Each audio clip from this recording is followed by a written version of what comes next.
Thank you for choosing the audiobook. Today's chapter is about the Think and Grow Rich book written by Napoleon Hill.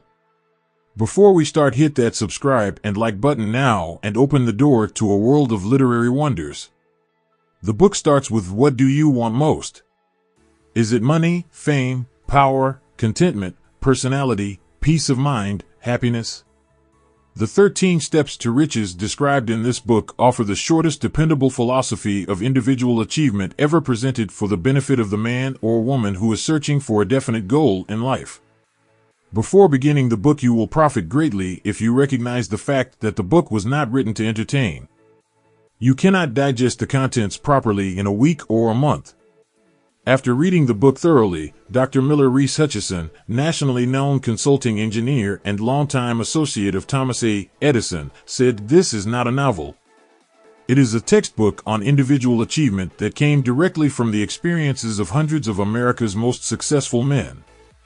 It should be studied, digested, and meditated upon. No more than one chapter should be read in a single night. The reader should underline the sentences which impress him most. Later, he should go back to these marked lines and read them again. A real student will not merely read this book, he will absorb its contents and make them his own. This book should be adopted by all high schools, and no boy or girl should be permitted to graduate without having satisfactorily passed an examination on it. This philosophy will not take the place of the subjects taught in schools, but it will enable one to organize and apply the knowledge acquired, and convert it into useful service and adequate compensation without waste of time." Dr. John R. Turner, Dean of the College of the City of New York, after having read the book, said, "The very best example of the soundness of this philosophy is your own son, Blair, whose dramatic story you have outlined in the chapter on desire." Dr. Turner had reference to the author's son, who, born without normal hearing capacity, not only avoided becoming a deaf mute, but actually converted his handicap into a priceless asset by applying the philosophy here described. After reading the story, you will realize that you are about to come into possession of a philosophy which can be transmuted into material wealth, or serve as readily to bring you peace of mind, understanding, spiritual harmony, and in some instances, as in the case of the author's son, it can help you master physical affliction. The author discovered, through personally analyzing hundreds of successful men, that all of them followed the habit of exchanging ideas through what is commonly called conferences. When they had problems to be solved, they sat down together and talked freely until they discovered, from their joint contribution of ideas, a plan that would serve their purpose. You, who read this book, will get most out of it by putting into practice the mastermind principle described in the book. This you can do by forming a study club, consisting of any desired number of people who are friendly and harmonious. The club should have a meeting at regular periods, as often as once each week. The procedure should consist of reading one chapter of the book at each meeting, after which the contents of the chapter should be freely discussed by all members. Each member should make notes, putting down all ideas of his own inspired by the discussion. Each member should carefully read and analyze each chapter several days prior to its open reading and joint discussion in the club. The reading at the club should be done by someone who reads well and understands how to put color and feeling into the lines. By following this plan, every reader will get from its pages not only the sum total of the best knowledge organized from the experiences of hundreds of successful men, but more important by far, he will tap new sources of knowledge in his own mind as well as acquire knowledge of priceless value from every other person present. If you follow this plan persistently, you will be almost certain to uncover and appropriate the secret formula by which Andrew Carnegie acquired his huge fortune, as referred to in the author's introduction. Tributes to the author from great American leaders. Think and Grow Rich was 25 years in the making. It is Napoleon Hill's newest book, based upon his famous law of success philosophy. His work and writings have been praised by great leaders in finance, education, politics, and government. Supreme Court of the United States, Washington, D.C.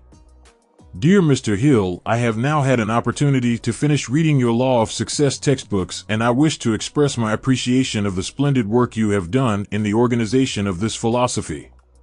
It would be helpful if every politician in the country would assimilate and apply the 17 principles upon which your lessons are based. It contains some very fine material which every leader in every walk of life should understand. I am happy to have had the privilege of rendering you some slight measure of help in the organization of this splendid course of common sense philosophy. Sincerely yours, King of the 5 and 10 cent stores. By applying many of the 17 fundamentals of the law of success philosophy, we have built a great chain of successful stores. I presume it would be no exaggeration of fact if I said that the Woolworth Building might properly be called a monument to the soundness of these principles.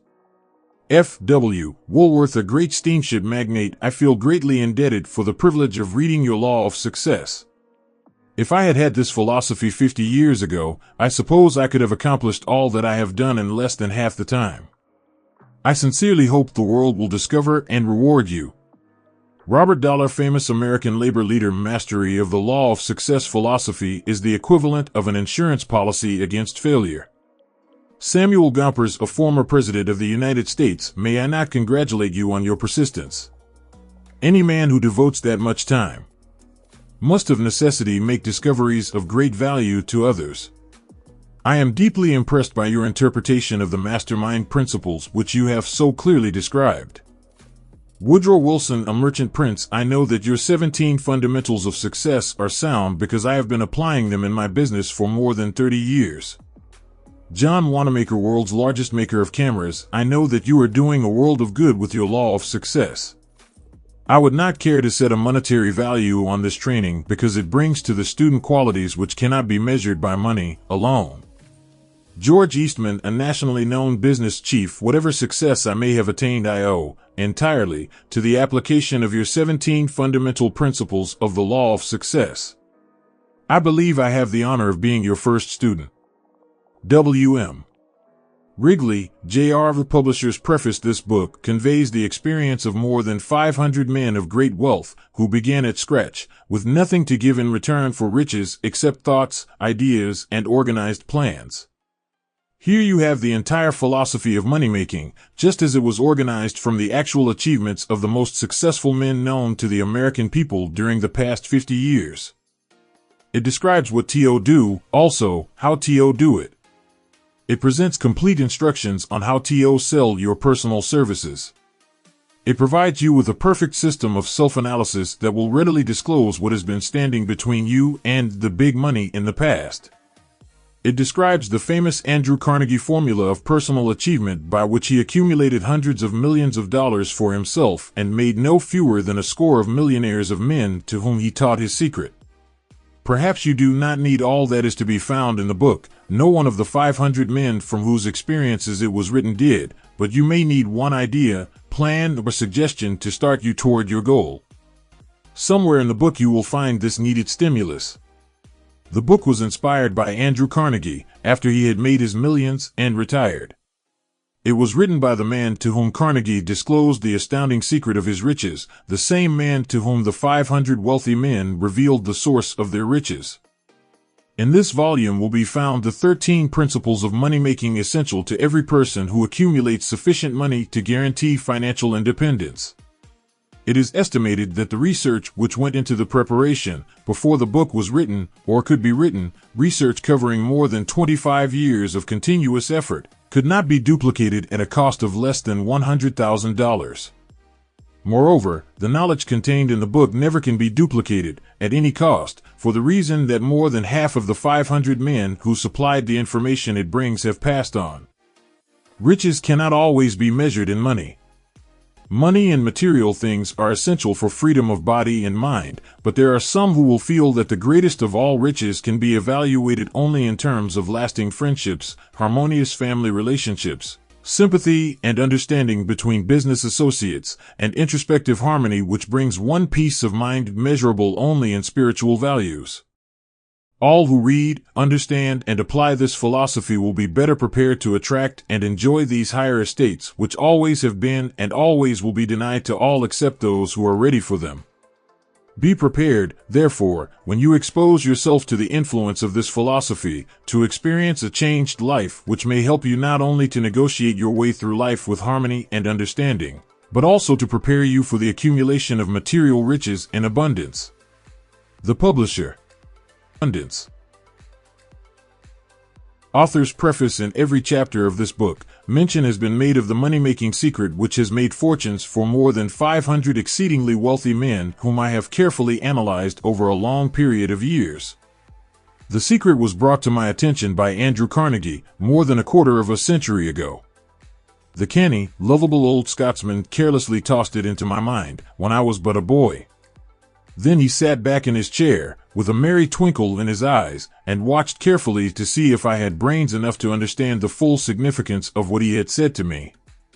When he saw that I had grasped the idea, he asked if I would be willing to spend 20 years or more preparing myself to take it to the world, to men and women who, without the secret, might go through life as failures. I said I would, and with Mr. Carnegie's cooperation, I have kept my promise. This book contains the secret, after having been put to a practical test by thousands of people in almost every walk of life. It was Mr. Carnegie's idea that the magic formula, which gave him a stupendous fortune, ought to be placed within reach of people who do not have time to investigate how men make money, and it was his hope that I might test and demonstrate the soundness of the formula through the experience of men and women in every calling. He believed the formula should be taught in all public schools and colleges, and expressed the opinion that if it were properly taught it would so revolutionize the entire educational system that the time spent in school could be reduced to less than half.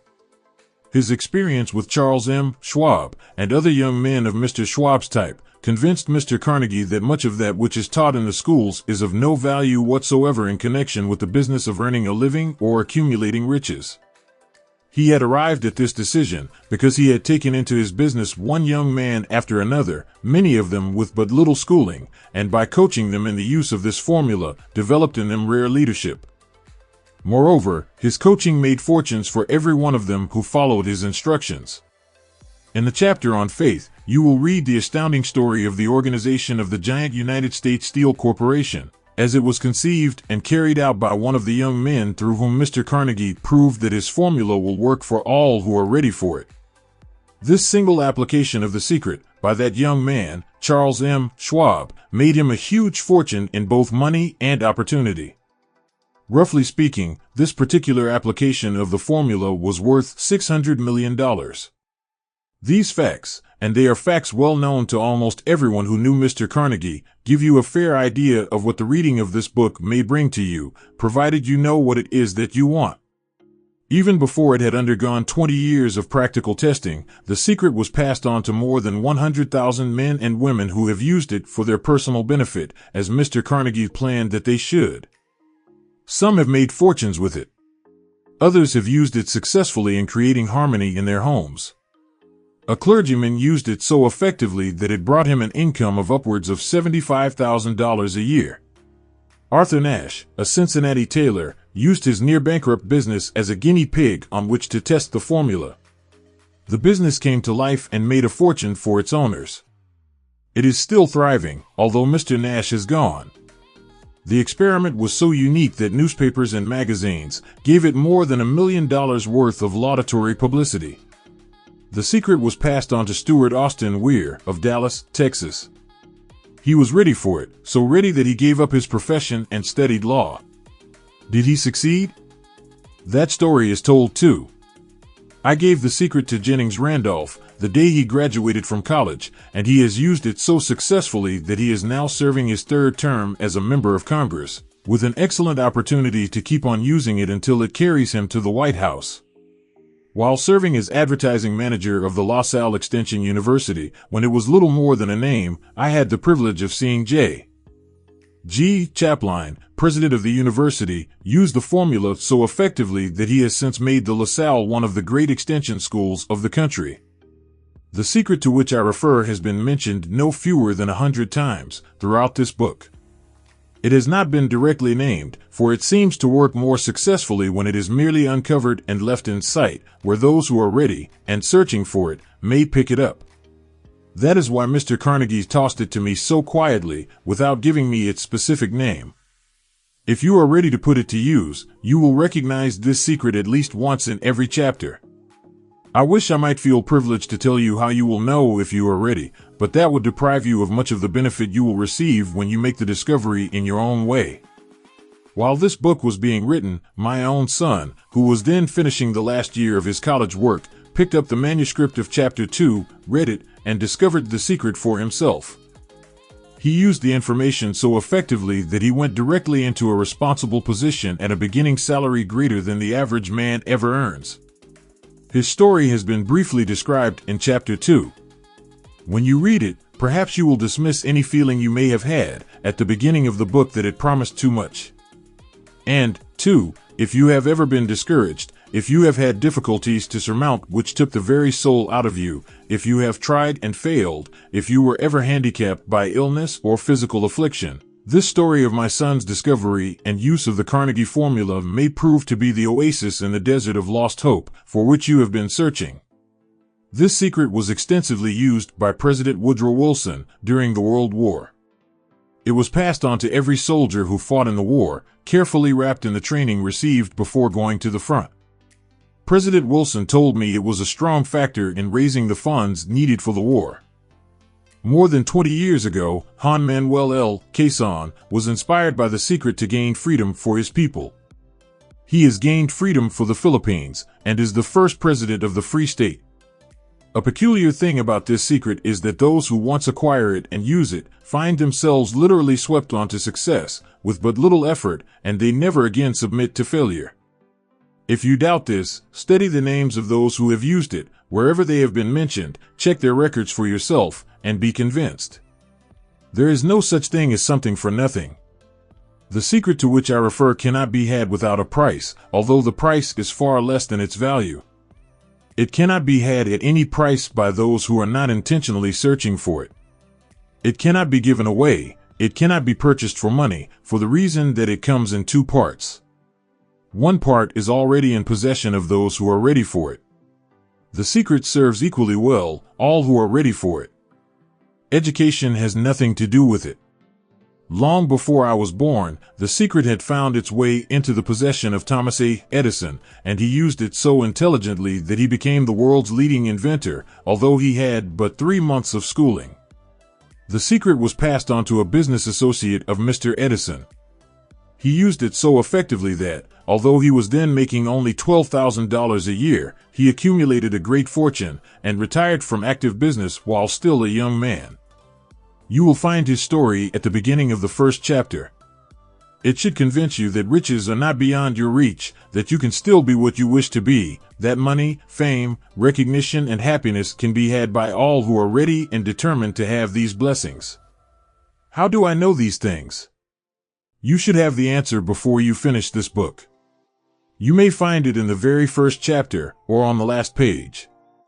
While I was performing the 20-year task of research, which I had undertaken at Mr. Carnegie's request, I analyzed hundreds of well-known men, many of whom admitted that they had accumulated their vast fortunes through the aid of the Carnegie secret. Among these men were Henry Ford, William Wrigley Jr., John Wanamaker, James J. Hill, George S. Parker E. M. Statler, Henry L. Doherty, Cyrus H. K. Curtis, George Eastman, Charles M. Schwab, Harris F. Williams, Dr. Frank Gonzalez, Daniel Willard King, Gillette, Ralph A. Weeks, Judge Daniel T. Wright, John D. Rockefeller, Thomas A. Edison, Frank A. Vanderlip F. W. Woolworth, Carl Robert A. Dollar, Edward A. Philine, Edwin C. Barnes, Arthur Nash, Clarence Darrow, Theodore Roosevelt, John W.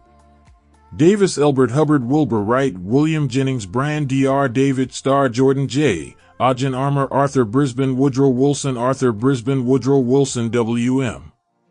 Howard Taft, Luther Burbank, Edward W. Bach, Frank A. Muncie, Elbert H. Gary Dr. Alexander Graham Bell, John H. Patterson, Julius Rosenwald, Stuart Austin, Weir Dr. Frank Crane, George M.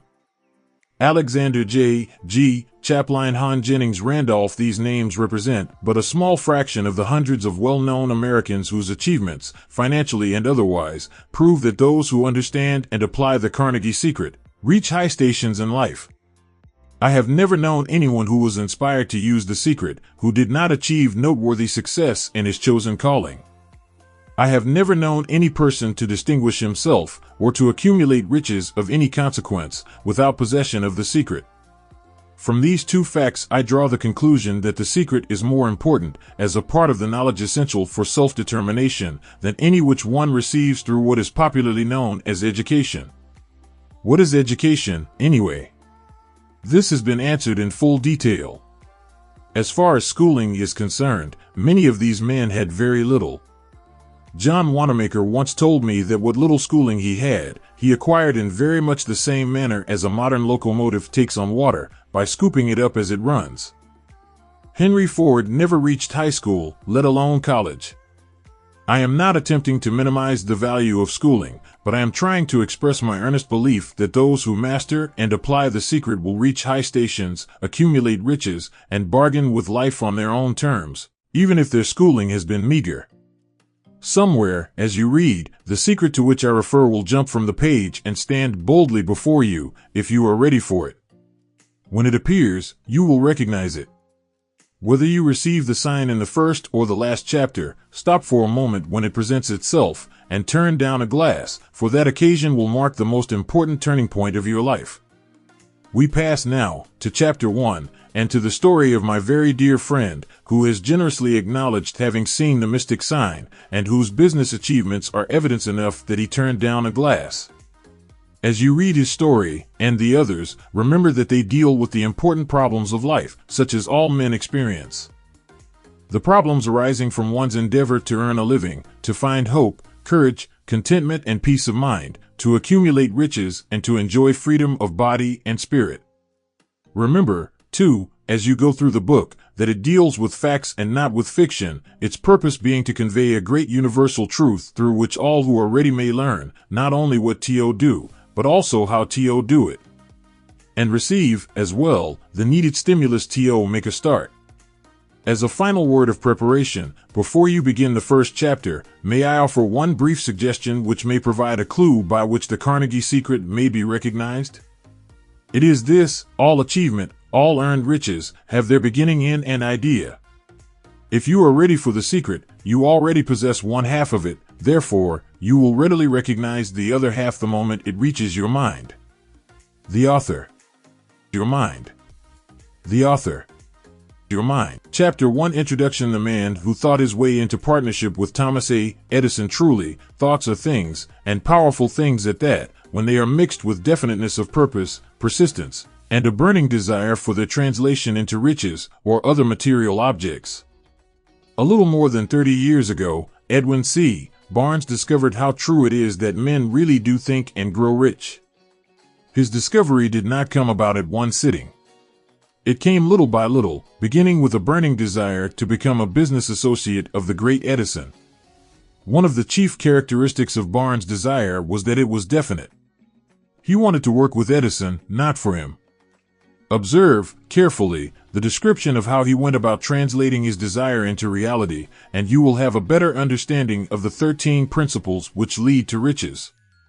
When this desire, or impulse of thought, first flashed into his mind, he was in no position to act upon it. Two difficulties stood in his way. He did not know Mr. Edison, and he did not have enough money to pay his railroad fare to Orange, New Jersey. These difficulties were sufficient to have discouraged the majority of men from making any attempt to carry out the desire. But his was no ordinary desire. He was so determined to find a way to carry out his desire that he finally decided to travel by blind baggage rather than be defeated. He presented himself at Mr. Edison's laboratory and announced he had come to go into business with the inventor. In speaking of the first meeting between Barnes and Edison, years later, Mr. Edison said, "He stood there before me, looking like an ordinary tramp, but there was something in the expression of his face which conveyed the impression that he was determined to get what he had come after." I had learned, from years of experience with men, that when a man really desires a thing so deeply that he is willing to stake his entire future on a single turn of the wheel in order to get it, he is sure to win. I gave him the opportunity he asked for, because I saw he had made up his mind to stand by until he succeeded. Subsequent events proved that no mistake was made. Just what young Barnes said to Mr. Edison on that occasion was far less important than that which he thought. Edison, himself, said so. It could not have been the young man's appearance which got him his start in the Edison office, for that was definitely against him. It was what he thought that counted. If the significance of this statement could be conveyed to every person who reads it, there would be no need for the remainder of this book. Barnes did not get his partnership with Edison on his first interview. He did get a chance to work in the Edison offices at a very nominal wage, doing work that was unimportant to Edison, but most important to Barnes, because it gave him an opportunity to display his merchandise where his intended partner could see it. Months went by. Apparently nothing happened to bring the coveted goal which Barnes had set up in his mind as his definite major purpose. But something important was happening in Barnes' mind. He was constantly intensifying his desire to become the business associate of Edison. Psychologists have correctly said that when one is truly ready for a thing, it puts in its appearance. Barnes was ready for a business association with Edison. Moreover, he was determined to remain ready until he got that which he was seeking. He did not say to himself, "Ah well, what's the use? I guess I'll change my mind and try for a salesman's job." But he did say, "I came here to go into business with Edison, and I'll accomplish this end if it takes the remainder of my life." He meant it. What a different story men would have to tell if only they would adopt a definite purpose and stand by that purpose until it had time to become an all-consuming obsession. Maybe young Barnes did not know it at the time, but his bulldog determination, his persistence in standing back of a single desire, was destined to mow down all opposition and bring him the opportunity he was seeking. When the opportunity came, it appeared in a different form and from a different direction than Barnes had expected. That is one of the tricks of opportunity. It has a sly habit of slipping in by the back door, and often it comes disguised in the form of misfortune or temporary defeat. Perhaps this is why so many fail to recognize opportunity. Mr. Edison had just perfected a new office device, known at that time as the Edison dictating machine. His salesmen were not enthusiastic over the machine. They did not believe it could be sold without great effort. Barnes saw his opportunity. It had crawled in quietly, hidden in a queer-looking machine which interested no one but Barnes and the inventor. Barnes knew he could sell the Edison dictating machine. He suggested this to Edison and promptly got his chance. He did sell the machine. In fact, he sold it so successfully that Edison gave him a contract to distribute and market it all over the nation. Out of that business association grew the slogan, "Made by Edison and installed by Barnes." The business alliance has been in operation for more than 30 years. Out of it, Barnes has made himself rich in money, but he has done something infinitely greater. He has proved that one really may think and grow rich. How much actual cash that original desire of Barnes has been worth to him, I have no way of knowing. Perhaps it has brought him $2 or $3 million, but the amount, whatever it is, becomes insignificant when compared with the greater asset he acquired in the form of definite knowledge that an intangible impulse of thought can be transmuted into its physical counterpart by the application of known principles. Barnes literally thought himself into a partnership with the great Edison. He thought himself into a fortune. He had nothing to start with except the capacity to know what he wanted and the determination to stand by that desire until he realized it. He had no money to begin with. He had but little education. He had no influence. But he did have initiative, faith, and the will to win. With these intangible forces, he made himself number one man with the greatest inventor who ever lived. Now, let us look at a different situation and study a man who had plenty of tangible evidence of riches, but lost it because he stopped 3 feet short of the goal he was seeking. 3 feet short of the goal.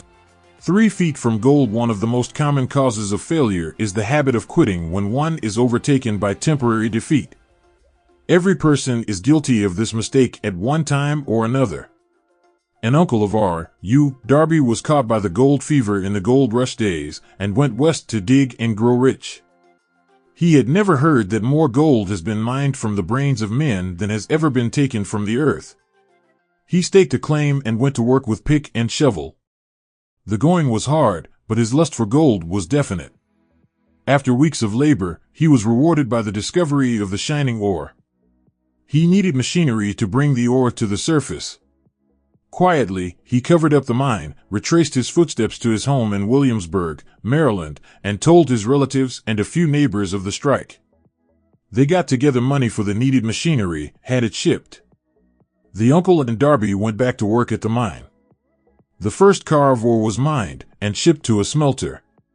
The returns proved they had one of the richest mines in Colorado. A few more cars of that ore would clear the debts. Then would come the big killing in profits. Down went the drills. Up went the hopes of Darby and Uncle. Then something happened. The vein of gold ore disappeared. They had come to the end of the rainbow, and the pot of gold was no longer there. They drilled on, desperately trying to pick up the vein again, all to no avail. Finally, they decided to quit. They sold the machinery to a junkman for a few $100s and took the train back home. Some junkmen are dumb, but not this one. He called in a mining engineer to look at the mine and do a little calculating. The engineer advised that the project had failed because the owners were not familiar with fault lines. His calculations showed that the vein would be found just 3 feet from where the Darbys had stopped drilling. That is exactly where it was found. The junkman took millions of dollars in ore from the mine because he knew enough to seek expert counsel before giving up. Most of the money which went into the machinery was procured through the efforts of R.U. Darby, who was then a very young man. The money came from his relatives and neighbors because of their faith in him. He paid back every dollar of it, although he was years in doing so. Long afterward, Mr. Darby recouped his loss many times over when he made the discovery that desire can be transmuted into gold. The discovery came after he went into the business of selling life insurance. Remembering that he lost a huge fortune because he stopped 3 feet from gold, Darby profited by the experience in his chosen work by the simple method of saying to himself, "I stopped 3 feet from gold, but I will never stop because men say no when I ask them to buy insurance." Darby is one of a small group of fewer than 50 men who sell more than $1 million in life insurance annually. He owes his stickability to the lesson he learned from his quitability in the gold mining business. Before success comes in any man's life, he is sure to meet with much temporary defeat and, perhaps, some failure. When defeat overtakes a man, the easiest and most logical thing to do is to quit. That is exactly what the majority of men do. More than 500 of the most successful men this country has ever known told the author their greatest success came just one step beyond the point at which defeat had overtaken them. Failure is a trickster with a keen sense of irony and cunning. It takes great delight in tripping one when success is almost within reach.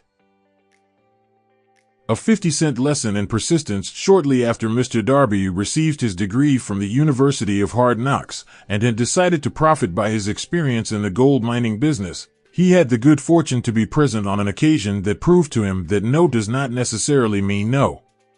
One afternoon he was helping his uncle grind wheat in an old-fashioned mill. The uncle operated a large farm on which a number of colored sharecrop farmers lived. Quietly, the door was opened, and a small colored child, the daughter of a tenant, walked in and took her place near the door. The uncle looked up, saw the child, and barked at her roughly, "What do you want?" Meekly, the child replied, "My mammy says send her 50 cents. "I'll not do it," the uncle retorted, "now you run on home." "Yes, sir," the child replied. But she did not move. The uncle went ahead with his work, so busily engaged that he did not pay enough attention to the child to observe that she did not leave. When he looked up and saw her still standing there, he yelled at her, "I told you to go on home. Now go, or I'll take a switch to you." The little girl said yes, sir, but she did not budge an inch. The uncle dropped a sack of grain he was about to pour into the mill hopper, picked up a barrel stave, and started toward the child with an expression on his face that indicated trouble. Darby held his breath. He was certain he was about to witness a murder. He knew his uncle had a fierce temper. He knew that colored children were not supposed to defy white people in that part of the country. When the uncle reached the spot where the child was standing, she quickly stepped forward one step, looked up into his eyes, and screamed at the top of her shrill voice, "My mammy's gotta have that 50 cents. The uncle stopped, looked at her for a minute, then slowly laid the barrel stave on the floor, put his hand in his pocket, took out $50, and gave it to her. The child took the money and slowly backed toward the door, never taking her eyes off the man whom she had just conquered. After she had gone, the uncle sat down on a box and looked out the window into space for more than 10 minutes. He was pondering, with awe, over the whipping he had just taken. Mr. Darby, too, was doing some thinking. That was the first time in all his experience that he had seen a colored child deliberately master an adult white person. How did she do it? What happened to his uncle that caused him to lose his fierceness and become as docile as a lamb? What strange power did this child use that made her master over her superior? These and other similar questions flashed into Darby's mind, but he did not find the answer until years later, when he told me the story. Strangely, the story of this unusual experience was told to the author in the old mill, on the very spot where the uncle took his whipping. Strangely, too, I had devoted nearly a quarter of a century to the study of the power which enabled an ignorant, illiterate colored child to conquer an intelligent man. As we stood there in that musty old mill, Mr. Darby repeated the story of the unusual conquest, and finished by asking, "What can you make of it? What strange power did that child use that so completely whipped my uncle?" The answer to his question will be found in the principles described in this book.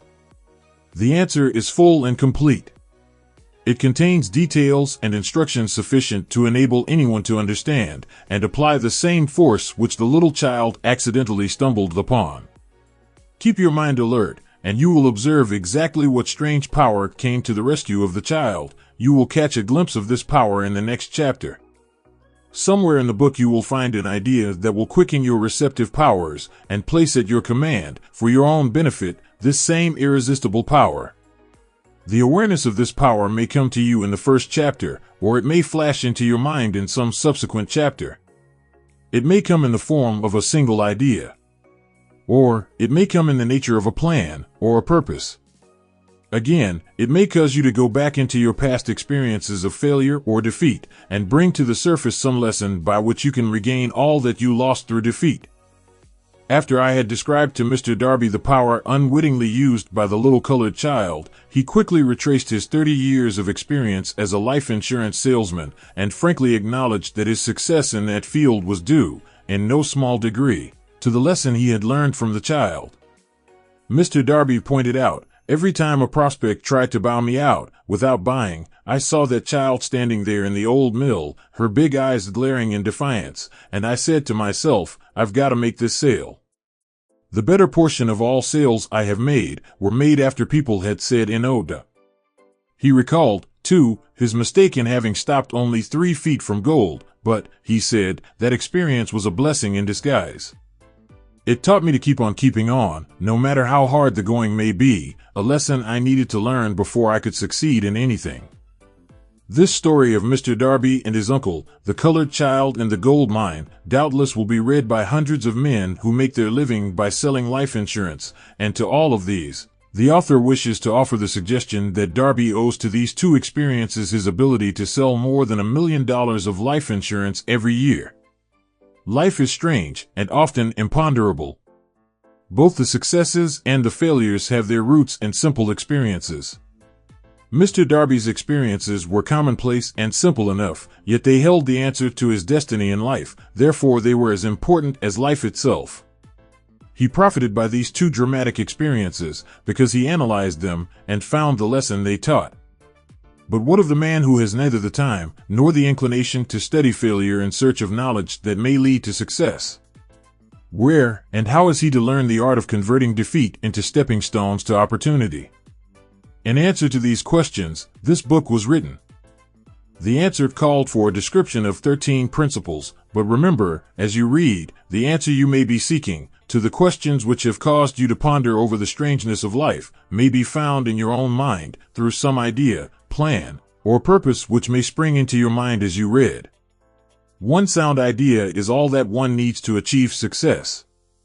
The principles described in this book contain the best and the most practical of all that is known concerning ways and means of creating useful ideas. Before we go any further in our approach to the description of these principles, we believe you are entitled to receive this important suggestion. When riches begin to come, they come so quickly, in such great abundance, that one wonders where they have been hiding during all those lean years. This is an astounding statement, and all the more so, when we take into consideration the popular belief that riches come only to those who work hard and long. When you begin to think and grow rich, you will observe that riches begin with a state of mind, with definiteness of purpose, with little or no hard work. You, and every other person, ought to be interested in knowing how to acquire that state of mind which will attract riches. I spent 25 years in research, analyzing more than 25,000 people, because I, too, wanted to know how wealthy men become that way. Without that research, this book could not have been written. Here take notice of a very significant truth, viz., the business depression started in 1929 and continued on to an all-time record of destruction until sometime after President Roosevelt entered office. Then the depression began to fade into nothingness.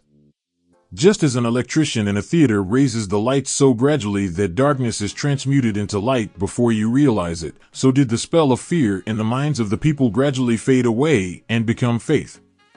Observe very closely. As soon as you master the principles of this philosophy and begin to follow the instructions for applying those principles, your financial status will begin to improve, and everything you touch will begin to transmute itself into an asset for your benefit. Impossible? Not at all. One of the main weaknesses of mankind is the average man's familiarity with the word impossible. He knows all the rules which will not work. He knows all the things which cannot be done. This book was written for those who seek the rules which have made others successful and are willing to stake everything on those rules. A great many years ago, I purchased a fine dictionary. The first thing I did with it was to turn to the word impossible and neatly clip it out of the book. That would not be an unwise thing for you to do. Success comes to those who become success conscious. Failure comes to those who indifferently allow themselves to become failure conscious. The object of this book is to help all who seek it to learn the art of changing their minds from failure consciousness to success consciousness. Another weakness found in altogether too many people is the habit of measuring everything and everyone by their own impressions and beliefs. Some who will read this will believe that no one can think and grow rich. They cannot think in terms of riches because their thought habits have been steeped in poverty, want, misery, failure, and defeat. These unfortunate people remind me of a prominent Chinese who came to America to be educated in American ways. He attended the University of Chicago. One day President Harper met this young Oriental on the campus, stopped to chat with him for a few minutes, and asked what had impressed him as being the most noticeable characteristic of the American people. "Why," the Chinaman exclaimed, "the queer slant of your eyes. Your eyes are off slant." What do we say about the Chinese? We refuse to believe that which we do not understand. We foolishly believe that our own limitations are the proper measure of limitations. Sure, the other fellow's eyes are off slant because they are not the same as our own. Millions of people look at the achievements of Henry Ford after he has arrived and envy him because of his good fortune, or luck, or genius, or whatever it is that they credit for Ford's fortune. Perhaps one person in every 100,000 knows the secret of Ford's success, and those who do know are too modest or too reluctant to speak of it because of its simplicity. A single transaction will illustrate the secret perfectly. A few years back, Ford decided to produce his now famous V8 motor. He chose to build an engine with the entire 8 cylinders cast in one block and instructed his engineers to produce a design for the engine. The design was placed on paper, but the engineers agreed, to a man, that it was simply impossible to cast an 8-cylinder gas engine block in one piece. Ford said, "Produce it anyway." "But," they replied, "it's impossible." "Go ahead," Ford commanded, "and stay on the job until you succeed no matter how much time is required." The engineers went ahead. There was nothing else for them to do if they were to remain on the Ford staff. 6 months went by, nothing happened. Another 6 months passed, and still nothing happened. The engineers tried every conceivable plan to carry out the orders, but the thing seemed out of the question. Impossible. At the end of the year, Ford checked with his engineers, and again they informed him they had found no way to carry out his orders. "Go right ahead," said Ford. "I want it, and I'll have it." They went ahead, and then, as if by a stroke of magic, the secret was discovered. The Ford determination had won once more. This story may not be described with minute accuracy, but the sum and substance of it is correct. Deduce from it, you who wish to think and grow rich, the secret of the Ford millions, if you can. You'll not have to look very far. Henry Ford is a success because he understands and applies the principles of success. One of these is desire, knowing what one wants. Remember this Ford story as you read, and pick out the lines in which the secret of his stupendous achievement have been described. If you can do this, if you can lay your finger on the particular group of principles which made Henry Ford rich, you can equal his achievements in almost any calling for which you are suited. You are the master of your fate, the captain of your soul, because when Henley wrote the prophetic lines, "I am the master of my fate, I am the captain of my soul," he should have informed us that we are the masters of our fate, the captains of our souls, because we have the power to control our thoughts. He should have told us that the ether in which this little earth floats, in which we move and have our being, is a form of energy moving at an inconceivably high rate of vibration, and that the ether is filled with a form of universal power which adapts itself to the nature of the thoughts we hold in our minds, and influences us, in natural ways, to transmute our thoughts into their physical equivalent. If the poet had told us of this great truth, we would know why it is that we are the masters of our fate, the captains of our souls. He should have told us, with great emphasis, that this power makes no attempt to discriminate between destructive thoughts and constructive thoughts, that it will urge us to translate into physical reality thoughts of poverty, just as quickly as it will influence us to act upon thoughts of riches. He should have told us, too, that our brains become magnetized with the dominating thoughts which we hold in our minds, and, by means with which no man is familiar, these magnets attract to us the forces, the people, the circumstances of life which harmonize with the nature of our dominating thoughts. He should have told us that before we can accumulate riches in great abundance, we must magnetize our minds with intense desire for riches, that we must become money conscious until the desire for money drives us to create definite plans for acquiring it. But, being a poet, and not a philosopher, Henley contented himself by stating a great truth in poetic form, leaving those who followed him to interpret the philosophical meaning of his lines. Little by little, the truth has unfolded itself, until it now appears certain that the principles described in this book hold the secret of mastery over our economic fate. We are now ready to examine the first of these principles. Maintain a spirit of open-mindedness, and remember as you read, they are the invention of no one man. The principles were gathered from the life experiences of more than 500 men who actually accumulated riches in huge amounts, men who began in poverty, with but little education, without influence. The principles worked for these men. You can put them to work for your own enduring benefit. You will find it easy, not hard, to do. Before you read the next chapter, I want you to know that it conveys factual information which might easily change your entire financial destiny, as it has so definitely brought changes of stupendous proportions to two people described. I want you to know, also, that the relationship between these two men and myself is such that I could have taken no liberties with the facts, even if I had wished to do so. One of them has been my closest personal friend for almost 25 years, the other is my own son.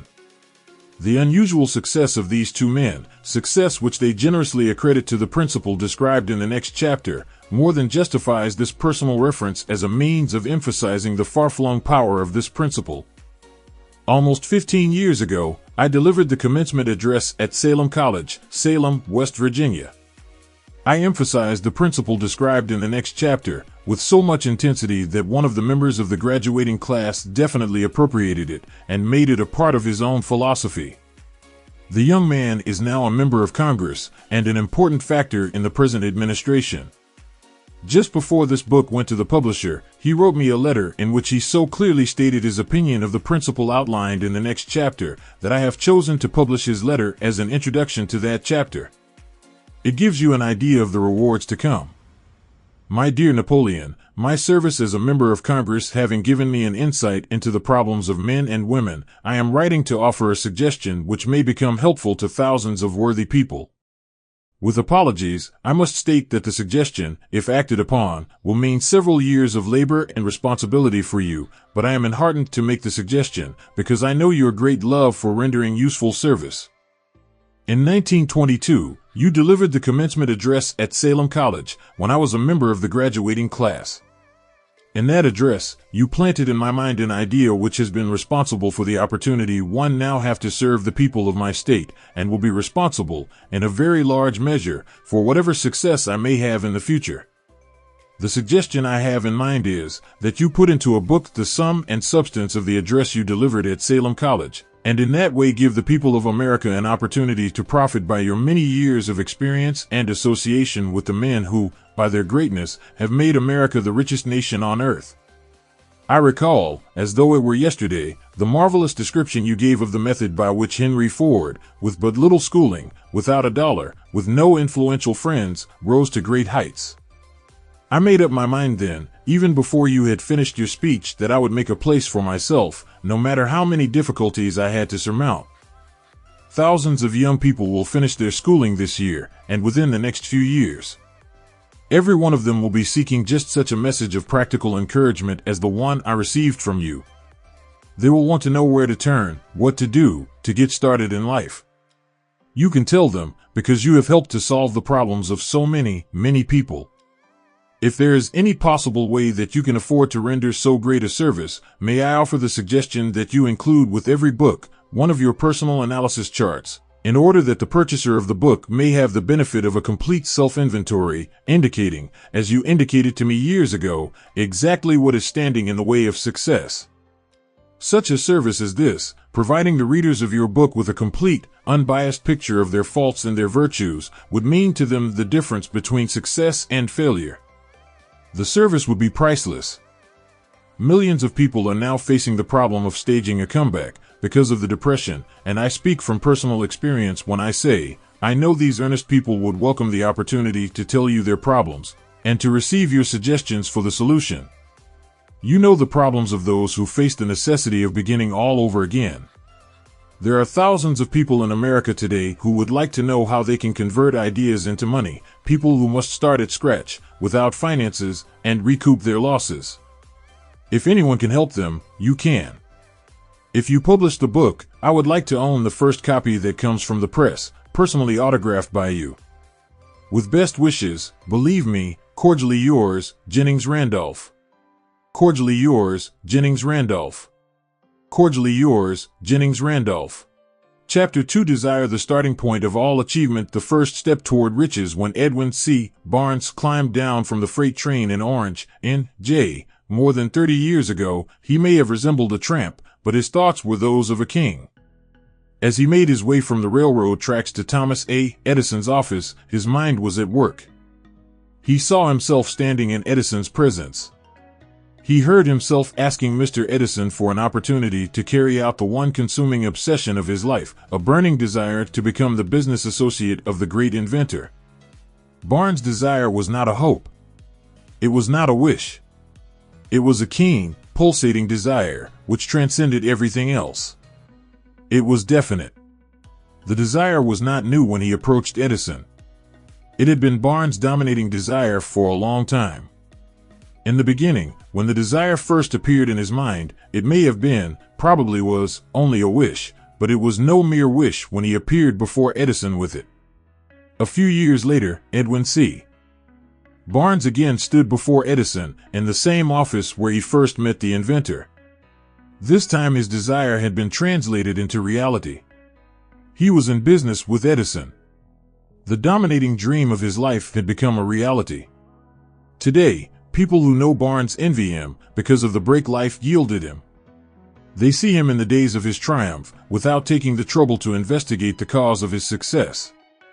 Barnes succeeded because he chose a definite goal, placed all his energy, all his willpower, all his effort, everything back of that goal. He did not become the partner of Edison the day he arrived.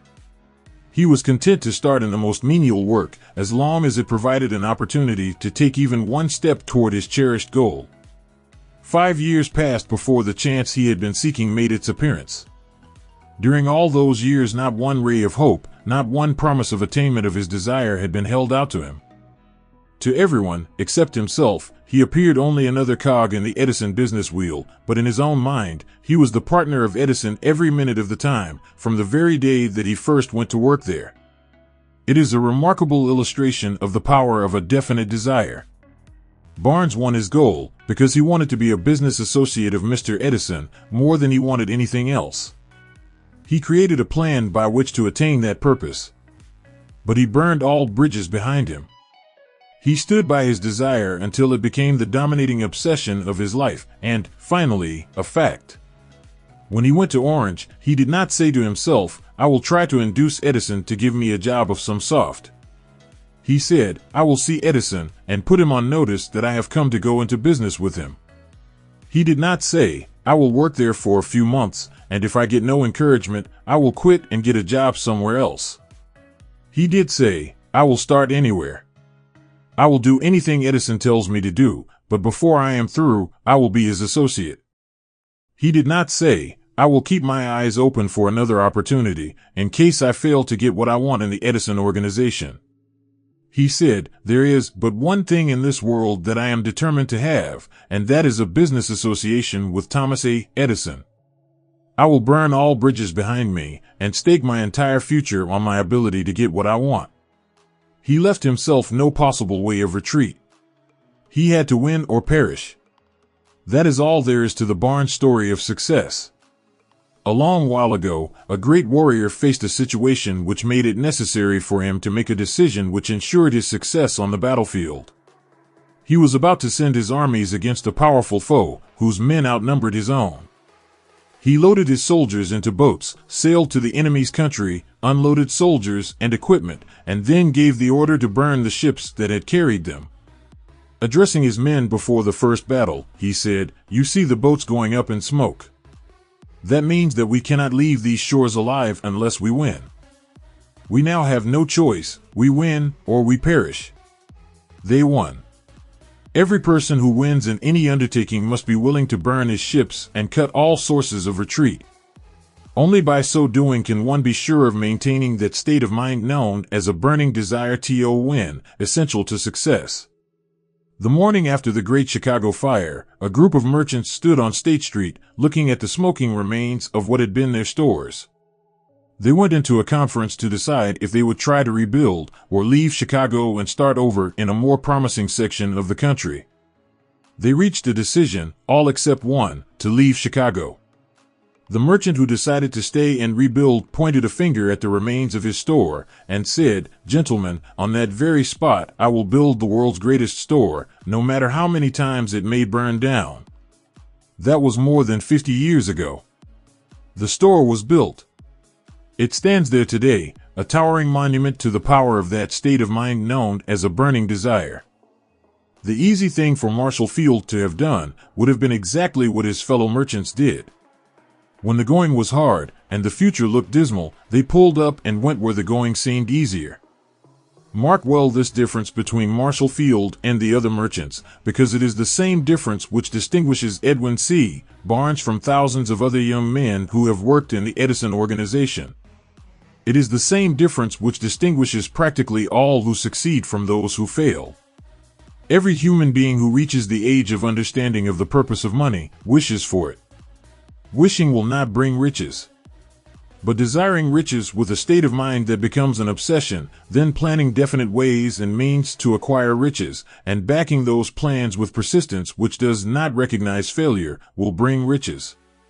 The method by which desire for riches can be transmuted into its financial equivalent consists of 6 definite, practical steps, viz. First, fix in your mind the exact amount of money you desire.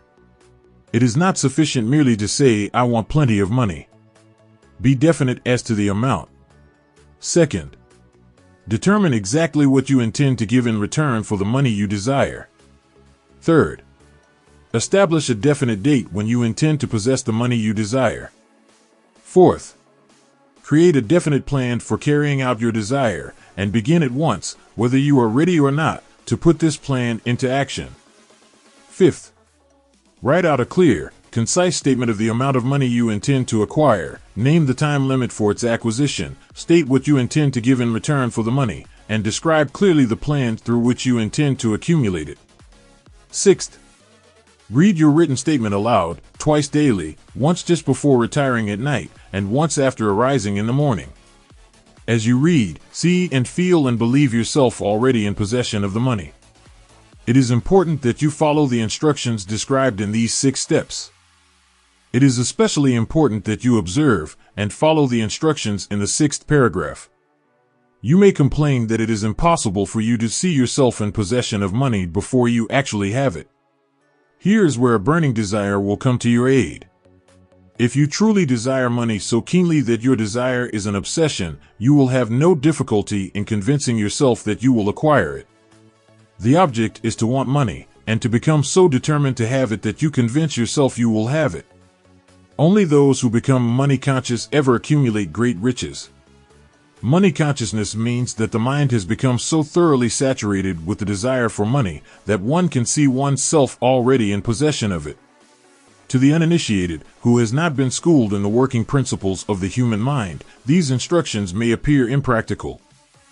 It may be helpful, to all who fail to recognize the soundness of the 6 steps, to know that the information they convey was received from Andrew Carnegie, who began as an ordinary laborer in the steel mills, but managed, despite his humble beginning, to make these principles yield him a fortune of considerably more than $100 million. It may be of further help to know that the 6 steps here recommended were carefully scrutinized by the late Thomas A. Edison, who placed his stamp of approval upon them as being not only the steps essential for the accumulation of money, but necessary for the attainment of any definite goal. The steps call for no hard labor. They call for no sacrifice. They do not require one to become ridiculous or credulous. To apply them calls for no great amount of education. But the successful application of these 6 steps does call for sufficient imagination to enable one to see and to understand that accumulation of money cannot be left to chance, good fortune, and luck. One must realize that all who have accumulated great fortunes first did a certain amount of dreaming, hoping, wishing, desiring, and planning before they acquired money. You may as well know, right here, that you can never have riches in great quantities unless you can work yourself into a white heat of desire for money and actually believe you will possess it.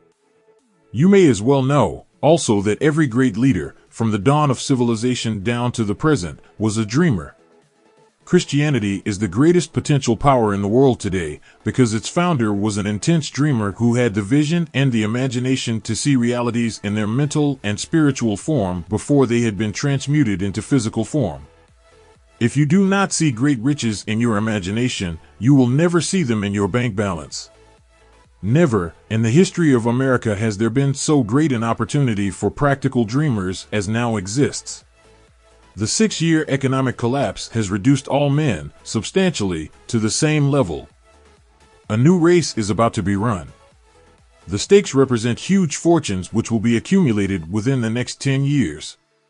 The rules of the race have changed, because we now live in a changed world that definitely favors the masses, those who had but little or no opportunity to win under the conditions existing during the Depression, when fear paralyzed growth and development.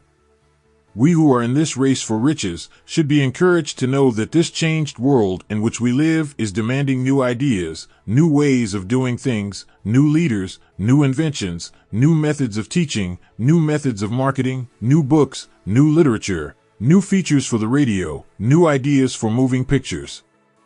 Back of all this demand for new and better things, there is one quality which one must possess to win, and that is definiteness of purpose, the knowledge of what one wants, and a burning desire to possess it. The business depression marked the death of one age and the birth of another. This changed world requires practical dreamers who can and will put their dreams into action. The practical dreamers have always been and always will be the pattern makers of civilization.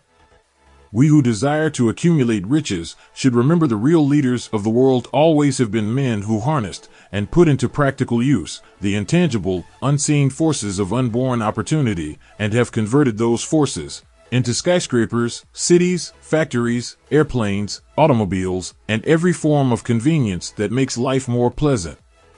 Tolerance and an open mind are practical necessities of the dreamer of today. Those who are afraid of new ideas are doomed before they start. Never has there been a time more favorable to pioneers than the present. True, there is no wild and woolly west to be conquered, as in the days of the covered wagon, but there is a vast business, financial, and industrial world to be remolded and redirected along new and better lines. In planning to acquire your share of the riches, let no one influence you to scorn the dreamer. To win the big stakes in this changed world, you must catch the spirit of the great pioneers of the past, whose dreams have given to civilization all that it has of value, the spirit which serves as the lifeblood of our own country, your opportunity and mine, to develop and market our talents. Let us not forget, Columbus dreamed of an unknown world, staked his life on the existence of such a world, and discovered it. Copernicus, the great astronomer, dreamed of a multiplicity of worlds, and revealed them. No one denounced him as impractical after he had triumphed. Instead, the world worshipped at his shrine, thus proving once more that success requires no apologies, failure permits no alibis. If the thing you wish to do is right, and you believe in it, go ahead and do it. Put your dream across, and never mind what they say if you meet with temporary defeat, for they, perhaps, do not know that every failure brings with it the seed of and equivalent success. Henry Ford, poor and uneducated, dreamed of a horseless carriage, went to work with what tools he possessed, without waiting for opportunity to favor him, and now evidence of his dream belts the entire earth. He has put more wheels into operation than any man who ever lived, because he was not afraid to back his dreams. Thomas Edison dreamed of a lamp that could be operated by electricity, began where he stood to put his dream into action, and despite more than 10,000 failures, he stood by that dream until he made it a physical reality. Practical dreamers do not quit. Wayland dreamed of a chain of cigar stores, transformed his dream into action, and now the United Cigar Stores occupy the best corners in America. Lincoln dreamed of freedom for the black slaves, put his dream into action, and barely missed living to see a united North and South translate his dream into reality. The Wright brothers dreamed of a machine that would fly through the air. Now one may see evidence all over the world that they dreamed soundly. Marconi dreamed of a system for harnessing the intangible forces of the ether. Evidence that he did not dream in vain may be found in every wireless and radio in the world. Moreover, Marconi's dream brought the humblest cabin and the stateliest manor house side by side. It made the people of every nation on earth backdoor neighbors. It gave the President of the United States a medium by which he may talk to all the people of America at one time and on short notice. It may interest you to know that Marconi's friends had him taken into custody and examined in a psychopathic hospital when he announced he had discovered a principle through which he could send messages through the air without the aid of wires or other direct physical means of communication. The dreamers of today fare better. The world has become accustomed to new discoveries. Nay, it has shown a willingness to reward the dreamer who gives the world a new idea. The greatest achievement was, at first, and for a time, but a dream. The oak sleeps in the acorn. The bird waits in the egg, and in the highest vision of the soul, a waking angel stirs. Dreams are the seedlings of reality. Awake, arise, and assert yourself, you dreamers of the world. Your star is now in the ascendancy. The world depression brought the opportunity you have been waiting for. It taught people humility, tolerance, and open-mindedness. The world is filled with an abundance of opportunity which the dreamers of the past never knew. A burning desire to and to do is the starting point from which the dreamer must take off. Dreams are not born of indifference, laziness, or lack of ambition. The world no longer scoffs at the dreamer, nor calls him impractical. If you think it does, take a trip to Tennessee and witness what a dreamer president has done in the way of harnessing and using the great water power of America. A score of years ago, such a dream would have seemed like madness. You have been disappointed, you have undergone defeat during the Depression, and you have felt the great heart within you crushed until it bled. Take courage, for these experiences have tempered the spiritual metal of which you are made. They are assets of incomparable value.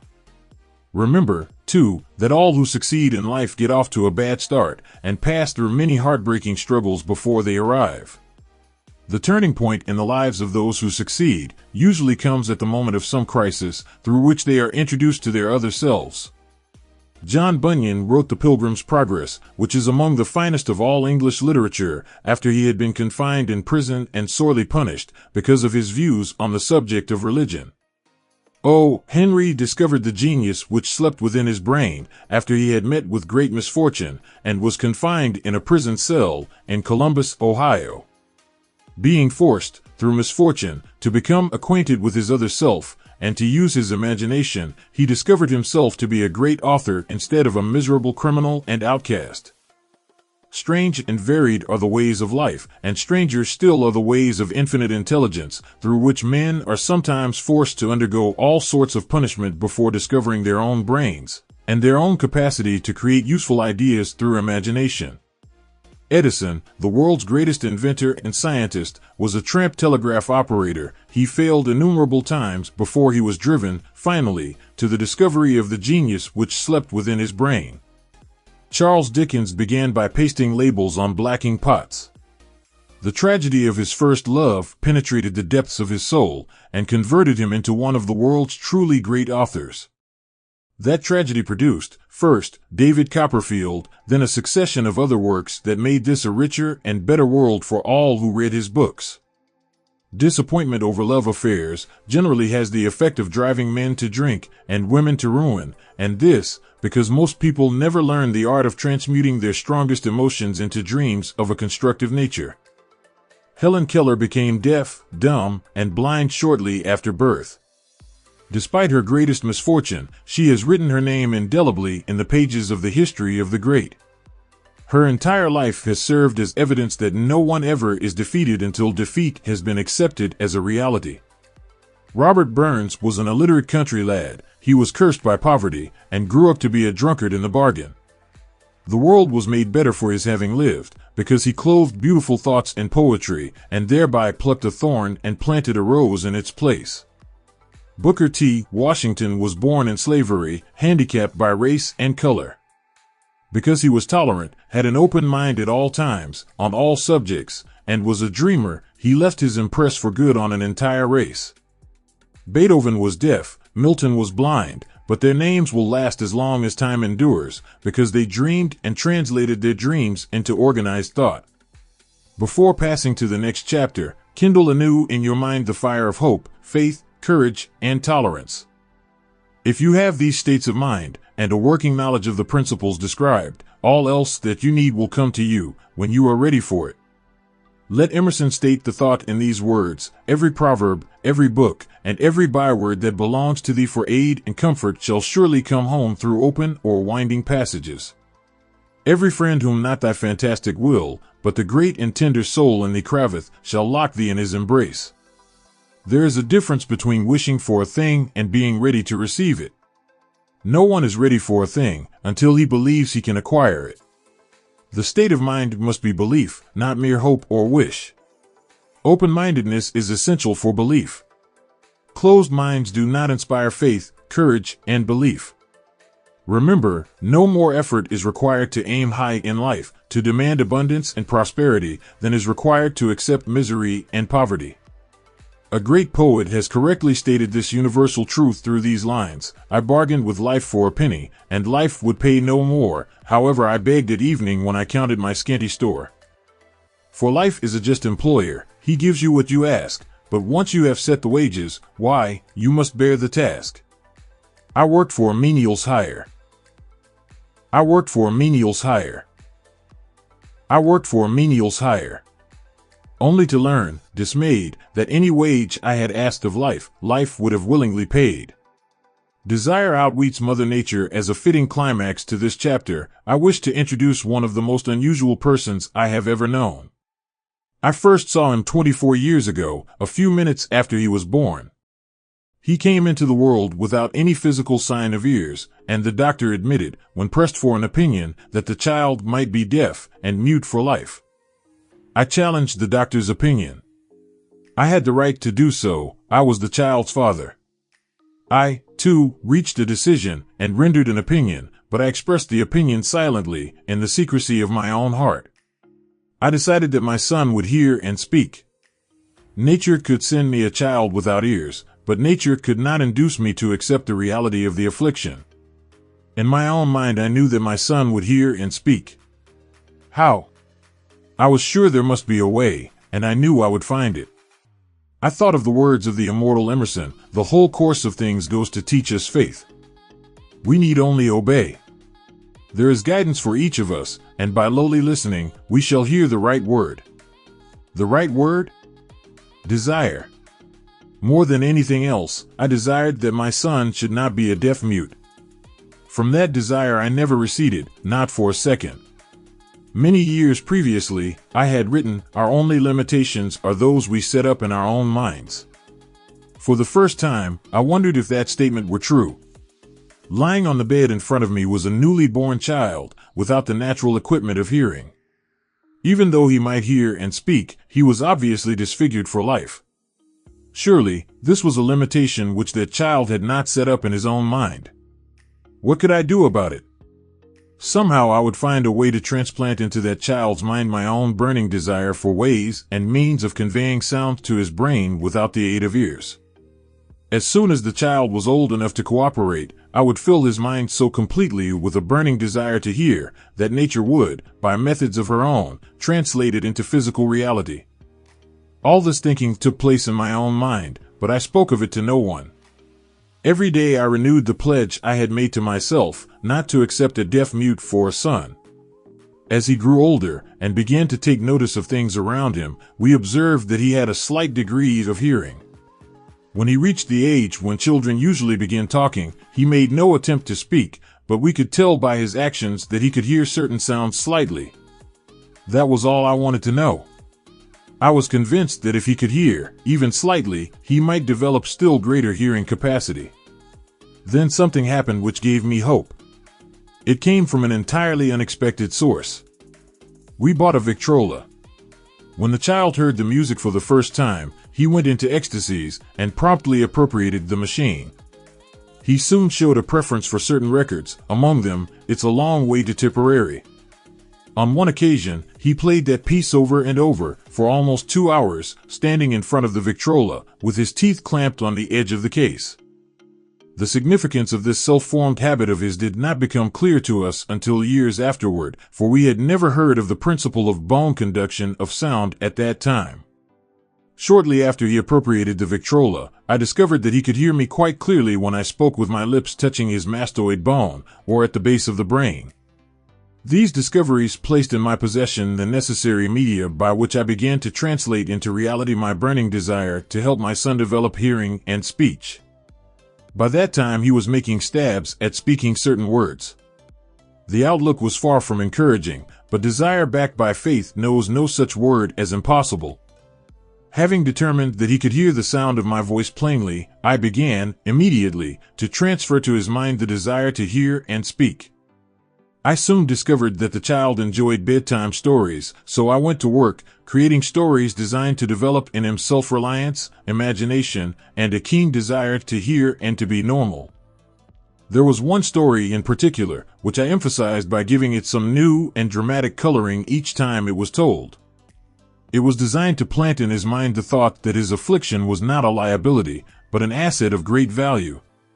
Despite the fact that all the philosophy I had examined clearly indicated that every adversity brings with it the seed of and equivalent advantage, I must confess that I had not the slightest idea how this affliction could ever become an asset. However, I continued my practice of wrapping that philosophy in bedtime stories, hoping the time would come when he would find some plan by which his handicap could be made to serve some useful purpose. Reason told me plainly that there was no adequate compensation for the lack of ears and natural hearing equipment.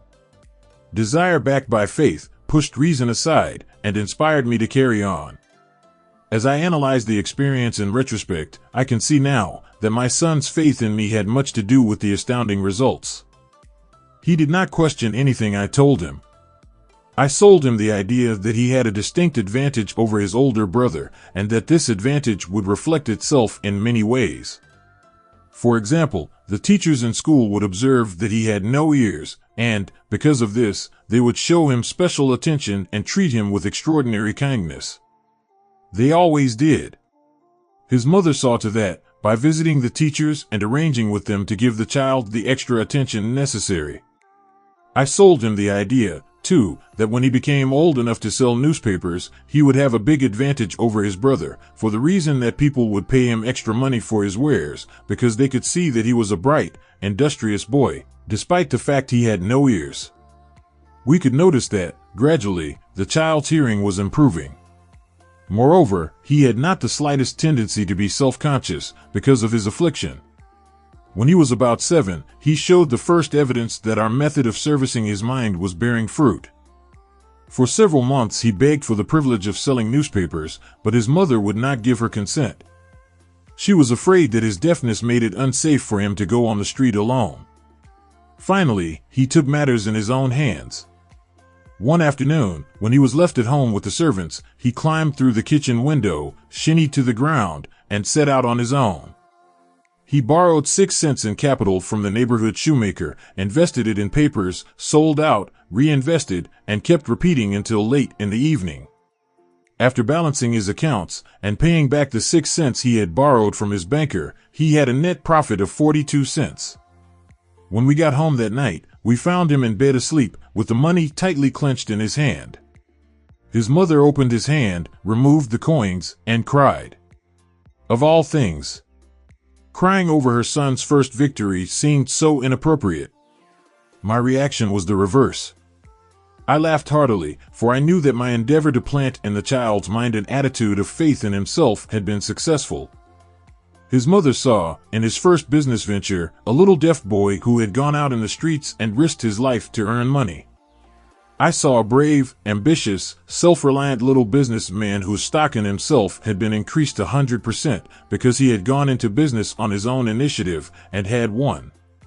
The transaction pleased me because I knew that he had given evidence of a trait of resourcefulness that would go with him all through life. Later events proved this to be true. When his older brother wanted something, he would lie down on the floor, kick his feet in the air, cry for it, and get it.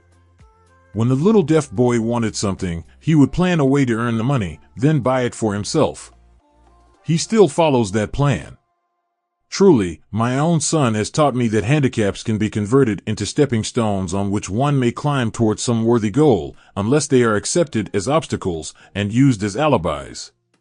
The little deaf boy went through the grades, high school, and college without being able to hear his teachers, excepting when they shouted loudly, at close range.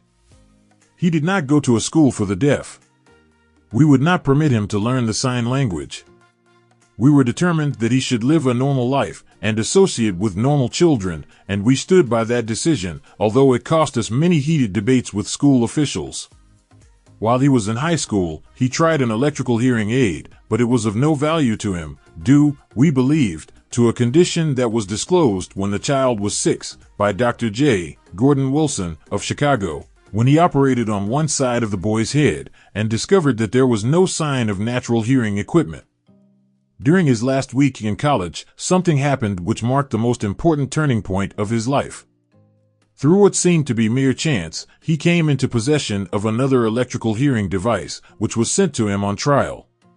He was slow about testing it, due to his disappointment with a similar device. Finally, he picked the instrument up, and more or less carelessly, placed it on his head, hooked up the battery, and lo! As if by a stroke of magic, his lifelong desire for normal hearing became a reality. For the first time in his life he heard practically as well as any person with normal hearing. God moves in mysterious ways, his wonders to perform.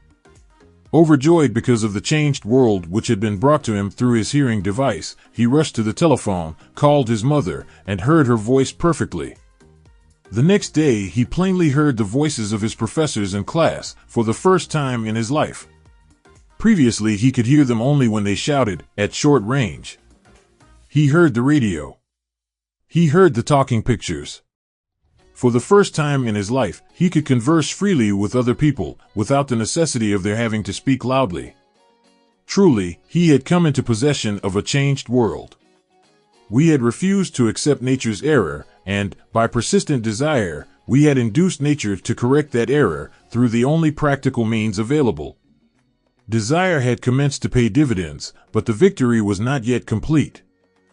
The boy still had to find a definite and practical way to convert his handicap into an equivalent asset. Hardly realizing the significance of what had already been accomplished, but intoxicated with the joy of his newly discovered world of sound, he wrote a letter to the manufacturer of the hearing aid, enthusiastically describing his experience. Something in his letter, something, perhaps which was not written on the lines, but back of them, caused the company to invite him to New York. When he arrived, he was escorted through the factory, and while talking with the chief engineer, telling him about his changed world, a hunch, an idea, or an inspiration, call it what you wish, flashed into his mind. It was this impulse of thought which converted his affliction into an asset, destined to pay dividends in both money and happiness to thousands for all time to come. The sum and substance of that impulse of thought was this: it occurred to him that he might be of help to the millions of deafened people who go through life without the benefit of hearing devices, if he could find a way to tell them the story of his changed world. Then and there, he reached a decision to devote the remainder of his life to rendering useful service to the hard of hearing. For an entire month, he carried on an intensive research, during which he analyzed the entire marketing system of the manufacturer of the hearing device, and created ways and means of communicating with the hard of hearing all over the world for the purpose of sharing with them his newly discovered changed world. When this was done, he put in writing a 2-year plan, based upon his findings. When he presented the plan to the company, he was instantly given a position, for the purpose of carrying out his ambition. Little did he dream, when he went to work, that he was destined to bring hope and practical relief to thousands of deafened people who, without his help, would have been doomed forever to deaf autism. Shortly after he became associated with the manufacturer of his hearing aid, he invited me to attend a class conducted by his company for the purpose of teaching deaf mutes to hear and to speak. I had never heard of such a form of education, therefore I visited the class, skeptical but hopeful that my time would not be entirely wasted. Here I saw a demonstration which gave me a greatly enlarged vision of what I had done to arouse and keep alive in my son's mind the desire for normal hearing. I saw deaf mutes actually being taught to hear and to speak through application of the selfsame principle I had used more than 20 years previously in saving my son from deaf mutism. Thus, through some strange turn of the wheel of fate, my son, Blair, and I have been destined to aid in correcting deaf mutism for those as yet unborn, because we are the only living human beings, as far as I know, who have established definitely the fact that deaf mutism can be corrected to the extent of restoring to normal life those who suffer with this affliction. It has been done for one, it will be done for others. There is no doubt in my mind that Blair would have been a deaf mute all his life if his mother and I had not managed to shape his mind as we did. The doctor who attended at his birth told us, confidentially, the child might never hear or speak. A few weeks ago, Dr. Irving Voorhees, a noted specialist on such cases, examined Blair very thoroughly. He was astounded when he learned how well my son now hears and speaks, and said his examination indicated that theoretically, the boy should not be able to hear at all. But the lad does hear, despite the fact that X-ray pictures show there is no opening in the skull whatsoever from where his ears should be to the brain. When I planted in his mind the desire to hear and talk and live as a normal person, there went with that impulse some strange influence which caused nature to become bridge builder and span the gulf of silence between his brain and the outer world, by some means which the keenest medical specialists have not been able to interpret. It would be sacrilege for me to even conjecture as to how nature performed this miracle.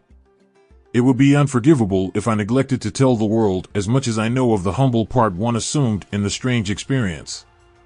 It is my duty, and a privilege to say I believe, and not without reason, that nothing is impossible to the person who backs desire with enduring faith. Verily, a burning desire has devious ways of transmuting itself into its physical equivalent. Blair desired normal hearing, now he has it. He was born with a handicap which might easily have sent one with a less defined desire to the street with a bundle of pencils and a tin cup. That handicap now promises to serve as the medium by which he will render useful service to many millions of hard of hearing, also to give him useful employment at adequate financial compensation the remainder of his life. The little white lies I planted in his mind when he was a child, by leading him to believe his affliction would become a great asset, which he could capitalize, has justified itself. Verily, there is nothing, right or wrong, which belief, plus burning desire, cannot make real. These qualities are free to everyone. In all my experience in dealing with men and women who had personal problems, I never handled a single case which more definitely demonstrates the power of desire. Authors sometimes make the mistake of writing of subjects of which they have but superficial or very elementary knowledge. It has been my good fortune to have had the privilege of testing the soundness of the power of desire through the affliction of my own son. Perhaps it was providential that the experience came as it did, for surely no one is better prepared than he to serve as an example of what happens when desire is put to the test. If Mother Nature bends to the will of desire, is it logical that mere men can defeat a burning desire? Strange and imponderable is the power of the human mind. We do not understand the method by which it uses every circumstance, every individual, and every physical thing within its reach as a means of transmuting desire into its physical counterpart. Perhaps science will uncover this secret. I planted in my son's mind the desire to hear and to speak as any normal person hears and speaks. That desire has now become a reality. I planted in his mind the desire to convert his greatest handicap into his greatest asset. That desire has been realized. The modus operandi by which this astounding result was achieved is not hard to describe. It consisted of three very definite facts. First, I mixed faith with the desire for normal hearing, which I passed on to my son. Second, I communicated my desire to him in every conceivable way available, through persistent, continuous effort over a period of years. Third, he believed me. As this chapter was being completed, news came of the death of Madame Schumann-Heink. One short paragraph in the news dispatch gives the clue to this unusual woman's stupendous success as a singer. I quote the paragraph because the clue it contains is none other than desire. Early in her career, Madame Schumann-Heink visited the director of the Vienna Court Opera to have him test her voice. But he did not test it. After taking one look at the awkward and poorly dressed girl, he exclaimed, none too gently, with such a face, and with no personality at all, how can you ever expect to succeed in opera?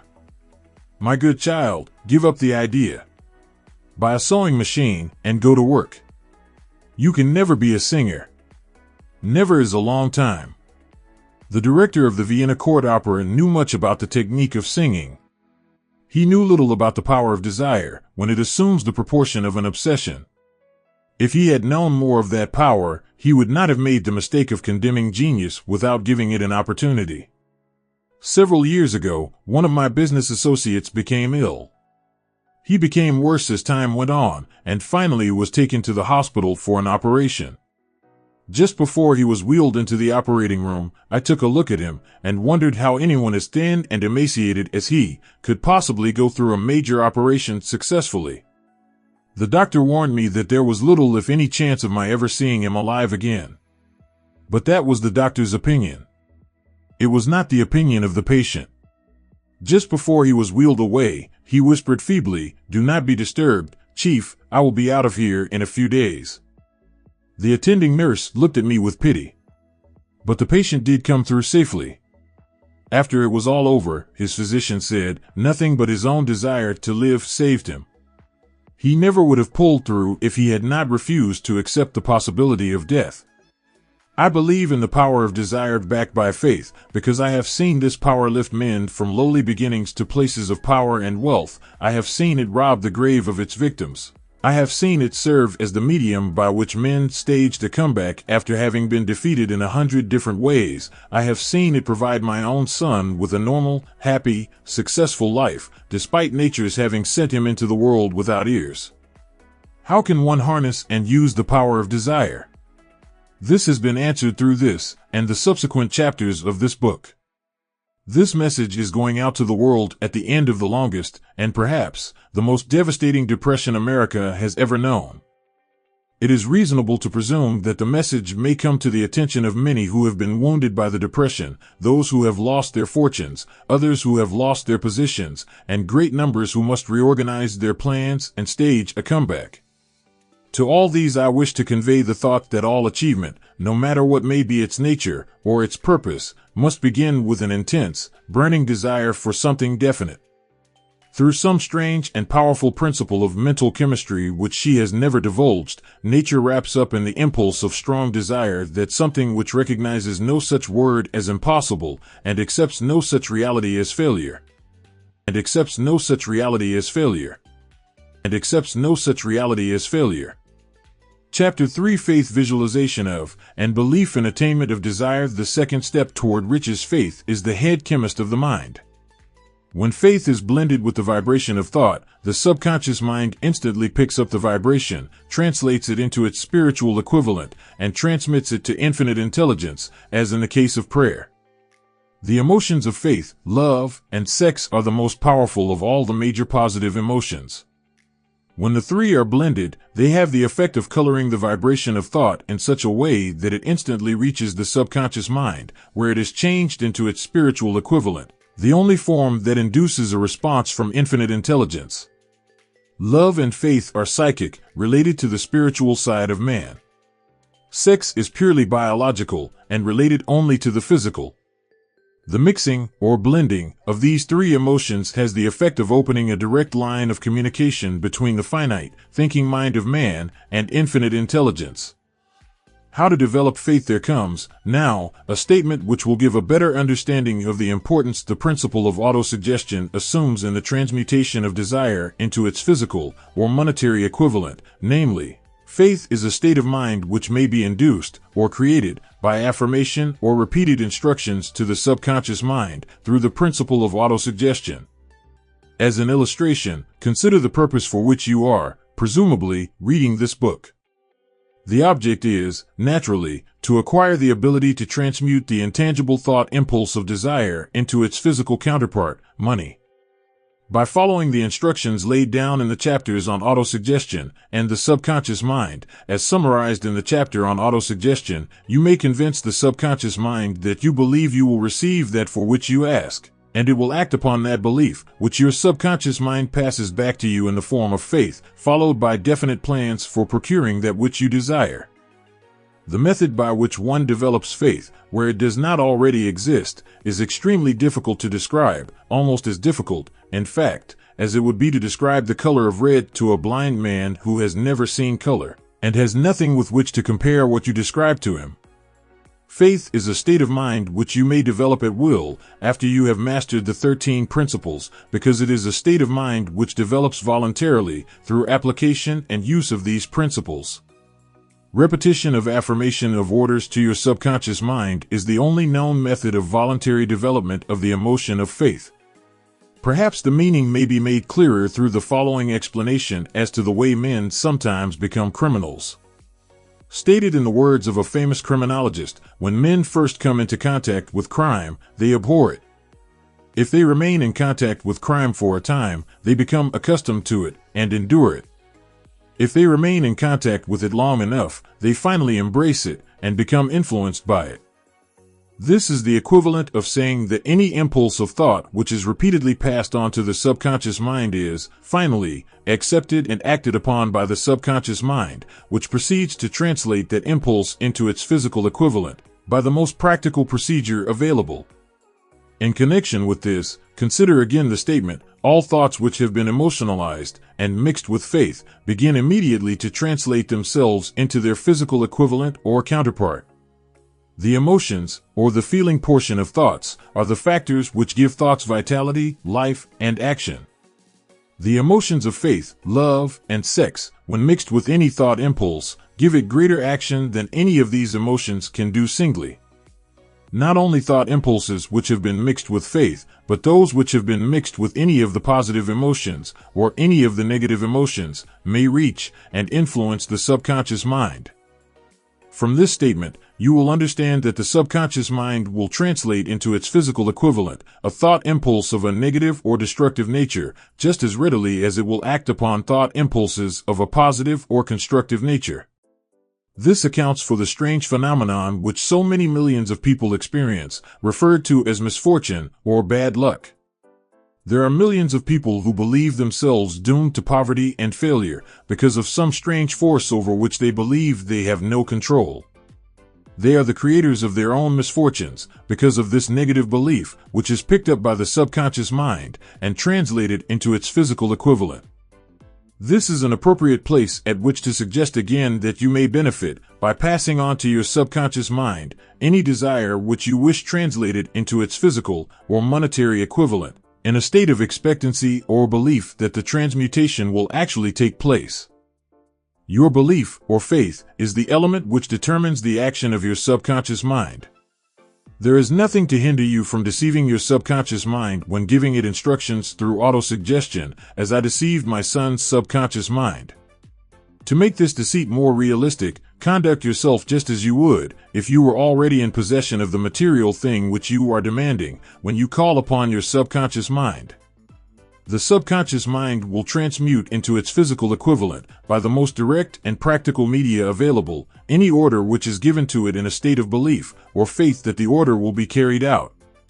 Surely, enough has been stated to give a starting point from which one may, through experiment and practice, acquire the ability to mix faith with any order given to the subconscious mind.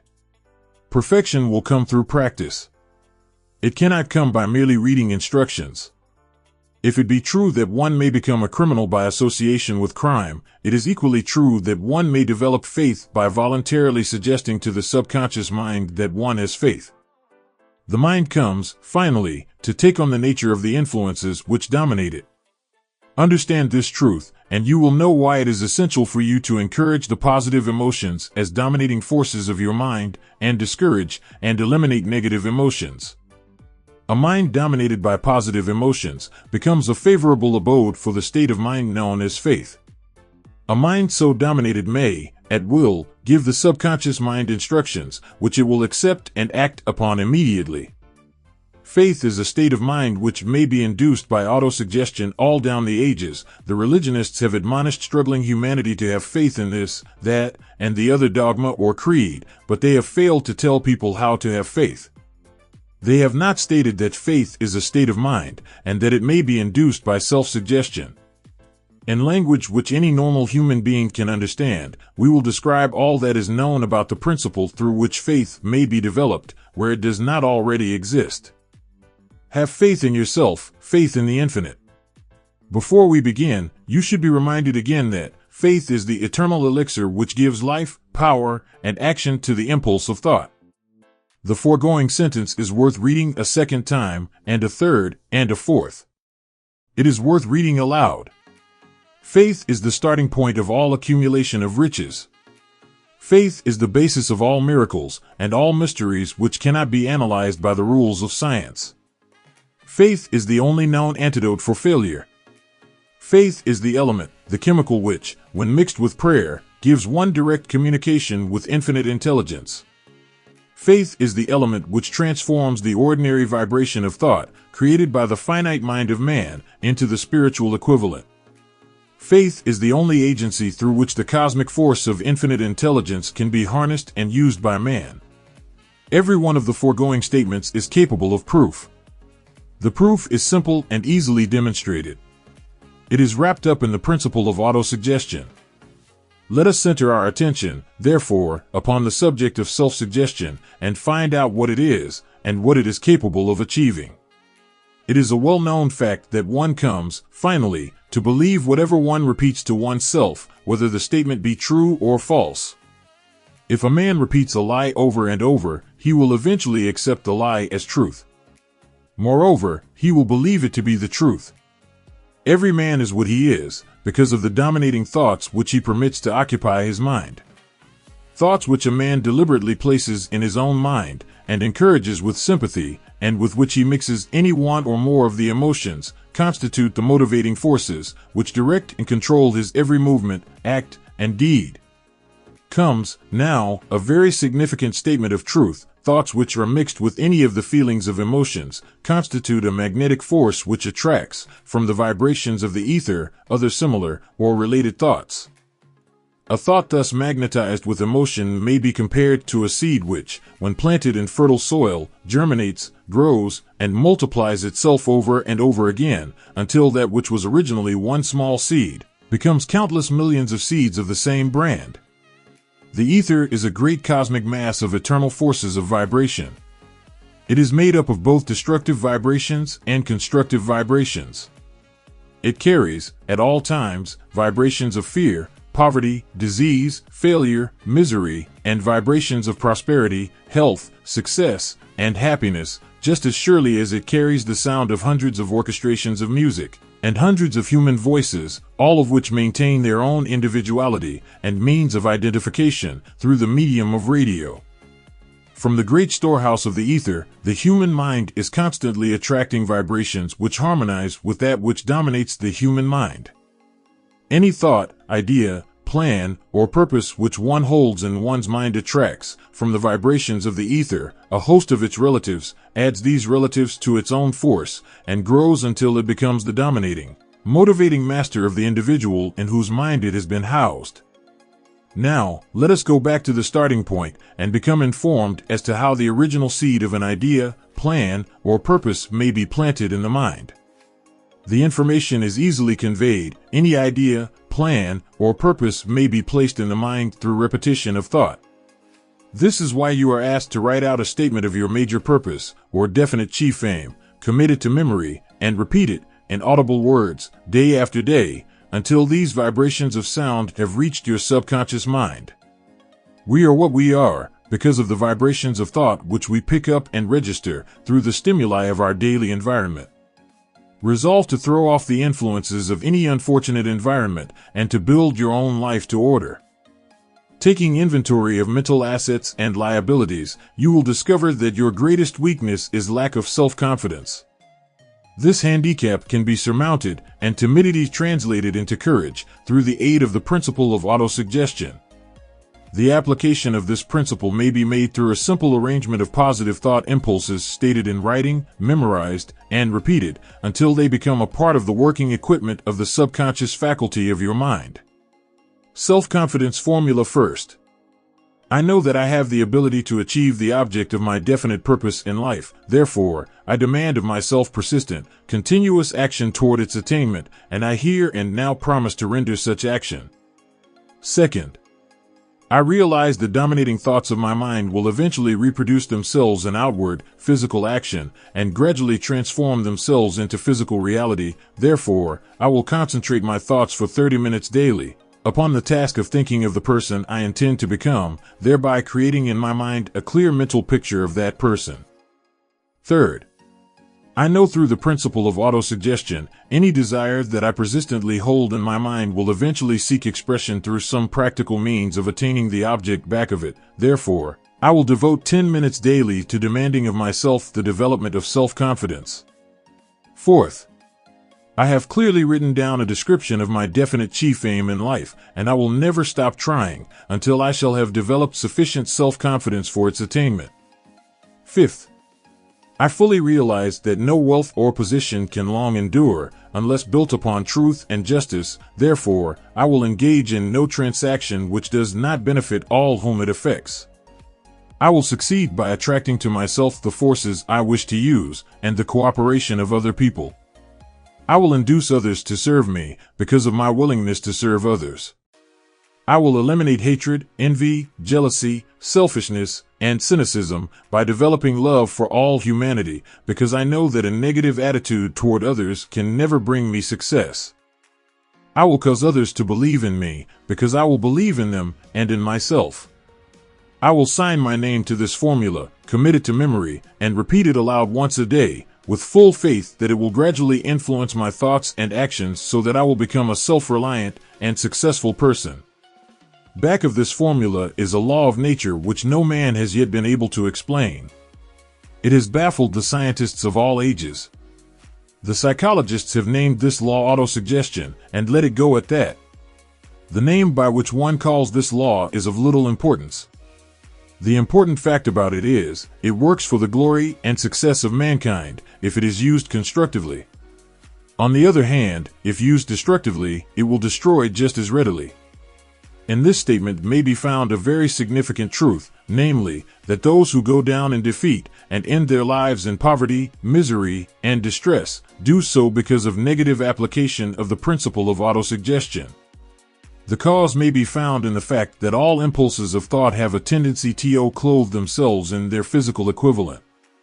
The subconscious mind makes no distinction between constructive and destructive thought impulses. It works with the material we feed it through our thought impulses. The subconscious mind will translate into reality of thought driven by fear just as readily as it will translate into reality of thought driven by courage or faith. The pages of medical history are rich with illustrations of cases of suggestive suicide. A man may commit suicide through negative suggestion just as effectively as by any other means. In a Midwestern city, a man by the name of Joseph Grant, a bank official, borrowed a large sum of the bank's money without the consent of the directors. He lost the money through gambling. One afternoon, the bank examiner came and began to check the accounts.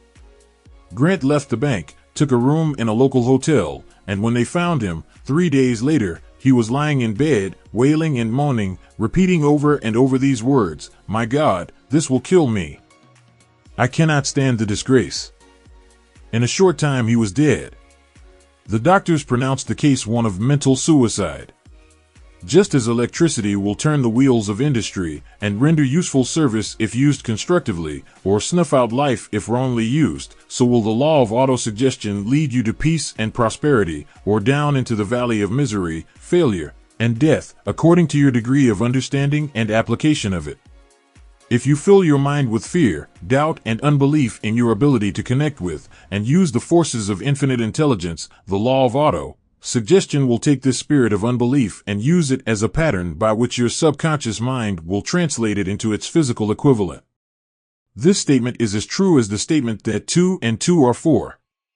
Like the wind which carries one ship east and another west, the law of autosuggestion will lift you up or pull you down, according to the way you set your sails of thought.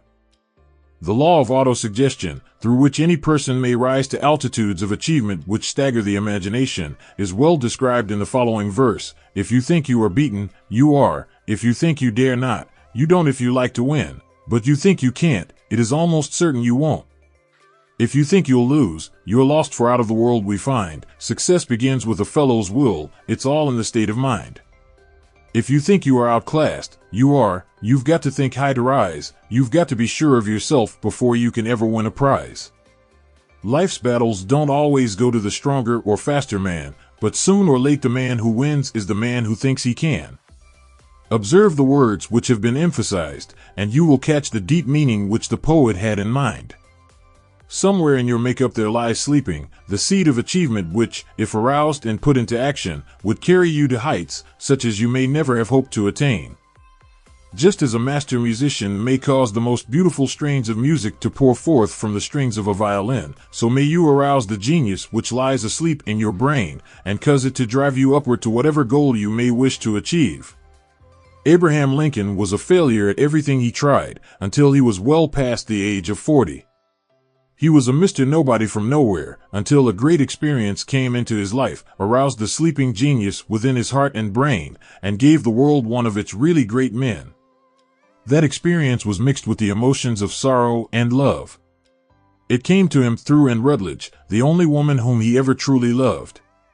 It is a known fact that the emotion of love is closely akin to the state of mind known as faith, and this for the reason that love comes very near to translating one's thought impulses into their spiritual equivalent. During his work of research, the author discovered, from the analysis of the life work and achievements of hundreds of men of outstanding accomplishment, that there was the influence of a woman's love back of nearly every one of them. The emotion of love, in the human heart and brain, creates a favorable field of magnetic attraction, which causes an influx of the higher and finer vibrations which are afloat in the ether. If you wish evidence of the power of faith, study the achievements of men and women who have employed it. At the head of the list comes the Nazarene. Christianity is the greatest single force which influences the minds of men. The basis of Christianity is faith, no matter how many people may have perverted or misinterpreted the meaning of this great force, and no matter how many dogmas and creeds have been created in its name, which do not reflect its tenets. The sum and substance of the teachings and the achievements of Christ, which may have been interpreted as miracles, were nothing more nor less than faith. If there are any such phenomena as miracles, they are produced only through the state of mind known as faith. Some teachers of religion, and many who call themselves Christians, neither understand nor practice faith. Let us consider the power of faith, as it is now being demonstrated, by a man who is well known to all of civilization, Mahatma Gandhi, of India. In this man, the world has one of the most astounding examples known to civilization of the possibilities of faith. Gandhi wields more potential power than any man living at this time, and this, despite the fact that he has none of the orthodox tools of power, such as money, battleships, soldiers, and materials of warfare. Gandhi has no money, he has no home, he does not own a suit of clothes, but he does have power. How does he come by that power? He created it out of his understanding of the principle of faith, and through his ability to transplant that faith into the minds of 200 million people. Gandhi has accomplished, through the influence of faith, that which the strongest military power on earth could not, and never will accomplish through soldiers and military equipment. He has accomplished the astounding feat of influencing 200 million minds to coalesce and move in unison, as a single mind. What other force on earth, except faith, could do as much? There will come a day when employees as well as employers will discover the possibilities of faith. That day is dawning. The whole world has had ample opportunity, during the recent business depression, to witness what the lack of faith will do to business.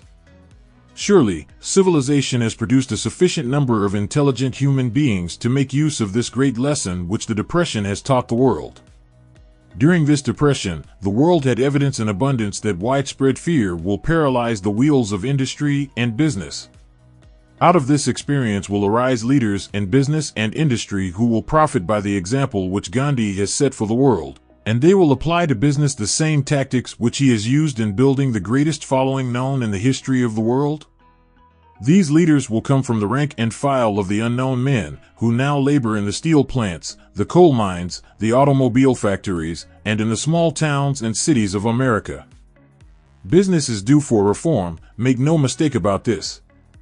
The methods of the past, based upon economic combinations of force and fear, will be supplanted by the better principles of faith and cooperation.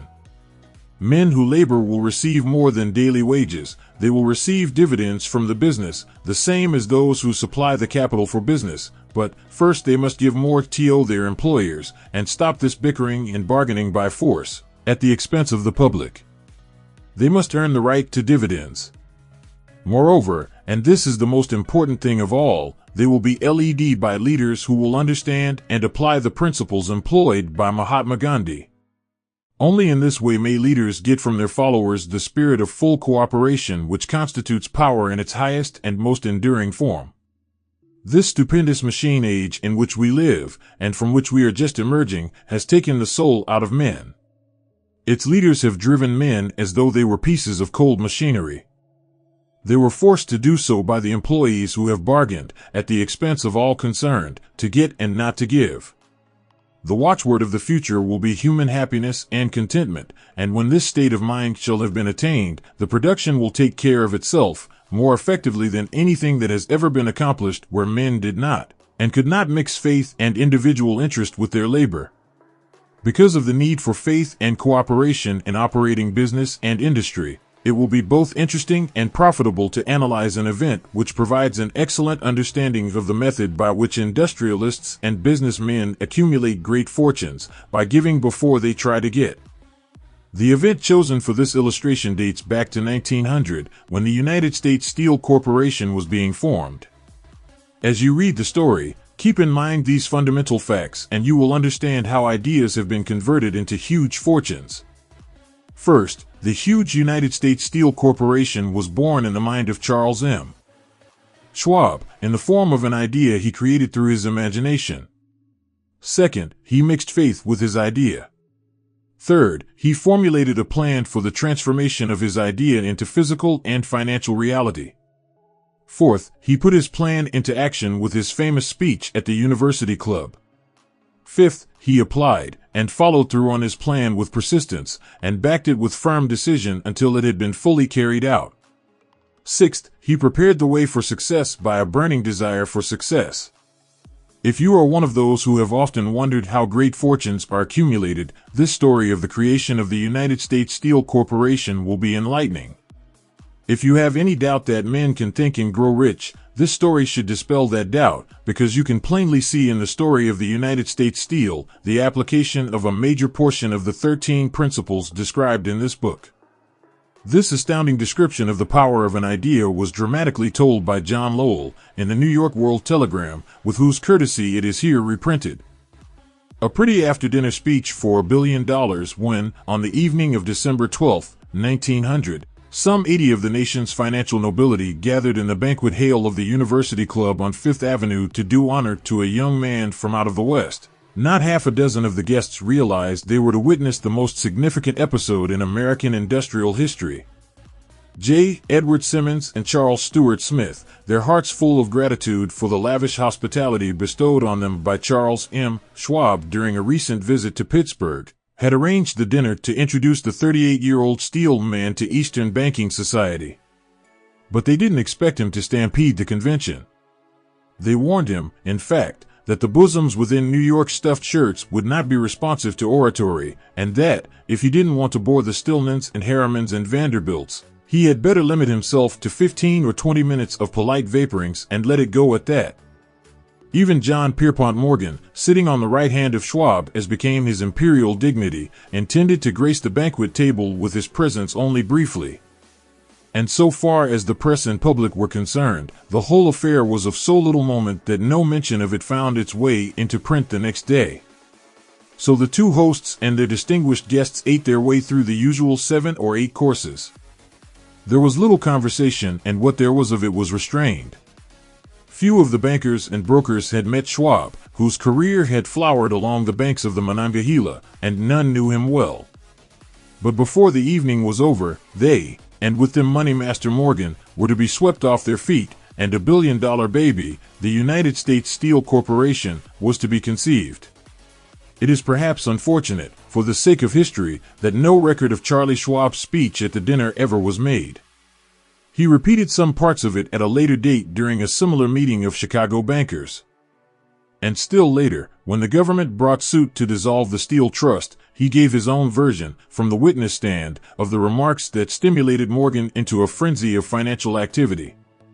It is probable, however, that it was a homely speech, somewhat ungrammatical, full of epigram and threaded with wit. But aside from that, it had a galvanic force and effect upon the 5 billions of estimated capital that was represented by the diners.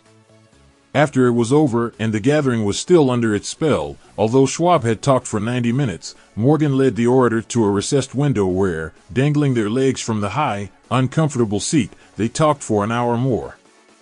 The magic of the Schwab personality had been turned on, full force, but what was more important and lasting was the full-fledged, clear-cut program he laid down for the aggrandizement of steel. Many other men had tried to interest Morgan in slapping together a steel trust after the pattern of the biscuit, wire and hoop, sugar, rubber, whiskey, oil, or chewing gum combinations. John W. Gates, the gambler, had urged it, but Morgan distrusted him.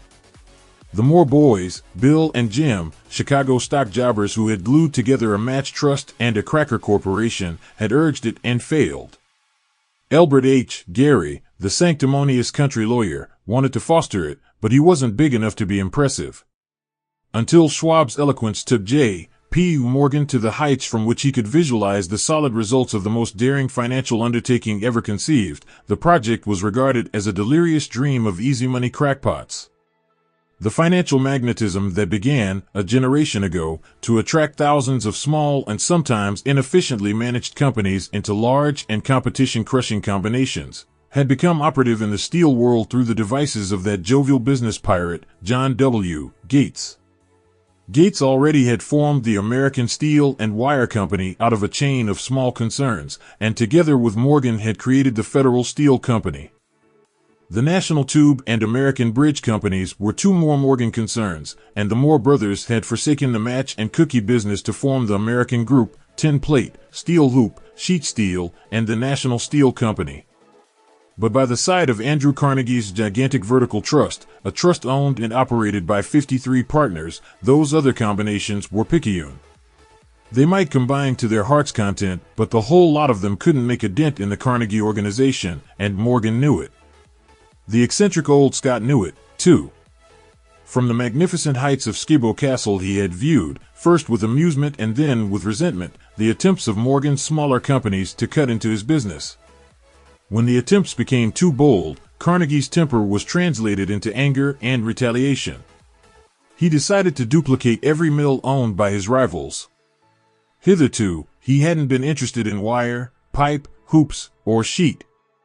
Instead, he was content to sell such companies the raw steel and let them work it into whatever shape they wanted. Now, with Schwab as his chief and able lieutenant, he planned to drive his enemies to the wall. So it was that in the speech of Charles M. Schwab, Morgan saw the answer to his problem of combination. A trust without Carnegie, giant of them all, would be no trust at all, a plum pudding, as one writer said, without the plums. Schwab's speech on the night of December 12, 1900, undoubtedly carried the inference, though not the pledge, that the vast Carnegie enterprise could be brought under the Morgan tent. He talked of the world future for steel, of reorganization for efficiency, of specialization, of the scrapping of unsuccessful mills and concentration of effort on the flourishing properties, of economies in the ore traffic, of economies in overhead and administrative departments, of capturing foreign markets. More than that, he told the buccaneers among them wherein lay the errors of their customary piracy. Their purposes, he inferred, had been to create monopolies, raise prices, and pay themselves fat dividends out of privilege. Schwab condemned the system in his heartiest manner. The short-sightedness of such a policy, he told his hearers, lay in the fact that it restricted the market in an era when everything cried for expansion. By cheapening the cost of steel, he argued, an ever-expanding market would be created, more uses for steel would be devised, and a goodly portion of the world trade could be captured. Actually, though he did not know it, Schwab was an apostle of modern mass production. So the dinner at the University Club came to an end. Morgan went home to think about Schwab's rosy predictions. Schwab went back to Pittsburgh to run the steel business for Andrew Carnegie, while Gary and the rest went back to their stock tickers to fiddle around in anticipation of the next move. It was not long coming. It took Morgan about 1 week to digest the feast of reason Schwab had placed before him. When he had assured himself that no financial indigestion was to result, he sent for Schwab and found that young man rather coy. Mr. Carnegie, Schwab indicated, might not like it if he found his trusted company president had been flirting with the Emperor of Wall Street, the street upon which Carnegie was resolved never to tread. Then it was suggested by John W. Gates, the go-between, that if Schwab happened to be in the Bellevue Hotel in Philadelphia, J. P. Morgan might also happen to be there. When Schwab arrived, however, Morgan was inconveniently ill at his New York home, and so, on the elder man's pressing invitation, Schwab went to New York and presented himself at the door of the financier's library. Now certain economic historians have professed the belief that from the beginning to the end of the drama, the stage was set by Andrew Carnegie, that the dinner to Schwab, the famous speech, the Sunday night conference between Schwab and the Money King, were events arranged by the canny Scot. The truth is exactly the opposite. When Schwab was called in to consummate the deal, he didn't even know whether the little boss, as Andrew was called, would so much as listen to an offer to sell, particularly to a group of men whom Andrew regarded as being endowed with something less than holiness. But Schwab did take into the conference with him, in his own handwriting, 6 sheets of copperplate figures, representing to his mind the physical worth and the potential earning capacity of every steel company he regarded as an essential star in the new metal firmament. 4 men pondered over these figures all night. The chief, of course, was Morgan, steadfast in his belief in the divine right of money. With him was his aristocratic partner, Robert Bacon, a scholar and a gentleman. The third was John W. Gates, whom Morgan scorned as a gambler and used as a tool. The fourth was Schwab, who knew more about the processes of making and selling steel than any whole group of men then living. Throughout that conference, the Pittsburghers' figures were never questioned. If he said a company was worth so much, then it was worth that much and no more. He was insistent, too, upon including in the combination only those concerns he nominated. He had conceived a corporation in which there would be no duplication, not even to satisfy the greed of friends who wanted to unload their companies upon the broad Morgan shoulders. Thus he left out, by design, a number of the larger concerns upon which the walruses and carpenters of Wall Street had cast hungry eyes. When dawn came, Morgan rose and straightened his back. Only one question remained. "Do you think you can persuade Andrew Carnegie to sell?" he asked. "I can try," said Schwab. "If you can get him to sell, I will undertake the matter," said Morgan.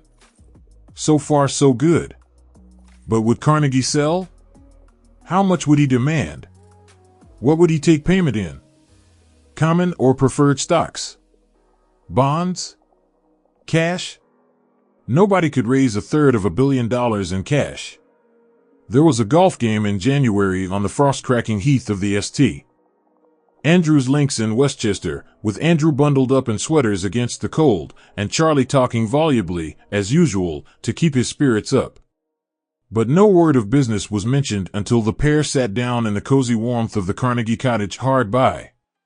Then, with the same persuasiveness that had hypnotized 80 millionaires at the University Club, Schwab poured out the glittering promises of retirement and comfort, of untold millions to satisfy the old man's social caprices. Carnegie capitulated, wrote a figure on a slip of paper, handed it to Schwab and said, "All right, that's what we'll sell for." The figure was approximately $400 million, and was reached by taking the $320 million mentioned by Schwab as a basic figure, and adding to it $80 million to represent the increased capital value over the previous 2 years. Later, on the deck of a transatlantic liner, the Scotsman said ruefully to Morgan, "I wish I had asked you for $100 million more." "If you had asked for it, you'd have gotten it," Morgan told him cheerfully. There was an uproar, of course. A British correspondent cabled that the foreign steel world was appalled by the gigantic combination. President Hadley, of Yale, declared that unless trusts were regulated, the country might expect an emperor in Washington within the next 25 years. But that able stock manipulator, Keene, went at his work of shoving the new stock at the public so vigorously that all the excess water, estimated by some at nearly $600,000, was absorbed in a twinkling. So Carnegie had his millions, and the Morgan Syndicate had $62 million for all its trouble, and all the boys, from Gates to Gary, had their millions. The 38-year-old Schwab had his reward. He was made president of the new corporation and remained in control until 1930. The dramatic story of big business which you have just finished was included in this book, because it is a perfect illustration of the method by which desire can be transmuted into its physical equivalent.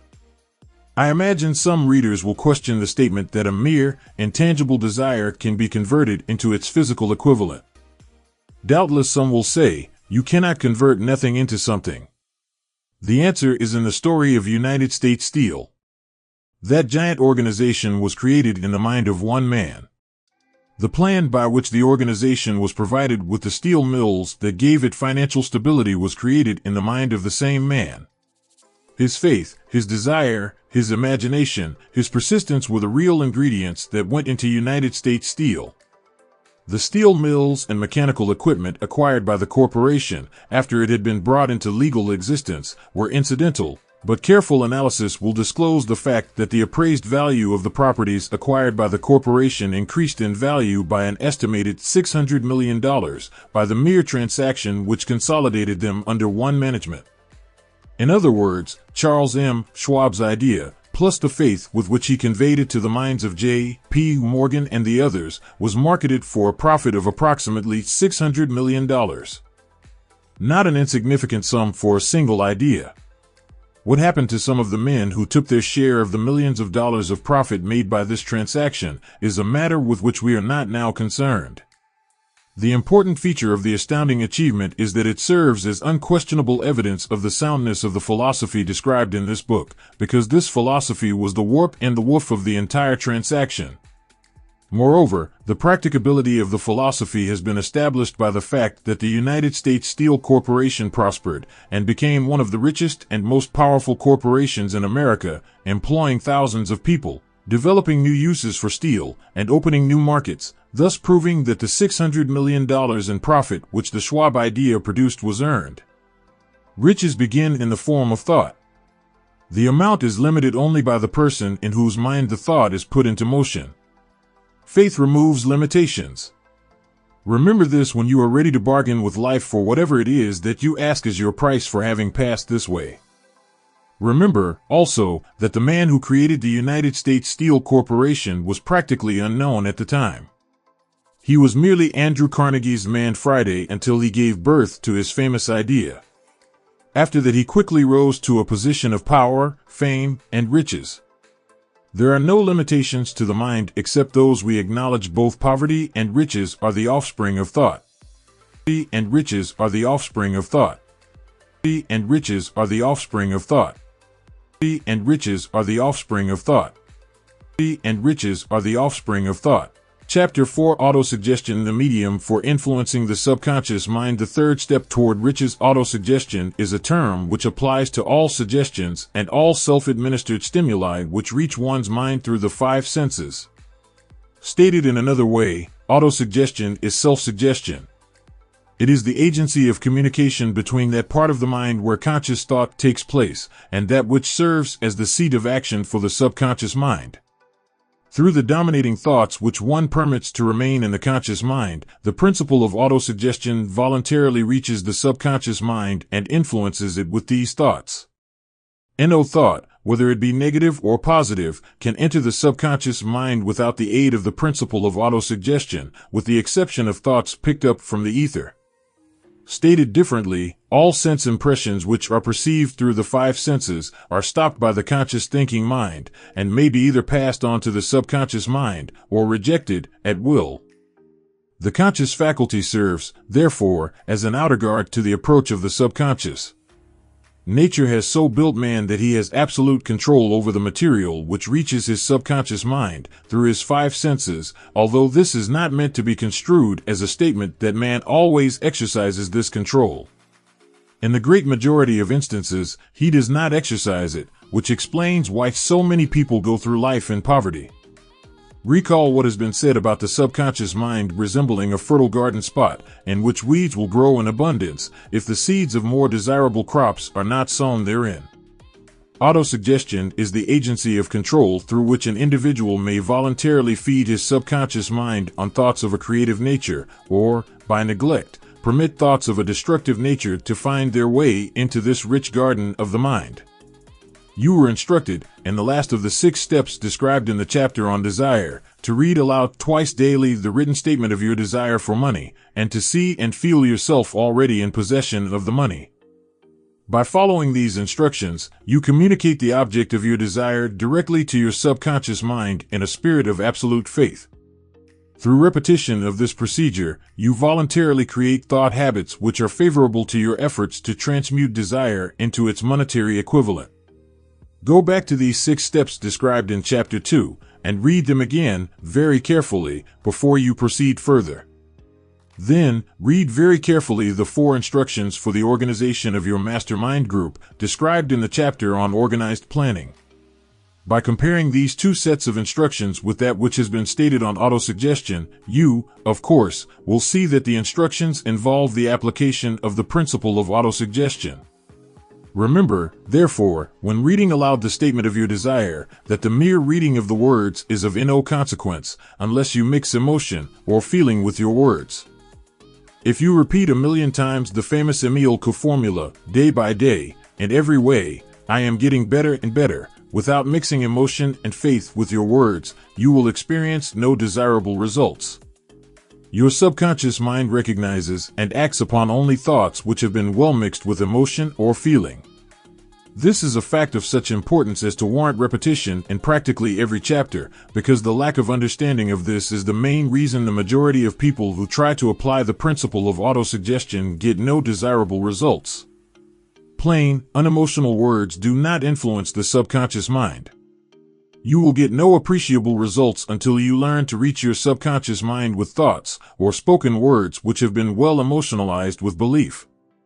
Do not become discouraged if you cannot control and direct your emotions the first time you try to do so. Remember, there is no such possibility as something for nothing. Ability to reach and influence your subconscious mind has its price, and you must pay that price. You cannot cheat, even if you desire to do so. The price of ability to influence your subconscious mind is everlasting persistence in applying the principles described here. You cannot develop the desired ability for a lower price. You, and you alone, must decide whether or not the reward for which you are striving is worth the price you must pay for it in effort. Wisdom and cleverness alone will not attract and retain money except in a few very rare instances where the law of averages favors the attraction of money through these sources. The method of attracting money described here does not depend upon the law of averages.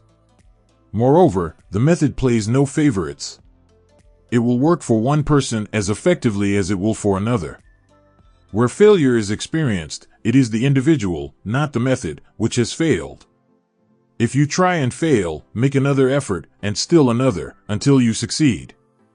Your ability to use the principle of autosuggestion will depend, very largely, upon your capacity to concentrate upon a given desire until that desire becomes a burning obsession.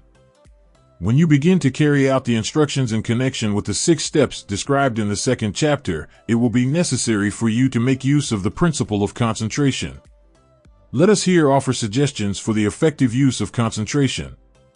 When you begin to carry out the first of the 6 steps, which instructs you to fix in your own mind the exact amount of money you desire, hold your thoughts on that amount of money by concentration, or fixation of attention, with your eyes closed, until you can actually see the physical appearance of the money.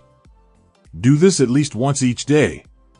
As you go through these exercises, follow the instructions given in the chapter on faith, and see yourself actually in possession of the money. Here is a most significant fact. The subconscious mind takes any orders given it in a spirit of absolute faith, and acts upon those orders, although the orders often have to be presented over and over again, through repetition, before they are interpreted by the subconscious mind. Following the preceding statement, consider the possibility of playing a perfectly legitimate trick on your subconscious mind by making it believe, because you believe it, that you must have the amount of money you are visualizing, that this money is already awaiting your claim, that the subconscious mind must hand over to you practical plans for acquiring the money which is yours. Hand over the thoughts suggested in the preceding paragraph to your imagination, and see what your imagination can, or will do, to create practical plans for the accumulation of money through transmutation of your desire.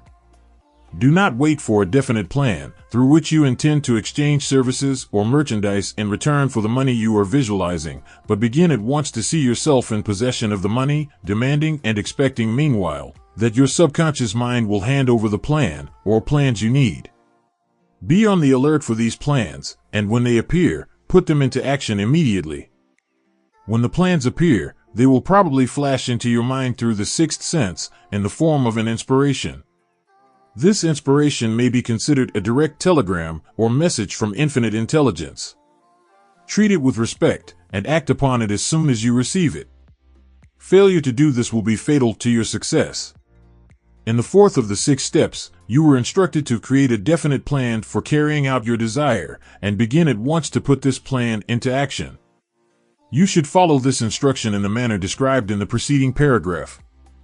Do not trust to your reason when creating your plan for accumulating money through the transmutation of desire.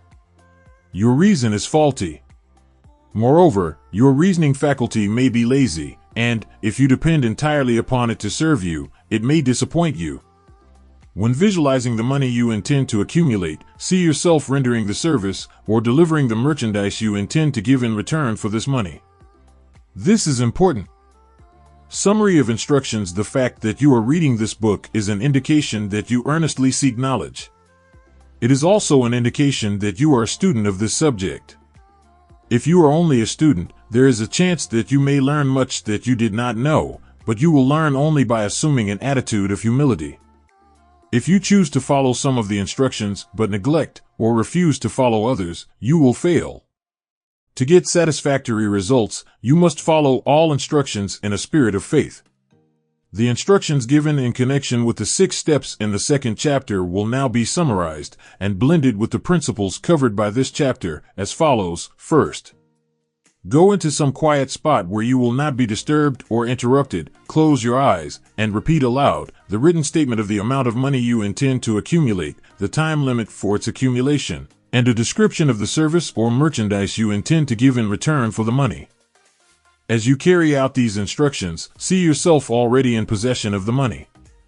For example, suppose that you intend to accumulate $50,000 by the 1st of January, 5 years hence, that you intend to give personal services in return for the money, in the capacity of a salesman. Your written statement of your purpose should be similar to the following: by the 1st day of January, 19, I will have in my possession $50,000, which will come to me in various amounts from time to time during the interim. In return for this money, I will give the most efficient service of which I am capable, rendering the fullest possible quantity and the best possible quality of service in the capacity of salesman of. I believe that I will have this money in my possession. My faith is so strong that I can now see this money before my eyes. I can touch it with my hands. It is now awaiting transfer to me at the time and in the proportion that I deliver the service I intend to render in return for it. I am awaiting a plan by which to accumulate this money, and I will follow that plan when it is received. Second, repeat this program night and morning until you can see the money you intend to accumulate. Third, place a written copy of your statement where you can see it night and morning and read it just before retiring and upon arising until it has been memorized. Remember, as you carry out these instructions, that you are applying the principle of autosuggestion for the purpose of giving orders to your subconscious mind. Remember, also, that your subconscious mind will act only upon instructions which are emotionalized and handed over to it with feeling. Faith is the strongest and most productive of the emotions. Follow the instructions given in the chapter on faith. These instructions may, at first, seem abstract. Do not let this disturb you. Follow the instructions, no matter how abstract or impractical they may, at first, appear to be. The time will soon come, if you do as you have been instructed, in spirit as well as in act, when a whole new universe of power will unfold to you. Skepticism, in connection with all new ideas, is characteristic of all human beings. But if you follow the instructions outlined, your skepticism will soon be replaced by belief, and this, in turn, will soon become crystallized into absolute faith. Then you will have arrived at the point where you may truly say, I am the master of my fate, I am the captain of my soul. Many philosophers have made the statement that man is the master of his own earthly destiny, but most of them have failed to say why he is the master. The reason that man may be the master of his own earthly status, and especially his financial status, is thoroughly explained in this chapter. Man may become the master of himself and of his environment because he has the power to influence his own subconscious mind, and through it, gain the cooperation of infinite intelligence. You are now reading the chapter which represents the keystone to the arch of this philosophy. The instructions contained in this chapter must be understood and applied with persistence if you succeed in transmuting desire into money. The actual performance of transmuting desire into money involves the use of autosuggestion as an agency by which one may reach and influence the subconscious mind. The other principles are simply tools with which to apply autosuggestion.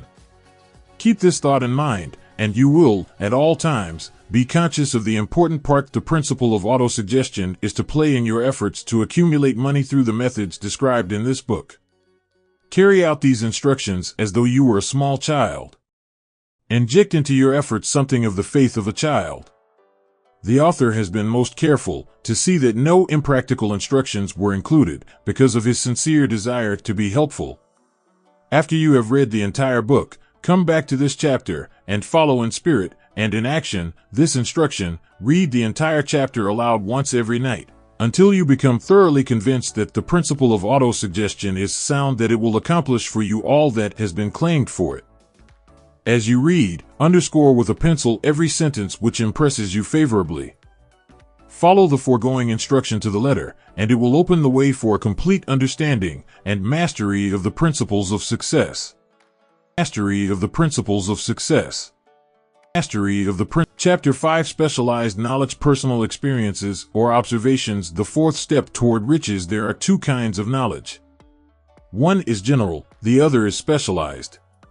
General knowledge, no matter how great in quantity or variety it may be, is of but little use in the accumulation of money. The faculties of the great universities possess, in the aggregate, practically every form of general knowledge known to civilization. Most of the professors have but little or no money.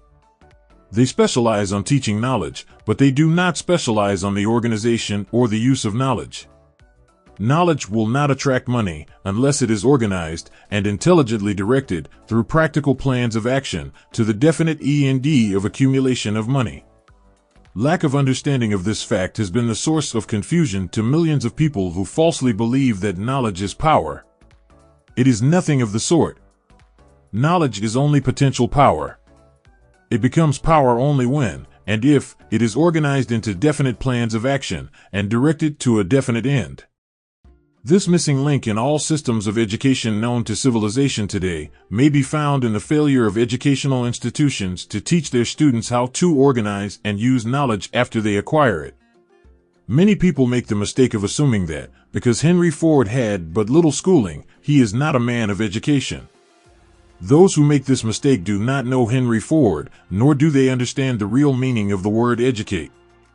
That word is derived from the Latin word educo, meaning to educe, to draw out, to develop from within. An educated man is not, necessarily, one who has an abundance of general or specialized knowledge. An educated man is one who has so developed the faculties of his mind that he may acquire anything he wants, or its equivalent, without violating the rights of others. Henry Ford comes well within the meaning of this definition. During the World War, a Chicago newspaper published certain editorials in which, among other statements, Henry Ford was called an ignorant pacifist. Mr. Ford objected to the statements and brought suit against the paper for libeling him. When the suit was tried in the courts, the attorneys for the paper pleaded justification and placed Mr. Ford himself on the witness stand for the purpose of proving to the jury that he was ignorant. The attorneys asked Mr. Ford a great variety of questions, all of them intended to prove, by his own evidence, that, while he might possess considerable specialized knowledge pertaining to the manufacture of automobiles, he was, in the main, ignorant. Mr. Ford was plied with such questions as the following: who was Benedict Arnold, and how many soldiers did the British send over to America to put down the rebellion of 1776? In answer to the last question, Mr. Ford replied, "I do not know the exact number of soldiers the British sent over, but I have heard that it was a considerably larger number than ever went back." Finally, Mr. Ford became tired of this line of questioning, and in reply to a particularly offensive question, he leaned over, pointed his finger at the lawyer who had asked the question, and said, "If I should really want to answer the foolish question you have just asked, or any of the other questions you have been asking me, let me remind you that I have a row of electric push buttons on my desk, and by pushing the right button, I can summon to my aid men who can answer any question I desire to ask concerning the business to which I am devoting most of my efforts. Now, will you kindly tell me why I should clutter up my mind with general knowledge for the purpose of being able to answer questions when I have men around me who can supply any knowledge I require?" There certainly was good logic to that reply. That answer floored the lawyer. Every person in the courtroom realized it was the answer, not of an ignorant man, but of a man of education. Any man is educated who knows where to get knowledge when he needs it, and how to organize that knowledge into definite plans of action. Through the assistance of his mastermind group, Henry Ford had at his command all the specialized knowledge he needed to enable him to become one of the wealthiest men in America. It was not essential that he have this knowledge in his own mind. Surely no person who has sufficient inclination and intelligence to read a book of this nature can possibly miss the significance of this illustration. Before you can be sure of your ability to transmute desire into its monetary equivalent, you will require specialized knowledge of the service, merchandise, or profession which you intend to offer in return for fortune. Perhaps you may need much more specialized knowledge than you have the ability or the inclination to acquire, and if this should be true, you may bridge your weakness through the aid of your mastermind group. Andrew Carnegie stated that he, personally, knew nothing about the technical end of the steel business. Moreover, he did not particularly care to know anything about it. The specialized knowledge which he required for the manufacture and marketing of steel, he found available through the individual units of his mastermind group. The accumulation of great fortunes calls for power, and power is acquired through highly organized and intelligently directed specialized knowledge, but that knowledge does not, necessarily, have to be in the possession of the man who accumulates the fortune.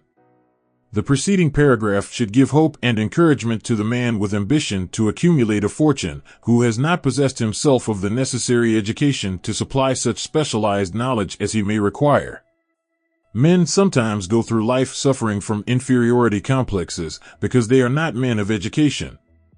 The man who can organize and direct a mastermind group of men who possess knowledge useful in the accumulation of money is just as much a man of education as any man in the group. Remember this if you suffer from a feeling of inferiority because your schooling has been limited. Thomas A. Edison had only 3 months of schooling during his entire life. He did not lack education, neither did he die poor. Henry Ford had less than a 6th grade schooling, but he has managed to do pretty well by himself, financially. Specialized knowledge is among the most plentiful and the cheapest forms of service which may be had. If you doubt this, consult the payroll of any university. It pays to know how to purchase knowledge first of all, decide the sort of specialized knowledge you require, and the purpose for which it is needed. To a large extent, your major purpose in life, the goal toward which you are working, will help determine what knowledge you need. With this question settled, your next move requires that you have accurate information concerning dependable sources of knowledge. The more important of these are A. One's own experience and education. B. Experience and education available through cooperation of others. Mastermind alliance. C. Colleges and universities. D. Public libraries through books and periodicals in which may be found all the knowledge organized by civilization. E. Special training courses through night schools and home study schools in particular. As knowledge is acquired, it must be organized and put into use for a definite purpose through practical plans. Knowledge has no value except that which can be gained from its application toward some worthy end. This is one reason why college degrees are not valued more highly. They represent nothing but miscellaneous knowledge. If you contemplate taking additional schooling, first determine the purpose for which you want the knowledge you are seeking, then learn where this particular sort of knowledge can be obtained from reliable sources. Successful men, in all callings, never stop acquiring specialized knowledge related to their major purpose, business, or profession. Those who are not successful usually make the mistake of believing that the knowledge acquiring period ends when one finishes school. The truth is that schooling does but little more than to put one in the way of learning how to acquire practical knowledge. With this changed world, which began at the end of the economic collapse, came also astounding changes in educational requirements. The order of the day is specialization. This truth was emphasized by Robert P. Moore, Secretary of Appointments of Columbia University. Specialists most sought, particularly sought after by employing companies, are candidates who have specialized in some field, business school graduates with training in accounting and statistics, engineers of all varieties, journalists, architects, chemists, and also outstanding leaders and activity men of the senior class. The man who has been active on the campus, whose personality is such that he gets along with all kinds of people and who has done an adequate job with his studies has a most decided edge over the strictly academic student. Some of these, because of their all-around qualifications, have received several offers of positions, a few of them as many as 6. In departing from the conception that the straighter student was invariably the one to get the choice of the better jobs, Mr. Moore said that most companies look not only to academic records, but to activity records and personalities of the students. One of the largest industrial companies, the leader in its field, and writing to Mr. Moore concerning prospective seniors at the college, said, "We are interested primarily in finding men who can make exceptional progress in management work. For this reason, we emphasize qualities of character, intelligence, and personality far more than specific educational background." Apprenticeship proposing a system of apprenticing students in offices, stores, and industrial occupations during the summer vacation. Mr. Moore asserts that after the first 2 or 3 years of college, every student should be asked to choose a definite future course and to call a halt if he has been merely pleasantly drifting without purpose through an unspecialized academic curriculum. Colleges and universities must face the practical consideration that all professions and occupations now demand specialists, he said, urging that educational institutions accept more direct responsibility for vocational guidance. One of the most reliable and practical sources of knowledge available to those who need specialized schooling is the night schools operated in most large cities. The correspondence schools give specialized training anywhere the U.S. males go, on all subjects that can be taught by the extension method. One advantage of home study training is the flexibility of the study program, which permits one to study during spare time.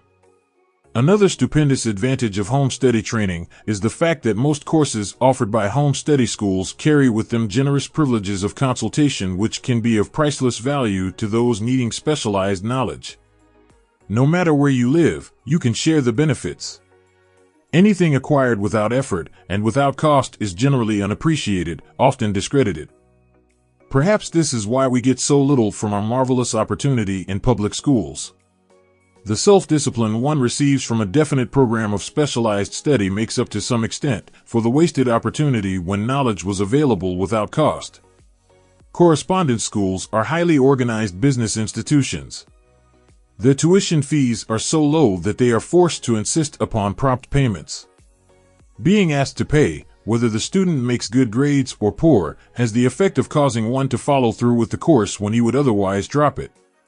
The correspondence schools have not stressed this point sufficiently, for the truth is that their collection departments constitute the very finest sort of training on decision, promptness, action, and the habit of finishing that which one begins. I learned this from experience, more than 25 years ago. I enrolled for a home study course in advertising. After completing 8 or 10 lessons, I stopped studying, but the school did not stop sending me bills. Moreover, it insisted upon payment, whether I kept up my studies or not. I decided that if I had to pay for the course, I should complete the lessons and get my money's worth. I felt, at the time, that the collection system of the school was somewhat too well organized, but I learned later in life that it was a valuable part of my training for which no charge had been made. Being forced to pay, I went ahead and completed the course. Later in life, I discovered that the efficient collection system of that school had been worth much in the form of money earned, because of the training in advertising I had so reluctantly taken. We have in this country what is said to be the greatest public school system in the world. We have invested fabulous sums for fine buildings, we have provided convenient transportation for children living in the rural districts, so they may attend the best schools, but there is one astounding weakness to this marvelous system: it is free. One of the strange things about human beings is that they value only that which has a price. The free schools of America, and the free public libraries, do not impress people because they are free. This is the major reason why so many people find it necessary to acquire additional training after they quit school and go low work.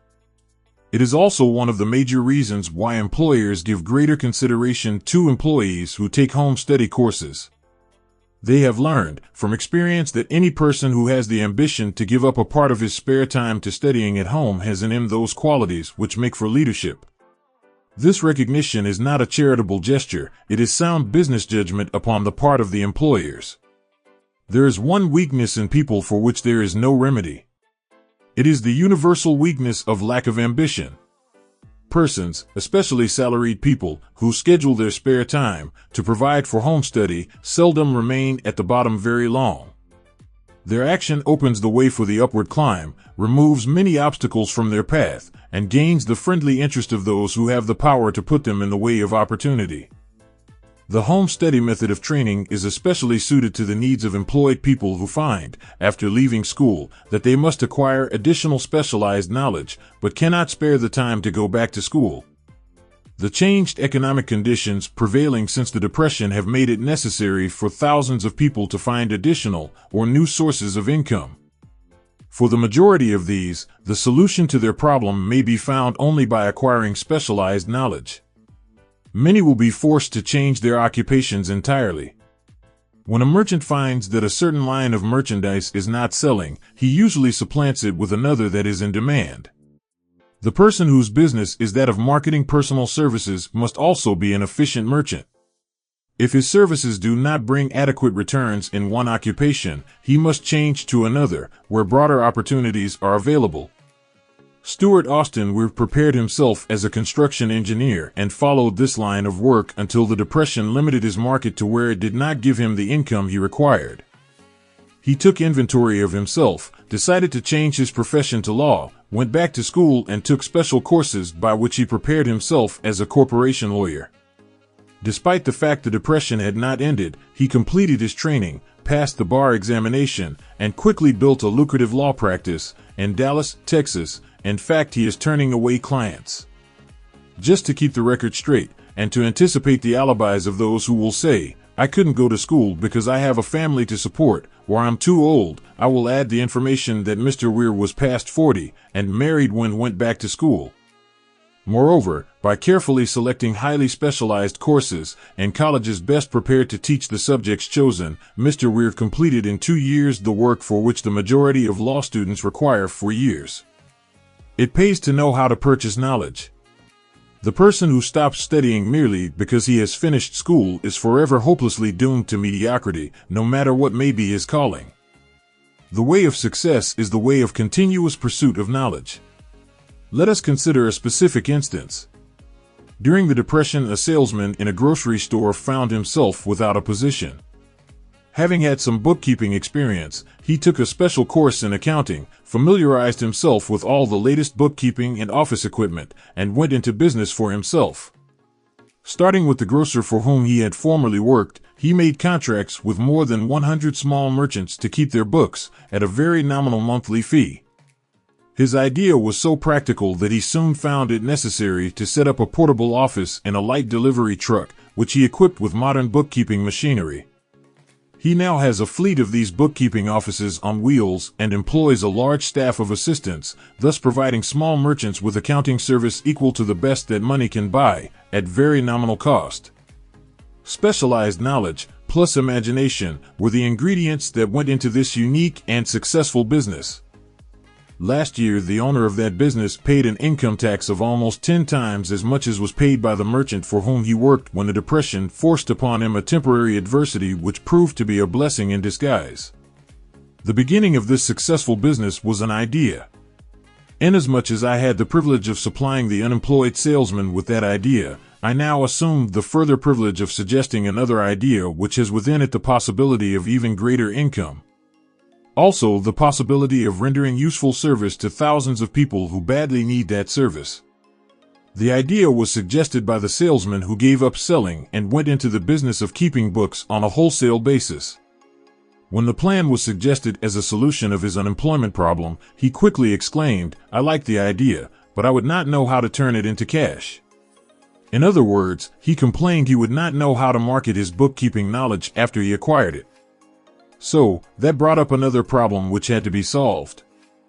With the aid of a young woman typist, clever at hand lettering, and who could put the story together, a very attractive book was prepared, describing the advantages of the new system of bookkeeping.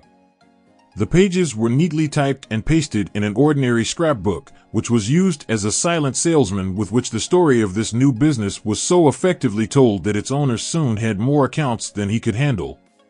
There are thousands of people, all over the country, who need the services of a merchandising specialist capable of preparing an attractive brief for use in marketing personal services. The aggregate annual income from such a service might easily exceed that received by the largest employment agency, and the benefits of the service might be made far greater to the purchaser than any to be obtained from an employment agency. The idea here described was born of necessity, to bridge an emergency which had to be covered, but it did not stop by merely serving one person. The woman who created the idea has a keen imagination. She saw in her newly born brainchild the making of a new profession, one that is destined to render valuable service to thousands of people who need practical guidance in marketing personal services. Spurred to action by the instantaneous success of her first prepared plan to market personal services, this energetic woman turned next to the solution of a similar problem for her son who had just finished college, but had been totally unable to find a market for his services. The plan she originated for his use was the finest specimen of merchandising of personal services I have ever seen. When the plan book had been completed, it contained nearly 50 pages of beautifully typed, properly organized information telling the story of her son's native ability, schooling, personal experiences, and a great variety of other information too extensive for description. The plan book also contained a complete description of the position her son desired, together with a marvelous word picture of the exact plan he would use in filling the position. The preparation of the plan book required several weeks' labor, during which time its creator sent her son to the public library almost daily to procure data needed in selling his services to best advantage. She sent him also to all the competitors of his prospective employer and gathered from them vital information concerning their business methods, which was of great value in the formation of the plan he intended to use in filling the position he sought. When the plan had been finished, it contained more than half a dozen very fine suggestions for the use and benefit of the prospective employer. One may be inclined to ask, why go to all this trouble to secure a job? The answer is straight to the point. Also, it is dramatic, because it deals with a subject which assumes the proportion of a tragedy with millions of men and women whose sole source of income is personal services. The answer is, doing a thing well never is trouble. The plan prepared by this woman for the benefit of her son helped him get the job for which he applied, at the first interview, at a salary fixed by himself. Moreover, and this, too, is important, the position did not require the young man to start at the bottom. He began as a junior executive at an executive's salary. Why go to all this trouble, do you ask? Well, for one thing, the planned presentation of this young man's application for a position clipped off no less than 10 years of time he would have required to get to where he began, had he started at the bottom and worked his way up. This idea of starting at the bottom and working one's way up may appear to be sound, but the major objection to it is this: too many of those who begin at the bottom never manage to lift their heads high enough to be seen by opportunity, so they remain at the bottom. It should be remembered, also, that the outlook from the bottom is not so very bright or encouraging. It has a tendency to kill off ambition. We call it getting into a rut, which means that we accept our fate because we form the habit of daily routine, a habit that finally becomes so strong we cease to try to throw it off. And that is another reason why it pays to start 1 or 2 steps above the bottom. By so doing, one forms the habit of looking around, of observing how others get ahead, of seeing opportunity, and of embracing it without hesitation. Dan Halpin is a splendid example of what I mean. During his college days, he was manager of the famous 1930 national championship Notre Dame football team, when it was under the direction of the late Knute Rockne. Perhaps he was inspired by the great football coach to aim high, and not mistake temporary defeat for failure, just as Andrew Carnegie, the great industrial leader, inspired his young business lieutenants to set high goals for themselves. At any rate, young Halpin finished college at a mighty unfavorable time, when the Depression had made jobs scarce, so, after a fling at investment banking and motion pictures, he took the first opening with a potential future he could find, selling electrical hearing aids on a commission basis. Anyone could start in that sort of job, and Halpin knew it, but it was enough to open the door of opportunity to him. For almost 2 years, he continued in a job not to his liking, and he would never have risen above that job if he had not done something about his dissatisfaction. He aimed, first, at the job of assistant sales manager of his company, and got the job. That one step upward placed him high enough above the crowd to enable him to see still greater opportunity. Also, it placed him where opportunity could see him. He made such a fine record selling hearing aids that A.M. Andrews, chairman of the board of the Dictograph Products Company, a business competitor of the company for which Halpin worked, wanted to know something about that man Dan Halpin, who was taking big sales away from the long-established Dictograph Company. He sent for Halpin. When the interview was over, Halpin was the new sales manager in charge of the acoustic-on division. Then, to test young Halpin's mettle, Mr. Andrews went away to Florida for 3 months, leaving him to sink or swim in his new job. He did not sink. Knute Rockne's spirit of all the world loves a winner and has no time for a loser inspired him to put so much into his job that he was recently elected vice president of the company and general manager of the Acousticon and Silent Radio division, a job which most men would be proud to earn through 10 years of loyal effort. Halpin turned the trick in little more than 6 months. It is difficult to say whether Mr. Andrews or Mr. Halpin is more deserving of eulogy, for the reason that both showed evidence of having an abundance of that very rare quality known as imagination. Mr. Andrews deserves credit for seeing, in young Halpin, a go-getter of the highest order. Halpin deserves credit for refusing to compromise with life by accepting and keeping a job he did not want, and that is one of the major points I am trying to emphasize through this entire philosophy. That we rise to high positions or remain at the bottom because of conditions we can control if we desire to control them. I am also trying to emphasize another point, namely, that both success and failure are largely the results of habit. I have not the slightest doubt that Dan Halpin's close association with the greatest football coach America ever knew planted in his mind the same brand of desire to excel which made the Notre Dame football team world famous. Truly, there is something to the idea that hero worship is helpful, provided one worships a winner.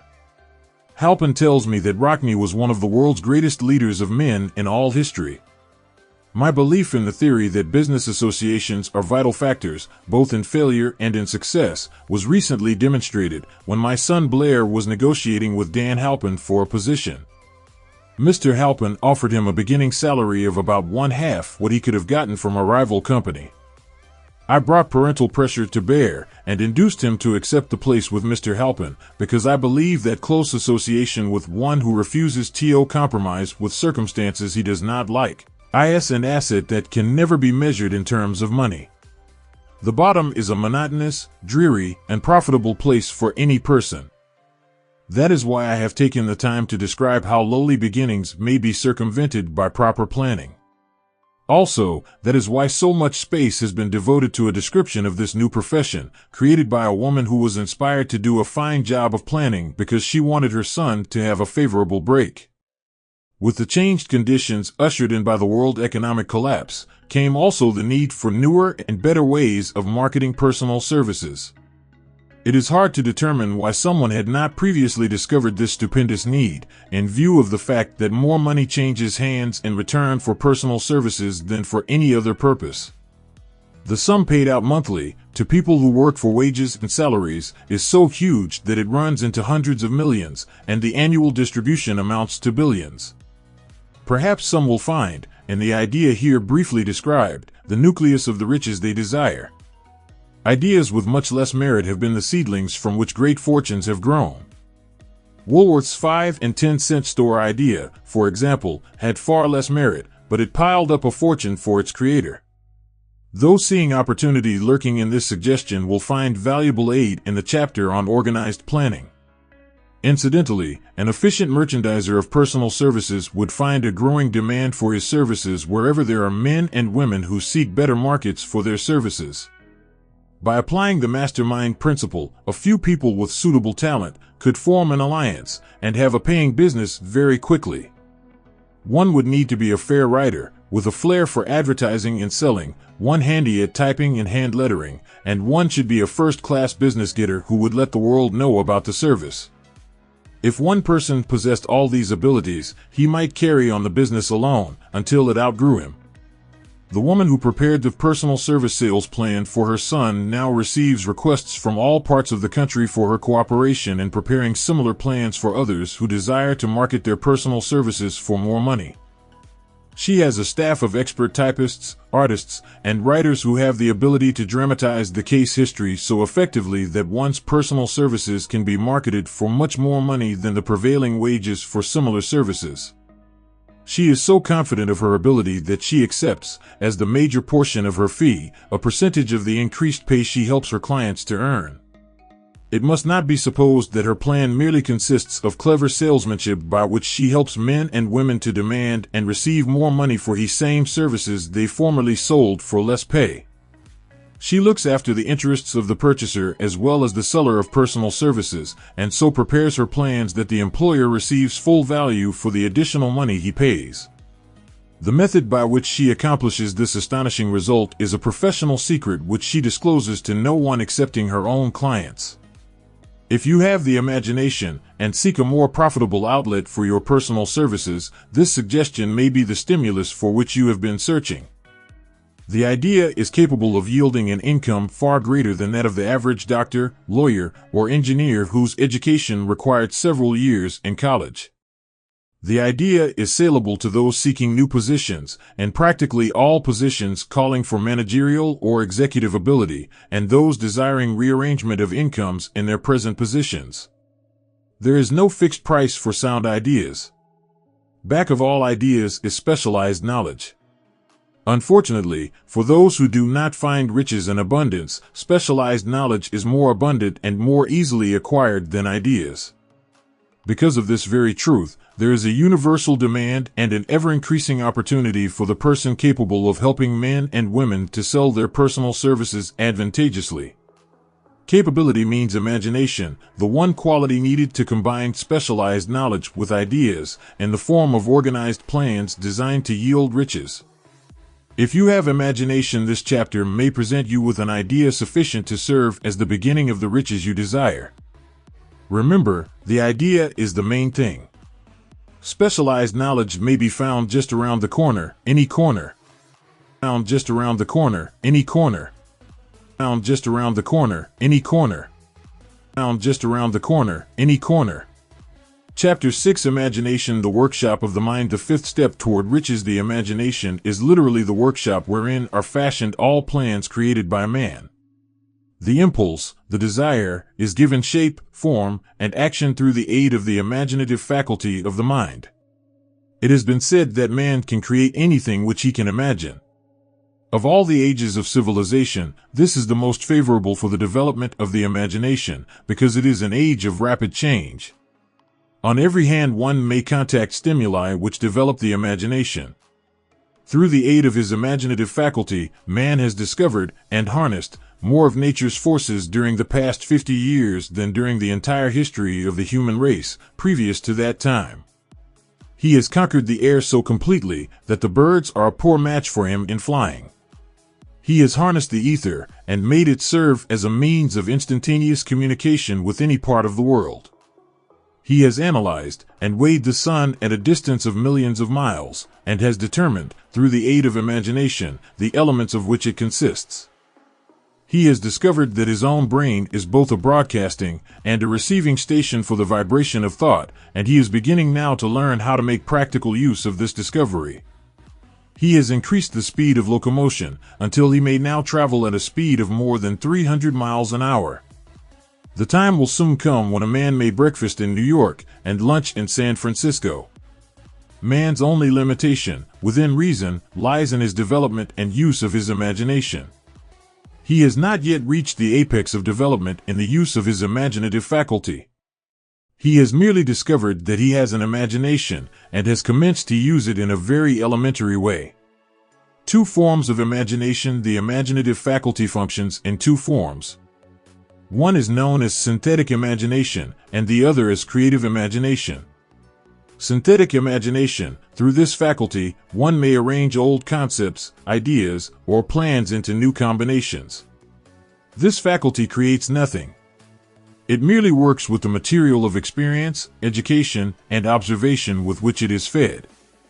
It is the faculty used most by the inventor, with the exception of the who draws upon the creative imagination when he cannot solve his problem through synthetic imagination. Creative imagination. Through the faculty of creative imagination, the finite mind of man has direct communication with infinite intelligence. It is the faculty through which hunches and inspirations are received. It is by this faculty that all basic or new ideas are handed over to man. It is through this faculty that thought vibrations from the minds of others are received. It is through this faculty that one individual may tune in or communicate with the subconscious minds of other men. The creative imagination works automatically in the manner described in subsequent pages. This faculty functions only when the conscious mind is vibrating at an exceedingly rapid rate, as for example, when the conscious mind is stimulated through the emotion of a strong desire.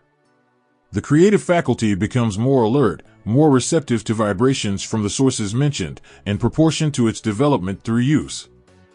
This statement is significant. Ponder over it before passing on. Keep in mind as you follow these principles that the entire story of how one may convert desire into money cannot be told in one statement.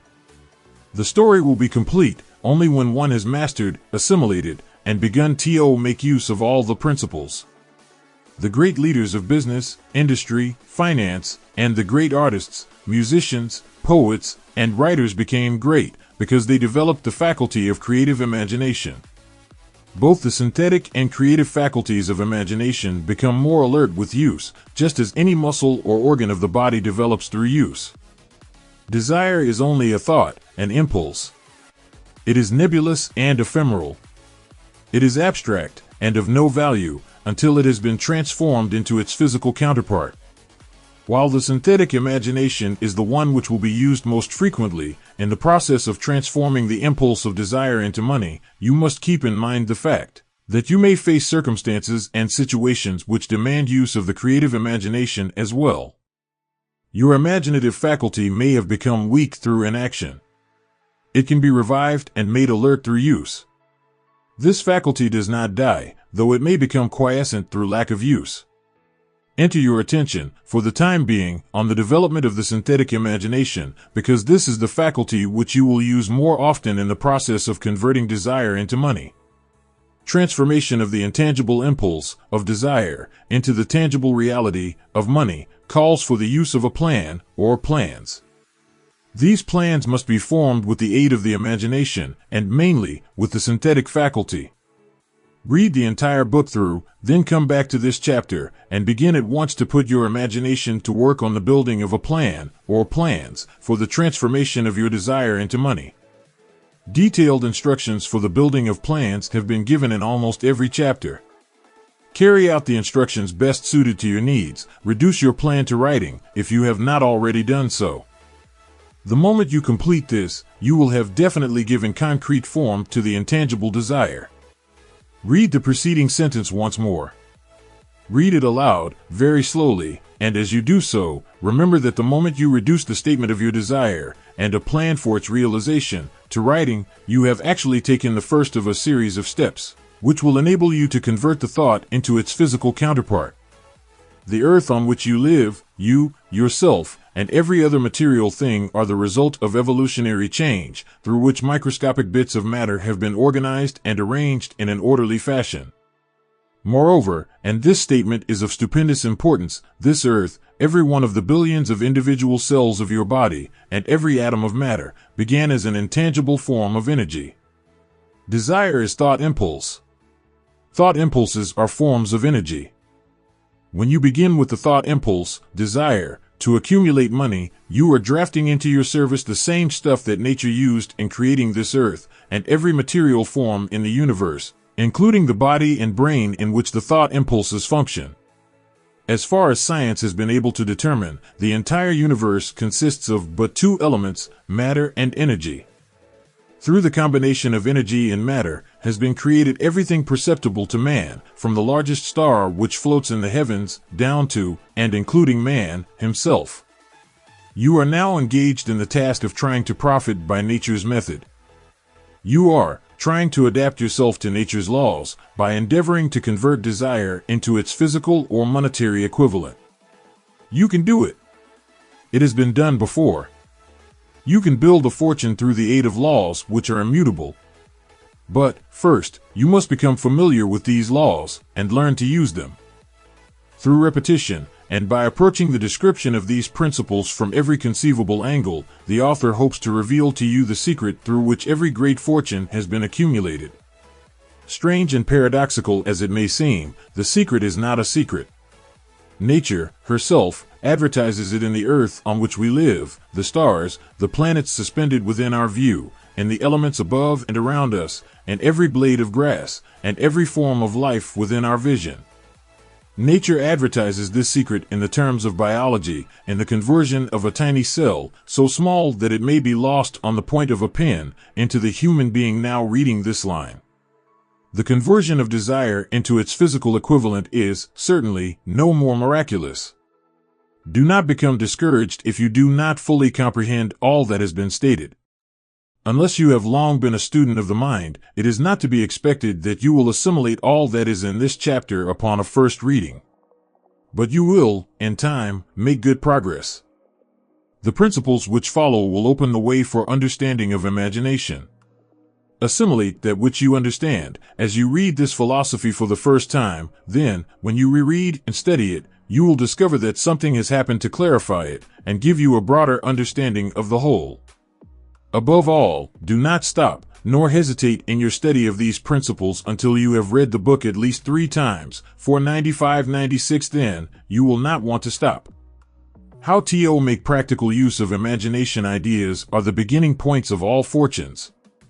Ideas are products of the imagination. Let us examine a few well-known ideas which have yielded huge fortunes, with the hope that these illustrations will convey definite information concerning the method by which imagination may be used in accumulating riches. The enchanted kettle. 50 years ago, an old country doctor drove to town, hitched his horse, quietly slipped into a drugstore by the back door, and began dickering with the young drug clerk. His mission was destined to yield great wealth to many people. It was destined to bring to the South the most far-flung benefit since the Civil War. For more than an hour, behind the prescription counter, the old doctor and the clerk talked in low tones. Then the doctor left. He went out to the buggy and brought back a large, old-fashioned kettle, a big wooden paddle, and deposited them in the back of the store. The clerk inspected the kettle, reached into his inside pocket, took out a roll of bills, and handed it over to the doctor. The roll contained exactly $500, the clerk's entire savings. The doctor handed over a small slip of paper on which was written a secret formula. The words on that small slip of paper were worth a king's ransom. But not to the doctor. Those magic words were needed to start the kettle to boiling, but neither the doctor nor the young clerk knew what fabulous fortunes were destined to flow from that kettle. The old doctor was glad to sell the outfit for $500. The money would pay off his debts and give him freedom of mind. The clerk was taking a big chance by staking his entire life savings on a mere scrap of paper and an old kettle. He never dreamed his investment would start a kettle to overflowing with gold that would surpass the miraculous performance of Aladdin's lamp.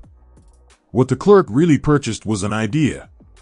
The old kettle and the wooden paddle and the secret message on a slip of paper were incidental.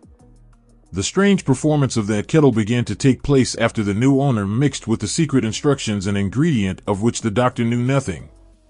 Read this story carefully, give your imagination a test. See if you can discover what it was that the young man added to the secret message, which caused the kettle to overflow with gold. Remember, as you read, that this is not a story from Arabian Nights. Here you have a story of facts, stranger than fiction, facts which began in the form of an idea. Let us take a look at the vast fortunes of gold this idea has produced. It has paid, and still pays huge fortunes to men and women all over the world, who distribute the contents of the kettle to millions of people. The old kettle is now one of the world's largest consumers of sugar, thus providing jobs of a permanent nature to thousands of men and women engaged in growing sugar cane, and in refining and marketing sugar. The old kettle consumes, annually, millions of glass bottles, providing jobs to huge numbers of glass workers. The old kettle gives employment to an army of clerks, stenographers, copywriters, and advertising experts throughout the nation. It has brought fame and fortune to scores of artists who have created magnificent pictures describing the product. The old kettle has converted a small southern city into the business capital of the South, where it now benefits, directly or indirectly, every business and practically every resident of the city. The influence of this idea now benefits every civilized country in the world, pouring out a continuous stream of gold to all who touch it. Gold from the kettle built and maintains one of the most prominent colleges of the South, where thousands of young people receive the training essential for success. The old kettle has done other marvelous things. All through the World Depression, when factories, banks, and business houses were folding up and quitting by the thousands, the owner of this enchanted kettle went marching on, giving continuous employment to an army of men and women all over the world, and paying out extra portions of gold to those who, long ago, had faith in the idea. If the product of that old brass kettle could talk, it would tell thrilling tales of romance in every language. Romances of love, romances of business, and romances of professional men and women who are daily being stimulated by it. The author is sure of at least one such romance, for he was a part of it, and it all began not far from the very spot on which the drug clerk purchased the old kettle. It was here that the author met his wife, and it was she who first told him of the enchanted kettle. It was the product of that kettle they were drinking when he asked her to accept him for better or worse. Now that you know the content of the enchanted kettle is a world-famous drink, it is fitting that the author confess that the home city of the drink supplied him with a wife, also that the drink itself provides him with stimulation of thought without intoxication, and thereby it serves to give the refreshment of mind which an author must have to do his best work. Whoever you are, wherever you may live, whatever occupation you may be engaged in, just remember in the future, every time you see the words Coca-Cola, that its vast empire of wealth and influence grew out of a single idea, and that the mysterious ingredient the drug clerk, Asa Candler, mixed with the secret formula was imagination. Stop and think of that for a moment. Remember, also, that the 13 steps to riches, described in this book, were the media through which the influence of Coca-Cola has been extended to every city, town, village, and crossroads of the world, and that any idea you may create, as sound and meritorious as Coca-Cola, has the possibility of duplicating the stupendous record of this worldwide thirst killer.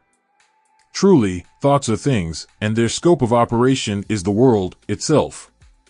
What I would do if I had $1 million. This story proves the truth of that old saying, where there's a will, there's a way. It was told to me by that beloved educator and clergyman, the late Frank W. Gonzalez, who began his preaching career in the Stockyards region of South Chicago. While Dr. Gonzalez was going through college, he observed many defects in our educational system, defects which he believed he could correct if he were the head of a college. His deepest desire was to become the directing head of an educational institution in which young men and women would be taught to learn by doing. He made up his mind to organize a new college in which he could carry out his ideas without being handicapped by orthodox methods of education. He needed $1 million to put the project across. Where was he to lay his hands on so large a sum of money? That was the question that absorbed most of this ambitious young preacher's thought. But he couldn't seem to make any progress. Every night he took that thought to bed with him. He got up with it in the morning. He took it with him everywhere he went. He turned it over and over in his mind until it became a consuming obsession with him. $1 million is a lot of money. He recognized that fact, but he also recognized the truth that the only limitation is that which one sets up in one's own mind. Being a philosopher as well as a preacher, Dr. Gonzalez recognized, as do all who succeed in life, that definiteness of purpose is the starting point from which one must begin. He recognized, too, that definiteness of purpose takes on animation, life, and power when backed by a burning desire to translate that purpose into its material equivalent. He knew all these great truths, yet he did not know where or how to lay his hands on $1 million. The natural procedure would have been to give up and quit by saying, "Ah well, my idea is a good one, but but I cannot do anything with it because I never can procure the necessary $1 million. That is exactly what the majority of people would have said, but it is not what Dr. Gonzalez said. What he said and what he did are so important that I now introduce him and let him speak for himself. One Saturday afternoon, I sat in my room thinking of ways and means of raising the money to carry out my plans.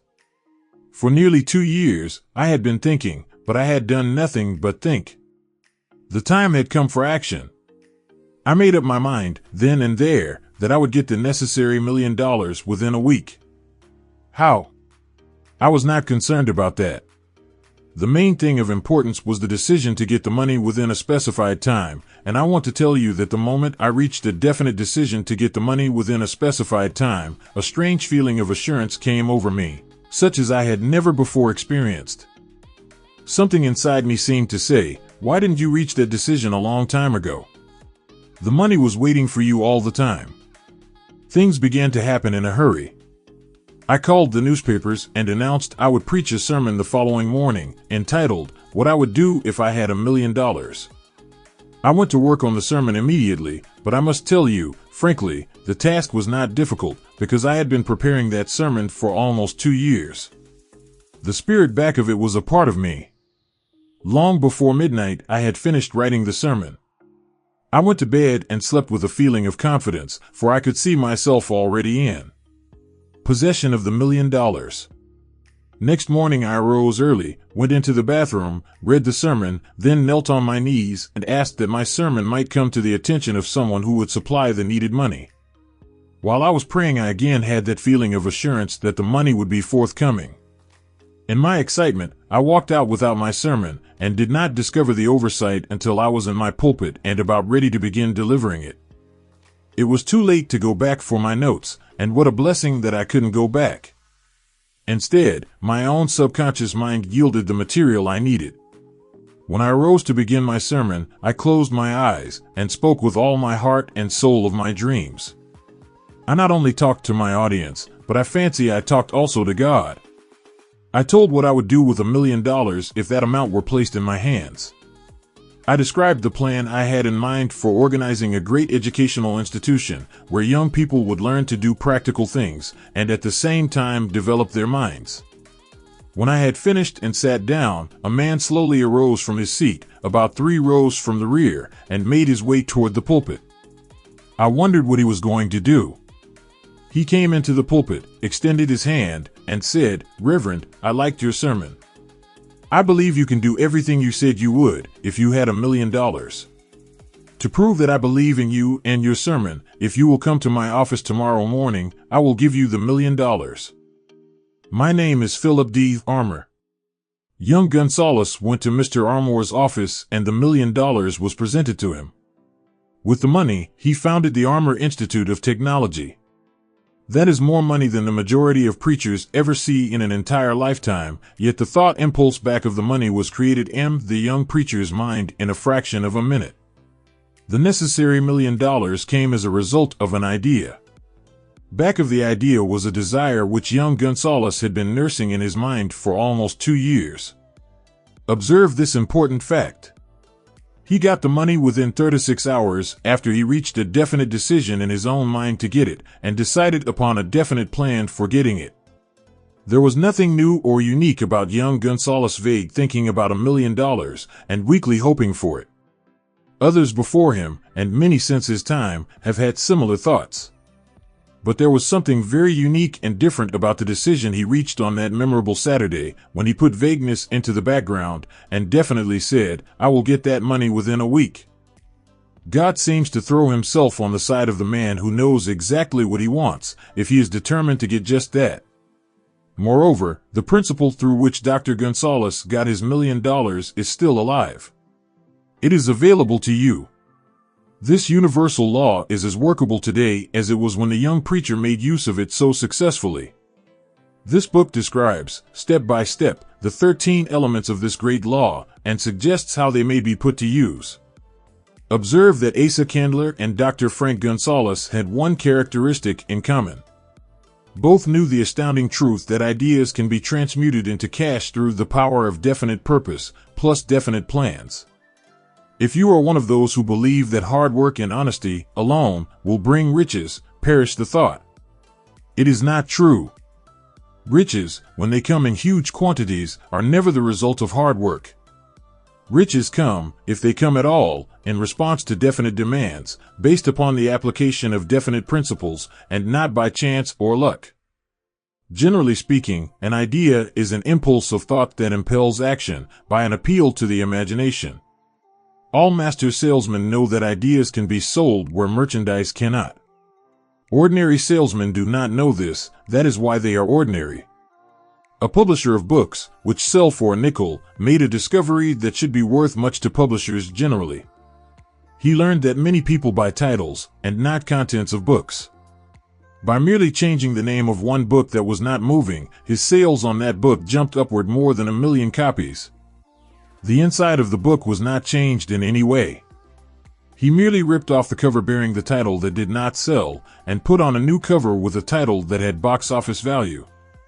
That, as simple as it may seem, was an idea. It was imagination. There is no standard price on ideas.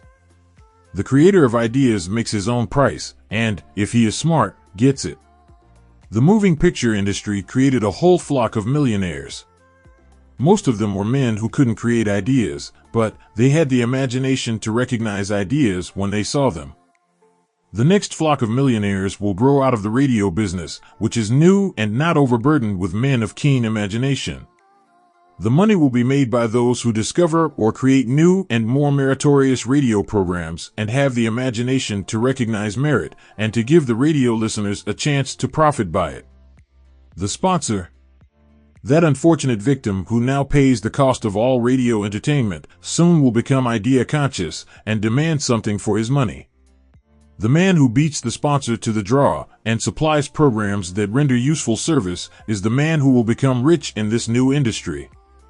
Crooners and light chatter artists who now pollute the air with wisecracks and silly giggles will go the way of all light timbers, and their places will be taken by real artists who interpret carefully planned programs which have been designed to service the minds of men, as well as provide entertainment. Here is a wide open field of opportunity screaming its protest at the way it is being butchered because of lack of imagination and begging for rescue at any price. Above all, the thing that radio needs is new ideas. If this new field of opportunity intrigues you, perhaps you might profit by the suggestion that the successful radio programs of the future will give more attention to creating buyer audiences and less attention to listener audiences.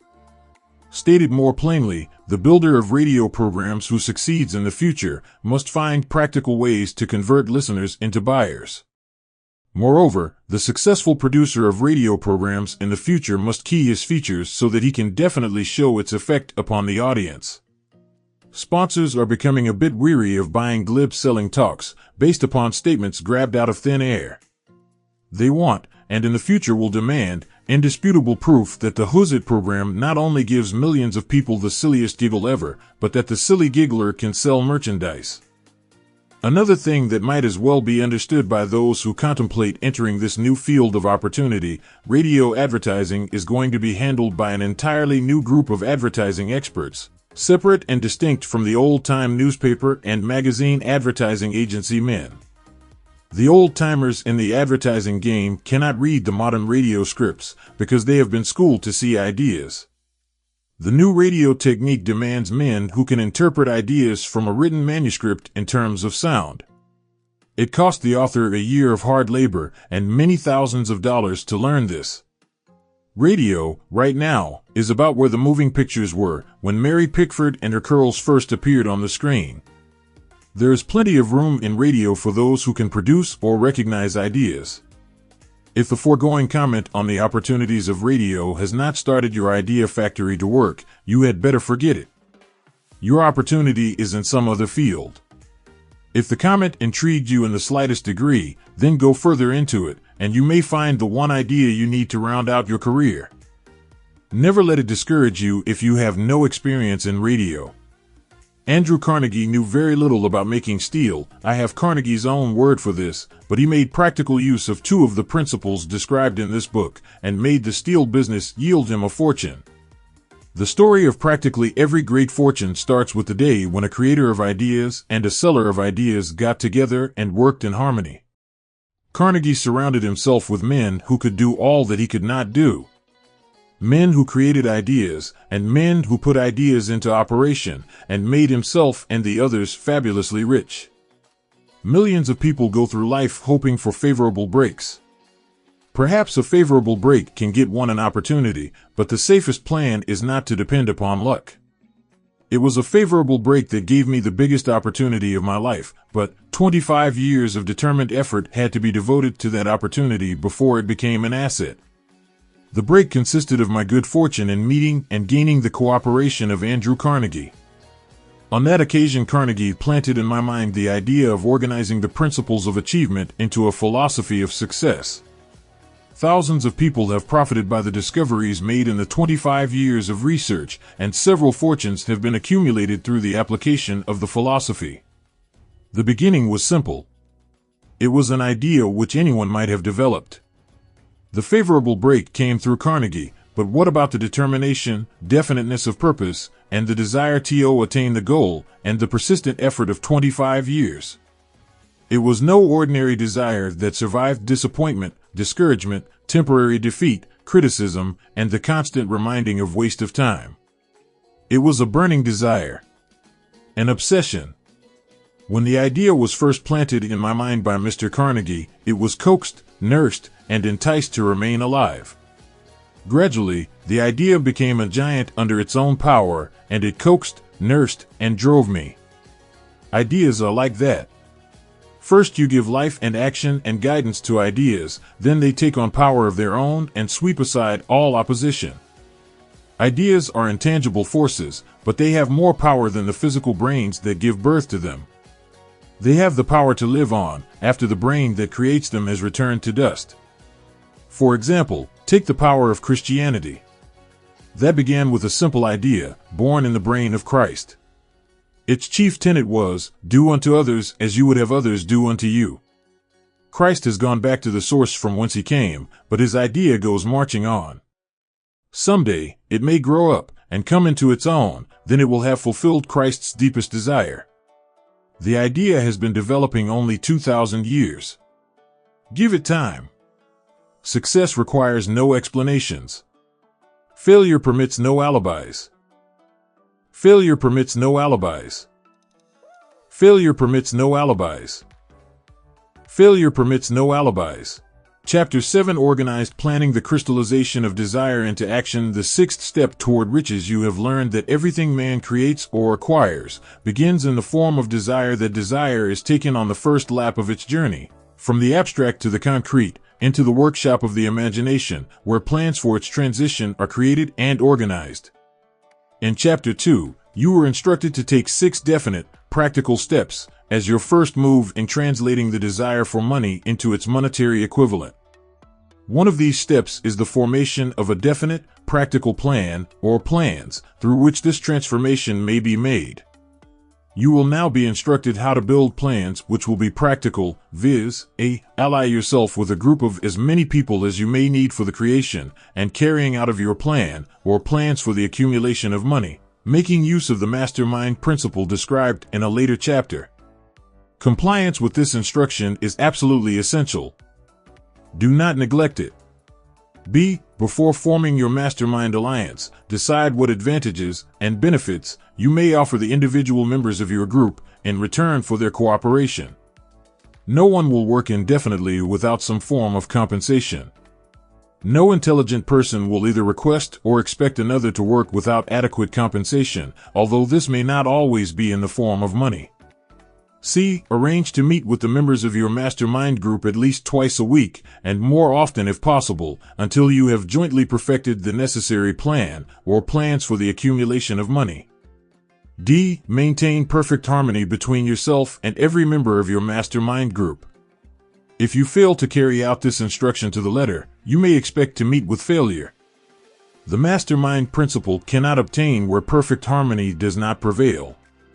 Keep in mind these facts. First, you are engaged in an undertaking of major importance to you. To be sure of success, you must have plans which are faultless. Second, you must have the advantage of the experience, education, native ability, and imagination of other minds. This is in harmony with the methods followed by every person who has accumulated a great fortune. No individual has sufficient experience, education, native ability, and knowledge to ensure the accumulation of a great fortune without the cooperation of other people. Every plan you adopt, and your endeavor to accumulate wealth, should be the joint creation of yourself and every other member of your mastermind group. You may originate your own plans, either in whole or in part, but see that those plans are checked and approved by the members of your mastermind alliance. If the first plan which you adopt does not work successfully, replace it with a new plan. If this new plan fails to work, replace it, and turn with still another, and so on, until you find a plan which does work. Right here is the point at which the majority of men meet with failure, because of their lack of persistence in creating new plans to take the place of those which fail. The most intelligent man living cannot succeed in accumulating money, nor in any other undertaking, without plans which are practical and workable. Just keep this fact in mind, and remember, when your plans fail, that temporary defeat is not permanent failure. It may only mean that your plans have not been sound. Build other plans. Start all over again.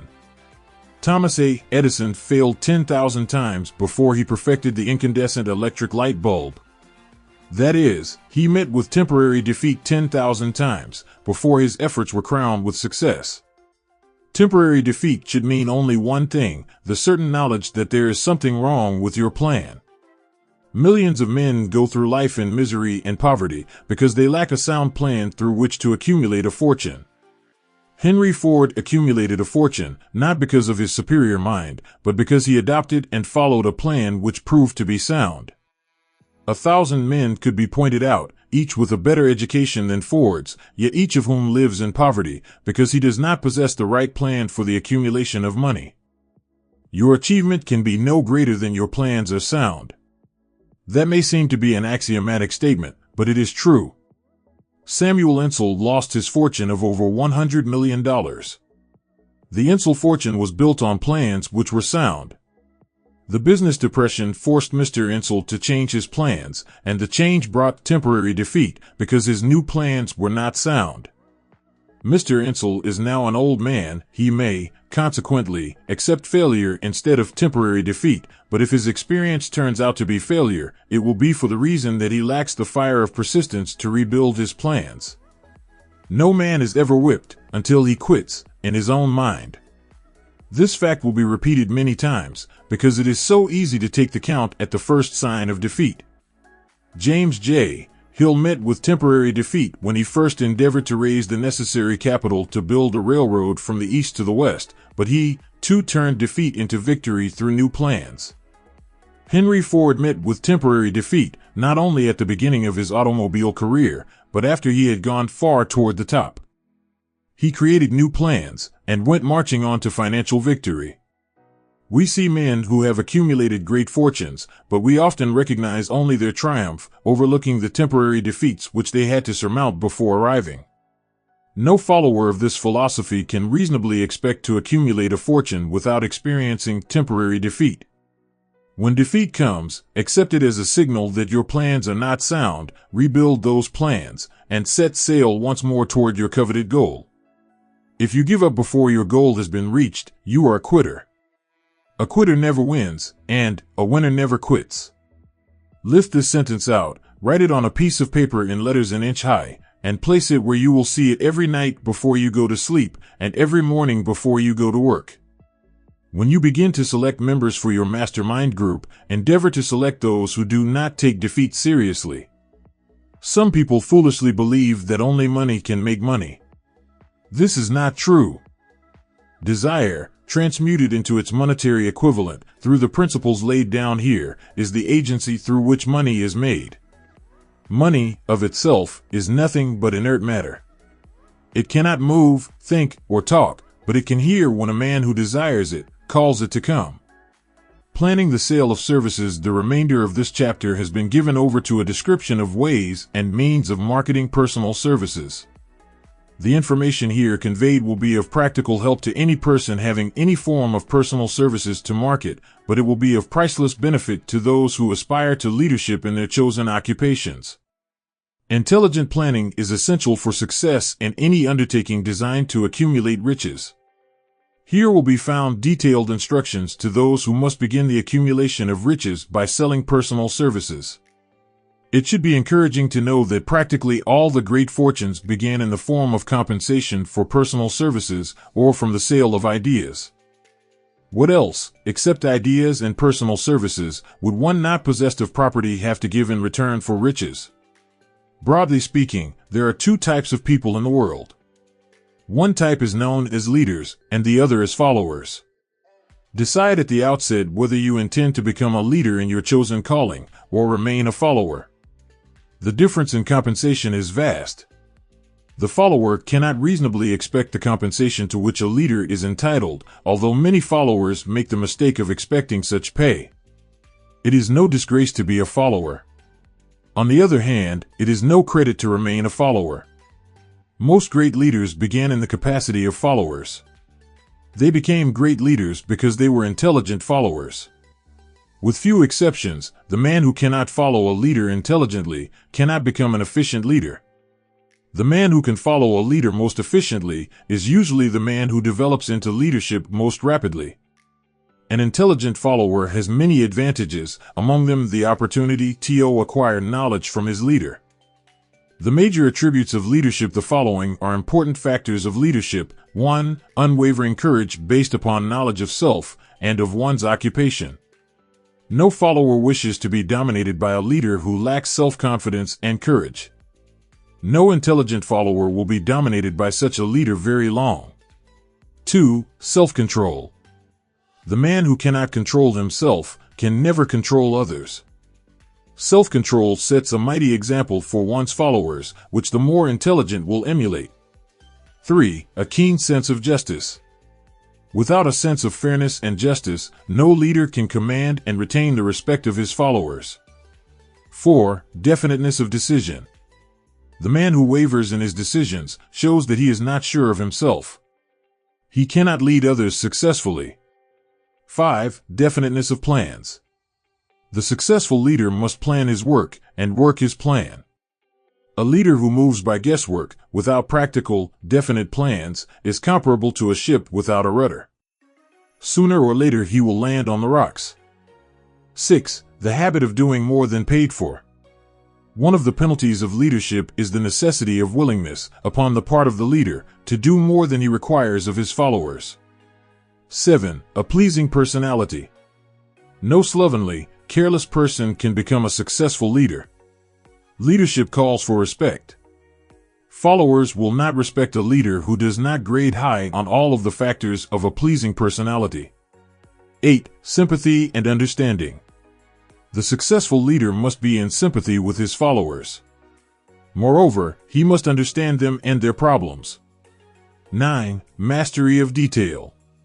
Successful leadership calls for mastery of details of the leader's position. 10. Willingness to assume full responsibility. The successful leader must be willing to assume responsibility for the mistakes and the shortcomings of his followers. If he tries to shift this responsibility, he will not remain the leader. If one of his followers makes a mistake and shows himself incompetent, the leader must consider that it is he who failed. 11. Cooperation. The successful leader must understand and apply the principle of cooperative effort and be able to induce his followers to do the same. Leadership calls for power, and power calls for cooperation. There are two forms of leadership. The first, and by far the most effective, is leadership by consent of, and with the sympathy of the followers. The second is leadership by force, without the consent and sympathy of the followers. History is filled with evidences that leadership by force cannot endure. The downfall and disappearance of dictators and kings is significant. It means that people will not follow forced leadership indefinitely. The world has just entered a new era of relationship between leaders and followers, which very clearly calls for new leaders and a new brand of leadership in business and industry. Those who belong to the old school of leadership by force must acquire an understanding of the new brand of leadership or be relegated to the rank and file of the followers. There is no other way out for them. The relationship of employer and employee, or of leader and follower, in the future will be one of mutual cooperation based upon an equitable division of the profits of business. In the future, the relationship of employer and employee will be more like a partnership than it has been in the past. Napoleon, Kaiser Wilhelm of Germany, the Tsar of Russia, and the King of Spain were examples of leadership by force. Their leadership passed. Without much difficulty, one might point to the prototypes of these ex-leaders among the business, financial, and labor leaders of America who have been dethroned or slated to go. Leadership by consent of the followers is the only brand which can endure. Men may follow the forced leadership temporarily, but they will not do so willingly. The new brand of leadership will embrace the 11 factors of leadership described in this chapter, as well as some other factors. The man who makes these the basis of his leadership will find abundant opportunity to lead in any walk of life. The Depression was prolonged, largely, because the world lacked leadership of the new brand. At the end of the Depression, the demand for leaders who are competent to apply the new methods of leadership has greatly exceeded the supply. Some of the old type of leaders will reform and adapt themselves to the new brand of leadership, but generally speaking, the world will have to look for new timber for its leadership. This necessity may be your opportunity. The 10 major causes of failure in leadership. We come now to the major faults of leaders who fail, because it is just as essential to know what not to do as it is to know what to do. 1. Inability to organize details. Efficient leadership calls for ability to organize and to master details. No genuine leader is ever too busy to do anything which may be required of him in his capacity as leader. When a man, whether he is a leader or follower, admits that he is too busy to change his plans or to give attention to any emergency, he admits his inefficiency. The successful leader must be the master of all details connected with his position. That means, of course, that he must acquire the habit of relegating details to capable lieutenants. 2. Unwillingness to render humble service. Truly great leaders are willing, when occasion demands, to perform any sort of labor which they would ask another to perform. The greatest among ye shall be the servant of all is a truth which all able leaders observe and respect. 3. Expectation of pay for what they know instead of what they do with that which they know. The world does not pay men for that which they know. It pays them for what they do, or induce others to do. 4. Fear of competition from followers. The leader who fears that one of his followers may take his position is practically sure to realize that fear sooner or later. The able leader trains understudies to whom he may delegate, at will, any of the details of his position. Only in this way may a leader multiply himself and prepare himself to be at many places and give attention to many things at one time. It is an eternal truth that men receive more pay for their ability to get others to perform than they could possibly earn by their own efforts. An efficient leader may, through his knowledge of his job and the magnetism of his personality, greatly increase the efficiency of others and induce them to render more service and better service than they could render without his aid. 5. Lack of imagination. Without imagination, the leader is incapable of meeting emergencies and of creating plans by which to guide his followers efficiently. 6. Selfishness. The leader who claims all the honor for the work of his followers is sure to be met by resentment. The really great leader claims none of the honors. He is contented to see the honors, when there are any, go to his followers, because he knows that most men will work harder for commendation and recognition than they will for money alone. 7. Intemperance. Followers do not respect an intemperate leader. Moreover, intemperance in any of its various forms destroys the endurance and the vitality of all who indulge in it. 8. Disloyalty. Perhaps this should have come at the head of the list. The leader who is not loyal to his trust and to his associates, those above him and those below him, cannot long maintain his leadership. Disloyalty marks one as being less than the dust of the earth and brings down on one's head the contempt he deserves. Lack of loyalty is one of the major causes of failure in every walk of life. 9. Emphasis of the authority of leadership. The efficient leader leads by encouraging, and not by trying to instill fear in the hearts of his followers.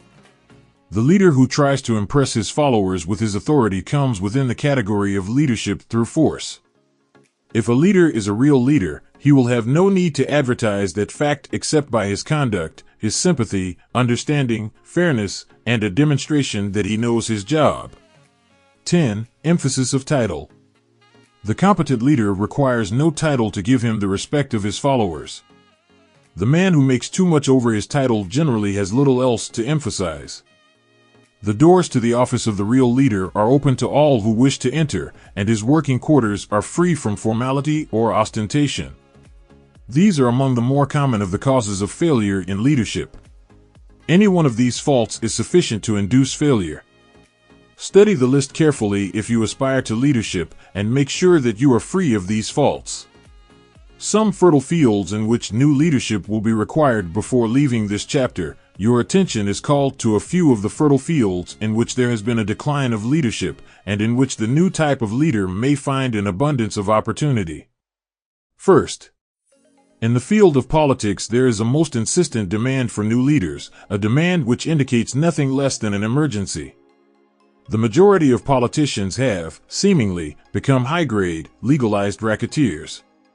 They have increased taxes and debauched the machinery of industry and business until the people can no longer stand the burden. Second, the banking business is undergoing a reform. The leaders in this field have almost entirely lost the confidence of the public. Already the bankers have sensed the need of reform, and they have begun it. Third, industry calls for new leaders. The old type of leaders thought and moved in terms of dividends instead of thinking and moving in terms of human equations. The future leader in industry, to endure, must regard himself as a quasi-public official whose duty it is to manage his trust in such a way that it will work hardship on no individual or group of individuals. Exploitation of working men is a thing of the past. Let the man who aspires to leadership in the field of business, industry, and labor remember this. Fourth, the religious leader of the future will be forced to give more attention to the temporal needs of his followers and the solution of their economic and personal problems of the present, and less attention to the dead past and the yet unborn future. Fifth, in the professions of law, medicine, and education, a new brand of leadership, and to some extent, new leaders will become a necessity. This is especially true in the field of education. The leader in that field must, in the future, find ways and means of teaching people how to apply the knowledge they receive in school. He must deal more with practice and less with theory. Sixth, new leaders will be required in the field of journalism. Newspapers of the future, to be conducted successfully, must be divorced from special privilege and relieved from the subsidy of advertising. They must cease to be organs of propaganda for the interests which patronize their advertising columns. The type of newspaper which publishes scandal and lewd pictures will eventually go the way of all forces which debauch the human mind. These are but a few of the fields in which opportunities for new leaders and a new brand of leadership are now available. The world is undergoing a rapid change. This means that the media through which the changes in human habits are promoted must be adapted to the changes. The media here described are the ones which, more than any others, determine the trend of civilization. When and how to apply for a position, the information described here is the net result of many years of experience during which thousands of men and women were helped to market their services effectively. It can, therefore, be relied upon as sound and practical. Media through which services may be marketed experience has proved that the following media offer the most direct and effective methods of bringing the buyer and seller of personal services together.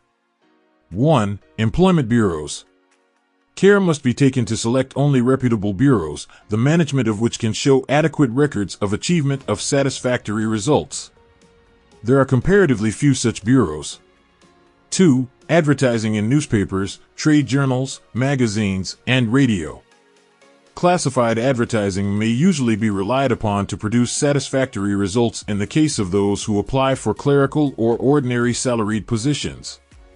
Display advertising is more desirable in the case of those who seek executive connections, the copy to appear in the section of the paper which is most apt to come to the attention of the class of employer being sought.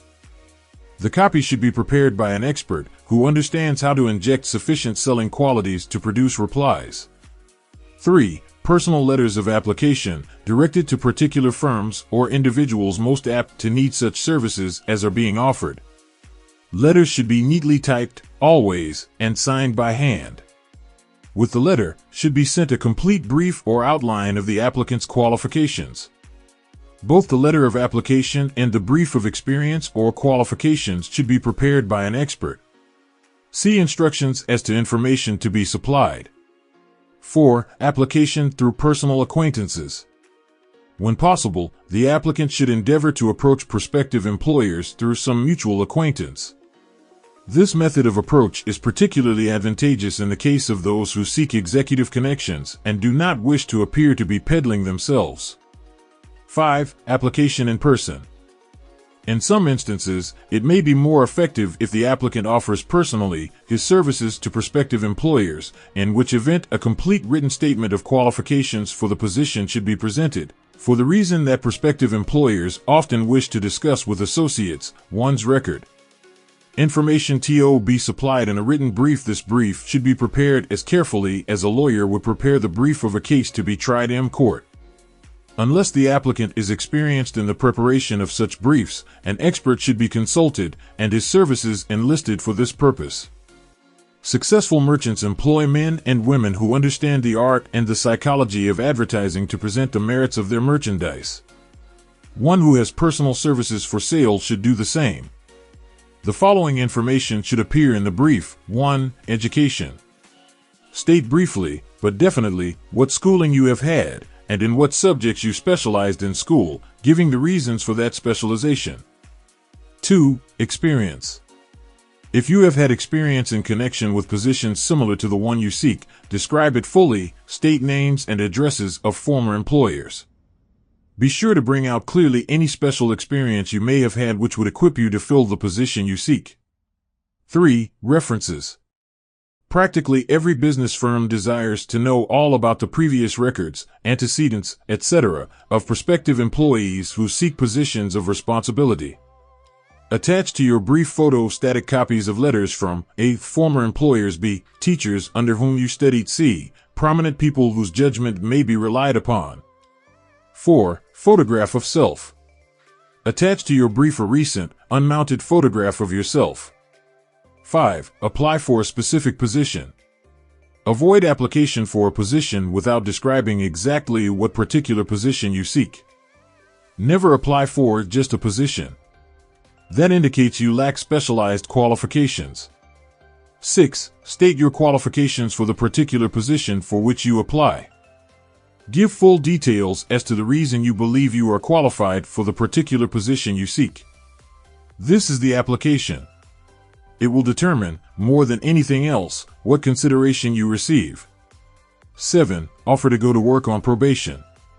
In the majority of instances, if you are determined to have the position for which you apply, it will be most effective if you offer to work for a week, or a month, or for a sufficient length of time to enable your prospective employer to judge your value without pay. This may appear to be a radical suggestion, but experience has proved that it seldom fails to win at least a trial. If you are sure of your qualifications, a trial is all you need. Incidentally, such an offer indicates that you have confidence in your ability to fill the position you seek. It is most convincing. If your offer is accepted, and you make good, more than likely you will be paid for your probation period. Make clear the fact that your offer is based upon A. Your confidence in your ability to fill the position. B. Your confidence in your prospective employer's decision to employ you after trial. C. Your determination to have the position you seek. 8. Knowledge of your prospective employer's business. Before applying for a position, do sufficient research in connection with the business to familiarize yourself thoroughly with that business and indicate in your brief the knowledge you have acquired in this field. This will be impressive, as it will indicate that you have imagination and a real interest in the position you seek. Remember that it is not the lawyer who knows the most law, but the one who best prepares his case, who wins. If your case is properly prepared and presented, your victory will have been more than half won at the outset. Do not be afraid of making your brief too long. Employers are just as much interested in purchasing the services of well-qualified applicants as you are in securing employment. In fact, the success of most successful employers is due, in the main, to their ability to select well-qualified lieutenants. They want all the information available. Remember another thing, neatness in the preparation of your brief will indicate that you are a painstaking person. I have helped to prepare briefs for clients which were so striking and out of the ordinary that they resulted in the employment of the applicant without a personal interview. When your brief has been completed, have it neatly bound by an experienced binder and lettered by an artist or printer similar to the following: Brief of the Qualifications of Robert K. Smith applying for the position of private secretary to the president of the blank company incorporated. Change names each time brief is shown. This personal touch is sure to command attention. Have your brief neatly typed or mimeographed on the finest paper you can obtain, and bound with a heavy paper of the book cover variety, the binder to be changed, and the proper firm name to be inserted if it is to be shown to more than one company. Your photograph should be pasted on one of the pages of your brief. Follow these instructions to the letter, improving upon them wherever your imagination suggests. Successful salesmen groom themselves with care. They understand that first impressions are lasting. Your brief is your salesman. Give it a good suit of clothes, so it will stand out in bold contrast to anything your prospective employer ever saw in the way of an application for a position. If the position you seek is worth having, it is worth going after with care. Moreover, if you sell yourself to an employer in a manner that impresses him with your individuality, you probably will receive more money for your services from the very start than you would if you applied for employment in the usual conventional way. If you seek employment through an advertising agency or an employment agency, have the agent use copies of your brief in marketing your services. This will help to gain preference for you, both with the agent and the prospective employers. How to get the exact position you desire. Everyone enjoys doing the kind of work for which he is best suited. An artist loves to work with paints, a craftsman with his hands, a writer loves to write. Those with less definite talents have their preferences for certain fields of business and industry. If America does anything well, it offers a full range of occupations, tilling the soil, manufacturing, marketing, and the professions. First, decide exactly what kind of a job you want. If the job doesn't already exist, perhaps you can create it. Second, choose the company or individual for whom you wish to work. Third, study your prospective employer as to policies, personnel, and chances of advancement. Fourth, by analysis of yourself, your talents and capabilities, figure what you can offer and plan ways and means of giving advantages, services, developments, ideas that you believe you can successfully deliver. Fifth, forget about a job. Forget whether or not there is an opening. Forget the usual routine of "have you got a job for me?" Concentrate on what you can give. Sixth, once you have your plan in mind, arrange with an experienced writer to put it on paper in neat form and in full detail. Seventh, present it to the proper person with authority and he will do the rest. Every company is looking for men who can give something of value, whether it be ideas, services, or connections. Every company has room for the man who has a definite plan of action which is to the advantage of that company. This line of procedure may take a few days or weeks of extra time, but the difference in income, in advancement, and in gaining recognition will save years of hard work at small pay. It has many advantages, the main one being that it will often save from 1 to 5 years of time in reaching a chosen goal. Every person who starts, or gets in halfway up the ladder, does so by deliberate and careful planning. The new way of marketing services jobs are now partnerships. Men and women who market their services to best advantage in the future must recognize the stupendous change which has taken place in connection with the relationship between employer and employee. In the future, the golden rule, and not the rule of gold, will be the dominating factor in the marketing of merchandise as well as personal services. The future relationship between employers and their employees will be more in the nature of a partnership consisting of A. The employer, B. The employee, C. The public they serve. This new way of marketing personal services is called new for many reasons. First, both the employer and the employee of the future will be considered as fellow employees whose business it will be to serve the public efficiently. In times past, employers and employees have bartered among themselves, driving the best bargains they could with one another, not considering that in the final analysis they were, in reality, bargaining at the expense of the third party, the public they served. The Depression served as a mighty protest from an injured public, whose rights had been trampled upon in every direction by those who were clamoring for individual advantages and profits. When the debris of the Depression shall have been cleared away, and business shall have been once again restored to balance, both employers and employees will recognize that they are no longer privileged to drive bargains at the expense of those whom they serve. The real employer of the future will be the public. This should be kept uppermost in mind by every person seeking to market personal services effectively. Nearly every railroad in America is in financial difficulty. Who does not remember the day when, if a citizen inquired at the ticket office the time of departure of a train, he was abruptly referred to the bulletin board instead of being politely given the information? The streetcar companies have experienced a change of times also. There was a time not so very long ago when streetcar conductors took pride in giving argument to passengers. Many of the streetcar tracks have been removed and passengers ride on a bus, whose driver is the last word in politeness.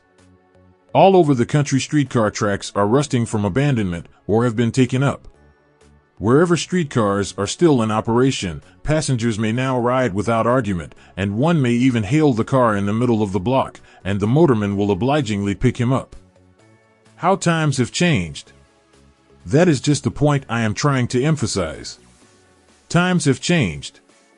Moreover, the change is reflected not merely in railroad offices and on streetcars, but in other walks of life as well. The public be damned policy is now passé. It has been supplanted by the "we are obligingly at your service, sir" policy. The bankers have learned a thing or two during this rapid change which has taken place during the past few years. Impoliteness on the part of a bank official or bank employee today is as rare as it was conspicuous a dozen years ago. In the years past, some bankers carried an atmosphere of austerity which gave every would-be borrower a chill when he even thought of approaching his banker for a loan. The thousands of bank failures during the Depression had the effect of removing the mahogany doors behind which bankers formerly barricaded themselves.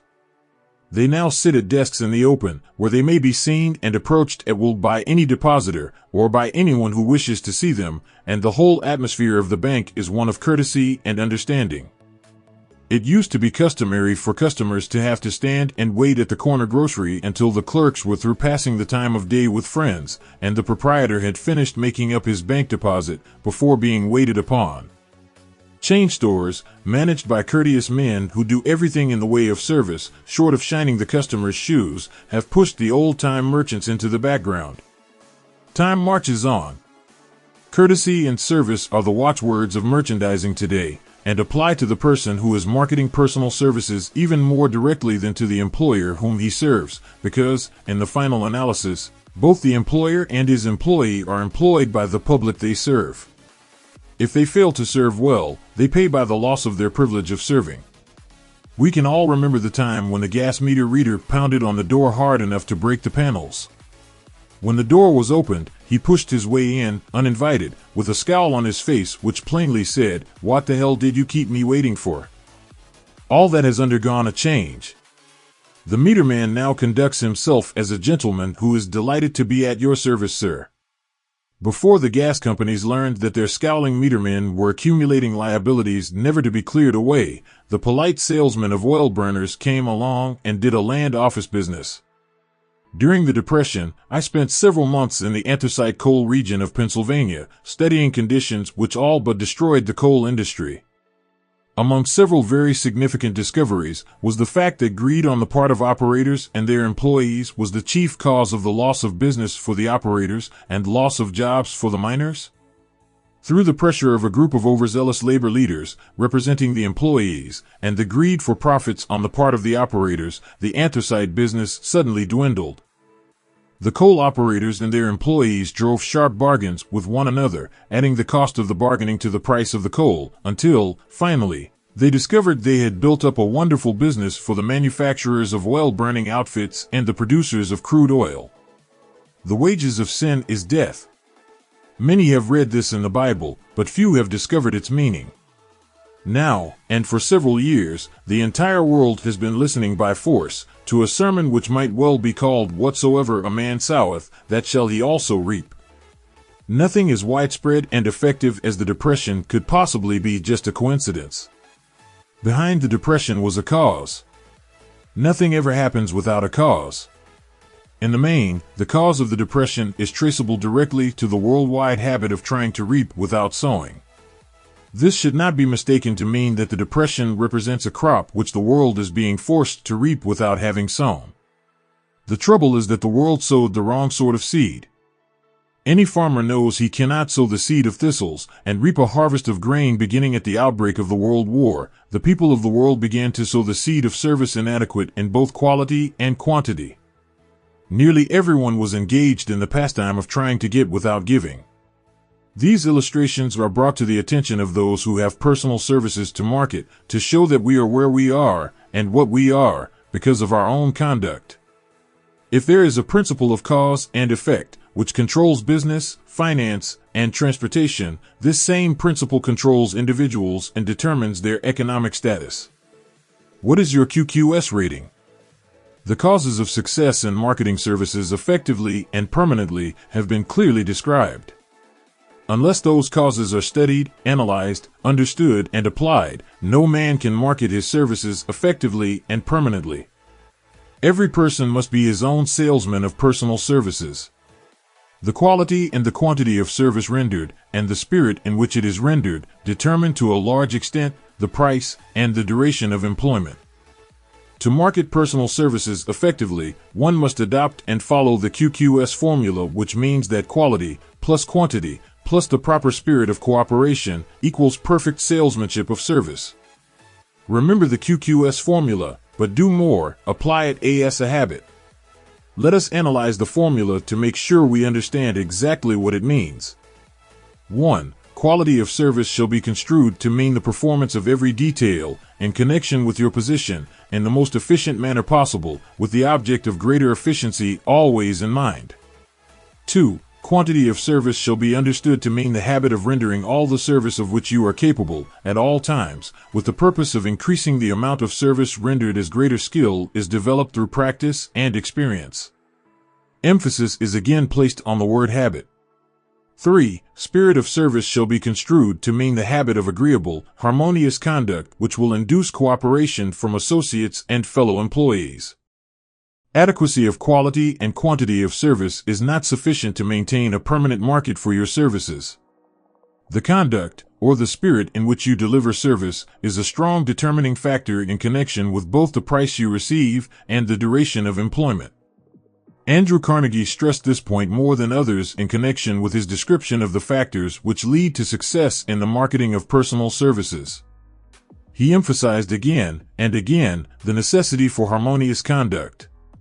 He stressed the fact that he would not retain any man, no matter how great a quantity or how efficient the quality of his work, unless he worked in a spirit of harmony. Mr. Carnegie insisted upon men being agreeable.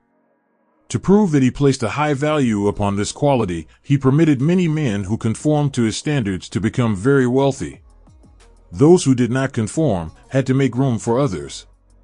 The importance of a pleasing personality has been stressed because it is a factor which enables one to render service in the proper spirit.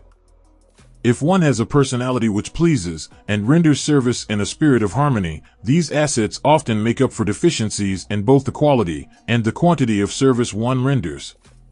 Nothing, however, can be successfully substituted for pleasing conduct. The capital value of your services, the person whose income is derived entirely from the sale of personal services, is no less a merchant than the man who sells commodities, and it might well be added, such a person is subject to exactly the same rules of conduct as the merchant who sells merchandise. This has been emphasized because the majority of people who live by the sale of personal services make the mistake of considering themselves free from the rules of conduct and the responsibilities attached to those who are engaged in marketing commodities. The new way of marketing services has practically forced both employer and employee into partnership alliances through which both take into consideration the rights of the third party, the public they serve. The day of the go-getter has passed. He has been supplanted by the go-giver. High-pressure methods in business finally blew the lid off. There will never be the need to put the lid back on, because, in the future, business will be conducted by methods that will require no pressure. The actual capital value of your brains may be determined by the amount of income you can produce. A fair estimate of the capital value of your services may be made by multiplying your annual income by 16 2/3, as it is reasonable to estimate that your annual income represents 6% of your capital value. Money rents for 6% per annum. Money is worth no more than brains. It is often worth much less.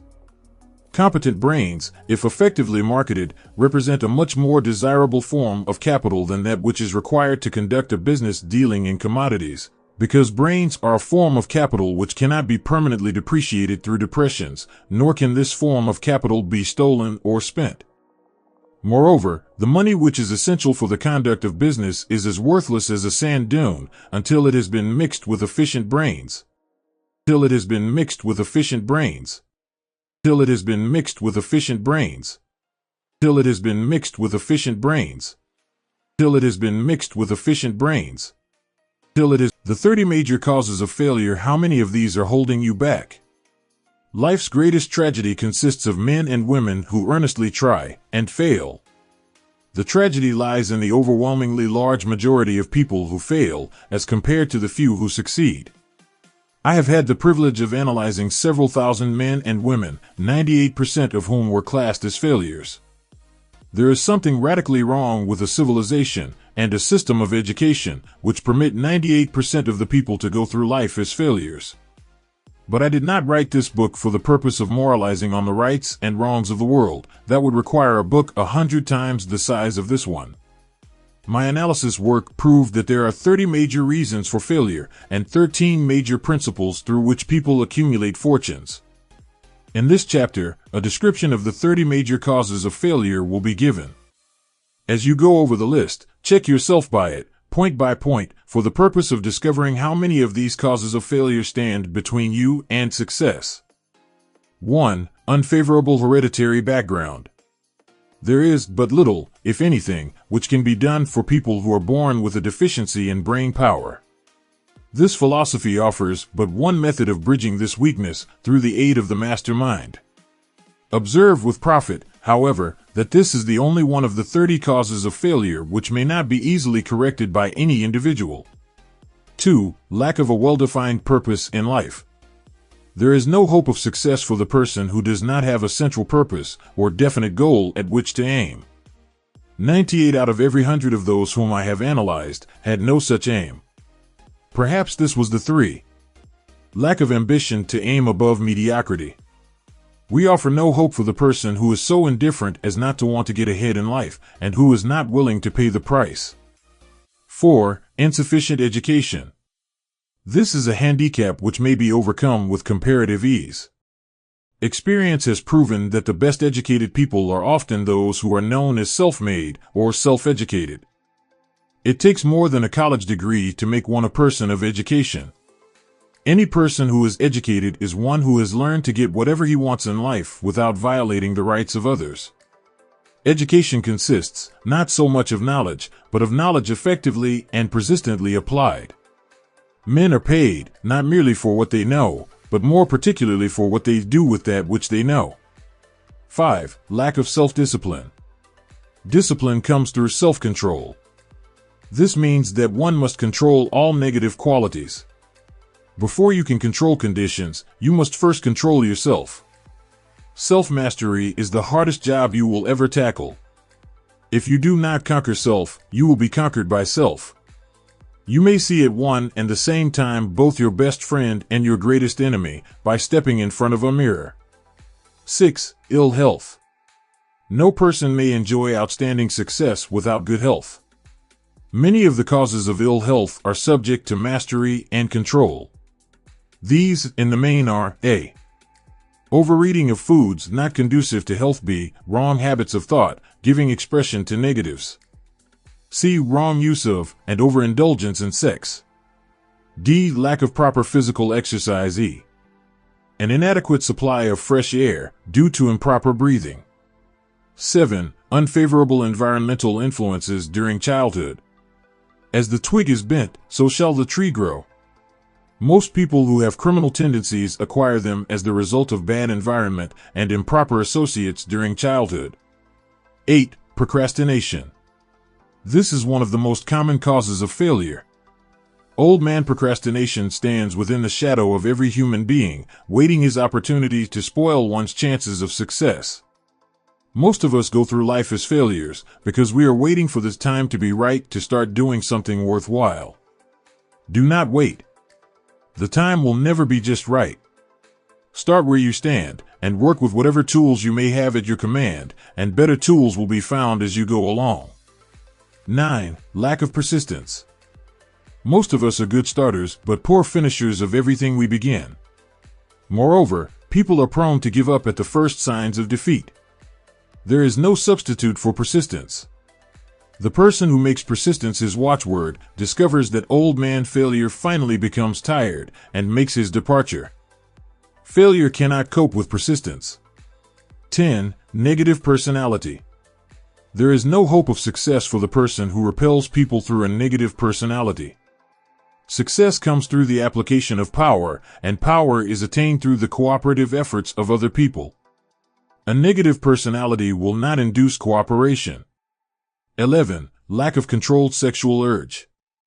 Sex energy is the most powerful of all the stimuli which move people into action.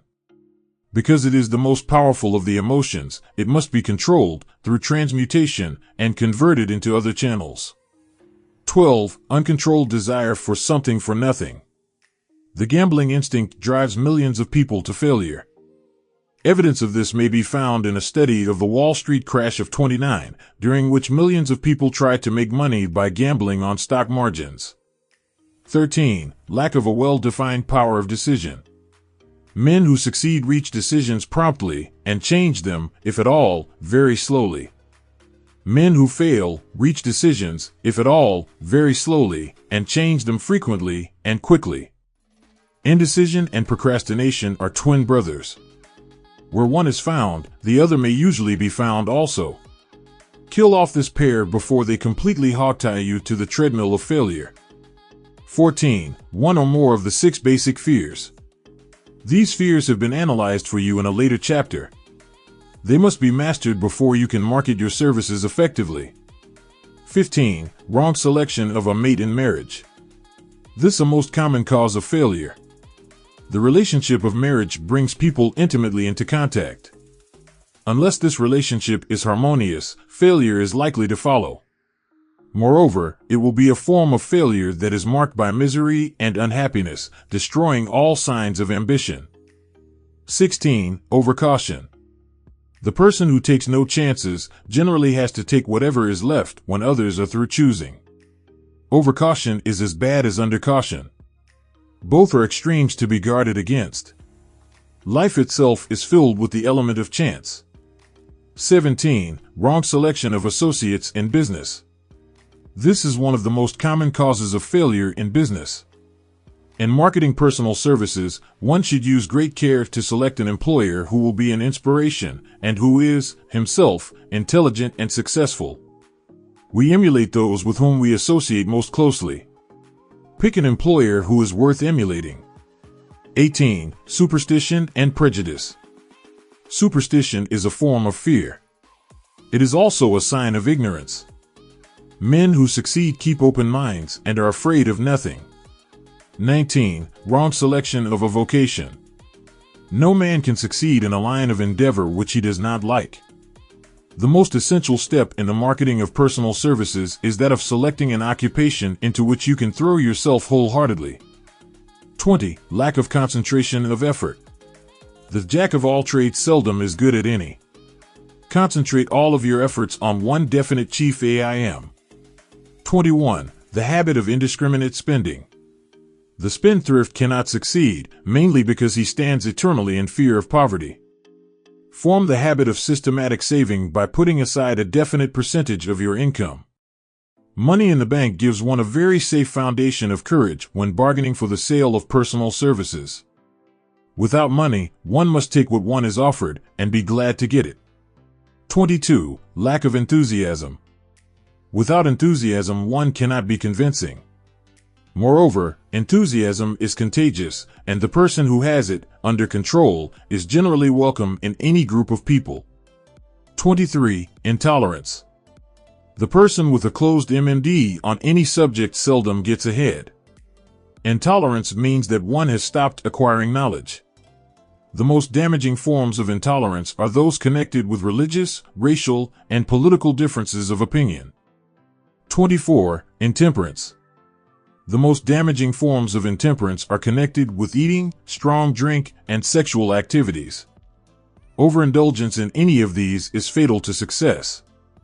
25. Inability to cooperate with others.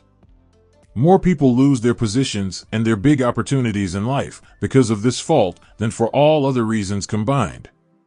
It is a fault which no well-informed businessman or leader will tolerate. 26. Possession of power that was not acquired through self-effort.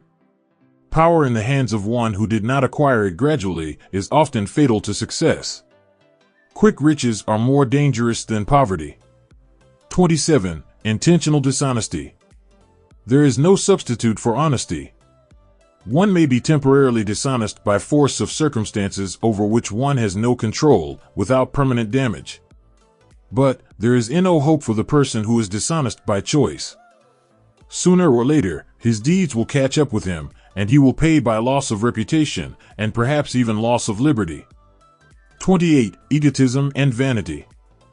These qualities serve as red lights which warn others to keep away. They are fatal to success.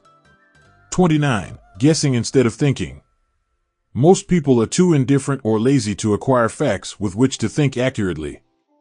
They prefer to act on opinions created by guesswork or snap judgments. 30. Lack of capital.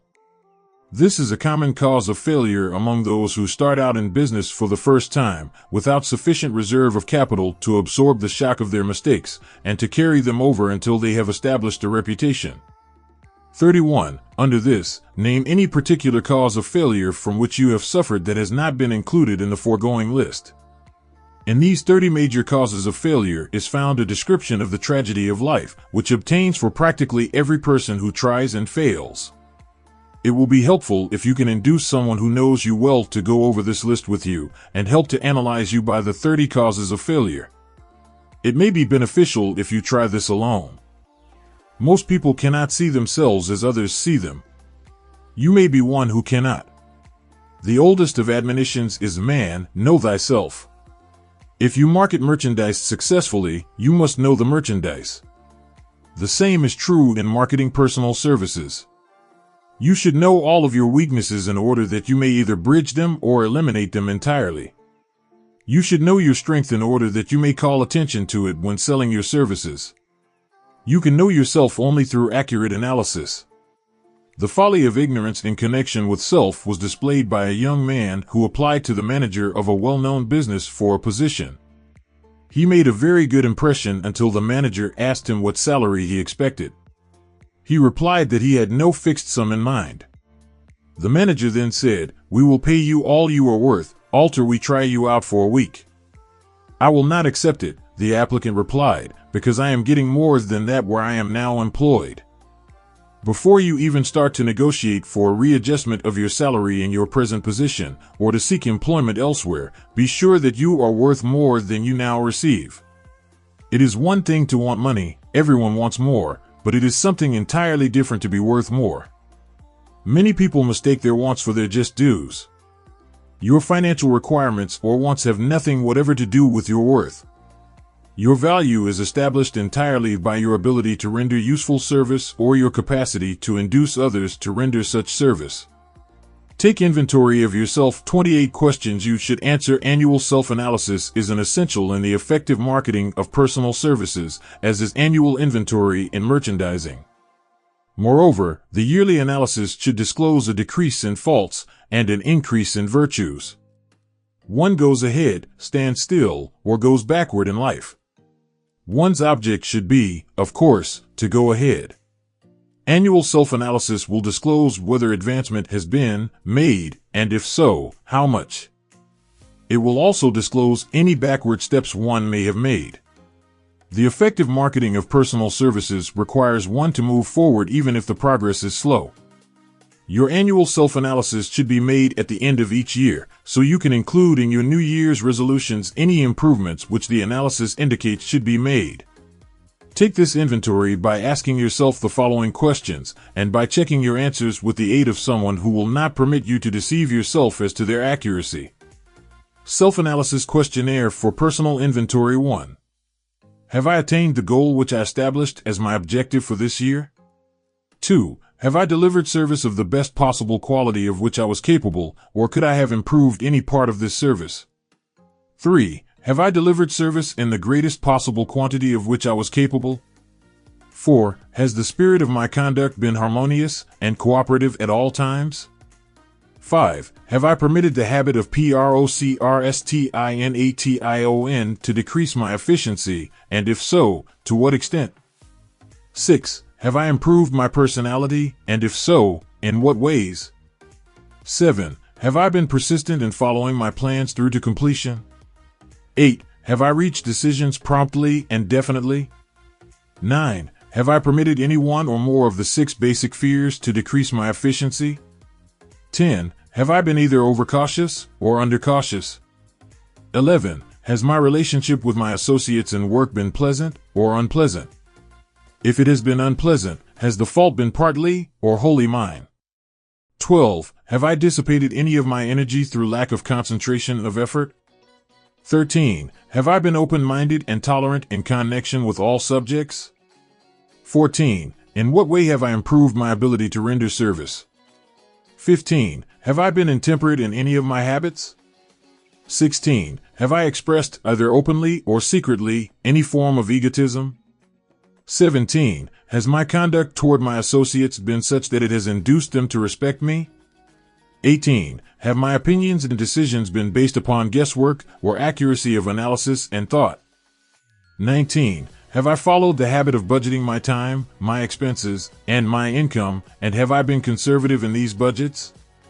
20. How much time have I devoted to unprofitable effort which I might have used to better advantage? 21. How may I re-budget my time and change my habits so I will be more efficient during the coming year? 22. Have I been guilty of any conduct which was not approved by my conscience? 23. In what ways have I rendered more service and better service than I was paid to render? 24. Have I been unfair to anyone, and if so, in what way? 25. If I had been the purchaser of my own services for the year, would I be satisfied with my purchase? 26. Am I in the right vocation, and if not, why not? 27. Has the purchaser of my services been satisfied with the service I have rendered, and if not, why not? 28. What is my present rating on the fundamental principles of success? Having read and assimilated the information conveyed through this chapter, you are now ready to create a practical plan for marketing your personal services.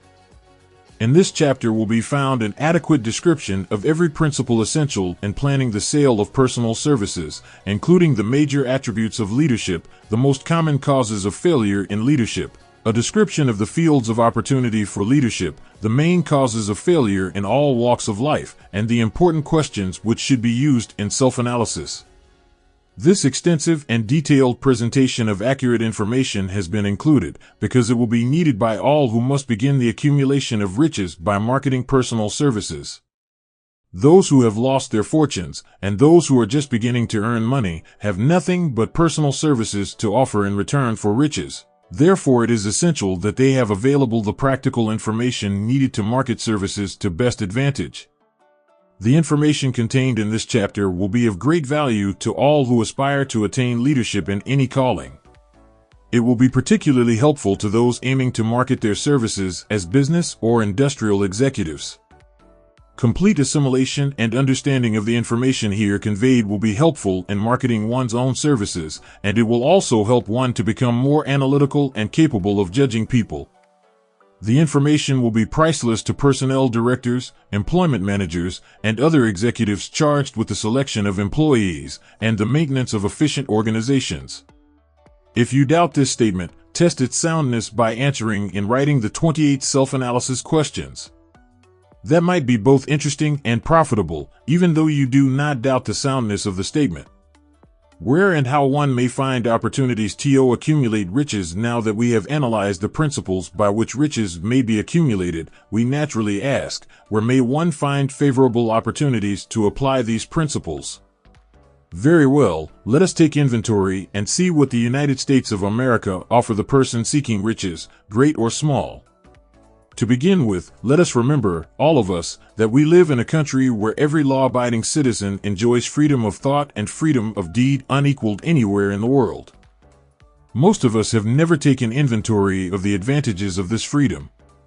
We have never compared our unlimited freedom with the curtailed freedom in other countries. Here we have freedom of thought, freedom in the choice and enjoyment of education, freedom in religion, freedom in politics, freedom in the choice of a business, profession, or occupation, freedom to accumulate and own without molestation, all the property we can accumulate, freedom to choose our place of residence, freedom in marriage, freedom through equal opportunity to all races, freedom of travel from one state to another, freedom in our choice of foods, and freedom to aim for any station in life for which we have prepared ourselves, even for the presidency of the United States. We have other forms of freedom, but this list will give a bird's-eye view of the most important, which constitute opportunity of the highest order. This advantage of freedom is all the more conspicuous because the United States is the only country guaranteeing to every citizen, whether native-born or naturalized, so broad and varied a list of freedom. Next, let us recount some of the blessings which our widespread freedom has placed within our hands. Take the average American family, for example, and sum up the benefits available to every member of the family in this land of opportunity and plenty. A. Food. Next to freedom of thought and deed comes food, clothing, and shelter, the three basic necessities of life. Because of our universal freedom, the average American family has available, at its very door, the choicest selection of food to be found anywhere in the world, and at prices within its financial range. A family of two, living in the heart of Times Square district of New York City, far removed from the source of production of foods, took careful inventory of the cost of a simple breakfast, with this astonishing result: articles of food. Cost at the breakfast table: grapefruit juice, from Florida 02 rippled wheat breakfast food, Kansas Farm 02 tea, from China 02 bananas, from South America 02 1/2 toasted bread, from Kansas Farm 01 fresh country eggs, from Utah 07 sugar, from Cuba or Utah 001 half butter and cream, from New England 03 grand total 20. It is not very difficult to obtain food in a country where two people can have breakfast consisting of all they want or need for a dime apiece. Observe that this simple breakfast was gathered, by some strange form of magic, from China, South America, Utah, Kansas, and the New England states, and delivered on the breakfast table, ready for consumption, in the very heart of the most crowded city in America, at a cost well within the means of the most humble laborer. The cost included all federal, state, and city taxes. B. Shelter. This family lives in a comfortable apartment, heated by steam, lighted with electricity, with gas for cooking, all for $65 a month. In a smaller city, or a more sparsely settled part of New York City, the same apartment could be had for as low as $20. a month.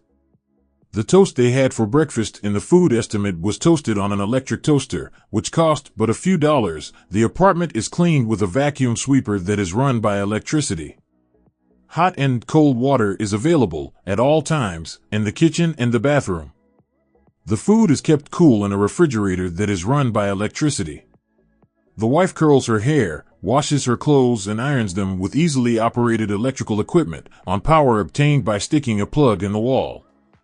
The husband shaves with an electric shaver, and they receive entertainment from all over the world, 24 hours a day, if they want it, without cost, by merely turning the dial of their radio.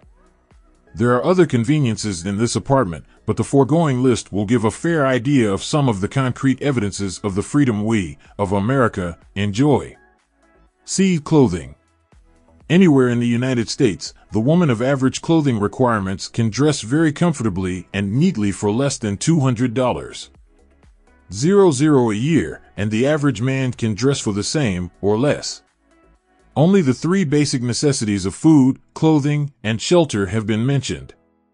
The average American citizen has other privileges and advantages available in return for modest effort, not exceeding 8 hours per day of labor.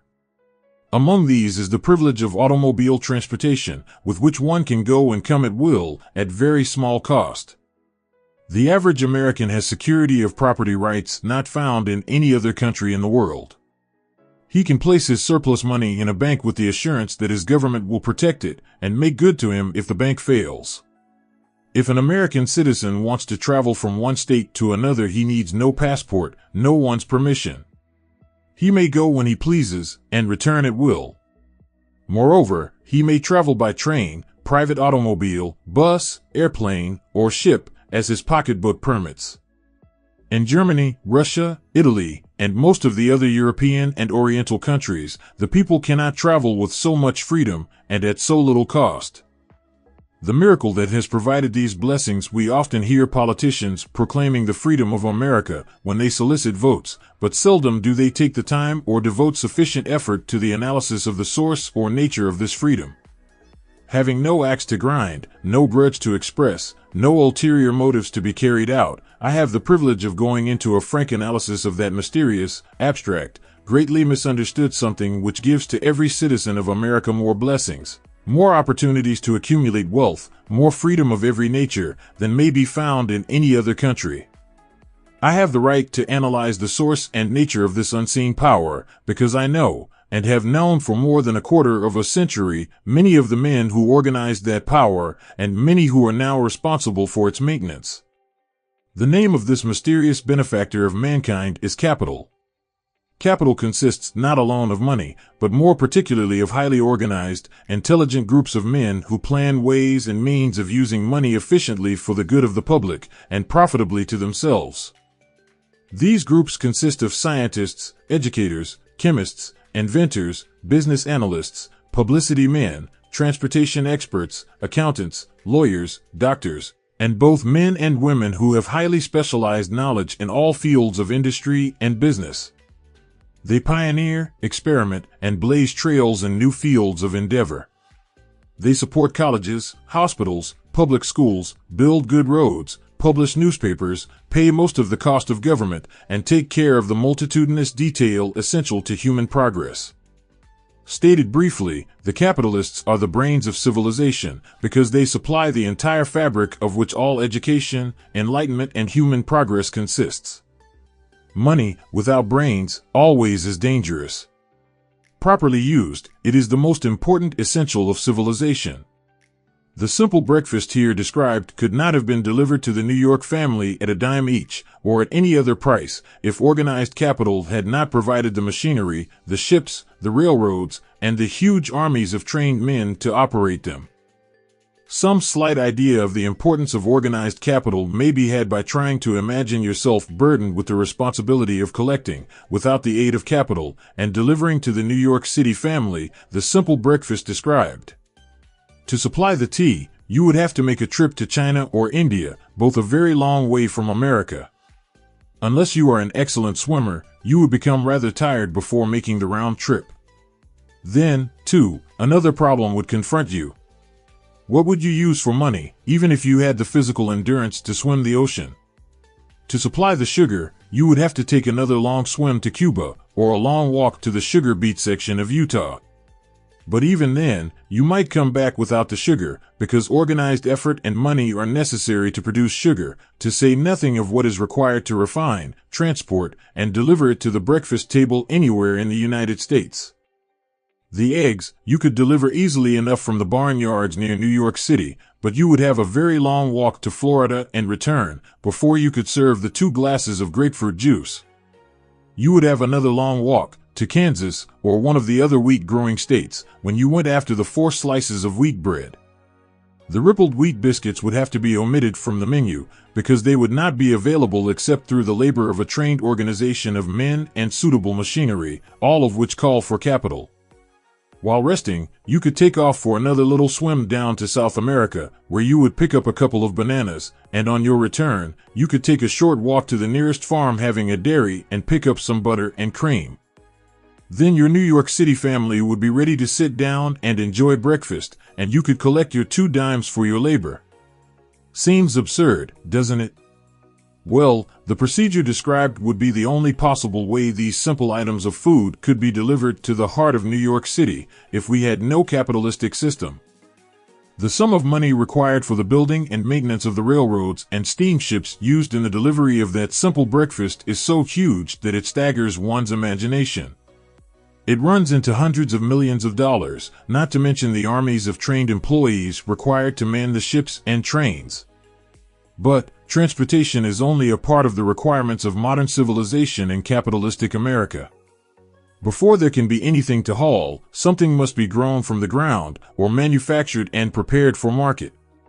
This calls for more millions of dollars for equipment, machinery, boxing, marketing, and for the wages of millions of men and women. Steamships and railroads do not spring up from the earth and function automatically. They come in response to the call of civilization through the labor and ingenuity and organizing ability of men who have imagination, faith, enthusiasm, decision, and persistence. These men are known as capitalists. They are motivated by the desire to build, construct, achieve, render useful service, earn profits, and accumulate riches. And, because they render service without which there would be no civilization, they put themselves in the way of great riches. Just to keep the record simple and understandable, I will add that these capitalists are the self-same men of whom most of us have heard soapbox orators speak. They are the same men to whom radicals, racketeers, dishonest politicians, and grafting labor leaders refer as the predatory interests, or Wall Street. I am not attempting to present a brief for or against any group of men or any system of economics. I am not attempting to condemn collective bargaining when I refer to grafting labor leaders, nor do I aim to give a clean bill of health to all individuals known as capitalists. The purpose of this book, a purpose to which I have faithfully devoted over a quarter of a century, is to present to all who want the knowledge, the most dependable philosophy through which individuals may accumulate riches in whatever amounts they desire. I have here analyzed the economic advantages of the capitalistic system for the twofold purpose of showing, 1. That all who seek riches must recognize and adapt themselves to the system that controls all approaches to fortunes, large or small, and 2. To present the side of the picture opposite to that being shown by politicians and demagogues who deliberately becloud the issues they bring up by referring to organized capital as if it were something poisonous. This is a capitalistic country, it was developed through the use of capital, and we who claim the right to partake of the blessings of freedom and opportunity, we who seek to accumulate riches here, may as well know that neither riches nor opportunity would be available to us if organized capital had not provided these benefits. For more than 20 years it has been a somewhat popular and growing pastime for radicals, self-seeking politicians, racketeers, crooked labor leaders, and on occasion religious leaders, to take potshots at Wall Street, the money changers, and big business. The practice became so general that we witnessed during the business depression the unbelievable sight of high government officials lining up with the cheap politicians and labor leaders, with the openly avowed purpose of throttling the system which has made industrial America the richest country on earth. The lineup was so general and so well organized that it prolonged the worst depression America has ever known. It cost millions of men their jobs, because those jobs were inseparably a part of the industrial and capitalistic system which formed the very backbone of the nation. During this unusual alliance of government officials and self-seeking individuals who were endeavoring to profit by declaring open season on the American system of industry, A certain type of labor leader joined forces with the politicians and offered to deliver voters in return for legislation designed to permit men to take riches away from industry by organized force of numbers, instead of the better method of giving a fair day's work for a fair day's pay. Millions of men and women throughout the nation are still engaged in this popular pastime of trying to get without giving. Some of them are lined up with labor unions, where they demand shorter hours and more pay. Others do not take the trouble to work at all. They demand government relief and are getting it. Their idea of their rights of freedom was demonstrated in New York City, where violent complaint was registered with the postmaster by a group of relief beneficiaries because the postman awakened them at 7:30 a.m. to deliver government relief checks. They demanded that the time of delivery be set up to 10 o'clock. If you are one of those who believe that riches can be accumulated by the mere act of men who organize themselves into groups and demand more pay for less service, if you are one of those who demand government relief without early morning disturbance when the money is delivered to you, if you are one of those who believe in trading their votes to politicians in return for the passing of laws which permit the raiding of the public treasury, you may rest securely on your belief, with certain knowledge that no one will disturb you, because this is a free country where every man may think as he pleases, where nearly everybody can live with but little effort, where many may live well without doing any work whatsoever. However, you should know the full truth concerning this freedom of which so many people boast and so few understand. As great as it is, as far as it reaches, as many privileges as it provides, it does not and cannot bring riches without effort. There is but one dependable method of accumulating and legally holding riches, and that is by rendering useful service. No system has ever been created by which men can legally acquire riches through mere force of numbers, or without giving in return an equivalent value of one form or another. There is a principle known as the law of economics. This is more than a theory. It is a law no man can beat. Mark well the name of the principle, and remember it, because it is far more powerful than all the politicians and political machines. It is above and beyond the control of all the labor unions. It cannot be swayed, nor influenced, nor bribed by racketeers or self-appointed leaders in any calling. Moreover, it has an all-seeing eye, and a perfect system of bookkeeping, in which it keeps an accurate account of the transactions of every human being engaged in the business of trying to get without giving. Sooner or later its auditors come around, look over the records of individuals both great and small, and demand an accounting. Wall Street, big business, capital predatory interests, or whatever name you choose to give the system which has given us American freedom, represents a group of men who understand, respect, and adapt themselves to this powerful law of economics. Their financial continuation depends upon their respecting the law. Most people living in America like this country, its capitalistic system and all.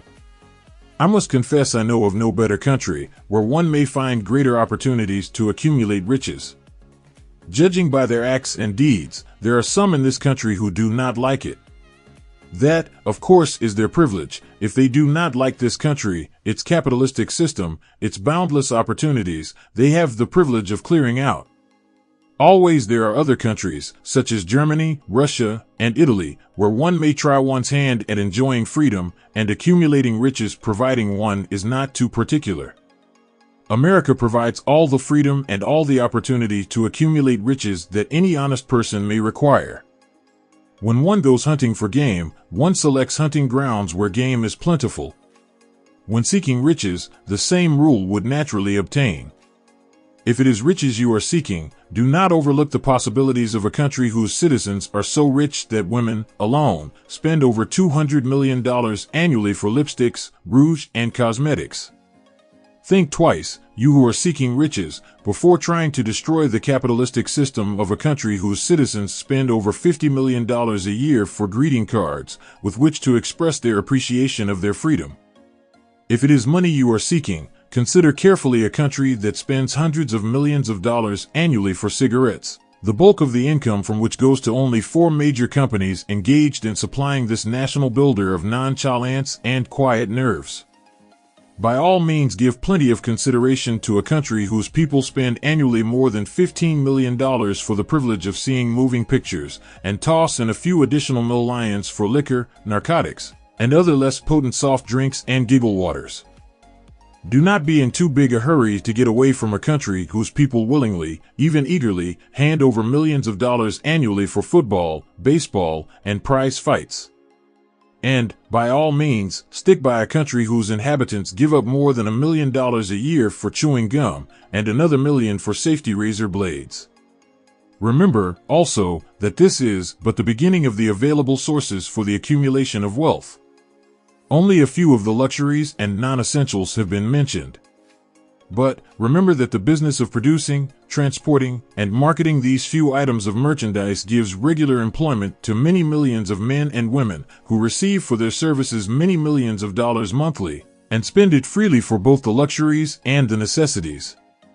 Especially remember that back of all this exchange of merchandise and personal services may be found an abundance of opportunity to accumulate riches. Here our American freedom comes to one's aid. There is nothing to stop you, or anyone from engaging in any portion of the effort necessary to carry on these businesses. If one has superior talent, training, experience, one may accumulate riches in large amounts. Those not so fortunate may accumulate smaller amounts. Anyone may earn a living in return for a very nominal amount of labor. So, there you are. Opportunity has spread its wares before you. Step up to the front, select what you want, create your plan, put the plan into action, and follow through with persistence. Capitalistic America will do the rest. You can depend upon this much: capitalistic America ensures every person the opportunity to render useful service and to collect riches in proportion to the value of the service.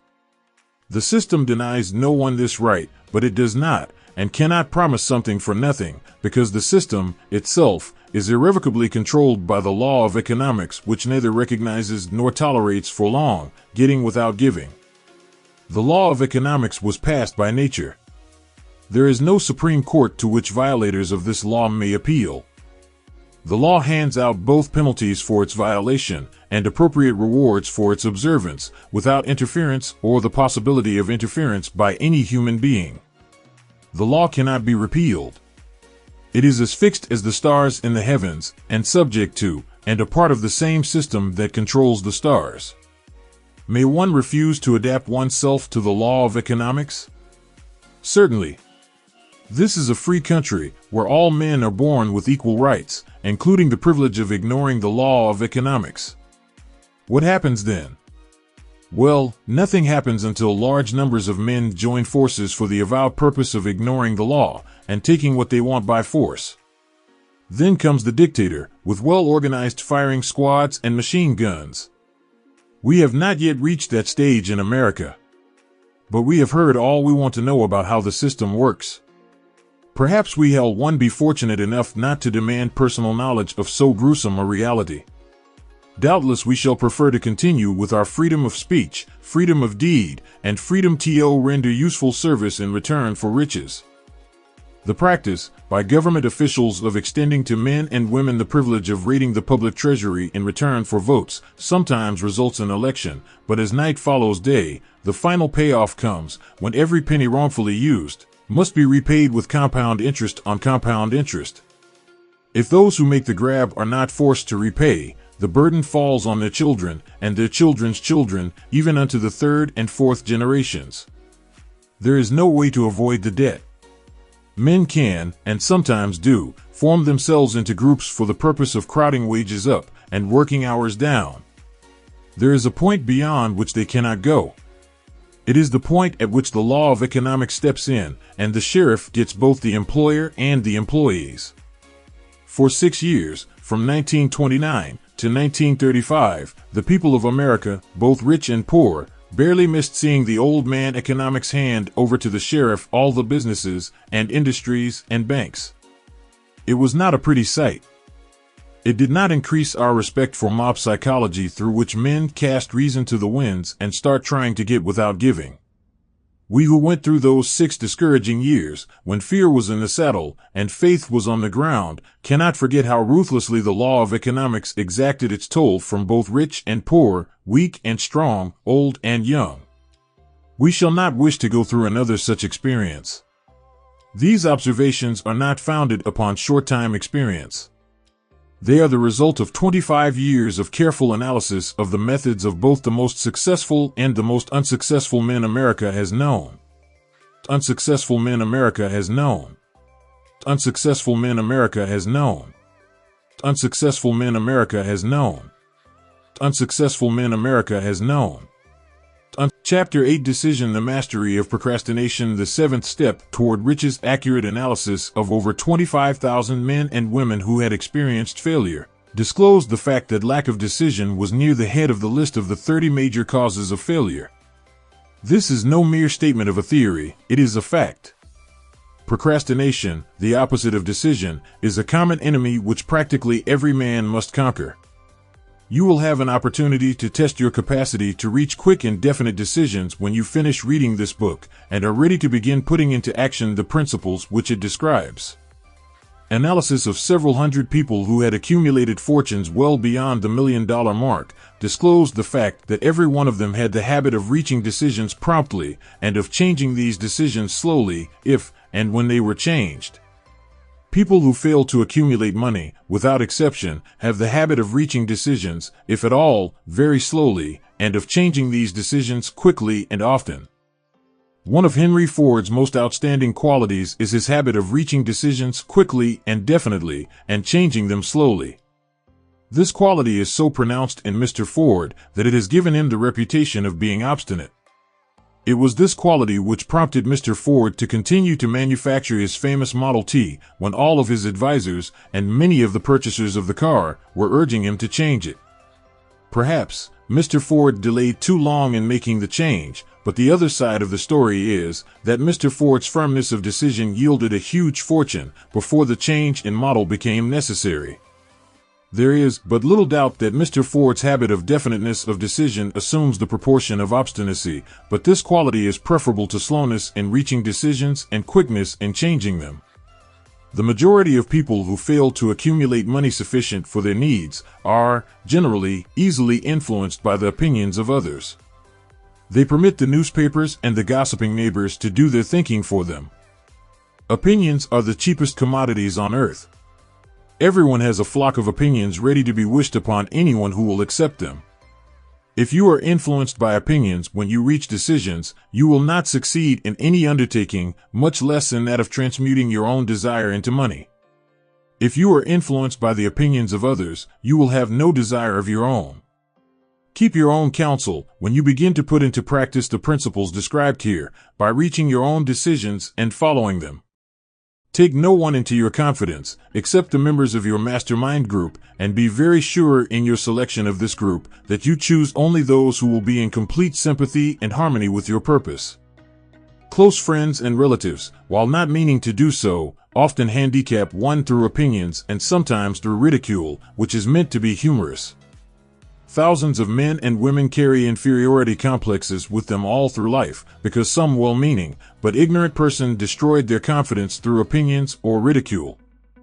You have a brain and mind of your own. Use it and reach your own decisions. If you need facts or information from other people to enable you to reach decisions, as you probably will in many instances, acquire these facts or secure the information you need quietly without disclosing your purpose. It is characteristic of people who have but a smattering or a veneer of knowledge to try to give the impression that they have much knowledge.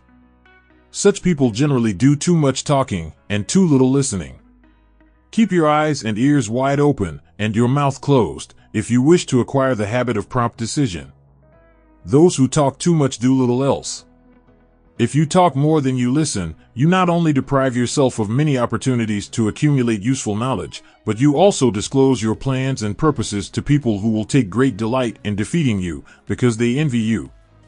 Remember, also, that every time you open your mouth in the presence of a person who has an abundance of knowledge, you display to that person your exact stock of knowledge, or your lack of it. Genuine wisdom is usually conspicuous through modesty and silence. Keep in mind the fact that every person with whom you associate is, like yourself, seeking the opportunity to accumulate money.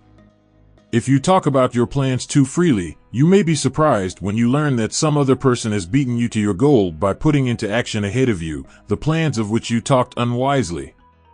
Let one of your first decisions be to keep a closed mouth and open ears and eyes. As a reminder to yourself to follow this advice, it will be helpful if you copy the following epigram in large letters and place it where you will see it daily.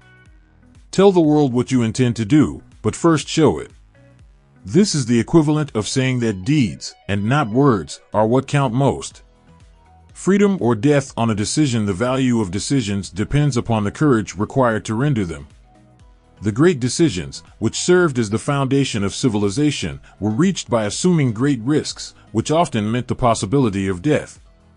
Lincoln's decision to issue his famous Proclamation of Emancipation, which gave freedom to the colored people of America, was rendered with full understanding that his act would turn thousands of friends and political supporters against him. He knew, too, that the carrying out of that proclamation would mean death to thousands of men on the battlefield. In the end, it cost Lincoln his life. That required courage. Socrates' decision to drink the cup of poison, rather than compromise in his personal belief, was a decision of courage. It turned time ahead 1,000 years, and gave to people then unborn the right to freedom of thought and of speech. The decision of Gen. Robert E. Lee, when he came to the parting of the way with the Union, and took up the cause of the South, was a decision of courage, for he well knew that it might cost him his own life, that it would surely cost the lives of others. But the greatest decision of all time, as far as any American citizen is concerned, was reached in Philadelphia, July 4, 1776, when 56 men signed their names to a document which they well knew would bring freedom to all Americans, or leave every one of the 56 hanging from a gallows. You have heard of this famous document, but you may not have drawn from it the great lesson and personal achievement it so plainly taught. We all remember the date of this momentous decision, but few of us realize what courage that decision required. We remember our history, as it was taught. We remember dates, and the names of the men who fought. We remember Valley Forge and Yorktown. We remember George Washington and Lord Cornwallis. But we know little of the real forces back of these names, dates, and places. We know still less of that intangible power, which ensured us freedom long before Washington's armies reached Yorktown. We read the history of the Revolution, and falsely imagined that George Washington was the father of our country, that it was he who won our freedom, while the truth is, Washington was only an accessory after the fact, because victory for his armies had been ensured long before Lord Cornwallis surrendered. This is not intended to rob Washington of any of the glory he so richly merited. Its purpose, rather, is to give greater attention to the astounding power that was the real cause of his victory. It is nothing short of tragedy that the writers of history have missed, entirely, even the slightest reference to the irresistible power which gave birth and freedom to the nation destined to set up new standards of independence for all the peoples of the earth. I say it is a tragedy, because it is the selfsame power which must be used by every individual who surmounts the difficulties of life and forces life to pay the price asked. Let us briefly review the events which gave birth to this power. The story begins with an incident in Boston, March 5, 1770. British soldiers were patrolling the streets, by their presence, openly threatening the citizens. The colonists resented armed men marching in their midst. They began to express their resentment openly, hurling stones as well as epithets at the marching soldiers, until the commanding officer gave orders, "Fix bayonets. Charge." The battle was on. It resulted in the death and injury of many. The incident aroused such resentment that the Provincial Assembly called a meeting for the purpose of taking definite action. Two of the members of that assembly were John Hancock and Samuel Adams, long live their names. They spoke up courageously and declared that a move must be made to eject all British soldiers from Boston. Remember this, a decision, in the minds of two men, might properly be called the beginning of the freedom which we, of the United States, now enjoy. Remember, too, that the decision of these two men called for faith and courage, because it was dangerous. Before the assembly adjourned, Samuel Adams was appointed to call on the governor of the province, Hutchinson, and demand the withdrawal of the British troops. The request was granted, the troops were removed from Boston, but the incident was not closed. It had caused a situation destined to change the entire trend of civilization. Strange, is it not, how the great changes, such as the American Revolution and the World War, often have their beginnings in circumstances which seem unimportant? It is interesting, also, to observe that these important changes usually begin in the form of a definite decision in the minds of a relatively small number of people. Few of us know the history of our country well enough to realize that John Hancock, Samuel Adams, and Richard Henry Lee were the real fathers of our country. Richard Henry Lee became an important factor in this story by reason of the fact that he and Samuel Adams communicated frequently by correspondence, sharing freely their fears and their hopes concerning the welfare of the people of their provinces. From this practice, Adams conceived the idea that a mutual exchange of letters between the 13 colonies might help to bring about the coordination of effort so badly needed in connection with the solution of their problems. 2 years after the clash with the soldiers in Boston, March 72, Adams presented this idea to the Assembly in the form of a motion that a correspondence committee be established among the colonies, with definitely appointed correspondents in each colony for the purpose of friendly cooperation for the betterment of the colonies of British America. Mark well this incident. It was the beginning of the organization of the far-flung power destined to give freedom to you and to me. The mastermind had already been organized. It consisted of Adams, Lee, and Hancock. I tell you further, that if two of you agree upon the earth concerning anything for which you ask, it will come to you from my Father, who is in heaven. The Committee of Correspondence was organized. Observe that this move provided the way for increasing the power of the mastermind by adding to it men from all the colonies. Take notice that this procedure constituted the first organized planning of the disgruntled colonists. In union there is strength. The citizens of the colonies had been waging disorganized warfare against the British soldiers through incidents similar to the Boston riot, but nothing of benefit had been accomplished. Their individual grievances had not been consolidated under one mastermind. No group of individuals had put their hearts, minds, souls, and bodies together in one definite decision to settle their difficulty with the British once and for all, until Adams, Hancock, and Lee got together. Meanwhile, the British were not idle. They, too, were doing some planning and masterminding on their own account, with the advantage of having back of them money and organized soldiery. The Crown appointed Gage to supplant Hutchinson as the governor of Massachusetts. One of the new governor's first acts was to send a messenger to call on Samuel Adams for the purpose of endeavoring to stop his opposition by fear. We can best understand the spirit of what happened by quoting the conversation between Carl Fenton and Adams. Carl Fenton, I have been authorized by Governor Gage to assure you, Mr. Adams, that the governor has been empowered to confer upon you such benefits as would be satisfactory, upon the condition that you engage to cease in your opposition to the measures of the government. It is the governor's advice to you, sir, not to incur the further displeasure of His Majesty. Your conduct has been such as makes you liable to penalties of an MT of Henry VIII, by which persons can be sent to England for trial for treason or misprision of treason at the discretion of a governor of a province. But, by changing your political course, you will not only receive great personal advantages, but you will make your peace with the king. Samuel Adams had the choice of two decisions. He could cease his opposition and receive personal bribes, or he could continue and run the risk of being hanged. Clearly, the time had come when Adams was forced to reach instantly a decision which could have cost his life. The majority of men would have found it difficult to reach such a decision. The majority would have sent back an evasive reply, but not Adams. He insisted upon Carl Fenton's word of honor that the colonel would deliver to the governor the answer exactly as Adams would give it to him. Adams' answer, then you may tell Governor Gage that I trust one have long since made my peace with the King of Kings. No personal consideration shall induce me to abandon the righteous cause of my country. And, tell Governor Gage it is the advice of Samuel Adams to him, no longer to insult the feelings of an exasperated people. Comment as to the character of this man seems unnecessary. It must be obvious to all who read this astounding message that its sender possessed loyalty of the highest order. This is important.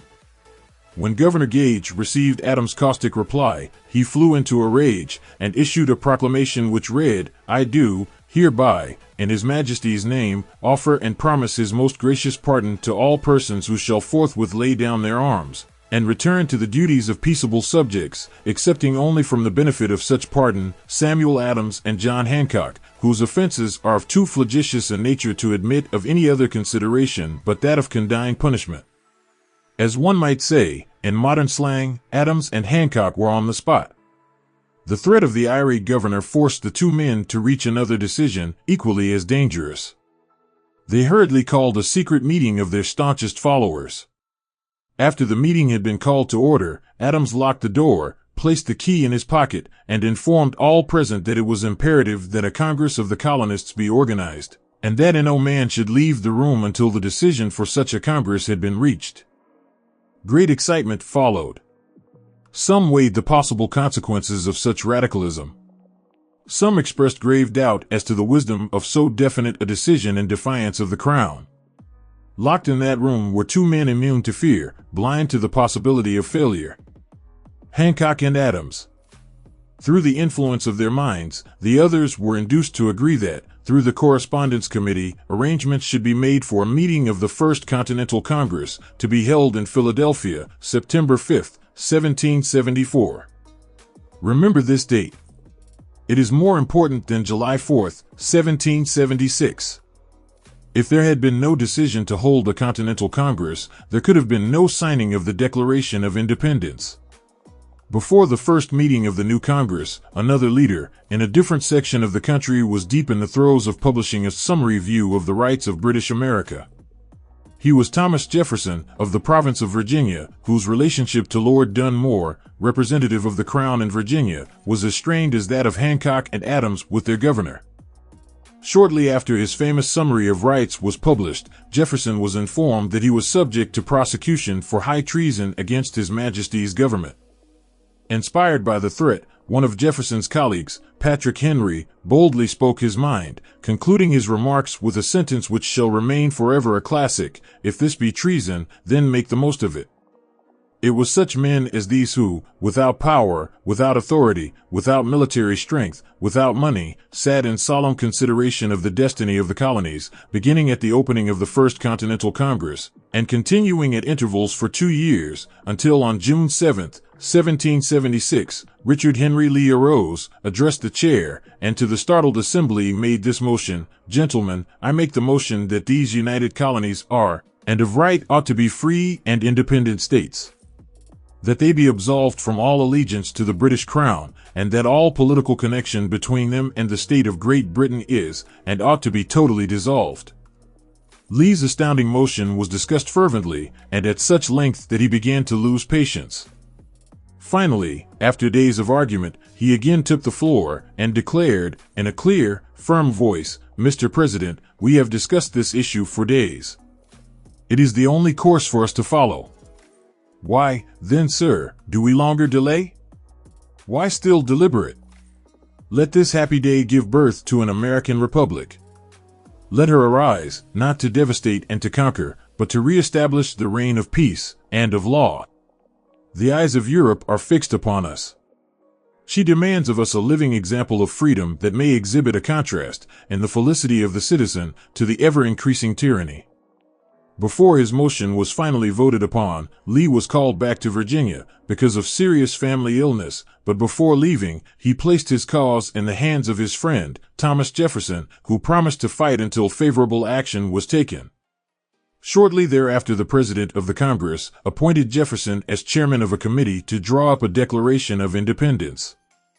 Long and hard the committee labored on a document which would mean, when accepted by the Congress, that every man who signed it would be signing his own death warrant should the colonies lose in the fight with Great Britain, which was sure to follow. The document was drawn, and on June 28, the original draft was read before the Congress. For several days it was discussed, altered, and made ready. On July 4, 1776, Thomas Jefferson stood before the assembly and fearlessly read the most momentous decision ever placed upon paper. When in the course of human events it is necessary for one people to dissolve the political bands which have connected them with another, and to assume, among the powers of the earth, the separate and equal station to which the laws of nature, and of nature's God entitle them, a decent respect to the opinions of mankind requires that they should declare the causes which impel them to the separation. When Jefferson finished, the document was voted upon, accepted, and signed by the 56 men, every one staking his own life upon his decision to write his name. By that decision came into existence a nation destined to bring to mankind forever the privilege of making decisions. By decisions made in a similar spirit of faith, and only by such decisions, can men solve their personal problems and win for themselves high estates of material and spiritual wealth. Let us not forget this. Analyze the events which led to the Declaration of Independence, and be convinced that this nation, which now holds a position of commanding respect and power among all nations of the world, was born of a decision created by a mastermind, consisting of 56 men. Note well the fact that it was their decision which ensured the success of Washington's armies, because the spirit of that decision was in the heart of every soldier who fought with him, and served as a spiritual power which recognizes no such thing as failure. Note, also, that the power which gave this nation its freedom is the selfsame power that must be used by every individual who becomes self-determining. This power is made up of the principles described in this book.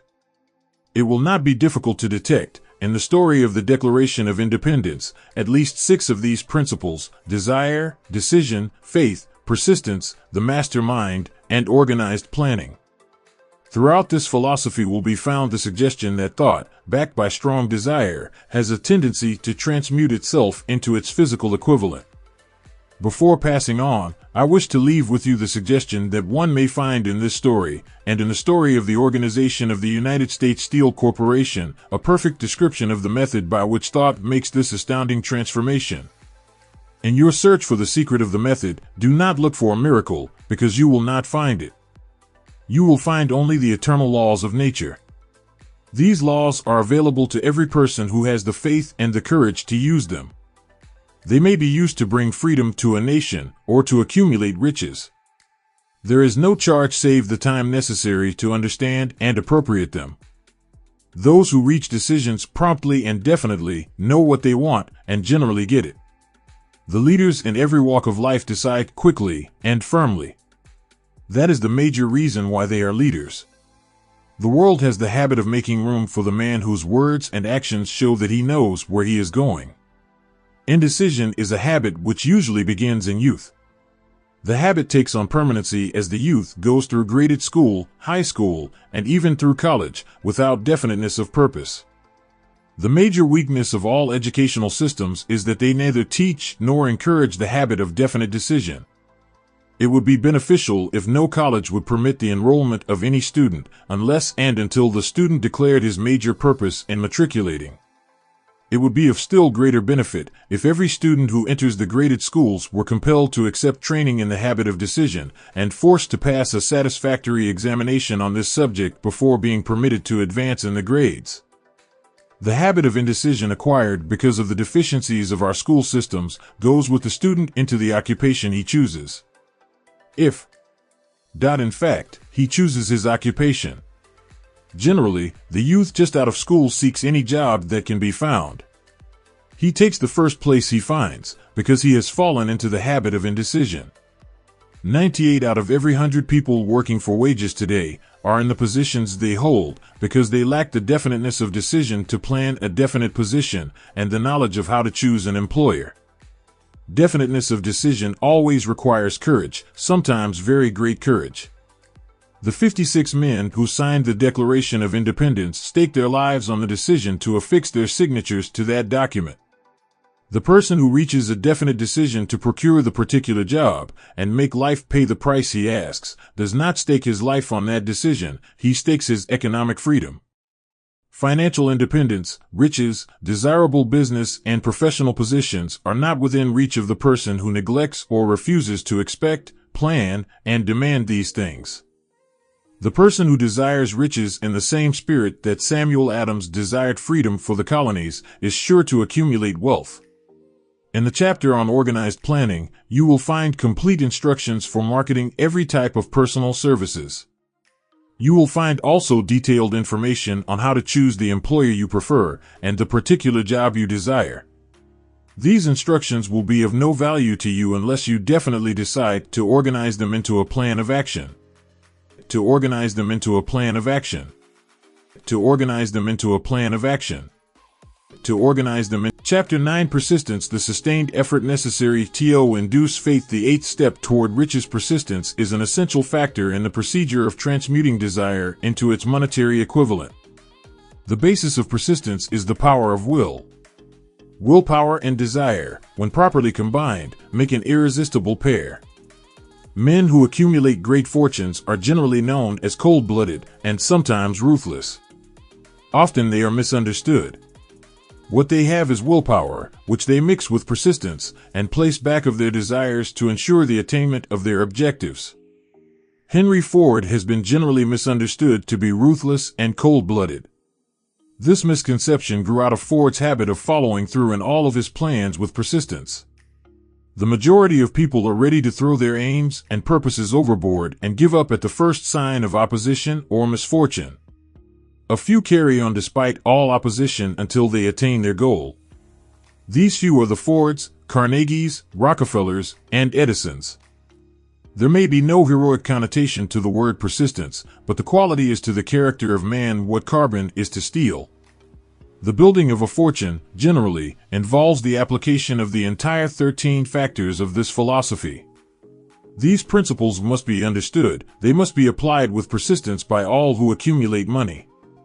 If you are following this book with the intention of applying the knowledge it conveys, your first test as to your persistence will come when you begin to follow the 6 steps described in the second chapter.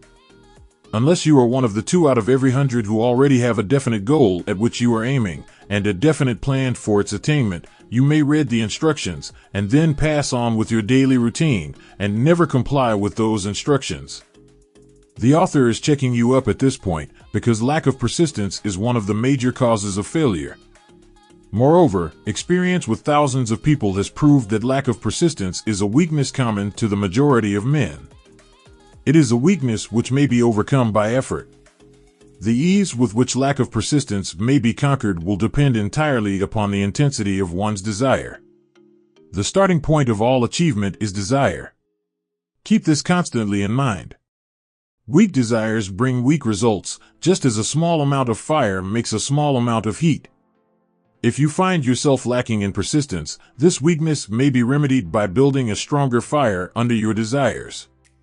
Continue to read through to the end, then go back to Chapter 2, and start immediately to carry out the instructions given in connection with the 6 steps. The eagerness with which you follow these instructions will indicate clearly how much or how little you really desire to accumulate money. If you find that you are indifferent, you may be sure that you have not yet acquired the money consciousness which you must possess before you can be sure of accumulating a fortune. Fortunes gravitate to men whose minds have been prepared to attract them, just as surely as water gravitates to the ocean. In this book may be found all the stimuli necessary to attune any normal mind to the vibrations which will attract the object of one's desires. If you find you are weak in persistence, center your attention upon the instructions contained in the chapter on power, surround yourself with a mastermind group, and through the cooperative efforts of the members of this group, you can develop persistence. You will find additional instructions for the development of persistence in the chapters on autosuggestion and the subconscious mind. Follow the instructions outlined in these chapters until your habit nature hands over to your subconscious mind a clear picture of the object of your desire. From that point on, you will not be handicapped by lack of persistence. Your subconscious mind works continuously while you are awake and while you are asleep. Spasmodic or occasional effort to apply the rules will be of no value to you. To get results, you must apply all of the rules until their application becomes a fixed habit with you. In no other way can you develop the necessary money consciousness. Poverty is attracted to the one whose mind is favorable to it, as money is attracted to him whose mind has been deliberately prepared to attract it, and through the same laws. Poverty consciousness will voluntarily seize the mind which is not occupied with the money consciousness. A poverty consciousness develops without conscious application of habits favorable to it. The money consciousness must be created to order, unless one is born with such a consciousness. Catch the full significance of the statements in the preceding paragraph, and you will understand the importance of persistence in the accumulation of a fortune. Without persistence, you will be defeated, even before you start. With persistence, you will win. If you have ever experienced a nightmare, you will realize the value of persistence. You are lying in bed, half awake, with a feeling that you are about to smother. You are unable to turn over, or to move a muscle. You realize that you must begin to regain control over your muscles. Through persistent effort of willpower, you finally manage to move the fingers of one hand. By continuing to move your fingers, you extend your control to the muscles of one arm until you can lift it. Then you gain control of the other arm in the same manner. You finally gain control over the muscles of one leg and then extend it to the other leg. Then, with one supreme effort of will, you regain complete control over your muscular system and snap out of your nightmare. The trick has been turned step by step. You may find it necessary to snap out of your mental inertia through a similar procedure, moving slowly at first, then increasing your speed until you gain complete control over your will. Be persistent no matter how slowly you may, at first, have to move. With persistence will come success. If you select your mastermind group with care, you will have in it at least one person who will aid you in the development of persistence. Some men who have accumulated great fortunes did so because of necessity. They developed the habit of persistence because they were so closely driven by circumstances that they had to become persistent. There is no substitute for persistence. It cannot be supplanted by any other quality. Remember this, and it will hearten you, in the beginning, when the going may seem difficult and slow. Those who have cultivated the habit of persistence seem to enjoy insurance against failure. No matter how many times they are defeated, they finally arrive up toward the top of the ladder. Sometimes it appears that there is a hidden guide whose duty is to test men through all sorts of discouraging experiences. Those who pick themselves up after defeat and keep on trying arrive, and the world cries, "Bravo! I knew you could do it." The hidden guide lets no one enjoy great achievement without passing the persistence test. Those who can't take it simply do not make the grade. Those who can take it are bountifully rewarded for their persistence. They receive, as their compensation, whatever goal they are pursuing. That is not all. They receive something infinitely more important than material compensation, the knowledge that every failure brings with it the seed of and equivalent advantage. There are exceptions to this rule. A few people know from experience the soundness of persistence. They are the ones who have not accepted defeat as being anything more than temporary. They are the ones whose desires are so persistently applied that defeat is finally changed into victory. We who stand on the sidelines of life see the overwhelmingly large number who go down in defeat, never to rise again. We see the few who take the punishment of defeat as an urge to greater effort. These, fortunately, never learn to accept life's reverse gear.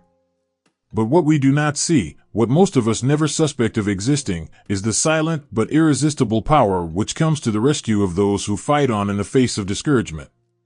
If we speak of this power at all, we call it persistence, and let it go at that. One thing we all know, if one does not possess persistence, one does not achieve noteworthy success in any calling. As these lines are being written, I look up from my work and see before me, less than a block away, the great mysterious Broadway, the graveyard of dead hopes, and the front porch of opportunity. From all over the world people have come to Broadway, seeking fame, fortune, power, love, or whatever it is that human beings call success.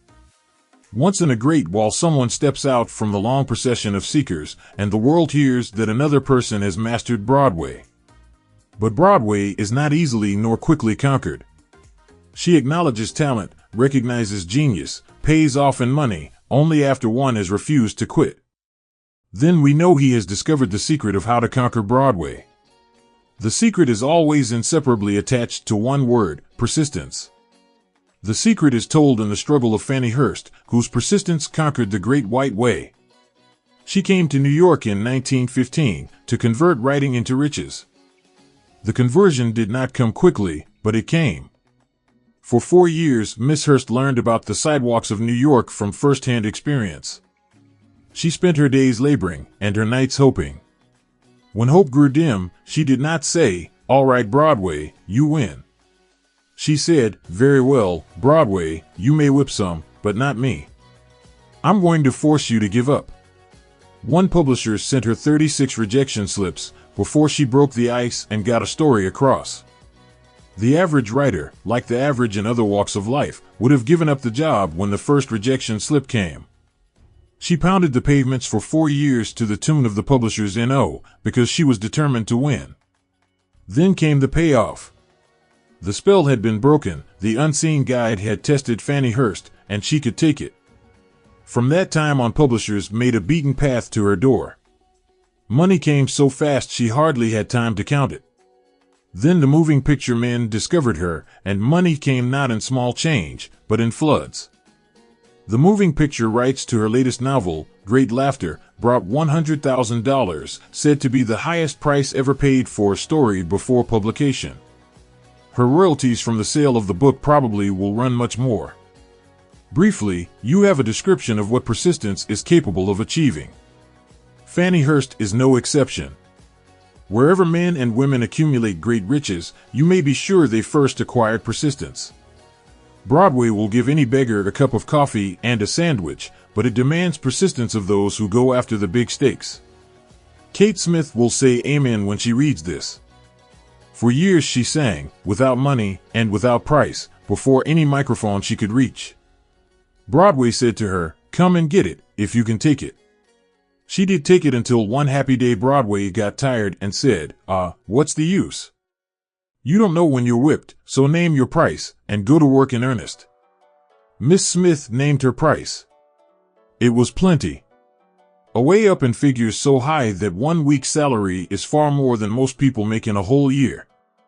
Verily it pays to be persistent. And here is an encouraging statement which carries with it a suggestion of great significance. Thousands of singers who excel Kate Smith are walking up and down Broadway looking for a break, without success. Countless others have come and gone, many of them sang well enough, but they failed to make the grade because they lacked the courage to keep on keeping on, until Broadway became tired of turning them away. Persistence is a state of mind, therefore it can be cultivated. Like all states of mind, persistence is based upon definite causes, among them these: a definiteness of purpose. Knowing what one wants is the first and, perhaps, the most important step toward the development of persistence. A strong motive forces one to surmount many difficulties. B. Desire. It is comparatively easy to acquire and to maintain persistence in pursuing the object of intense desire. C. Self-reliance. Belief in one's ability to carry out a plan encourages one to follow the plan through with persistence. D. Definiteness of plans. Organized plans, even though they may be weak and entirely impractical, encourage persistence. E. Accurate knowledge. Knowing that one's plans are sound, based upon experience or observation, encourages persistence. Guessing instead of knowing destroys persistence. F. Cooperation. Sympathy, understanding, and harmonious cooperation with others tend to develop persistence. G. Willpower. The habit of concentrating one's thoughts upon the building of plans for the attainment of a definite 164 page, 165,166,165 purpose leads to persistence. H. Habit. Persistence is the direct result of habit. The mind absorbs and becomes a part of the daily experiences upon which it feeds. Fear, the worst of all enemies, can be effectively cured by forced repetition of acts of courage. Everyone who has seen active service in war knows this. Before leaving the subject of persistence, take inventory of yourself and determine in what particular, if any, you are lacking in this essential quality. Measure yourself courageously, point by point, and see how many of the 8 factors of persistence you lack. The analysis may lead to discoveries that will give you a new grip on yourself. Symptoms of lack of persistence. Here you will find the real enemies which stand between you and noteworthy achievement. Here you will find not only the symptoms indicating weakness of persistence, but also the deeply seated subconscious causes of this weakness. Study the list carefully and face yourself squarely if you really wish to know who you are and what you are capable of doing. These are the weaknesses which must be mastered by all who accumulate riches. 1. Failure to recognize and to clearly define exactly what one wants. 2. Procrastination, with or without cause. 3. Lack of interest in acquiring specialized knowledge. 4. Indecision, the habit of passing the buck on all occasions, instead of facing issues squarely.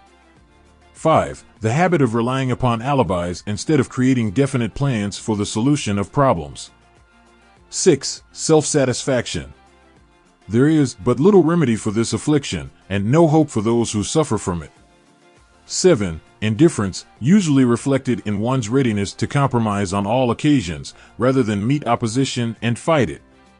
8. The habit of blaming others for one's mistakes, and accepting unfavorable circumstances as being unavoidable. 9. Weakness of desire, due to neglect in the choice of motives that impel action. 10. Willingness, even eagerness, to quit at the first sign of defeat. 11. Lack of organized plans, placed in writing where they may be analyzed. 12. The habit of neglecting to move on ideas or to grasp opportunity when it presents itself. 13. Wishing instead of willing. 14. The habit of compromising with poverty instead of aiming at riches. General absence of ambition to be, to do, and to own. 15. Searching for all the shortcuts to riches, trying to get without giving a fair equivalent, usually reflected in the habit of gambling, endeavoring to drive sharp bargains. 16. Fear of criticism, failure to create plans and to put them into action because of what other people will think, do, or say. This enemy belongs at the head of the list because it generally exists in one's subconscious mind, where its presence is not recognized. Let us examine some of the symptoms of the fear of criticism. The majority of people permit relatives, friends, and the public at large to so influence them that they cannot live their own lives because they fear criticism. Huge numbers of people make mistakes in marriage, stand by the bargain, and go through life miserable and unhappy because they fear criticism which may follow if they correct the mistake. Millions of people neglect to acquire belated educations after having left school because they fear criticism. Countless numbers of men and women, both young and old, permit relatives to wreck their lives in the name of duty because they fear criticism. People refuse to take chances in business because they fear the criticism which may follow if they fail. The fear of criticism, in such cases, is stronger than the desire for success. Too many people refuse to set high goals for themselves or even neglect selecting a career because they fear the criticism of relatives and friends who may say, "Don't aim so high, people will think you are crazy." When Andrew Carnegie suggested that I devote 20 years to the organization of a philosophy of individual achievement, my first impulse of thought was fear of what people might say. The suggestion set up a goal for me, far out of proportion to any I had ever conceived. As quick as a flash, my mind began to create alibis and excuses, all of them traceable to the inherent fear of criticism. Something inside of me said, "You can't do it, the job is too big, and requires too much time. What will your relatives think of you? How will you earn a living? No one has ever organized a philosophy of success. What right have you to believe you can do it? Who are you, anyway, to aim so high? Remember your humble birth, what you know about philosophy. People will think you are crazy. Why hasn't some other person done this before now?" These and many other questions flashed into my mind and demanded attention. It seemed as if the whole world had suddenly turned its attention to me with the purpose of ridiculing me into giving up all desire to carry out Mr. Carnegie's suggestion. I had a fine opportunity, then and there, to kill off ambition before it gained control of me. Later in life, after having analyzed thousands of people, I discovered that most ideas are stillborn and need the breath of life injected into them through definite plans of immediate action. The time to nurse an idea is at the time of its birth. Every minute it lives gives it a better chance of surviving. The fear of criticism is at the bottom of the destruction of most ideas which never reach the planning and action stage. Many people believe that material success is the result of favorable breaks. There is an element of ground for the belief, but those depending entirely upon luck are nearly always disappointed because they overlook another important factor which must be present before one can be sure of success. It is the knowledge with which favorable breaks can be made to order. During the Depression, W.C. Fields, the comedian, lost all his money and found himself without income, without a job, and his means of earning a living no longer existed. Moreover, he was past 60 when many men consider themselves old. He was so eager to stage a comeback that he offered to work without pay in a new field. In addition to his other troubles, he fell and injured his neck. Too many that would have been the place to give up and quit. But Fields was persistent. He knew that if he carried on he would get the breaks sooner or later, and he did get them, but not by chance. Marie Dressler found herself down and out, with her money gone, with no job, when she was about 60.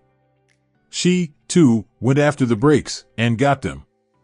Her persistence brought an astounding triumph late in life, long beyond the age when most men and women are done with ambition to achieve. Eddie Cantor lost his money in the 1929 stock crash, but he still had his persistence and his courage. With these, plus 2 prominent eyes, he exploited himself back into an income of $10,000 a week. Verily, if one has persistence, one can get along very well without many other qualities.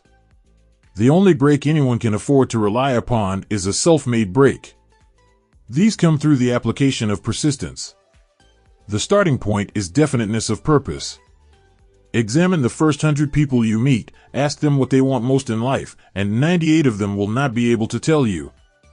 If you press them for an answer, some will say security, many will say money, a few will say happiness, others will say fame and power, and still others will say social recognition, ease in living, ability to sing, dance, or write. But none of them will be able to define these terms, or give the slightest indication of a plan by which they hope to attain these vaguely expressed wishes.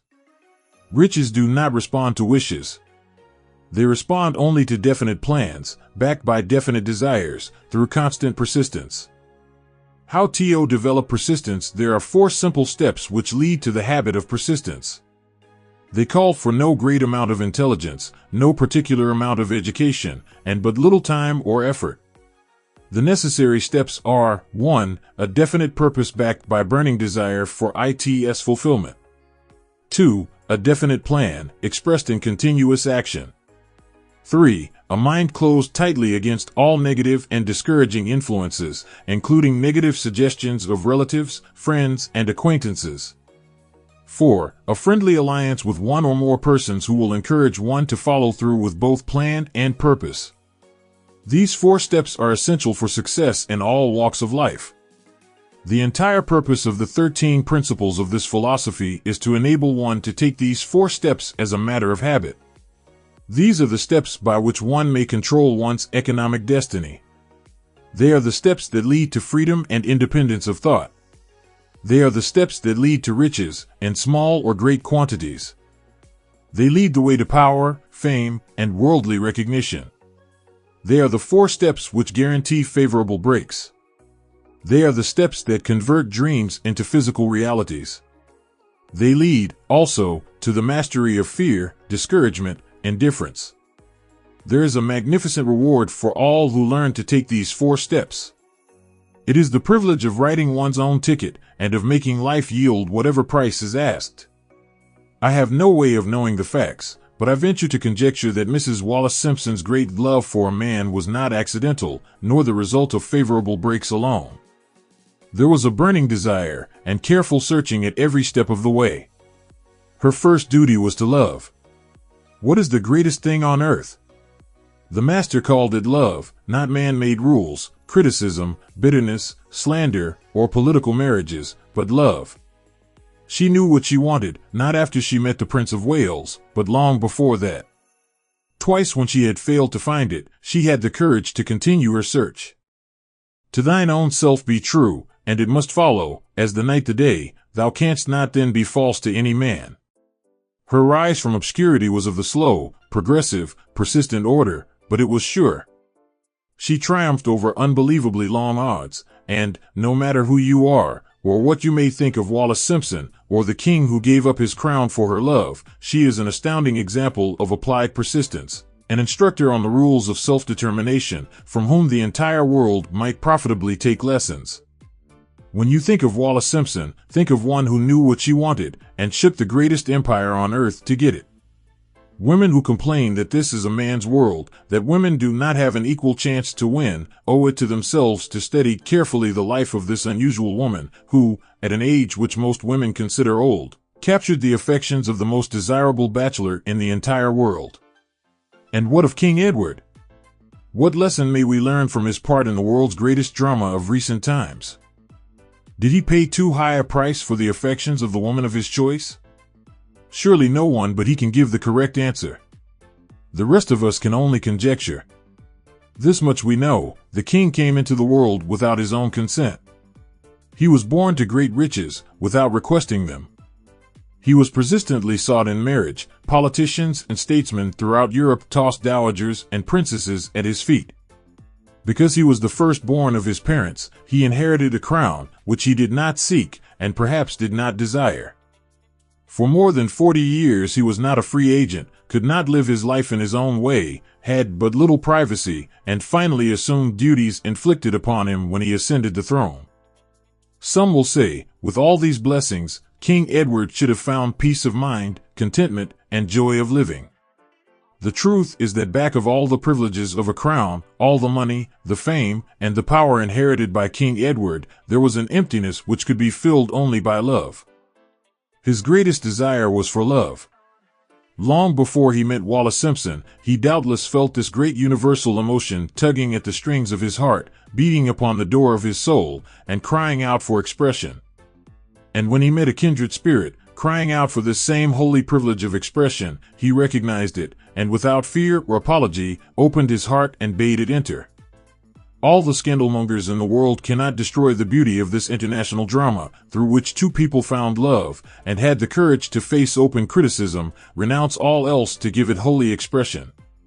King Edward's decision to give up the crown of the world's most powerful empire, for the privilege of going the remainder of the way through life with the woman of his choice, was a decision that required courage. The decision also had a price, but who has the right to say the price was too great? Surely not he who said, "He among you who is without sin, let him cast the first stone." As a suggestion to any evil-minded person who chooses to find fault with the Duke of Windsor, because his desire was for love, and for openly declaring his love for Wallace Simpson, and giving up his throne for her, let it be remembered that the open declaration was not essential. He could have followed the custom of clandestine liaison which has prevailed in Europe for centuries, without giving up either his throne or the woman of his choice, and there would have been no complaint from either church or laity. This unusual man was built of sterner stuff. His love was clean. It was deep and sincere. It represented the one thing which, above all else, he truly desired. Therefore, he took what he wanted and paid the price demanded. If Europe had been blessed with more rulers with the human heart and the traits of honesty of ex-King Edward, for the past century, that unfortunate hemisphere now seething with greed, hate, lust, political connivance, and threats of war, would have a different and a better story to tell. A story in which love and not hate would rule. In the words of Stuart Austin, where we raise our cup and drink this toast to ex-King Edward and Wallace Simpson, blessed is the man who has come to know that our muted thoughts are our sweetest thoughts. Blessed is the man who, from the blackest depths, can see the luminous figure of love, and sing, and singing, say, sweeter far than uttered lays are the thoughts I have of you. In these words would we pay tribute to the two people who, more than all others of modern times, have been the victims of criticism and the recipients of abuse, because they found life's greatest treasure and claimed it. Mrs. Simpson read and approved this analysis. Most of the world will applaud the Duke of Windsor and Wallace Simpson because of their persistence in searching until they found life's greatest reward. All of us can profit by following their example in our own search for that which we demand of life. What mystical power gives to men of persistence the capacity to master difficulties? Does the quality of persistence set up in one's mind some form of spiritual, mental, or chemical activity which gives one access to supernatural forces? Does infinite intelligence throw itself on the side of the person who still fights on after the battle has been lost, with the whole world on the opposing side? These and many other similar questions have arisen in my mind as I have observed men like Henry Ford, who started at scratch and built an industrial empire of huge proportions, with little else in the way of a beginning but persistence. Or Thomas A. Edison, who, with less than 3 months of schooling, became the world's leading inventor and converted persistence into the talking machine, the moving picture machine, and the incandescent light, to say nothing of 100 other useful inventions. I had the happy privilege of analyzing both Mr. Edison and Mr. Ford, year by year, over a long period of years, and therefore the opportunity to study them at close range. So I speak from actual knowledge when I say that I found no quality save persistence in either of them that even remotely suggested the major source of their stupendous achievements. As one makes an impartial study of the prophets, philosophers, miracle men, and religious leaders of the past, one is drawn to the inevitable conclusion that persistence, concentration of effort, and definiteness of purpose were the major sources of their achievements. Consider, for example, the strange and fascinating story of Muhammad. Analyze his life, compare him with men of achievement in this modern age of industry and finance, and observe how they have one outstanding trait in common: persistence. If you are keenly interested in studying the strange power which gives potency to persistence, read a biography of Muhammad, especially the one by Asad Bey. This brief review of that book, by Thomas Segru, in the Herald Tribune, will provide a preview of the rare treat in store for those who take the time to read the entire story of one of the most astounding examples of the power of persistence known to civilization. The last great prophet reviewed by Thomas Segru. Muhammad was a prophet, but he never performed a miracle. He was not a mystic, he had no formal schooling, he did not begin his mission until he was 40. When he announced that he was the messenger of God, bringing word of the true religion, he was ridiculed and labeled a lunatic. Children tripped him and women threw filth upon him. He was banished from his native city, Mecca, and his followers were stripped of their worldly goods and sent into the desert after him.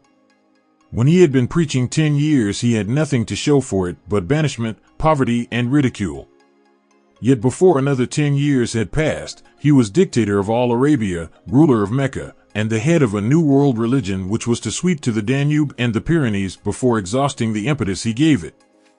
That impetus was threefold: the power of words, the efficacy of prayer, and man's kinship with God.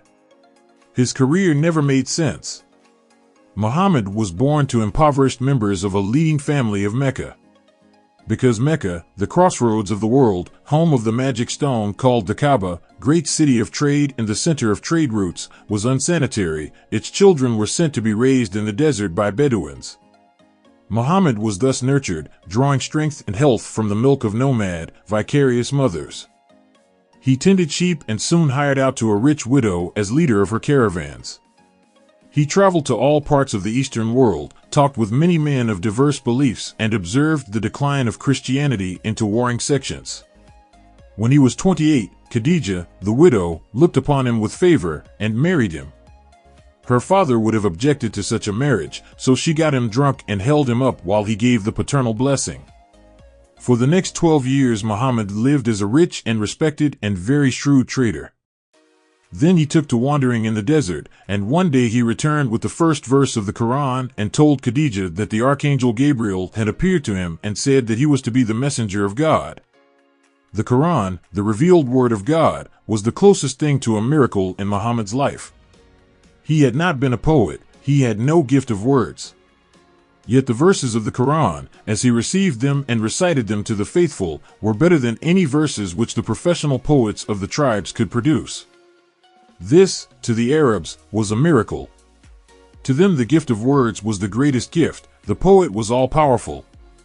In addition, the Quran said that all men were equal before God, that the world should be a democratic state, Islam. It was this political heresy, plus Muhammad's desire to destroy all the 360 idols in the courtyard of the Kaaba, which brought about his banishment. The idols brought the desert tribes to Mecca, and that meant trade. So the businessmen of Mecca, the capitalists, of which he had been one, set upon Muhammad. Then he retreated to the desert and demanded sovereignty over the world. The rise of Islam began. Out of the desert came a flame which would not be extinguished, a democratic army fighting as a unit and prepared to die without wincing. Muhammad had invited the Jews and Christians to join him, for he was not building a new religion. He was calling all who believed in one God to join in a single faith.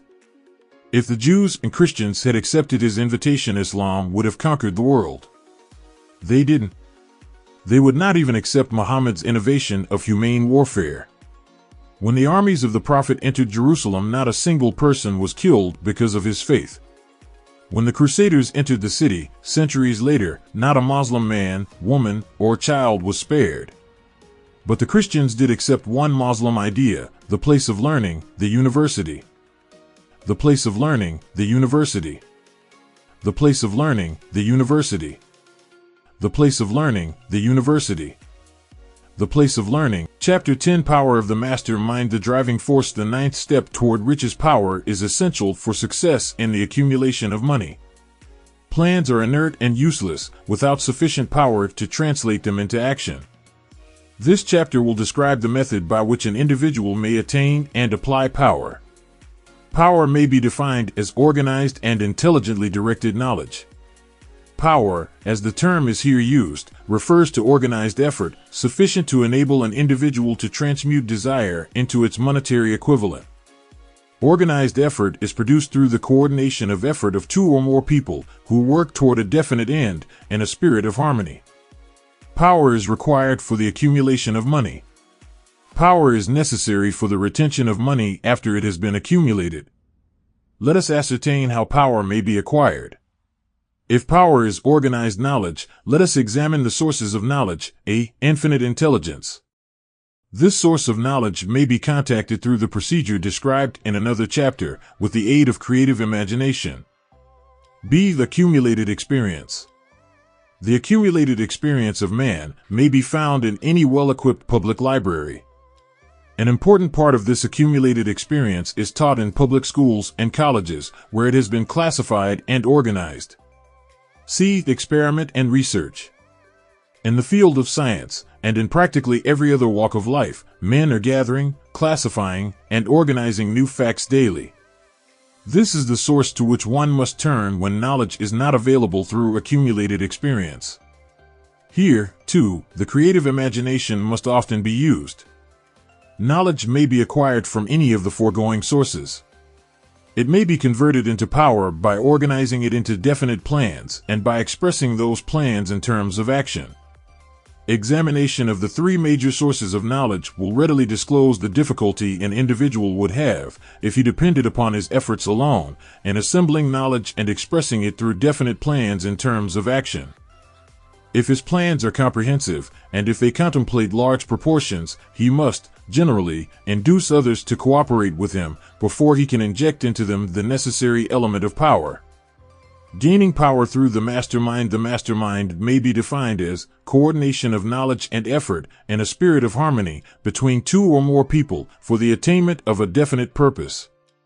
No individual may have great power without availing himself of the mastermind.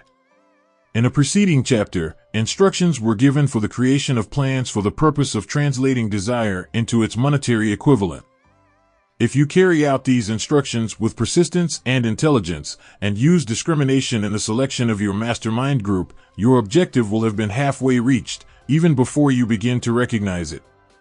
So you may better understand the intangible potentialities of power available to you through a properly chosen mastermind group. We will here explain the two characteristics of the mastermind principle, one of which is economic in nature, and the other psychic. The economic feature is obvious. Economic advantages may be created by any person who surrounds himself with the advice, counsel, and personal cooperation of a group of men who are willing to lend him wholehearted aid in a spirit of perfect harmony. This form of cooperative alliance has been the basis of nearly every great fortune. Your understanding of this great truth may definitely determine your financial status. The psychic phase of the mastermind principle is much more abstract, much more difficult to comprehend, because it has reference to the spiritual forces with which the human race, as a whole, is not well acquainted. You may catch a significant suggestion from this statement: no two minds ever come together without, thereby, creating a third, invisible, intangible force which may be likened to a third mind. Keep in mind the fact that there are only two known elements in the whole universe: energy and matter. It is a well-known fact that matter may be broken down into units of molecules, atoms, and electrons. There are units of matter which may be isolated, separated, and analyzed. Likewise, there are units of energy. The human mind is a form of energy, a part of it being spiritual in nature. When the minds of two people are coordinated in a spirit of harmony, the spiritual units of energy of each mind form an affinity, which constitutes the psychic phase of the mastermind. The mastermind principle, or rather the economic feature of it, was first called to my attention by Andrew Carnegie over 25 years ago. Discovery of this principle was responsible for the choice of my life's work. Mr. Carnegie's mastermind group consisted of a staff of approximately 50 men, with whom he surrounded himself, for the definite purpose of manufacturing and marketing steel. He attributed his entire fortune to the power he accumulated through this mastermind. Analyze the record of any man who has accumulated a great fortune, and many of those who have accumulated modest fortunes, and you will find that they have either consciously or unconsciously employed the mastermind principle. Great power can be accumulated through no other principle. Energy is nature's universal set of building blocks, out of which she constructs every material thing in the universe, including man, and every form of animal and vegetable life. Through a process which only nature completely understands, she translates energy into matter. Nature's building blocks are available to man, and the energy involved in thinking. Man's brain may be compared to an electric battery. It absorbs energy from the ether, which permeates every atom of matter, and fills the entire universe. It is a well-known fact that a group of electric batteries will provide more energy than a single battery. It is also a well-known fact that an individual battery will provide energy in proportion to the number and capacity of the cells it contains. The brain functions in a similar fashion. This accounts for the fact that some brains are more efficient than others, and leads to this significant statement: a group of brains coordinated in a spirit of harmony will provide more thought energy than a single brain, just as a group of electric batteries will provide more energy than a single battery. Through this metaphor, it becomes immediately obvious that the mastermind principle holds the secret of the power wielded by men who surround themselves with other men of brains. There follows, now, another statement which will lead still nearer to an understanding of the psychic phase of the mastermind principle. When a group of individual brains are coordinated and function in harmony, the increased energy created through that alliance becomes available to every individual brain in the group. It is a well-known fact that Henry Ford began his business career under the handicap of poverty, illiteracy, and ignorance. It is an equally well-known fact that, within the inconceivably short period of 10 years, Mr. Ford mastered these three handicaps, and that within 25 years he made himself one of the richest men in America. Connect with this fact the additional knowledge that Mr. Ford's most rapid strides became noticeable from the time he became a personal friend of Thomas A. Edison, and you will begin to understand what the influence of one mind upon another can accomplish. Go a step farther, and consider the fact that Mr. Ford's most outstanding achievements began from the time that he formed the acquaintances of Harvey Firestone, John Burroughs, and Luther Burbank, and you will have further evidence that power may be produced through friendly alliance of minds. There is little if any doubt that Henry Ford is one of the best informed men in the business and industrial world. The question of his wealth needs no discussion. Analyze Mr. Ford's intimate personal friends, some of whom have already been mentioned, and you will be prepared to understand the following statement: men take on the nature and the habits and the power of thought of those with whom they associate in a spirit of sympathy and harmony. Henry Ford whipped poverty, illiteracy, and ignorance by allying himself with great minds, whose vibrations of thought he absorbed into his own mind. Through his association with Edison, Burbank, Burroughs, and Firestone, Mr. Ford added to his own brain power the sum and substance of the intelligence, experience, knowledge, and spiritual forces of these four men. Moreover, he appropriated and made use of the mastermind principle through the methods of procedure described in this book. This principle is available to you.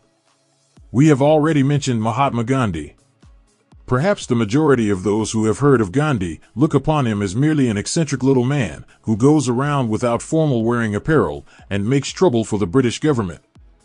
In reality, Gandhi is not eccentric, but he is the most powerful man now living. Moreover, he is probably the most powerful man who has ever lived. His power is passive, but it is real. Let us study the method by which he attained his stupendous power. It may be explained in a few words. He came by power through inducing over 200 million people to coordinate, with mind and body, in a spirit of harmony, for a definite purpose. In brief, Gandhi has accomplished a miracle, for it is a miracle when 200 million people can be induced, not forced, to cooperate in a spirit of harmony for a limitless time. If you doubt that this is a miracle, try to induce any two people to cooperate in a spirit of harmony for any length of time. Every man who manages a business knows what a difficult matter it is to get employees to work together in a spirit even remotely resembling harmony. The list of the chief sources from which power may be attained is, as you have seen, headed by infinite intelligence. When two or more people coordinate in a spirit of harmony and work toward a definite objective, they place themselves in position, through that alliance, to absorb power directly from the great universal storehouse of infinite intelligence. This is the greatest of all sources of power. It is the source to which the genius turns. It is the source to which every great leader turns. The other two major sources from which the knowledge necessary for the accumulation of power may be obtained are no more reliable than the five senses of man. The senses are not always reliable. Infinite intelligence does not ERR. In subsequent chapters, the methods by which infinite intelligence may be most readily contacted will be adequately described. This is not a course on religion. No fundamental principle described in this book should be interpreted as being intended to interfere either directly or indirectly with any man's religious habits. This book has been confined, exclusively, to instructing the reader how to transmute the definite purpose of desire for money into its monetary equivalent. Read, think, and meditate as you read. Soon, the entire subject will unfold, and you will see it in perspective. You are now seeing the detail of the individual chapters. Money is as shy and elusive as the old-time maiden. It must be wooed and won by methods not unlike those used by a determined lover in pursuit of the girl of his choice. And, coincidental as it is, the power used in the wooing of money is not greatly different from that used in wooing a maiden. That power, when successfully used in the pursuit of money, must be mixed with faith. It must be mixed with desire. It must be mixed with persistence. It must be applied through a plan, and that plan must be set into action. When money comes in quantities known as the big money, it flows to the one who accumulates it as easily as water flows downhill. There exists a great unseen stream of power, which may be compared to a river. Except that one side flows in one direction, carrying all who get into that side of the stream onward and upward to wealth, and the other side flows in the opposite direction, carrying all who are unfortunate enough to get into it, downward to misery and poverty. Every man who has accumulated a great fortune has recognized the existence of this stream of life. It consists of one's thinking process. The positive emotions of thought form the side of the stream which carries one to fortune. The negative emotions form the side which carries one down to poverty. This carries a thought of stupendous importance to the person who is following this book with the object of accumulating a fortune. If you are in the side of the stream of power which leads to poverty, this may serve as an oar by which you may propel yourself over into the other side of the stream. It can serve you only through application and use. Merely reading and passing judgment on it, either one way or another, will in no way benefit you. Some people undergo the experience of alternating between the positive and negative sides of the stream, being at times on the positive side and at times on the negative side. The Wall Street crash of '29 swept millions of people from the positive to the negative side of the stream. These millions are struggling, some of them in desperation and fear, to get back to the positive side of the stream. This book was written especially for those millions. Poverty and riches often change places. The crash taught the world this truth, although the world will not long remember the lesson. Poverty may, and generally does, voluntarily take the place of riches. When riches take the place of poverty, the change is usually brought about through well-conceived and carefully executed plans. Poverty needs no plan. It needs no one to aid it, because it is bold and ruthless. Riches are shy and timid. They have to be attracted. Anybody can wish for riches, and most people do, but only a few know that a definite plan, plus a burning desire for wealth, are the only dependable means of accumulating wealth. Dependable means of accumulating wealth. Dependable means of Chapter 11 The Mystery of Sex Transmutation. The 10th step toward riches. The meaning of the word transmute is, in simple language, the changing or transferring of one element or form of energy into another. The emotion of sex brings into being a state of mind. Because of ignorance on the subject, this state of mind is generally associated with the physical, and because of improper influences to which most people have been subjected in acquiring knowledge of sex, things essentially physical have highly biased the mind. The emotion of sex has back of it the possibility of three constructive potentialities. They are 1.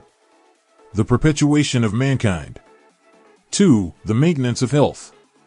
3. The transformation of mediocrity into genius through transmutation. Sex transmutation is simple and easily explained. It means the switching of the mind from thoughts of physical expression to thoughts of some other nature. Sex desire is the most powerful of human desires. When driven by this desire, men develop keenness of imagination, courage, willpower, persistence, and creative ability unknown to them at other times. So strong and impelling is the desire for sexual contact that men freely run the risk of life and reputation to indulge it. When harnessed and redirected along other lines, this motivating force maintains all of its attributes of keenness of imagination, courage, etc., which may be used as powerful creative forces in literature, art, or in any other profession or calling, including, of course, the accumulation of riches. The transmutation of sex energy calls for the exercise of willpower, to be sure, but the reward is worth the effort. The desire for sexual expression is inborn and natural. The desire cannot and should not be submerged or eliminated. But it should be given an outlet through forms of expression which enrich the body, mind, and spirit of man. If not given this form of outlet through transmutation, it will seek outlets through purely physical channels. A river may be dammed and its water controlled for a time, but eventually it will force an outlet. The same is true of the emotion of sex. It may be submerged and controlled for a time, but its very nature causes it to be ever-seeking means of expression. If it is not transmuted into some creative effort, it will find a less worthy outlet. Fortunate, indeed, is the person who has discovered how to give sex emotion an outlet through some form of creative effort, for he has, by that discovery, lifted himself to the status of a genius. Scientific research has disclosed these significant facts. 1. The men of greatest achievement are men with highly developed sex natures, men who have learned the art of sex transmutation. 2. The men who have accumulated great fortunes and achieved outstanding recognition in literature, art, industry, architecture, and the professions were motivated by the influence of a woman. The research from which these astounding discoveries were made went back through the pages of biography and history for more than 2,000 years. Wherever there was evidence available in connection with the lives of men and women of great achievement, it indicated most convincingly that they possessed highly developed sex natures. The emotion of sex is an irresistible force, against which there can be no such opposition as an immovable body. When driven by this emotion, men become gifted with a superpower for action. Understand this truth, and you will catch the significance of the statement that sex transmutation will lift one to the status of a genius. The emotion of sex contains the secret of creative ability. Destroy the sex glands, whether in man or beast, and you have removed the major source of action. For proof of this, observe what happens to any animal after it has been castrated. A bull becomes as docile as a cow after it has been altered sexually. Sex alteration takes out of the male, whether man or beast, all the fight that was in him. Sex alteration of the female has the same effect. The human mind responds to stimuli, through which it may be keyed up to high rates of vibration, known as enthusiasm, creative imagination, intense desire, etc. The stimuli to which the mind responds most freely are 1. The desire for sex expression. 2. Love. 3. A burning desire for fame, power, or financial gain, money. 4. Music. 5. Friendship between either those of the same sex or those of the opposite sex. 6. A mastermind alliance based upon the harmony of two or more people who ally themselves for spiritual or temporal advancement. 7. Mutual suffering, such as that experienced by people who are persecuted. 8. Autosuggestion. 9. Fear. 10. Narcotics and alcohol. The desire for sex expression comes at the head of the list of stimuli, which most effectively step up the vibrations of the mind and start the wheels of physical action. 8 of these stimuli are natural and constructive. 2 are destructive. The list is here presented for the purpose of enabling you to make a comparative study of the major sources of mind stimulation. From this study, it will be readily seen that the emotion of sex is, by great odds, the most intense and powerful of all mind stimuli. This comparison is necessary as a foundation for proof of the statement that transmutation of sex energy may lift one to the status of a genius. Let us find out what constitutes a genius. Some wiseacre has said that a genius is a man who wears long hair, eats queer food, lives alone, and serves as a target for the joke-makers. A better definition of a genius is a man who has discovered how to increase the vibrations of thought to the point where he can freely communicate with sources of knowledge not available through the ordinary rate of vibration of thought. The person who thinks will want to ask some questions concerning this definition of genius. The first question will be, how may one communicate with sources of knowledge which are not available through the ordinary rate of vibration of thought? The next question will be, are there known sources of knowledge which are available only to genii, and if so, what are these sources, and exactly how may they be reached?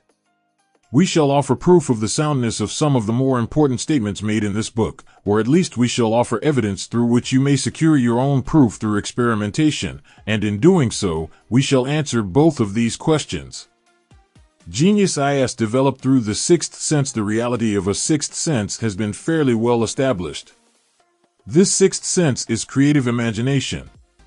The faculty of creative imagination is one which the majority of people never use during an entire lifetime, and if used at all, it usually happens by mere accident. A relatively small number of people use, with deliberation and purpose aforethought, the faculty of creative imagination.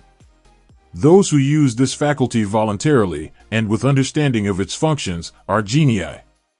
The faculty of creative imagination is the direct link between the finite mind of man and infinite intelligence.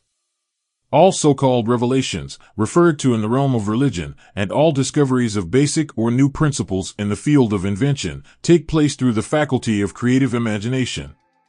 When ideas or concepts flash into one's mind, through what is popularly called a hunch, they come from one or more of the following sources. 1. Infinite intelligence. 2.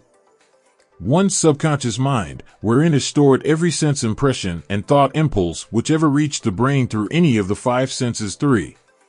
From the mind of some other person who has just released the thought, or picture of the idea or concept, through conscious thought. Or 4. From the other person's subconscious storehouse. There are no other known sources from which inspired ideas or hunches may be received. The creative imagination functions best when the mind is vibrating at an exceedingly high rate. That is, when the mind is functioning at a rate of vibration higher than that of ordinary, normal thought.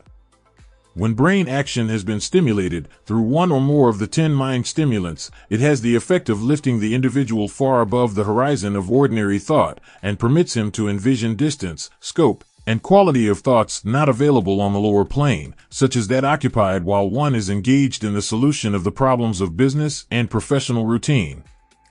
When lifted to this higher level of thought through any form of mind stimulation, an individual occupies, relatively, the same position as one who has ascended in an airplane to a height from which he may see over and beyond the horizon line which limits his vision while on the ground.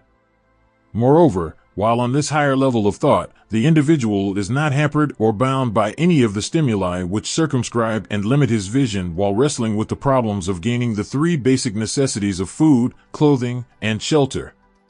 He is in a world of thought in which the ordinary, workaday thoughts have been as effectively removed as are the hills and valleys and other limitations of physical vision when he rises in an airplane. While on this exalted plane of thought, the creative faculty of the mind is given freedom for action. The way has been cleared for the 6th sense to function. It becomes receptive to ideas which could not reach the individual under any other circumstances.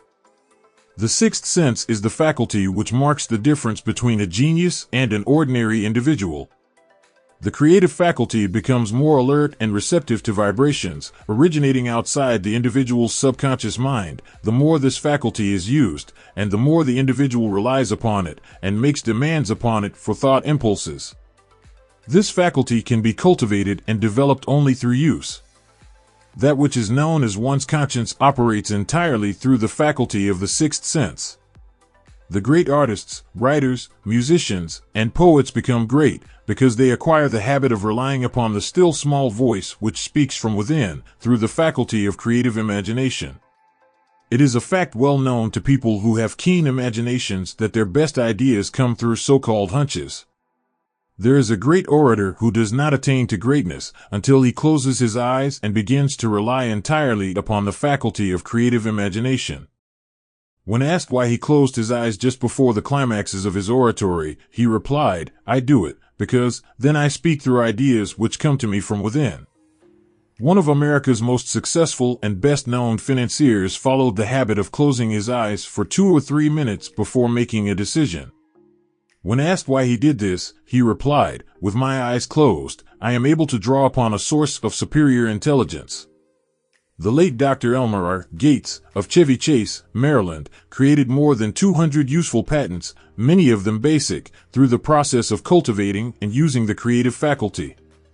His method is both significant and interesting to one interested in attaining to the status of genius, in which category Dr. Gates unquestionably belonged.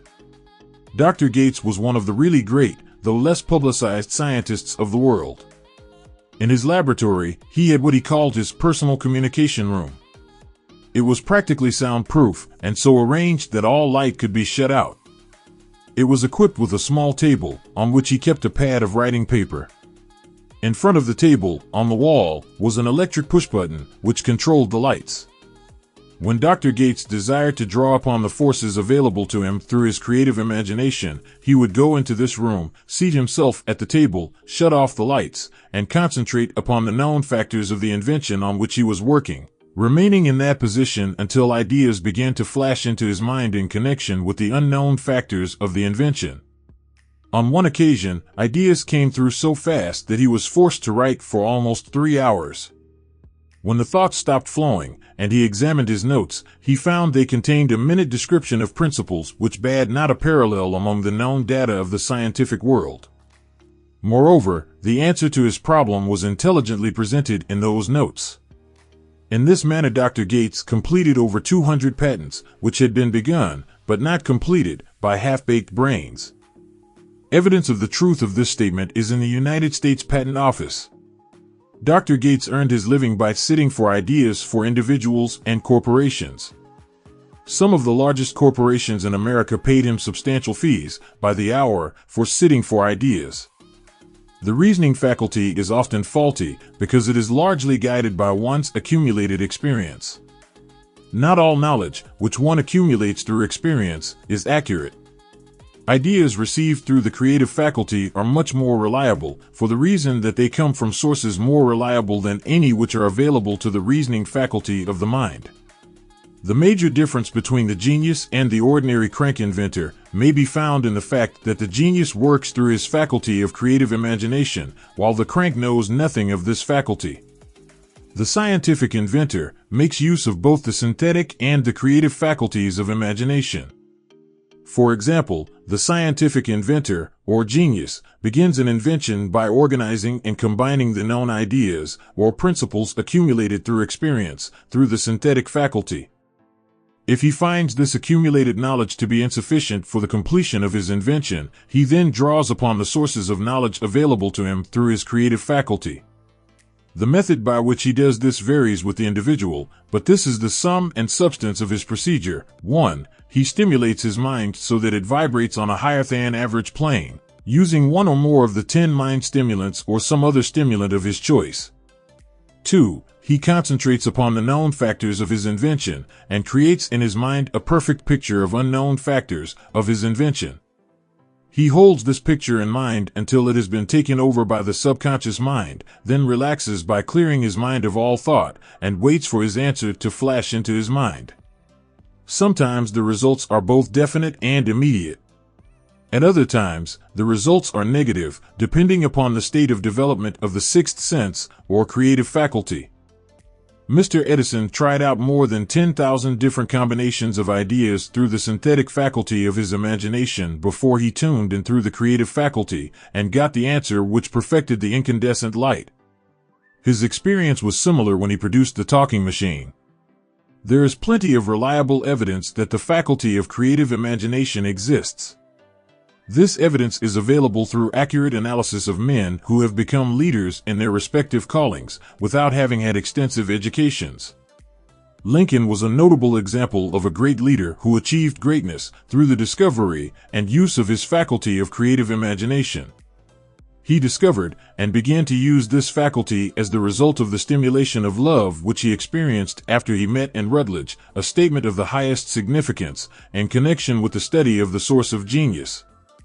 The pages of history are filled with the records of great leaders whose achievements may be traced directly to the influence of women who aroused the creative faculties of their minds through the stimulation of sex desire. Napoleon Bonaparte was one of these. When inspired by his first wife, Josephine, he was irresistible and invincible. When his better judgment or reasoning faculty prompted him to put Josephine aside, he began to decline. His defeat and St. Helena were not far distant. If good taste would permit, we might easily mention scores of men, well known to the American people, who climbed to great heights of achievement under the stimulating influence of their wives, only to drop back to destruction after money and power went to their heads, and they put aside the old wife for a new one. Napoleon was not the only man to discover that sex influence, from the right source, is more powerful than any substitute of expediency, which may be created by mere reason. The human mind responds to stimulation. Among the greatest and most powerful of these stimuli is the urge of sex. When harnessed and transmuted, this driving force is capable of lifting men into that higher sphere of thought which enables them to master the sources of worry and petty annoyance which beset their pathway on the lower plane. Unfortunately, only the genii have made the discovery.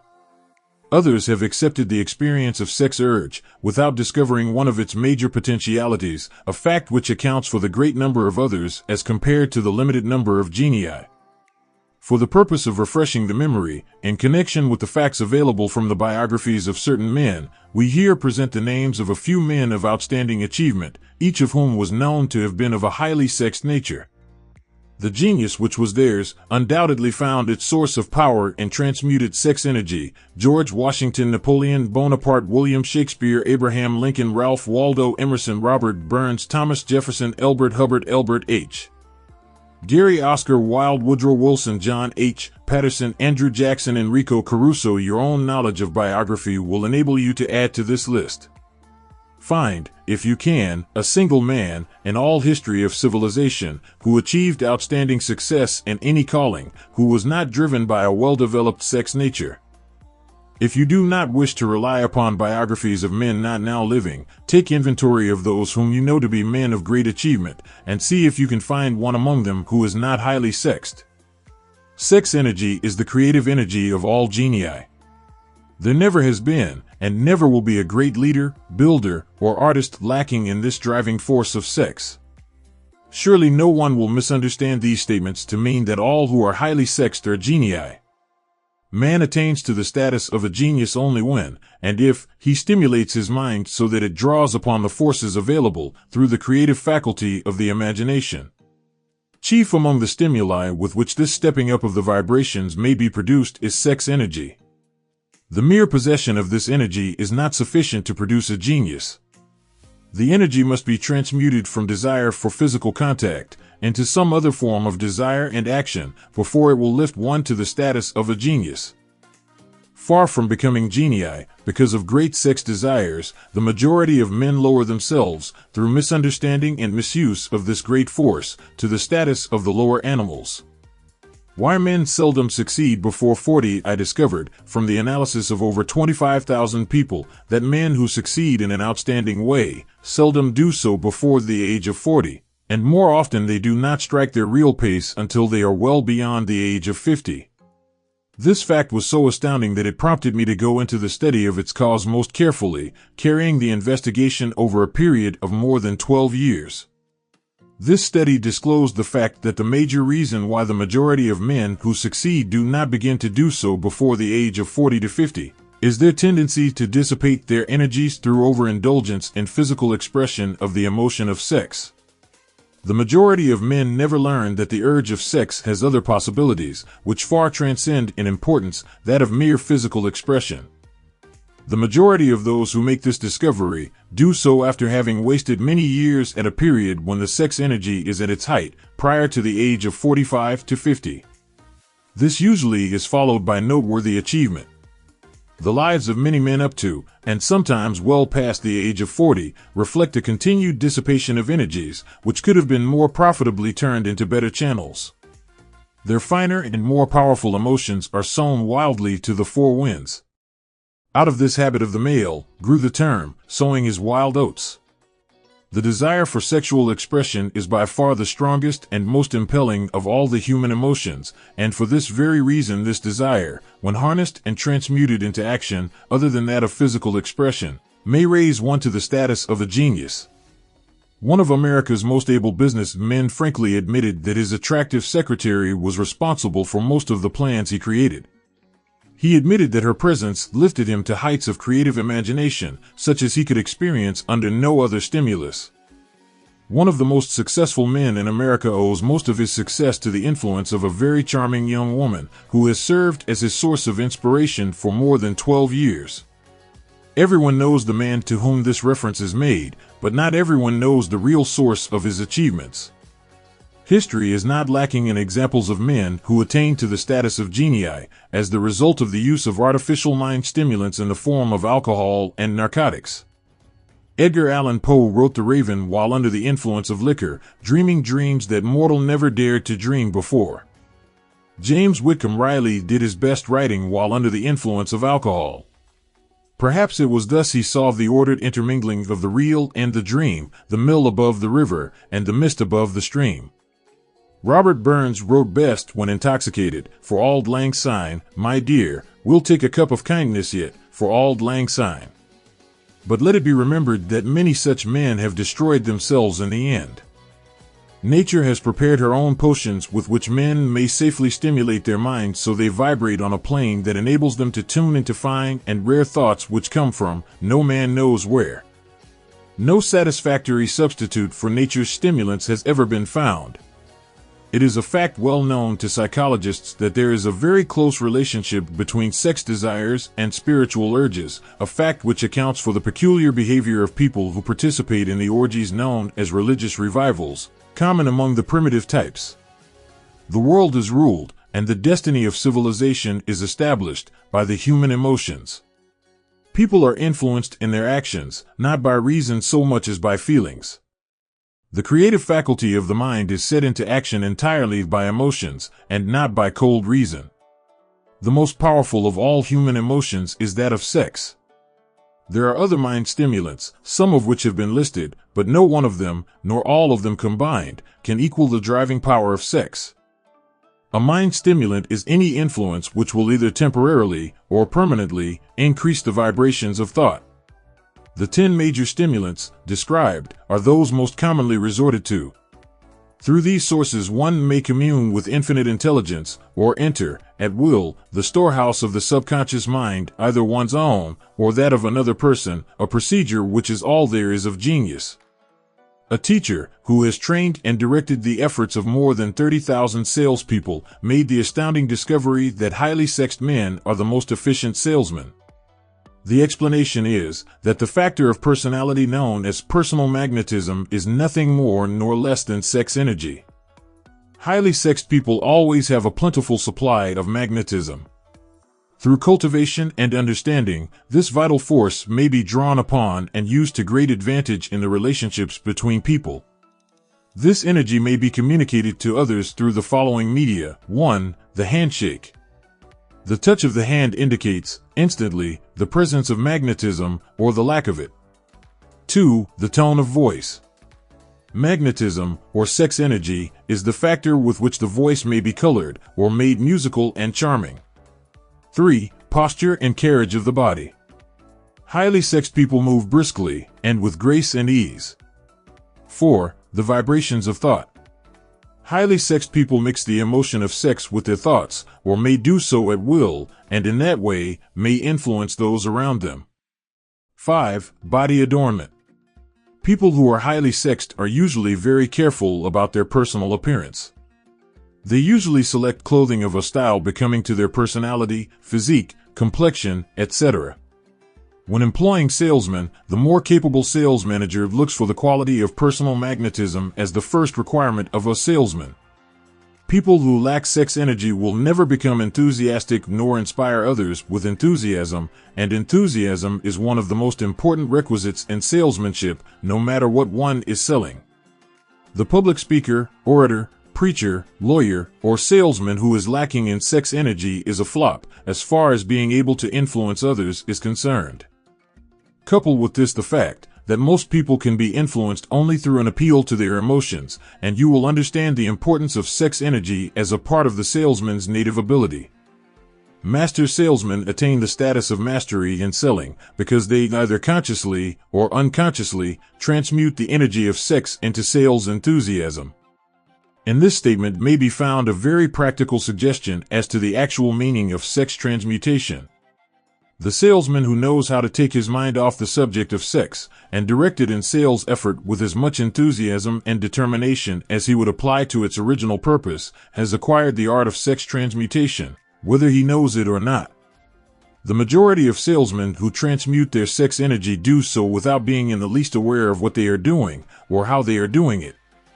Transmutation of sex energy calls for more willpower than the average person cares to use for this purpose. Those who find it difficult to summon willpower sufficient for transmutation may gradually acquire this ability. Though this requires willpower, the reward for the practice is more than worth the effort. The entire subject of sex is one with which the majority of people appear to be unpardonably ignorant. The urge of sex has been grossly misunderstood, slandered, and burlesqued by the ignorant and the evil-minded for so long that the very word sex is seldom used in polite society. Men and women who are known to be blessed, yes, blessed, with highly sexed natures, are usually looked upon as being people who will bear watching. Instead of being called blessed, they are usually called cursed. Millions of people, even in this age of enlightenment, have inferiority complexes which they developed because of this false belief that a highly sexed nature is a curse. These statements of the virtue of sex energy should not be construed as justification for the libertine. The emotion of sex is a virtue only when used intelligently and with discrimination. It may be misused, and often is, to such an extent that it debases, instead of enriches, both body and mind. The better use of this power is the burden of this chapter. It seemed quite significant to the author when he made the discovery that practically every great leader, whom he had the privilege of analyzing, was a man whose achievements were largely inspired by a woman. In many instances, the woman in the case was a modest, self-denying wife, of whom the public had heard but little or nothing. In a few instances, the source of inspiration has been traced to the other woman. Perhaps such cases may not be entirely unknown to you. Intemperance in sex habits is just as detrimental as intemperance in habits of drinking and eating. In this age in which we live, an age which began with the World War, intemperance in habits of sex is common. This orgy of indulgence may account for the shortage of great leaders. No man can avail himself of the forces of his creative imagination while dissipating them. Man is the only creature on earth which violates nature's purpose in this connection. Every other animal indulges its sex nature in moderation and with purpose which harmonizes with the laws of nature. Every other animal responds to the call of sex only in season. Man's inclination is to declare open season. Every intelligent person knows that stimulation in excess, through alcoholic drink and narcotics, is a form of intemperance which destroys the vital organs of the body, including the brain. Not every person knows, however, that overindulgence in sex expression may become a habit as destructive and as detrimental to creative effort as narcotics or liquor. A sex-mad man is not essentially different than a dope-mad man. Both have lost control over their faculties of reason and willpower. Sexual overindulgence may not only destroy reason and willpower, but it may also lead to either temporary or permanent insanity. Many cases of hypochondria grow out of habits developed in ignorance of the true function of sex. From these brief references to the subject, it may be readily seen that ignorance on the subject of sex transmutation forces stupendous penalties upon the ignorant on the one hand, and withholds from them equally stupendous benefits on the other. Widespread ignorance on the subject of sex is due to the fact that the subject has been surrounded with mystery and beclouded by dark silence. The conspiracy of mystery and silence has had the same effect upon the minds of young people that the psychology of prohibition had. The result has been increased curiosity and desire to acquire more knowledge on this forbidden subject, and to the shame of all lawmakers and most physicians, by training best qualified to educate youth on that subject, information has not been easily available. Seldom does an individual enter upon highly creative effort in any field of endeavor before the age of 40. The average man reaches the period of his greatest capacity to create between 40 and 60. These statements are based upon analysis of thousands of men and women who have been carefully observed. They should be encouraging to those who fail to arrive before the age of 40, and to those who become frightened at the approach of old age, around the 40-year mark. The years between 40 and 50 are, as a rule, the most fruitful. Man should approach this age, not with fear and trembling, but with hope and eager anticipation. If you want evidence that most men do not begin to do their best work before the age of 40, study the records of the most successful men known to the American people, and you will find it.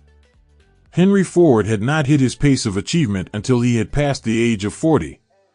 Andrew Carnegie was well past 40 before he began to reap the reward of his efforts. James J. Hill was still running a telegraph key at the age of 40. His stupendous achievements took place after that age. Biographies of American industrialists and financiers are filled with evidence that the period from 40 to 60 is the most productive age of man. Between the ages of 30 and 40, man begins to learn the art of sex transmutation. This discovery is generally accidental, and more often than otherwise, the man who makes it is totally unconscious of his discovery. He may observe that his powers of achievement have increased around the age of 35 to 40, but in most cases, he is not familiar with the cause of this change, that nature begins to harmonize the emotions of love and sex in the individual between the ages of 30 and 40, so that he may draw upon these great forces and apply them jointly as stimuli to action. Sex, alone, is a mighty urge to action, but its forces are like a cyclone, they are often uncontrollable. When the emotion of love begins to mix itself with the emotion of sex, the result is calmness of purpose, poise, accuracy of judgment, and balance. What person, who has attained to the age of 40, is so unfortunate as to be unable to analyze these statements, and to corroborate them by his own experience? When driven by his desire to please a woman, based solely upon the emotion of sex, a man may be, and usually is, capable of great achievement, but his actions may be disorganized, distorted, and totally destructive. When driven by his desire to please a woman, based upon the motive of sex alone, a man may steal, cheat, and even commit murder.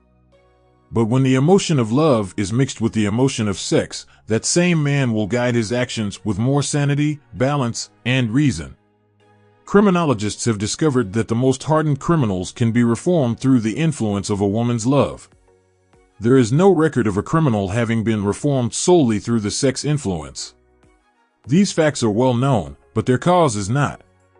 Reformation comes, if at all, through the heart or the emotional side of man, not through his head or reasoning side. Reformation means a change of heart. It does not mean a change of head. A man may, because of reason, make certain changes in his personal conduct to avoid the consequences of undesirable effects, but genuine reformation comes only through a change of heart, through a desire to change. Love, romance, and sex are all emotions capable of driving men to heights of superachievement. Love is the emotion which serves as a safety valve and ensures balance, poise, and constructive effort. When combined, these three emotions may lift one to an altitude of a genius. There are genii, however, who know but little of the emotion of love. Most of them may be found engaged in some form of action which is destructive, or at least, not based upon justice and fairness toward others. If good taste would permit, a dozen genii could be named in the field of industry and finance, who ride ruthlessly over the rights of their fellow men. They seem totally lacking in conscience. The reader can easily supply his own list of such men. The emotions are states of mind. Nature has provided man with a chemistry of the mind which operates in a manner similar to the principles of chemistry of matter. It is a well-known fact that, through the aid of chemistry of matter, a chemist may create a deadly poison by mixing certain elements, none of which are, in themselves, harmful in the right proportions. The emotions may, likewise, be combined so as to create a deadly poison. The emotions of sex and jealousy, when mixed, may turn a person into an insane beast. The presence of any one or more of the destructive emotions in the human mind, through the chemistry of the mind, sets up a poison which may destroy one's sense of justice and fairness. In extreme cases, the presence of any combination of these emotions in the mind may destroy one's reason. The road to genius consists of the development, control, and use of sex, love, and romance.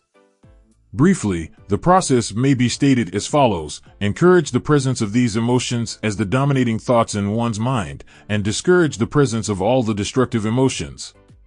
The mind is a creature of habit. It thrives upon the dominating thoughts fed it.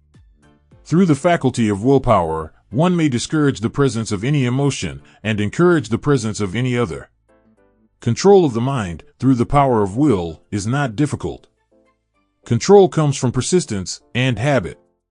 The secret of control lies in understanding the process of transmutation. When any negative emotion presents itself in one's mind, it can be transmuted into a positive or constructive emotion by the simple procedure of changing one's thoughts. There is no other road to genius than through voluntary self-effort. A man may attain to great heights of financial or business achievement solely by the driving force of sex energy, but history is filled with evidence that he may, and usually does, carry with him certain traits of character which rob him of the ability to either hold or enjoy his fortune. This is worthy of analysis, thought, and meditation, for it states a truth, the knowledge of which may be helpful to women as well as men. Ignorance of this has cost thousands of people their privilege of happiness, even though they possessed riches. The emotions of love and sex leave their unmistakable marks upon the features. Moreover, these signs are so visible that all who wish may read them. The man who is driven by the storm of passion, based upon sex desires alone, plainly advertises that fact to the entire world by the expression of his eyes and the lines of his face. The emotion of love, when mixed with the emotion of sex, softens, modifies, and beautifies the facial expression. No character analyst is needed to tell you this, you may observe it for yourself. The emotion of love brings out, and develops the artistic and the aesthetic nature of man. It leaves its impress upon one's very soul, even after the fire has been subdued by time and circumstance. Memories of love never pass. They linger, guide, and influence long after the source of stimulation has faded. There is nothing new in this. Every person who has been moved by genuine love knows that it leaves enduring traces upon the human heart. The effect of love endures because love is spiritual in nature. The man who cannot be stimulated to great heights of achievement by love is hopeless. He is dead, though he may seem to live. Even the memories of love are sufficient to lift one to a higher plane of creative effort.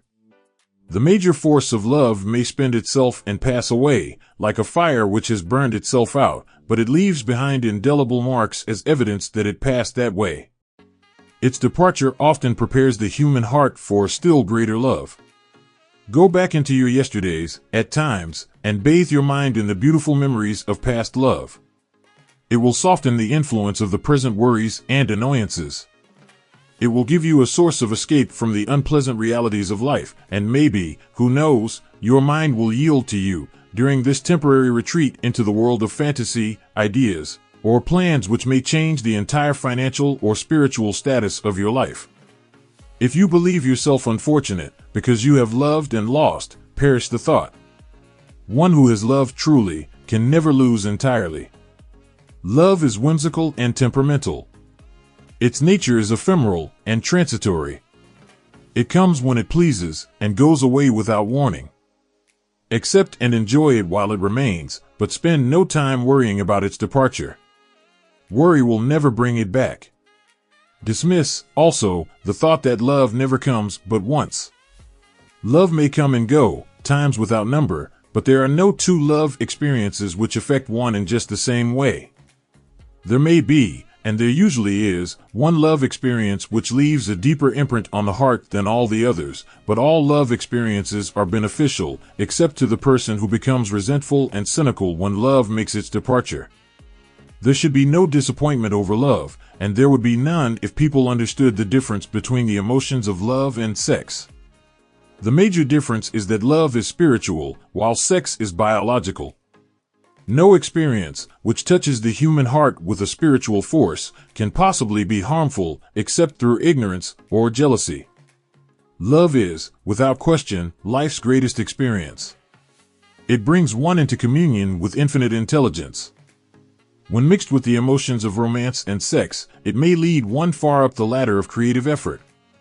The emotions of love, sex, and romance are sides of the eternal triangle of achievement-building genius. Nature creates genii through no other force. Love is an emotion with many sides, shades, and colors. The love which one feels for parents or children is quite different from that which one feels for one's sweetheart. The one is mixed with the emotion of sex, while the other is not. The love which one feels in true friendship is not the same as that felt for one's sweetheart, parents, or children, but it, too, is a form of love. Then, there is the emotion of love for things inanimate, such as the love of nature's handiwork. But the most intense and burning of all these various kinds of love is that experienced in the blending of the emotions of love and sex. Marriages, not blessed with the eternal affinity of love, properly balanced and proportioned with sex, cannot be happy ones, and seldom endure. Love, alone, will not bring happiness in marriage, nor will sex alone. When these two beautiful emotions are blended, marriage may bring about a state of mind, closest to the spiritual that one may ever know on this earthly plane. When the emotion of romance is added to those of love and sex, the obstructions between the finite mind of man and infinite intelligence are removed. Then a genius has been born. What a different story is this than those usually associated with the emotion of sex. Here is an interpretation of the emotion which lifts it out of the commonplace and makes of it potter's clay in the hands of God, from which he fashions all that is beautiful and inspiring. It is an interpretation which would, when properly understood, bring harmony out of the chaos which exists in too many marriages. The disharmonies often expressed in the form of nagging may usually be traced to lack of knowledge on the subject of sex. Where love, romance, and the proper understanding of the emotion and function of sex abide, there is no disharmony between married people. Fortunate is the husband whose wife understands the true relationship between the emotions of love, sex, and romance. When motivated by this holy triumvirate, no form of labor is burdensome, because even the lowliest form of effort takes on the nature of a labor of love. It is a very old saying that a man's wife may either make him or break him, but the reason is not always understood. The making and breaking is the result of the wife's understanding, or lack of understanding of the emotions of love, sex, and romance. Despite the fact that men are polygamous, by the very nature of their biological inheritance, it is true that no woman has as great an influence on a man as his wife, unless he is married to a woman totally unsuited to his nature. If a woman permits her husband to lose interest in her and become more interested in other women, it is usually because of her ignorance or indifference toward the subjects of sex, love, and romance. This statement presupposes, of course, that genuine love once existed between a man and his wife. The facts are equally applicable to a man who permits his wife's interest in him to die. Married people often bicker over a multitude of trivialities. If these are analyzed accurately, the real cause of the trouble will often be found to be indifference or ignorance on these subjects. Man's greatest motivating force is his desire to please woman. The hunter who excelled during prehistoric days, before the dawn of civilization, did so because of his desire to appear great in the eyes of woman. Man's nature has not changed in this respect. The hunter of today brings home no skins of wild animals, but he indicates his desire for her favor by supplying fine clothes, motor cars, and wealth. Man has the same desire to please woman that he had before the dawn of civilization. The only thing that has changed is his method of pleasing. Men who accumulate large fortunes and attain to great heights of power and fame do so, mainly, to satisfy their desire to please women. Take women out of their lives, and great wealth would be useless to most men. It is this inherent desire of man to please woman which gives woman the power to make or break a man. The woman who understands man's nature and tactfully caters to it need have no fear of competition from other women. Men may be giants with indomitable willpower when dealing with other men, but they are easily managed by the women of their choice. Most men will not admit that they are easily influenced by the women they prefer, because it is in the nature of the male to want to be recognized as the stronger of the species.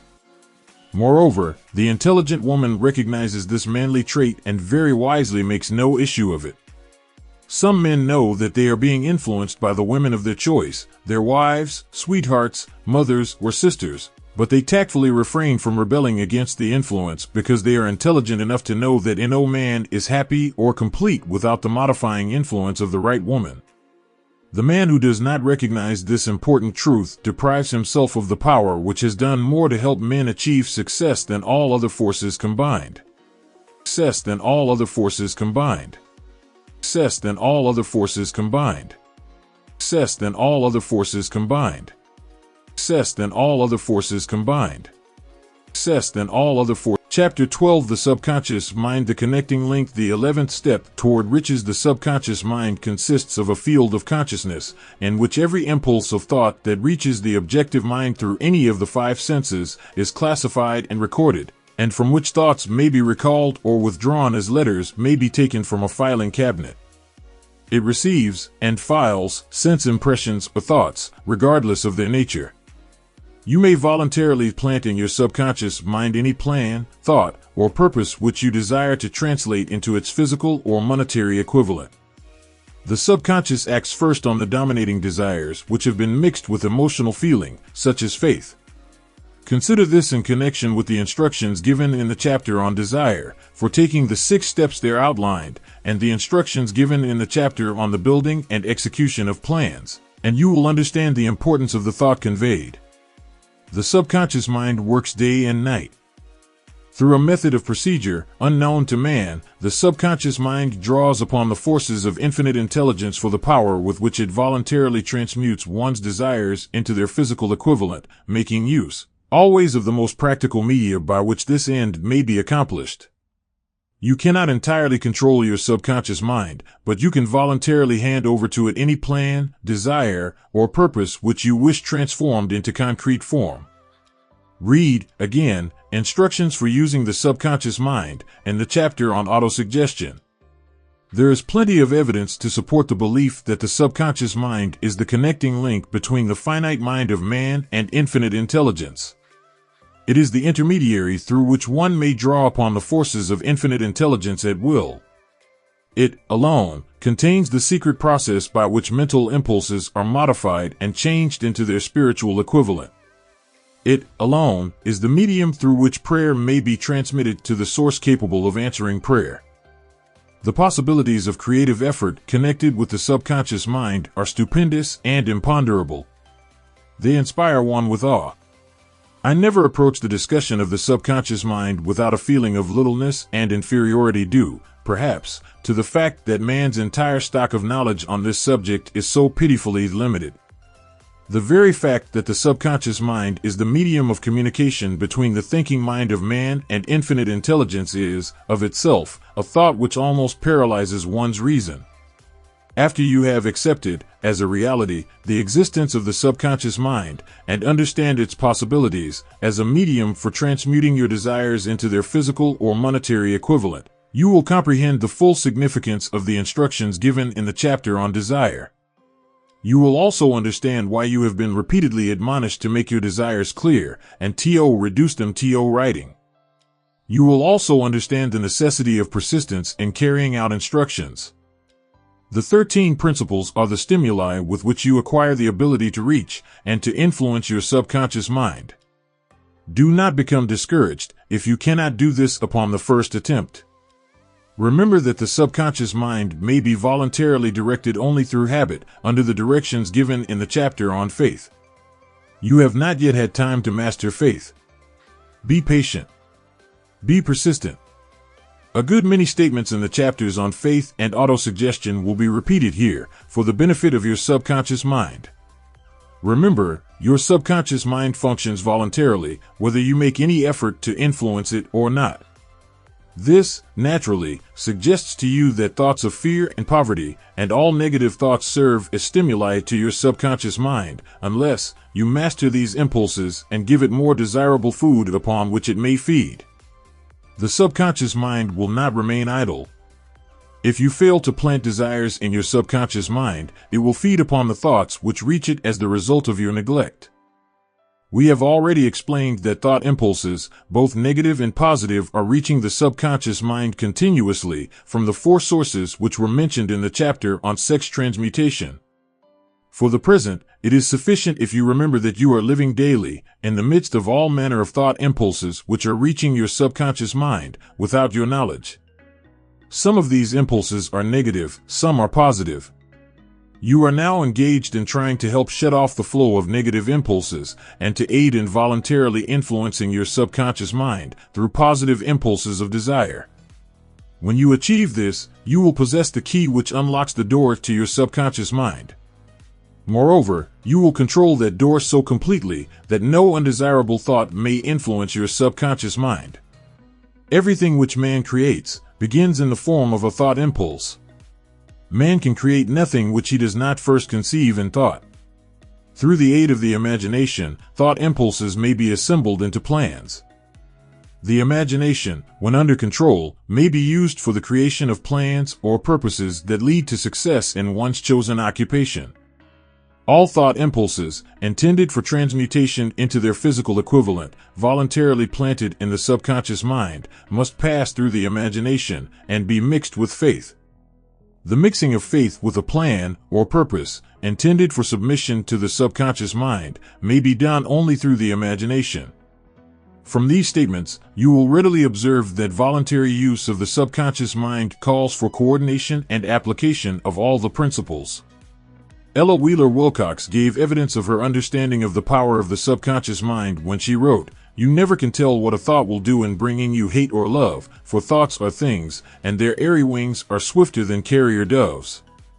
They follow the law of the universe, each thing creates its kind, and they speed over the track to bring you back whatever went out from your mind." Mrs. Wilcox understood the truth that thoughts which go out from one's mind also embed themselves deeply in one's subconscious mind, where they serve as a magnet, pattern, or blueprint by which the subconscious mind is influenced while translating them into their physical equivalent. Thoughts are truly things, for the reason that every material thing begins in the form of thought energy. The subconscious mind is more susceptible to influence by impulses of thought mixed with feeling or emotion than by those originating solely in the reasoning portion of the mind. In fact, there is much evidence to support the theory that only emotionalized thoughts have any action influence upon the subconscious mind. It is a well-known fact that emotion or feeling rules the majority of people. If it is true that the subconscious mind responds more quickly to and is influenced more readily by thought impulses which are well mixed with emotion, it is essential to become familiar with the more important of the emotions. There are 7 major positive emotions and 7 major negative emotions. The negatives voluntarily inject themselves into the thought impulses, which ensure passage into the subconscious mind. The positives must be injected, through the principle of autosuggestion, into the thought impulses which an individual wishes to pass on to his subconscious mind. These emotions, or feeling impulses, may be likened to yeast in a loaf of bread, because they constitute the action element, which transforms thought impulses from the passive to the active state. Thus may one understand why thought impulses, which have been well mixed with emotion, are acted upon more readily than thought impulses originating in cold reason. You are preparing yourself to influence and control the inner audience of your subconscious mind in order to hand over to it the desire for money, which you wish transmuted into its monetary equivalent. It is essential, therefore, that you understand the method of approach to this inner audience. You must speak its language, or it will not heed your call. It understands best the language of emotion or feeling. Let us, therefore, describe here the 7 major positive emotions and the 7 major negative emotions, so that you may draw upon the positives and avoid the negatives when giving instructions to your subconscious mind. The 7 major positive emotions: the emotion of desire, the emotion of faith, the emotion of love, the emotion of sex, the emotion of enthusiasm, the emotion of romance, the emotion of hope. There are other positive emotions, but these are the 7 most powerful and the ones most commonly used in creative effort. Master these 7 emotions, and the other positive emotions will be at your command when you need them. Remember, in this connection, that you are studying a book which is intended to help you develop a money consciousness by filling your mind with positive emotions. One does not become money conscious by filling one's mind with negative emotions. The 7 major negative emotions: the emotion of fear, the emotion of jealousy, the emotion of hatred, the emotion of revenge, the emotion of greed, the emotion of superstition, the emotion of anger. Positive and negative emotions cannot occupy the mind at the same time. One or the other must dominate. It is your responsibility to make sure that positive emotions constitute the dominating influence of your mind. Here the law of habit will come to your aid. Form the habit of applying and using the positive emotions. Eventually, they will dominate your mind so completely that the negatives cannot enter it. Only by following these instructions literally and continuously can you gain control over your subconscious mind. The presence of a single negative in your conscious mind is sufficient to destroy all chances of constructive aid from your subconscious mind. If you are an observing person, you must have noticed that most people resort to prayer only after everything else has failed. Or else they pray by a ritual of meaningless words. And, because it is a fact that most people who pray do so only after everything else has failed, they go to prayer with their minds filled with fear and doubt, which are the emotions the subconscious mind acts upon and passes on to infinite intelligence. Likewise, that is the emotion which infinite intelligence receives and acts upon. If you pray for a thing, but have fear as you pray, that you may not receive it, or that your prayer will not be acted upon by infinite intelligence, your prayer will have been in vain. Prayer does, sometimes, result in the realization of that for which one prays. If you have ever had the experience of receiving that for which you prayed, go back in your memory and recall your actual state of mind while you were praying, and you will know, for sure, that the theory here described is more than a theory. The time will come when the schools and educational institutions of the country will teach the science of prayer. Moreover, then prayer may be, and will be reduced to a science. When that time comes, no one will approach the universal mind in a state of fear, for the very good reason that there will be no such emotion as fear. Ignorance, superstition, and false teaching will have disappeared, and man will have attained his true status as a child of infinite intelligence. A few have already attained this blessing. If you believe this prophecy is far-fetched, take a look at the human race in retrospect. Less than 100 years ago, men believed the lightning to be evidence of the wrath of God, and feared it. Now, thanks to the power of faith, men have harnessed the lightning and made it turn the wheels of industry. Much less than 100 years ago, men believed the space between the planets to be nothing but a great void, a stretch of dead nothingness. Now, thanks to this same power of faith, men know that far from being either dead or a void, the space between the planets is very much alive, that it is the highest form of vibration known, excepting, perhaps, the vibration of thought. Moreover, men know that this living, pulsating, vibratory energy which permeates every atom of matter and fills every niche of space, connects every human brain with every other human brain. What reason have men to believe that this same energy does not connect every human brain with infinite intelligence? There are no toll gates between the finite mind of man and infinite intelligence.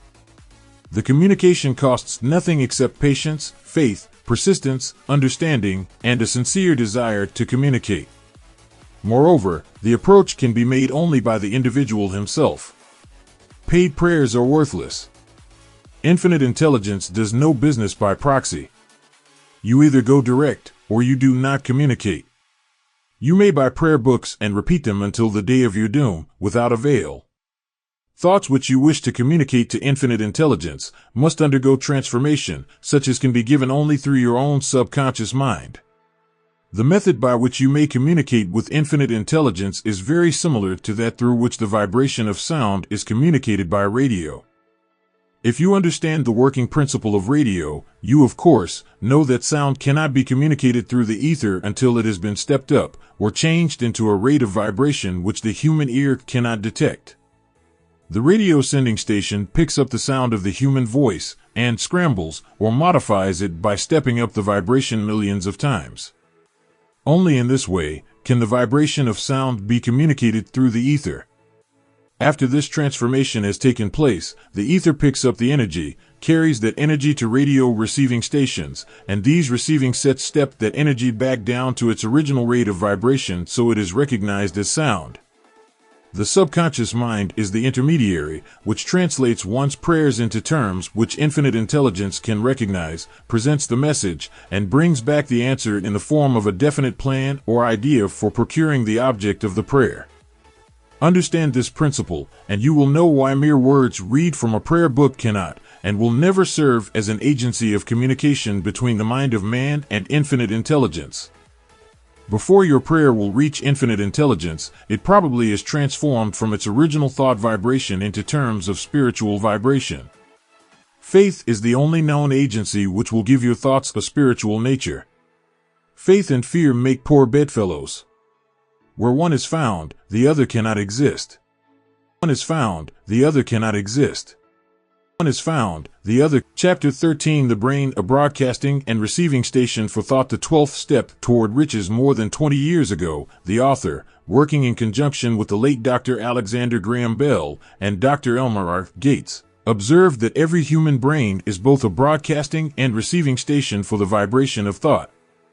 Through the medium of the ether, in a fashion similar to that employed by the radio broadcasting principle, every human brain is capable of picking up vibrations of thought which are being released by other brains. In connection with the statement in the preceding paragraph, compare and consider the description of the creative imagination as outlined in the chapter on imagination. The creative imagination is the receiving set of the brain, which receives thoughts released by the brains of others. It is the agency of communication between one's conscious or reasoning mind and the four sources from which one may receive thought stimuli.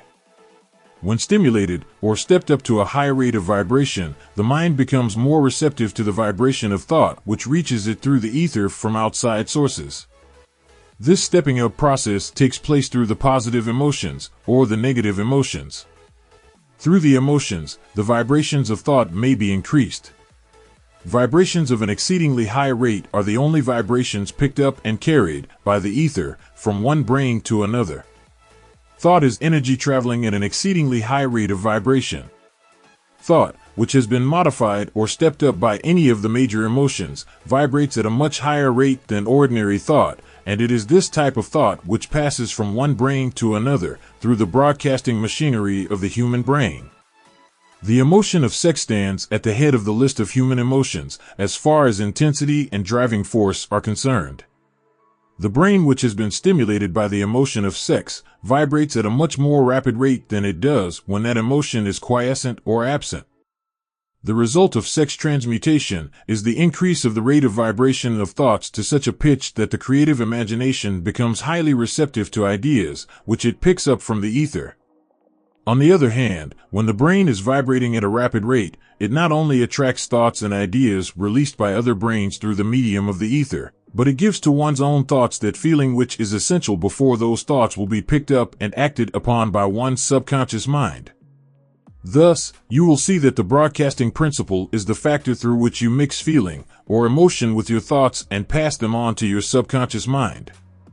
The subconscious mind is the sending station of the brain through which vibrations of thought are broadcast. The creative imagination is the receiving set through which the vibrations of thought are picked up from the ether. Along with the important factors of the subconscious mind and the faculty of the creative imagination, which constitute the sending and receiving sets of your mental broadcasting machinery, consider now the principle of autosuggestion, which is the medium by which you may put into operation your broadcasting station. Through the instructions described in the chapter on autosuggestion, you were definitely informed of the method by which desire may be transmuted into its monetary equivalent. Operation of your mental broadcasting station is a comparatively simple procedure. You have but 3 principles to bear in mind and to apply when you wish to use your broadcasting station: the subconscious mind, creative imagination, and autosuggestion. The stimuli through which you put these 3 principles into action have been described. The procedure begins with desire. The greatest forces are intangible. The Depression brought the world to the very borderline of understanding of the forces which are intangible and unseen. Through the ages which have passed, man has depended too much upon his physical senses and has limited his knowledge to physical things, which he could see, touch, weigh, and measure. We are now entering the most marvelous of all ages, an age which will teach us something of the intangible forces of the world about us. Perhaps we shall learn, as we pass through this age, that the other self is more powerful than the physical self we see when we look into a mirror. Sometimes men speak lightly of the intangibles, the things which they cannot perceive through any of their 5 senses, and when we hear them, it should remind us that all of us are controlled by forces which are unseen and intangible. The whole of mankind has not the power to cope with, nor to control the intangible force wrapped up in the rolling waves of the oceans. Man has not the capacity to understand the intangible force of gravity, which keeps this little earth suspended in mid-air, and keeps man from falling from it, much less the power to control that force. Man is entirely subservient to the intangible force which comes with a thunderstorm, and he is just as helpless in the presence of the intangible force of electricity. Nay, he does not even know what electricity is, where it comes from, or what its purpose is. Nor is this by any means the end of man's ignorance in connection with things unseen and intangible. He does not understand the intangible force wrapped up in the soil of the earth, the force which provides him with every morsel of food he eats, every article of clothing he wears, every dollar he carries in his pockets. The dramatic story of the brain last, but not least, man, with all of his boasted culture and education, understands little or nothing of the intangible force of thought. He knows but little concerning the physical brain and its vast network of intricate machinery through which the power of thought is translated into its material equivalent, but he is now entering an age which shall yield enlightenment on the subject. Already men of science have begun to turn their attention to the study of this stupendous thing called a brain, and, while they are still in the kindergarten stage of their studies, they have uncovered enough knowledge to know that the central switchboard of the human brain, the number of lines which connect the brain cells one with another, equal the figure 1, followed by 15 million ciphers. "The figure is so stupendous," said Dr. C. Judson Herrick of the University of Chicago, "that astronomical figures dealing with hundreds of millions of light years become insignificant by comparison. It has been determined that there are from 10 billion to 14 billion nerve cells in the human cerebral cortex, and we know that these are arranged in definite patterns. These arrangements are not haphazard. They are orderly. Recently developed methods of electrophysiology draw off action currents from very precisely located cells or fibers with microelectrodes, amplify them with radio tubes, and record potential differences to a millionth of a volt. It is inconceivable that such a network of intricate machinery should be in existence for the sole purpose of carrying on the physical functions incidental to growth and maintenance of the physical body. Is it not likely that the same system, which gives billions of brain cells the media for communication one with another, provides also the means of communication with other intangible forces? After this book had been written, just before the manuscript went to the publisher, there appeared in the New York Times an editorial showing that at least one great university and one intelligent investigator in the field of mental phenomena are carrying on an organized research through which conclusions have been reached that parallel many of those described in this and the following chapter. The editorial briefly analyzed the work carried on by Dr. Rhine and his associates at Duke University, viz., what is telepathy? A month ago we cited on this page some of the remarkable results achieved by Professor Rhine and his associates in Duke University from more than 100,000 tests to determine the existence of telepathy and clairvoyance. These results were summarized in the first two articles in Harper's Magazine. In the second, which has now appeared, the author, E. H. Wright, attempts to summarize what has been learned, or what it seems reasonable to infer, regarding the exact nature of these extrasensory modes of perception. The actual existence of telepathy and clairvoyance now seems to some scientists enormously probable as the result of Rhine's experiments. Various recipients were asked to name as many cards in a special pack as they could without looking at them and without other sensory access to them. About a score of men and women were discovered who could regularly name so many of the cards correctly that there was not one chance in many a million of their having done their feats by luck or accident. But how did they do them? These powers, assuming that they exist, do not seem to be sensory. There is no known organ for them. The experiments work just as well at distances of several hundred miles as they did in the same room. These facts also dispose, in Mr. Wright's opinion, of the attempt to explain telepathy or clairvoyance through any physical theory of radiation. All known forms of radiant energy decline inversely as the square of the distance traversed. Telepathy and clairvoyance do not. But they do vary through physical causes as our other mental powers do. Contrary to widespread opinion, they do not improve when the percipient is asleep or half asleep, but, on the contrary, when he is most wide awake and alert. Rhine discovered that a narcotic will invariably lower a percipient's score, while a stimulant will always send it higher. The most reliable performer apparently cannot make a good score unless he tries to do his best. One conclusion that Wright draws with some confidence is that telepathy and clairvoyance are really one and the same gift. That is, the faculty that sees a card face down on a table seems to be exactly the same one that reads a thought residing only in another mind. There are several grounds for believing this. So far, for example, the two gifts have been found in every person who enjoys either of them. In every one so far the two have been of equal vigor, almost exactly. Screens, walls, distances have no effect at all on either. Wright advances from this conclusion to express what he puts forward as no more than the mere hunch that other extrasensory experiences, prophetic dreams, premonitions of disaster, and the like, may also prove to be part of the same faculty. The reader is not asked to accept any of these conclusions unless he finds it necessary, but the evidence that Rhine has piled up must remain impressive.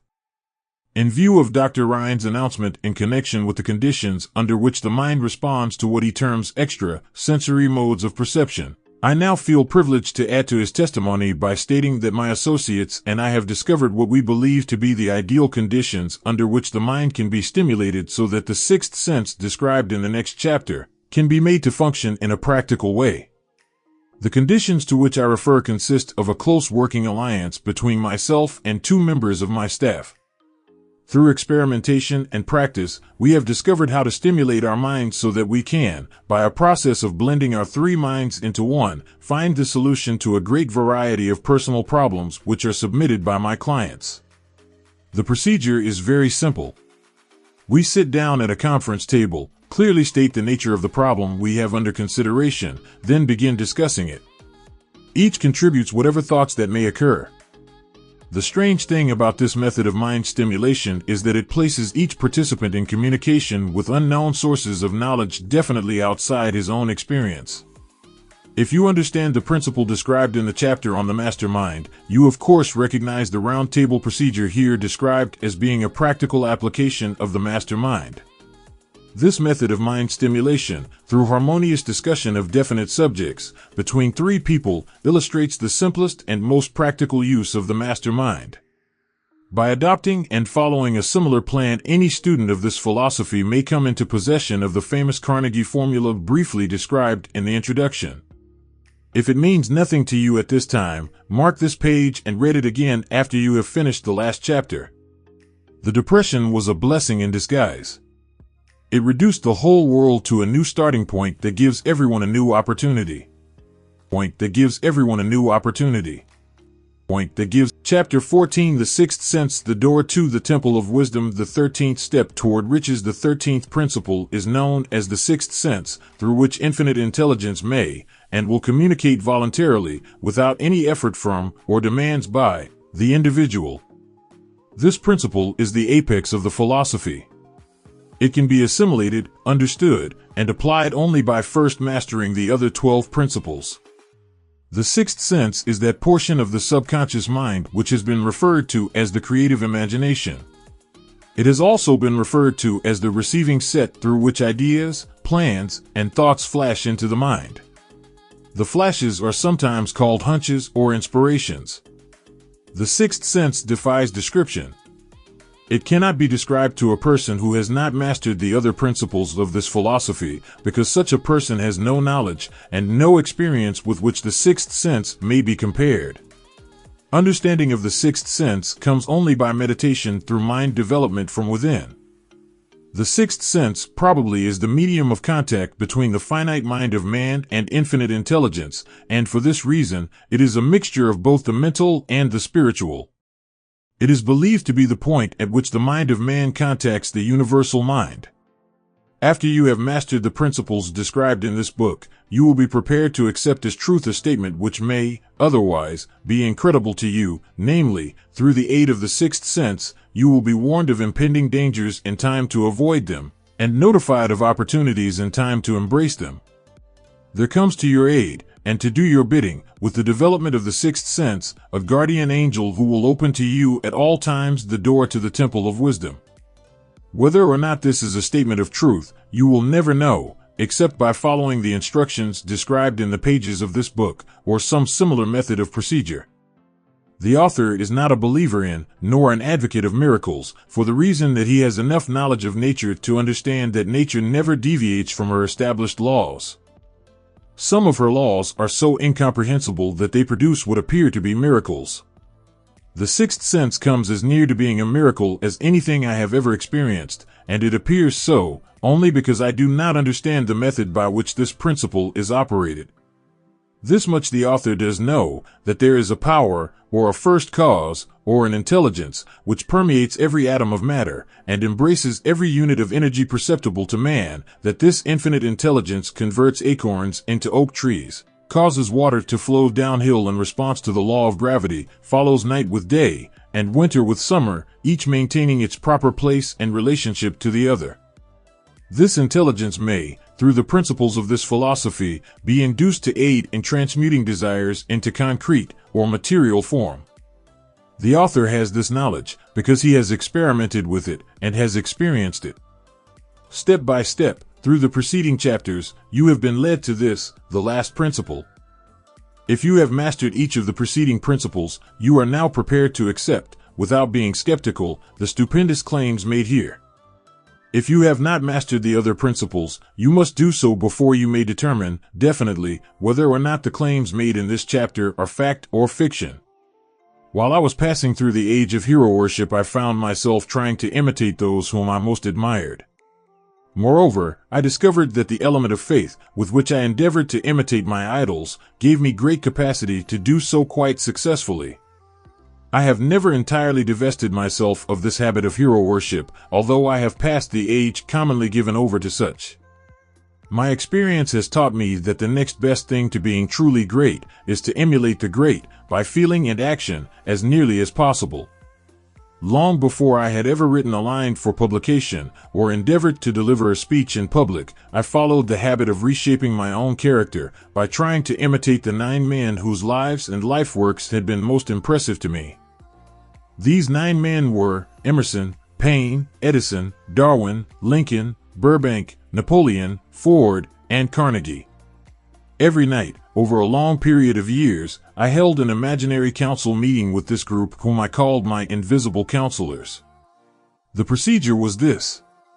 Just before going to sleep at night, I would shut my eyes and see, in my imagination, this group of men seated with me around my council table. Here I had not only an opportunity to sit among those whom I considered to be great, but I actually dominated the group by serving as the chairman. I had a very definite purpose in indulging my imagination through these nightly meetings. My purpose was to rebuild my own character so it would represent a composite of the characters of my imaginary counselors. Realizing, as I did, early in life that I had to overcome the handicap of birth in an environment of ignorance and superstition, I deliberately assigned myself the task of voluntary rebirth through the method here described. Building character through autosuggestion. Being an earnest student of psychology, I knew, of course, that all men have become what they are because of their dominating thoughts and desires.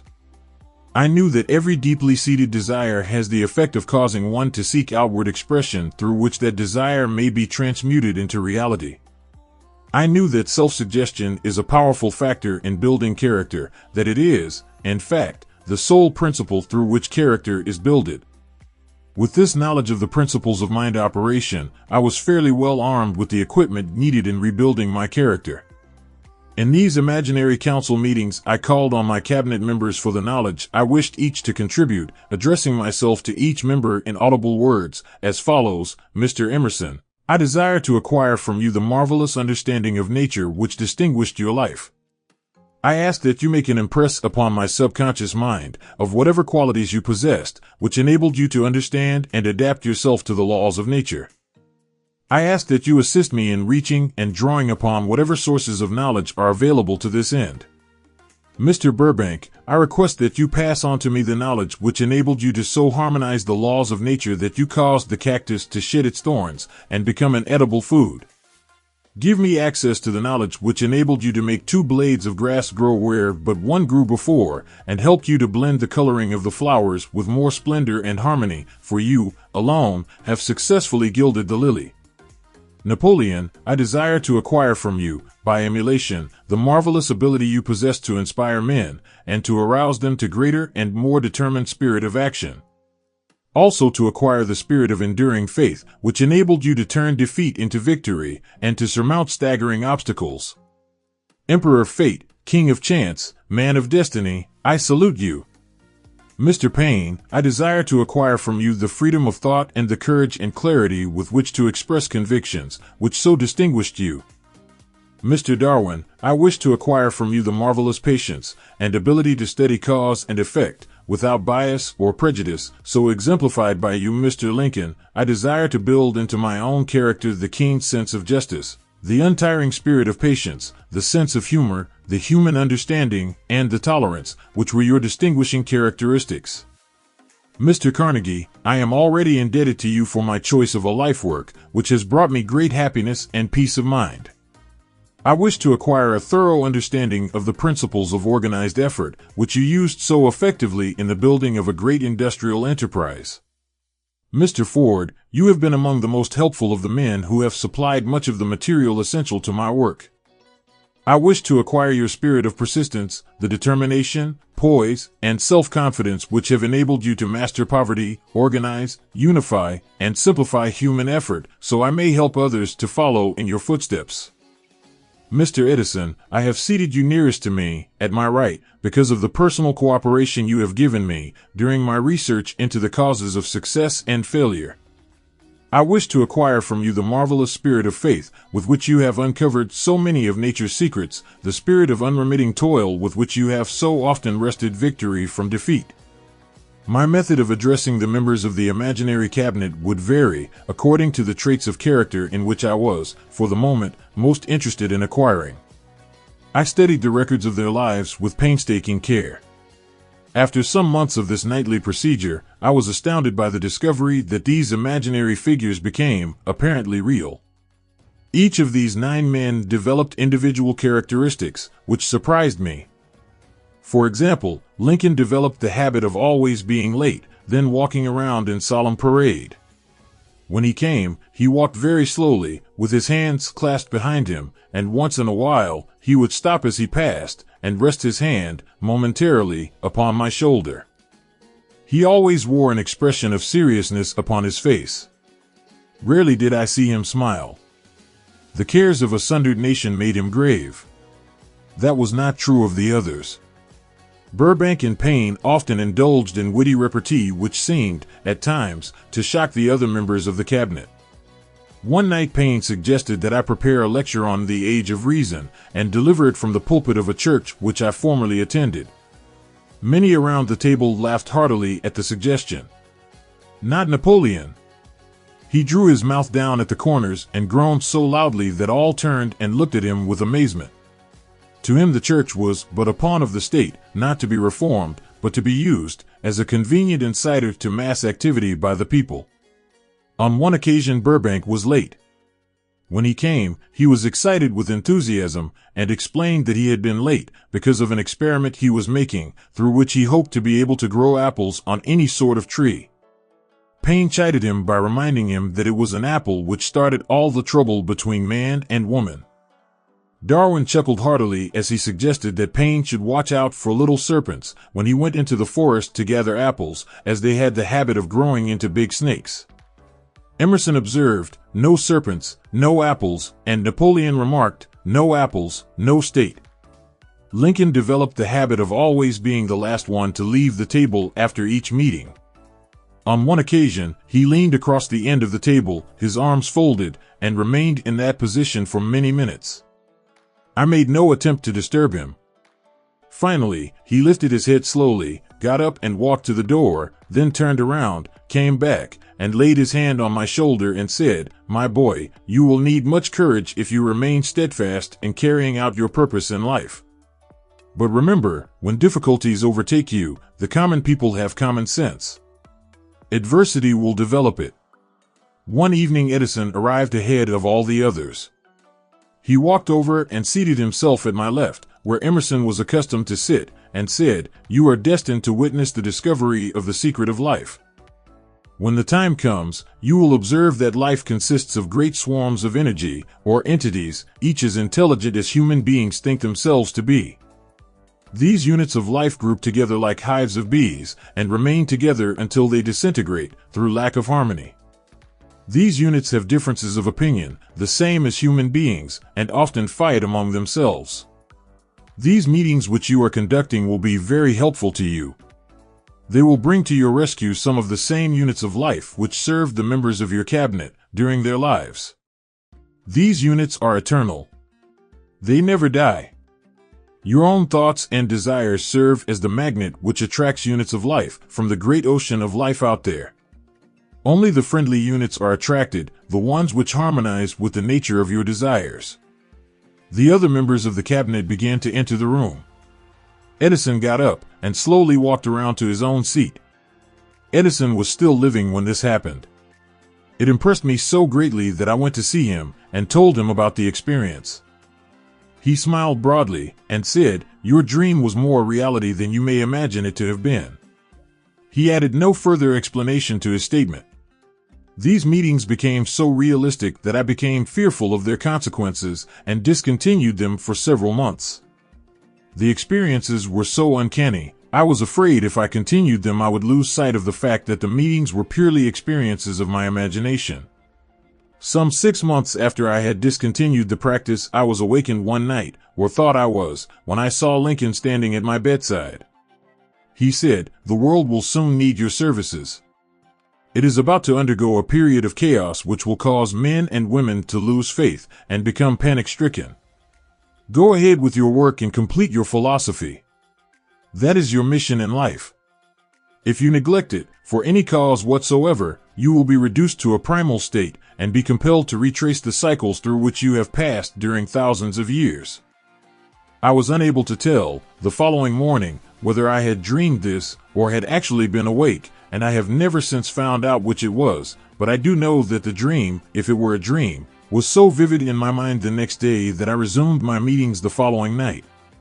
At our next meeting, the members of my cabinet all filed into the room together and stood at their accustomed places at the council table, while Lincoln raised a glass and said, "Gentlemen, let us drink a toast to a friend who has returned to the fold."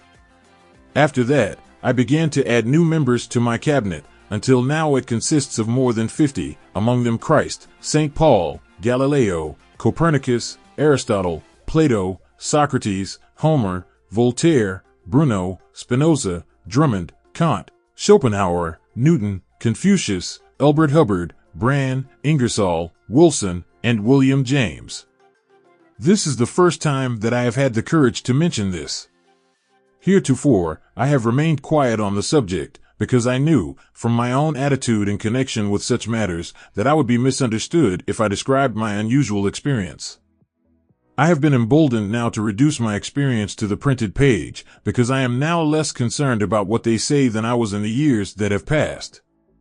One of the blessings of maturity is that it sometimes brings one greater courage to be truthful, regardless of what those who do not understand may think or say.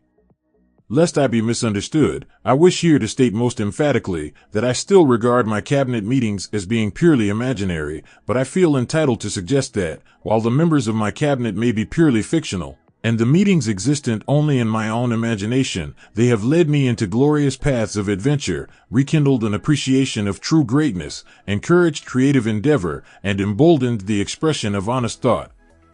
Somewhere in the cell structure of the brain is located an organ which receives vibrations of thought ordinarily called hunches. So far, science has not discovered where this organ of the sixth sense is located, but this is not important. The fact remains that human beings do receive accurate knowledge through sources other than the physical senses.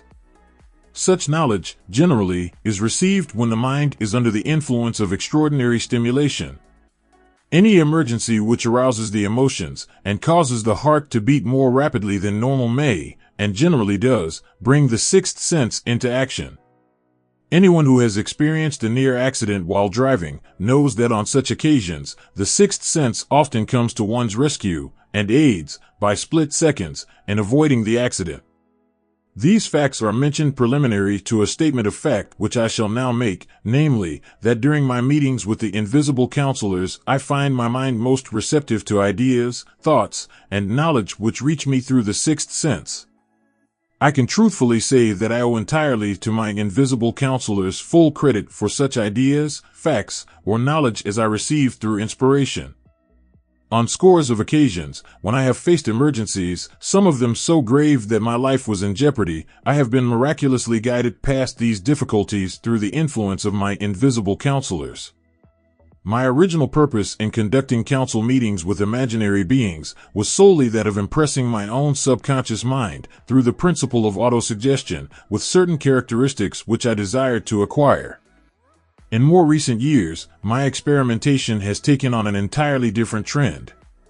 I now go to my imaginary counselors with every difficult problem which confronts me and my clients. The results are often astonishing, although I do not depend entirely on this form of counsel. You, of course, have recognized that this chapter covers a subject with which a majority of people are not familiar. The sixth sense is a subject that will be of great interest and benefit to the person whose aim is to accumulate vast wealth, but it need not claim the attention of those whose desires are more modest. Henry Ford undoubtedly understands and makes practical use of the sixth sense. His vast business and financial operations make it necessary for him to understand and use this principle. The late Thomas A. Edison understood and used the sixth sense in connection with the development of inventions, especially those involving basic patents, in connection with which he had no human experience and no accumulated knowledge to guide him, as was the case while he was working on the talking machine and the moving picture machine. Nearly all great leaders, such as Napoleon, Bismarck, Joan of Arc, Christ, Buddha, Confucius, and Muhammad, understood and probably made use of the sixth sense almost continuously. The major portion of their greatness consisted of their knowledge of this principle. The sixth sense is not something that one can take off and put on at will. Ability to use this great power comes slowly through application of the other principles outlined in this book. Seldom does any individual come into workable knowledge of the sixth sense before the age of 40. More often the knowledge is not available until one is well past 50, and this, for the reason that the spiritual forces, with which the sixth sense is so closely related, do not mature and become usable except through years of meditation, self-examination, and serious thought. No matter who you are, or what may have been your purpose in reading this book, you can profit by it without understanding the principle described in this chapter. This is especially true if your major purpose is that of accumulation of money or other material things.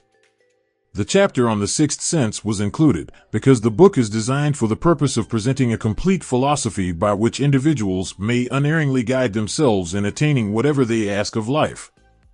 The starting point of all achievement is desire. The finishing point is that brand of knowledge which leads to understanding of self, understanding of others, understanding of the laws of nature, recognition and understanding of happiness.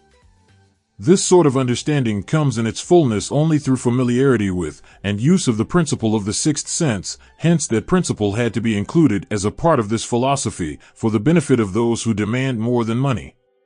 Having read the chapter, you must have observed that while reading it, you were lifted to a high level of mental stimulation. Splendid! Come back to this again a month from now, read it once more, and observe that your mind will soar to a still higher level of stimulation. Repeat this experience from time to time, giving no concern as to how much or how little you learn at the time, and eventually you will find yourself in possession of a power that will enable you to throw off discouragement, master fear, overcome procrastination, and draw freely upon your imagination. Then you will have felt the touch of that unknown something which has been the moving spirit of every truly great thinker, leader, artist, musician, writer, statesman. Then you will be in position to transmute your desires into their physical or financial counterpart as easily as you may lie down and quit at the first sign of opposition. Faith versus fear. Previous chapters have described how to develop faith through autosuggestion, desire, and the subconscious. The next chapter presents detailed instructions for the mastery of fear. Here will be found a full description of the 6 fears which are the cause of all discouragement, timidity, procrastination, indifference, indecision, and the lack of ambition, self-reliance, initiative, self-control, and enthusiasm. Search yourself carefully as you study these 6 enemies, as they may exist only in your subconscious mind, where their presence will be hard to detect. Remember, too, as you analyze the 6 ghosts of fear, that they are nothing but ghosts because they exist only in one's mind. Remember, also, that ghosts, creations of uncontrolled imagination, have caused most of the damage people have done to their own minds. Therefore, ghosts can be as dangerous as if they lived and walked on the earth in physical bodies. The ghost of the fear of poverty, which seized the minds of millions of people in 1929, was so real that it caused the worst business depression this country has ever known. Moreover, this particular ghost still frightens some of us out of our wits. Still frightens some of us out of our wits. Still frightens some of us out of our wits. Chapter 15, How to Outwit the 6 Ghosts of Fear. Take inventory of yourself as you read this closing chapter and find out how many of the ghosts are standing in your way before you can put any portion of this philosophy into successful use. Your mind must be prepared to receive it. The preparation is not difficult. It begins with study, analysis, and understanding of 3 enemies which you shall have to clear out. These are indecision, doubt, and fear. The 6th sense will never function while these 3 negatives, or any of them, remain in your mind. The members of this unholy trio are closely related. Where one is found, the other 2 are close at hand. Indecision is the seedling of fear. Remember this as you read. Indecision crystallizes into doubt, the 2 blend and become fear. The blending process often is slow. This is one reason why these 3 enemies are so dangerous. They germinate and grow without their presence being observed. The remainder of this chapter describes an end which must be attained before the philosophy, as a whole, can be put into practical use. It also analyzes a condition which has, but lately, reduced huge numbers of people to poverty, and it states a truth which must be understood by all who accumulate riches, whether measured in terms of money or a state of mind of far greater value than money. The purpose of this chapter is to turn the spotlight of attention upon the cause and the cure of the 6 basic fears. Before we can master an enemy, we must know its name, its habits, and its place of abode. As you read, analyze yourself carefully, and determine which, if any, of the 6 common fears have attached themselves to you. Do not be deceived by the habits of these subtle enemies. Sometimes they remain hidden in the subconscious mind, where they are difficult to locate, and still more difficult to eliminate. The 6 basic fears. There are 6 basic fears, with some combination of which every human suffers at one tune or another. Most people are fortunate if they do not suffer from the entire 6. Named in the order of their most common appearance, they are the fear of poverty at the bottom of the fear of criticism, most of one's, the fear of ill health worries, the fear of loss of love of someone, the fear of old age, the fear of death. All other fears are of minor importance. They can be grouped under these 6 headings. The prevalence of these fears, as a curse to the world, runs in cycles. For almost 6 years, while the Depression was on, we floundered in the cycle of fear of poverty. During the World War, we were in the cycle of fear of death. Just following the war, we were in the cycle of fear of ill health, as evidenced by the epidemic of disease which spread itself all over the world. Fears are nothing more than states of mind. One state of mind is subject to control and direction. Physicians, as everyone knows, are less subject to attack by disease than ordinary laymen, for the reason that physicians do not fear disease. Physicians, without fear or hesitation, have been known to physically contact hundreds of people daily who were suffering from such contagious diseases as smallpox without becoming infected. Their immunity against the disease consisted, largely, if not solely, in their absolute lack of fear. Man can create nothing which he does not first conceive in the form of an impulse of thought. Following this statement comes another of still greater importance, namely, man's thought impulses begin immediately to translate themselves into their physical equivalent, whether those thoughts are voluntary or involuntary. Thought impulses which are picked up through the ether, by mere chance. Thoughts which have been released by other minds may determine one's financial, business, professional, or social destiny just as surely as do the thought impulses which one creates by intent and design. We are here laying the foundation for the presentation of a fact of great importance to the person who does not understand why some people appear to be lucky while others of equal or greater ability, training, experience, and brain capacity seem destined to ride with misfortune. This fact may be explained by the statement that every human being has the ability to completely control his own mind, and with this control, obviously, every person may open his mind to the tramp thought impulses which are being released by other brains, or close the doors tightly and admit only thought impulses of his own choice. Nature has endowed man with absolute control over but one thing, and that is thought. This fact, coupled with the additional fact that everything which man creates begins in the form of a thought, leads one very near to the principle by which fear may be mastered. If it is true that all thought has a tendency to clothe itself in its physical equivalent, it is equally true that thought impulses of fear and poverty cannot be translated into terms of courage and financial gain. The people of America began to think of poverty following the Wall Street crash of 1929. Slowly, but surely that mass thought was crystallized into its physical equivalent, which was known as a depression. This had to happen. It is in conformity with the laws of nature. The fear of poverty. There can be no compromise between poverty and riches. The two roads that lead to poverty and riches travel in opposite directions. If you want riches, you must refuse to accept any circumstance that leads toward poverty. The word riches is here used in its broadest sense, meaning financial, spiritual, mental, and material estates. The starting point of the path that leads to riches is desire. In Chapter 1, you received full instructions for the proper use of desire. In this chapter, on fear, you have complete instructions for preparing your mind to make practical use of desire. Here, then, is the place to give yourself a challenge which will definitely determine how much of this philosophy you have absorbed.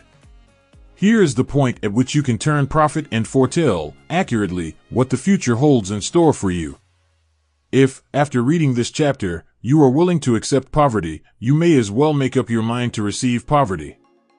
This is one decision you cannot avoid. If you demand riches, determine what form and how much will be required to satisfy you. You know the road that leads to riches. You have been given a roadmap which, if followed, will keep you on that road. If you neglect to make the start, or stop before you arrive, no one will be to blame, but you. This responsibility is yours. No alibi will save you from accepting the responsibility if you now fail or refuse to demand riches of life, because the acceptance calls for but one thing, incidentally, the only thing you can control, and that is a state of mind. A state of mind is something that one assumes. It cannot be purchased, it must be created. Fear of poverty is a state of mind, nothing else. But it is sufficient to destroy one's chances of achievement in any undertaking, a truth which became painfully evident during the Depression.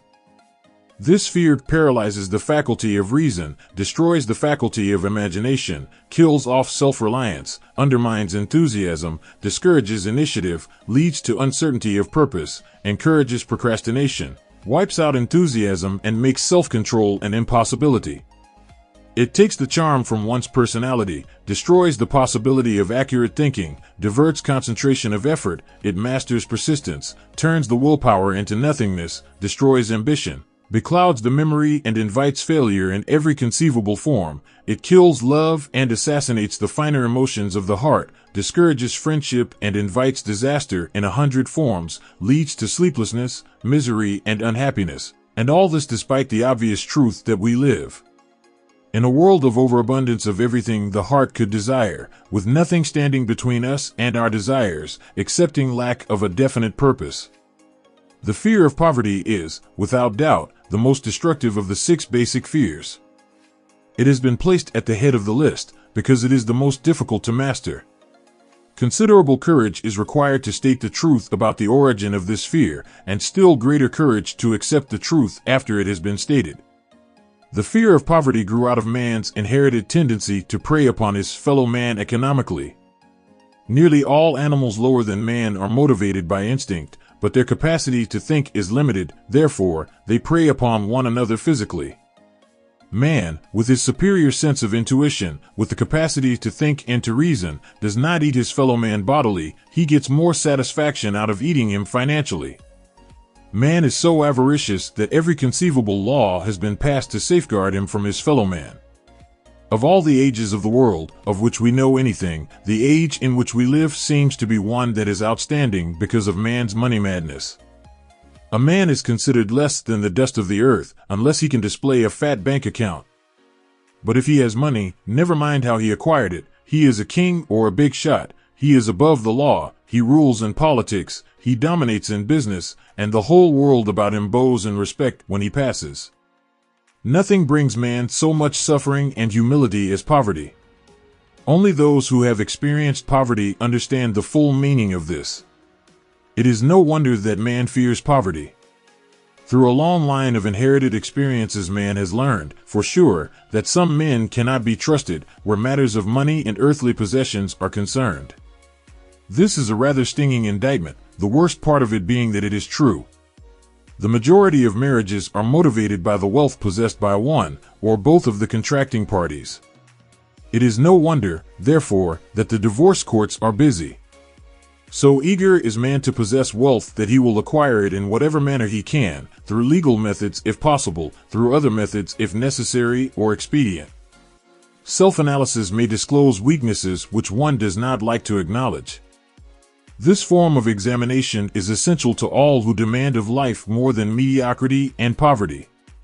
Remember, as you check yourself point by point, that you are both the court and the jury, the prosecuting attorney and the attorney for the defense, and that you are the plaintiff and the defendant, also that you are on trial. Face the facts squarely. Ask yourself definite questions and demand direct replies. When the examination is over, you will know more about yourself.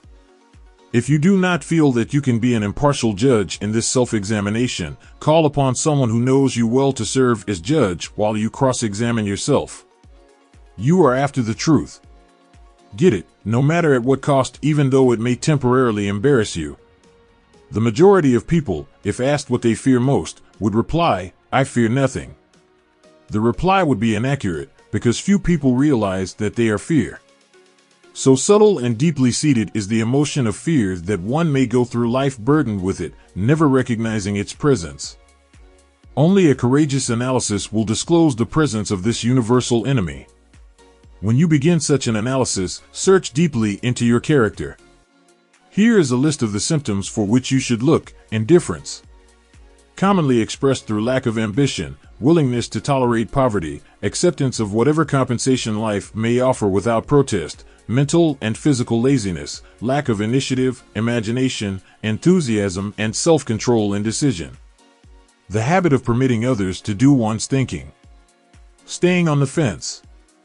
Doubt, generally expressed through alibis and excuses designed to cover up, explain away, or apologize for one's failures, sometimes expressed in the form of envy of those who are successful or by criticizing them.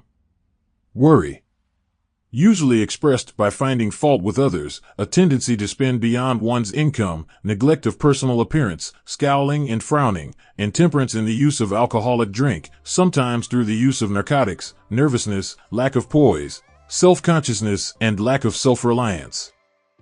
Overcaution, the habit of looking for the negative side of every circumstance, thinking and talking of possible failure instead of concentrating upon the means of succeeding. Knowing all the roads to disaster, but never searching for the plans to avoid failure. Waiting for the right time to begin putting ideas and plans into action until the waiting becomes a permanent habit. Remembering those who have failed and forgetting those who have succeeded. Seeing the hole in the donut, but overlooking the donut. Pessimism, leading to indigestion, poor elimination, auto-intoxication, bad breath, and bad disposition. Procrastination, the habit of putting off until tomorrow that which should have been done last year. Spending enough time in creating alibis and excuses to have done the job. This symptom is closely related to overcaution, doubt, and worry. Refusal to accept responsibility when it can be avoided. Willingness to compromise rather than put up a stiff fight. Compromising with difficulties instead of harnessing and using them as stepping stones to advancement. Bargaining with life for a penny, instead of demanding prosperity, opulence, riches, contentment, and happiness. Planning what to do if and when overtaken by failure, instead of burning all bridges and making retreat impossible. Weakness of, and often total lack of self-confidence, definiteness of purpose, self-control, initiative, enthusiasm, ambition, thrift, and sound reasoning ability. Expecting poverty instead of demanding riches. Association with those who accept poverty instead of seeking the company of those who demand and receive riches. Money talks. Some will ask, why did you write a book about money? Why measure riches in dollars alone? Some will believe, and rightly so, that there are other forms of riches more desirable than money. Yes, there are riches which cannot be measured in terms of dollars, but there are millions of people who will say, "Give me all the money I need, and I will find everything else I want." The major reason why I wrote this book on how to get money is the fact that the world has but lately passed through an experience that left millions of men and women paralyzed with the fear of poverty. What this sort of fear does to one was well described by Westbrook Pegler in the New York World Telegram, viz., money is only clamshells or metal discs or scraps of paper, and there are treasures of the heart and soul which money cannot buy, but most people, being broke, are unable to keep this in mind and sustain their spirits. When a man is down and out and on the street, unable to get any job at all, something happens to his spirit which can be observed in the drop of his shoulders, the set of his hat, his walk, and his gaze. He cannot escape a feeling of inferiority among people with regular employment, even though he knows they are definitely not his equals in character, intelligence, or ability. These people, even his friends, feel, on the other hand, a sense of superiority and regard him, perhaps unconsciously, as a casualty. He may borrow for a time, but not enough to carry on in his accustomed way, and he cannot continue to borrow very long. But borrowing in itself, when a man is borrowing merely to live, is a depressing experience, and the money lacks the power of earned money to revive his spirits. Of course, none of this applies to bums or habitual ne'er-do-wells, but only to men of normal ambitions and self-respect. Women conceal despair. Women in the same predicament must be different. We somehow do not think of women at all in considering the down-and-outers. They are scarce in the breadlines, they rarely are seen begging on the streets, and they are not recognizable in crowds by the same plain signs which identify busted men. Of course, I do not mean the shuffling hags of the city streets who are the opposite number of the confirmed male bums. I mean reasonably young, decent, and intelligent women. There must be many of them, but their despair is not apparent.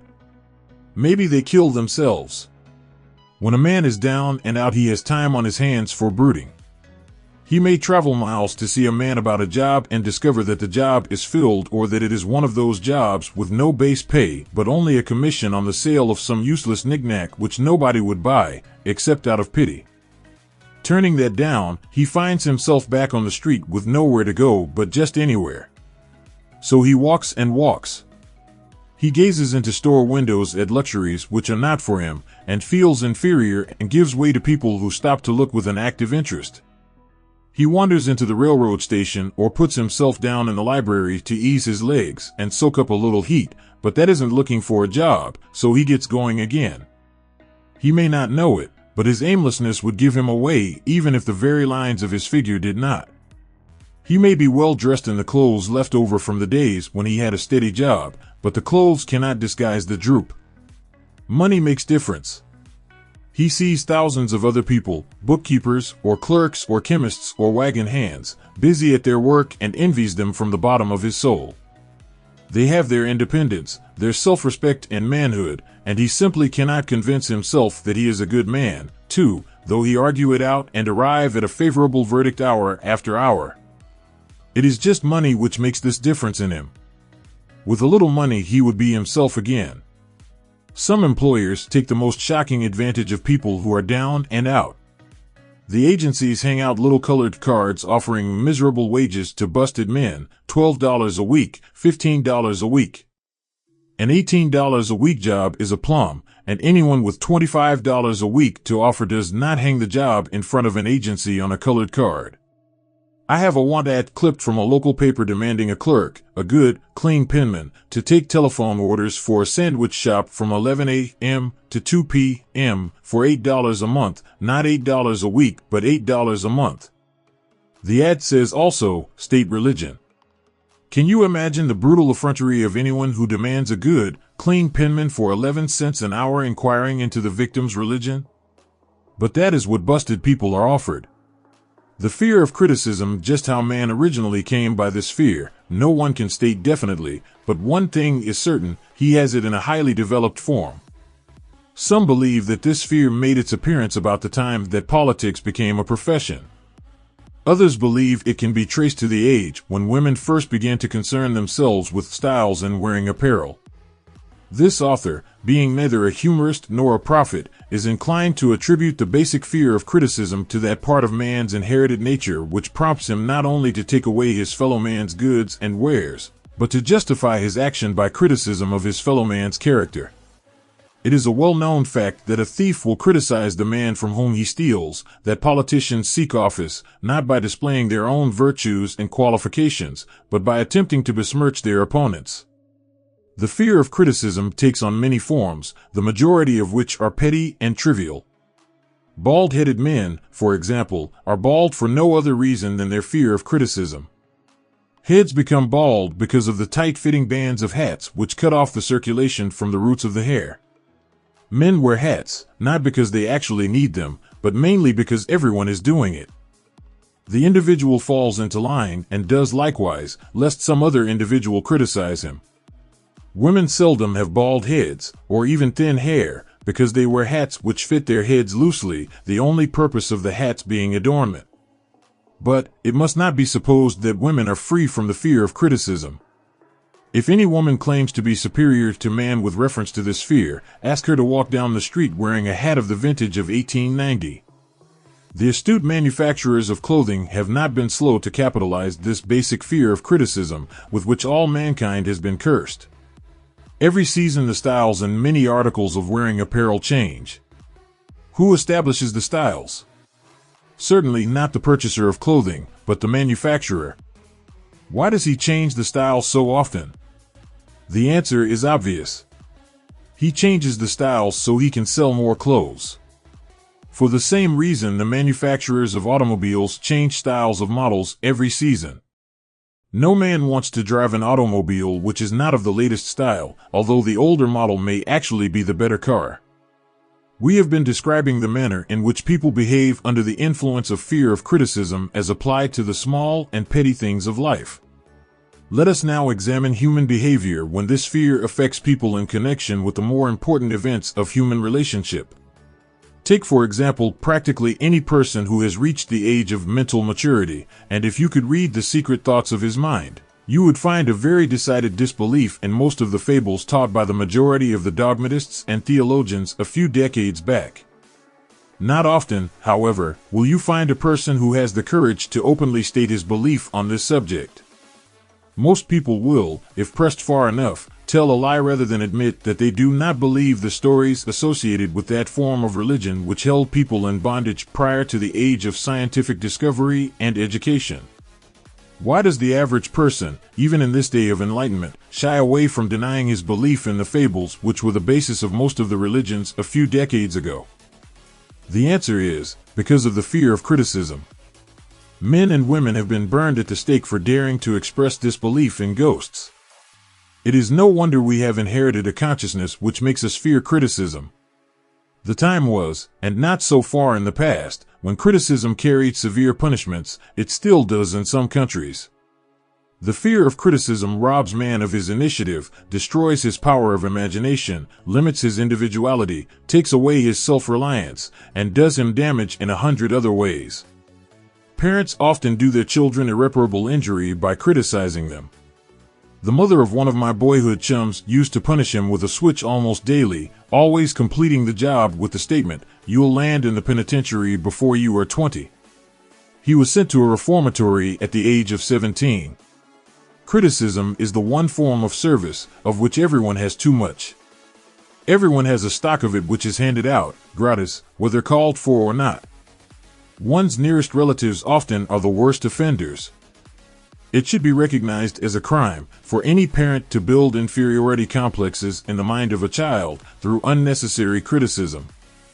Employers who understand human nature get the best there is in men, not by criticism, but by constructive suggestion. Parents may accomplish the same results with their children. Criticism will plant fear in the human heart or resentment, but it will not build love or affection. Symptoms of the fear of criticism. This fear is almost as universal as the fear of poverty, and its effects are just as fatal to personal achievement, mainly because this fear destroys initiative and discourages the use of imagination. The major symptoms of the fear are self-consciousness, generally expressed through nervousness, timidity in conversation and in meeting strangers, awkward movement of the hands and limbs, shifting of the eyes. Lack of poise. Expressed through lack of voice control, nervousness in the presence of others, poor posture of body, poor memory. Personality. Lacking in firmness of decision, personal charm, and ability to express opinions definitely. The habit of sidestepping issues instead of meeting them squarely. Agreeing with others without careful examination of their opinions. Inferiority complex.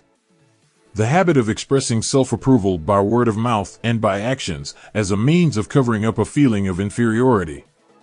Using big words to impress others, often without knowing the real meaning of the words. Imitating others in dress, speech, and manners. Boasting of imaginary achievements. This sometimes gives a surface appearance of a feeling of superiority. Extravagance. The habit of trying to keep up with the Joneses, spending beyond one's income. Lack of initiative. Failure to embrace opportunities for self-advancement, fear to express opinions, lack of confidence in one's own ideas, giving evasive answers to questions asked by superiors, hesitancy of manner and speech, deceit in both words and deeds. Lack of ambition. Mental and physical laziness, lack of self-assertion, slowness in reaching decisions, easily influenced by others, the habit of criticizing others behind their backs and flattering them to their faces, the habit of accepting defeat without protest, quitting an undertaking when opposed by others, suspicious of other people without cause, lacking in tactfulness of manner and speech, unwillingness to accept the blame for mistakes. The fear of ill health. This fear may be traced to both physical and social heredity. It is closely associated, as to its origin, with the causes of fear of old age and the fear of death, because it leads one closely to the border of terrible worlds of which man knows not, but concerning which he has been taught some discomforting stories. The opinion is somewhat general, also, that certain unethical people engaged in the business of selling health have had not a little to do with keeping alive the fear of ill health. In the main, man fears ill health because of the terrible pictures which have been planted in his mind of what may happen if death should overtake him. He also fears it because of the economic toll which it may claim. A reputable physician estimated that 75% of all people who visit physicians for professional service are suffering with hypochondria. It has been shown most convincingly that the fear of disease, even where there is not the slightest cause for fear, often produces the physical symptoms of the disease feared. Powerful and mighty is the human mind. It builds or it destroys. Playing upon this common weakness of fear of ill health, dispensers of patent medicines have reaped fortunes. This form of imposition upon credulous humanity became so prevalent some 20 years ago that Collier's Weekly magazine conducted a bitter campaign against some of the worst offenders in the patent medicine business.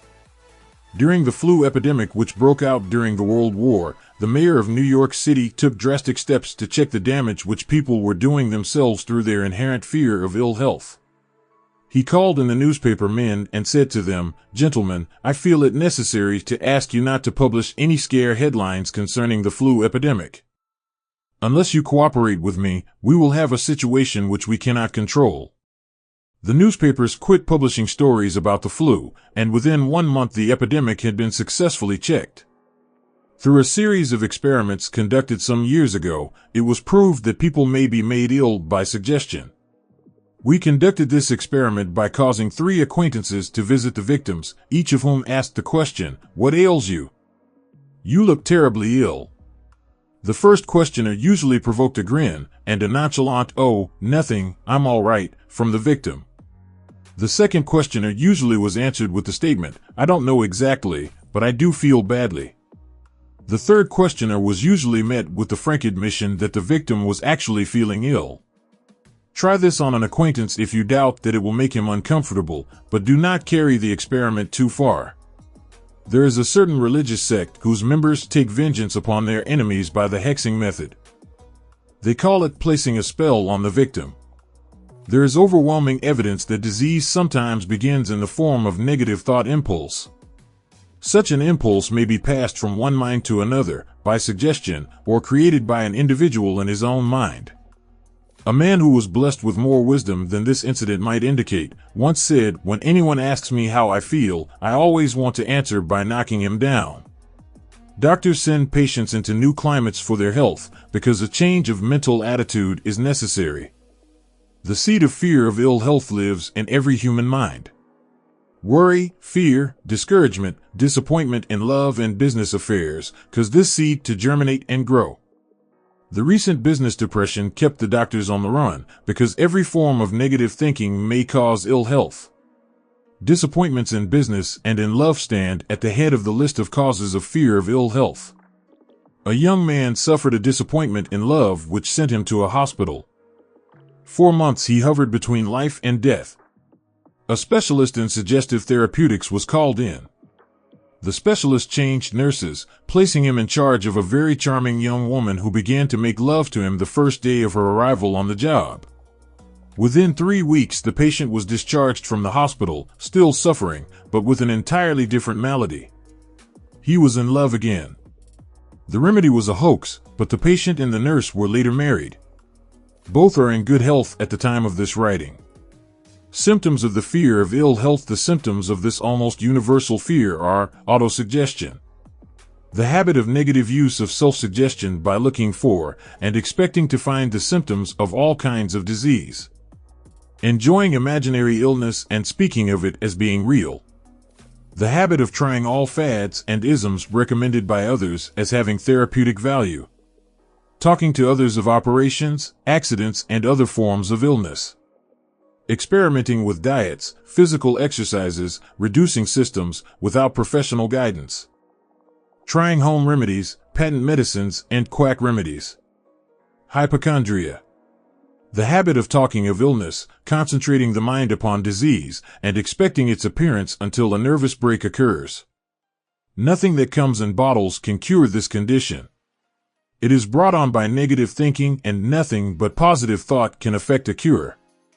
Hypochondria is said to do as much damage on occasion as the disease one fears might do. Most so-called cases of nerves come from imaginary illness. Exercise. Fear of ill health often interferes with proper physical exercise and results in overweight by causing one to avoid outdoor life. Susceptibility. Fear of ill health breaks down nature's body resistance and creates a favorable condition for any form of disease one may contact. The fear of ill health often is related to the fear of poverty, especially in the case of the hypochondriac, who constantly worries about the possibility of having to pay doctor's bills, hospital bills, etc. This type of person spends much time preparing for sickness, talking about death, saving money for cemetery lots and burial expenses, etc. Self-coddling. The habit of making a bid for sympathy, using imaginary illness as the lure. The habit of feigning illness to cover plain laziness or to serve as an alibi for lack of ambition. Intemperance. The habit of using alcohol or narcotics to destroy pains such as headaches, neuralgia, etc., instead of eliminating the cause. The habit of reading about illness and worrying over the possibility of being stricken by it. The habit of reading patent medicine advertisements. The fear of loss of love. The original source of this inherent fear needs but little description because it obviously grew out of man's polygamous habit of stealing his fellow man's mate and his habit of taking liberties with her whenever he could. Jealousy and other similar forms of dementia precox grow out of man's inherited fear of the loss of love of someone. This fear is the most painful of all the 6 basic fears. It probably plays more havoc with the body and mind than any of the other basic fears, as it often leads to permanent insanity. The fear of the loss of love probably dates back to the Stone Age, when men stole women by brute force. They continue to steal females, but their technique has changed. Instead of force, they now use persuasion, the promise of pretty clothes, motor cars, and other bait much more effective than physical force. Man's habits are the same as they were at the dawn of civilization, but he expresses them differently. Careful analysis has shown that women are more susceptible to this fear than men. This fact is easily explained. Women have learned, from experience, that men are polygamous by nature, that they are not to be trusted in the hands of rivals. Symptoms of the fear of loss of love. The distinguishing symptoms of this fear are jealousy. The habit of being suspicious of friends and loved ones without any reasonable evidence of sufficient grounds. Jealousy is a form of dementia precox which sometimes becomes violent without the slightest cause. The habit of accusing wife or husband of infidelity without grounds. General suspicion of everyone, absolute faith in no one. Fault finding.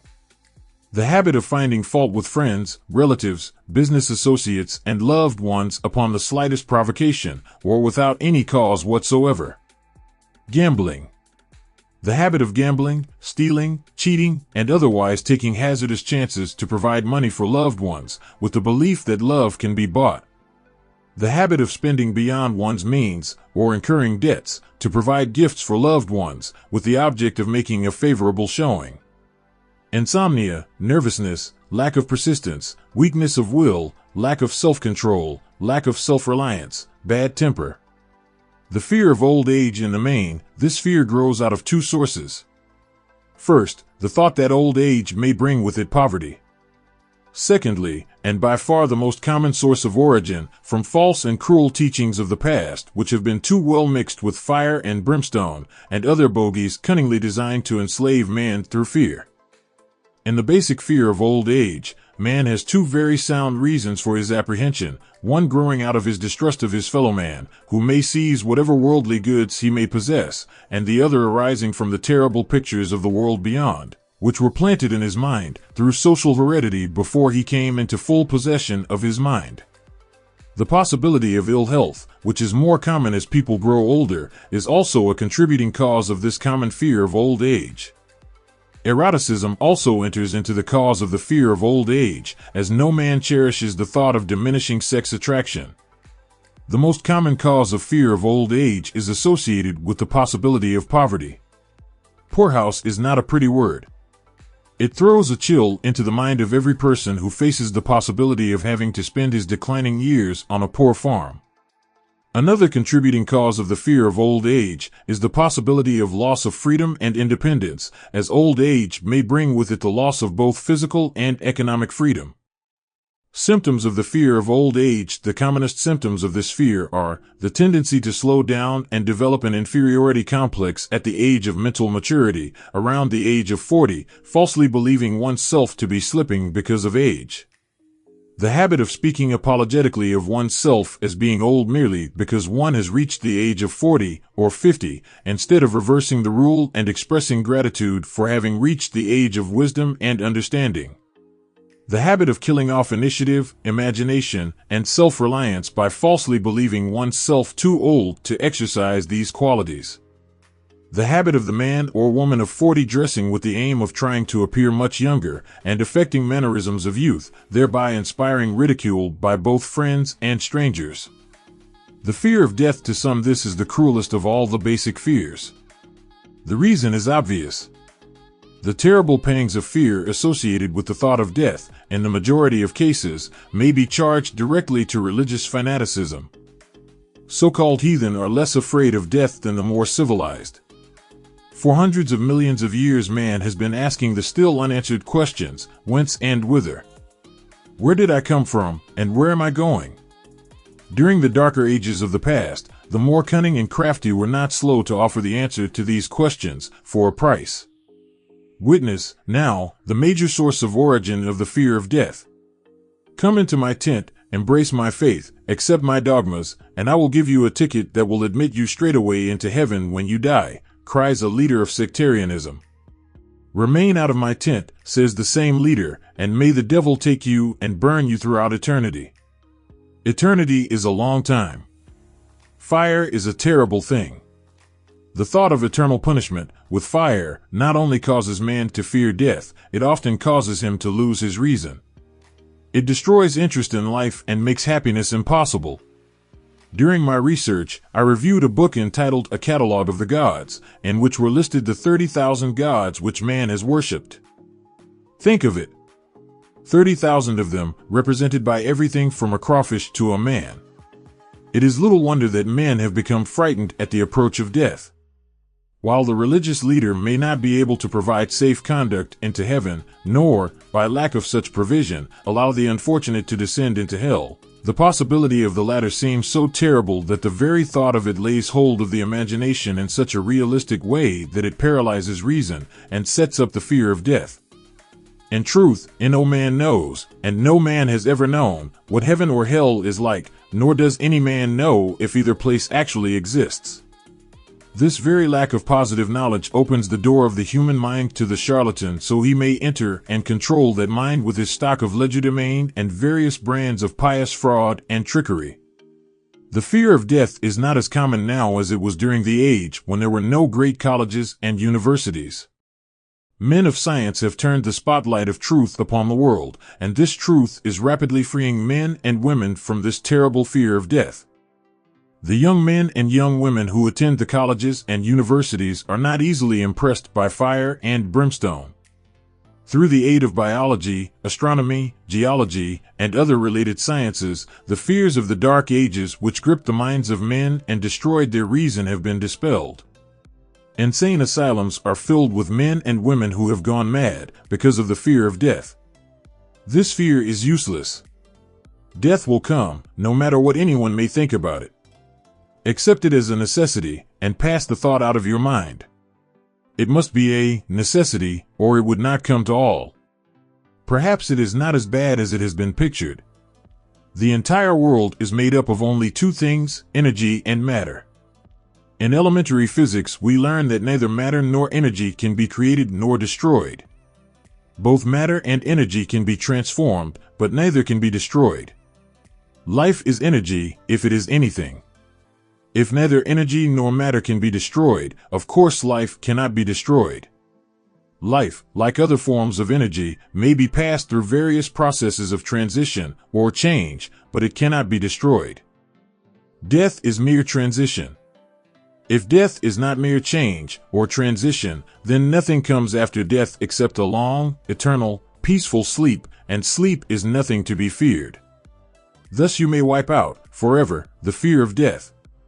Symptoms of the fear of death. The general symptoms of this fear are the habit of thinking about dying instead of making the most of life, due, generally, to lack of purpose or lack of a suitable occupation. This fear is more prevalent among the aged, but sometimes the more youthful are victims of it. The greatest of all remedies for the fear of death is a burning desire for achievement, backed by useful service to others. A busy person seldom has time to think about dying. He finds life too thrilling to worry about death.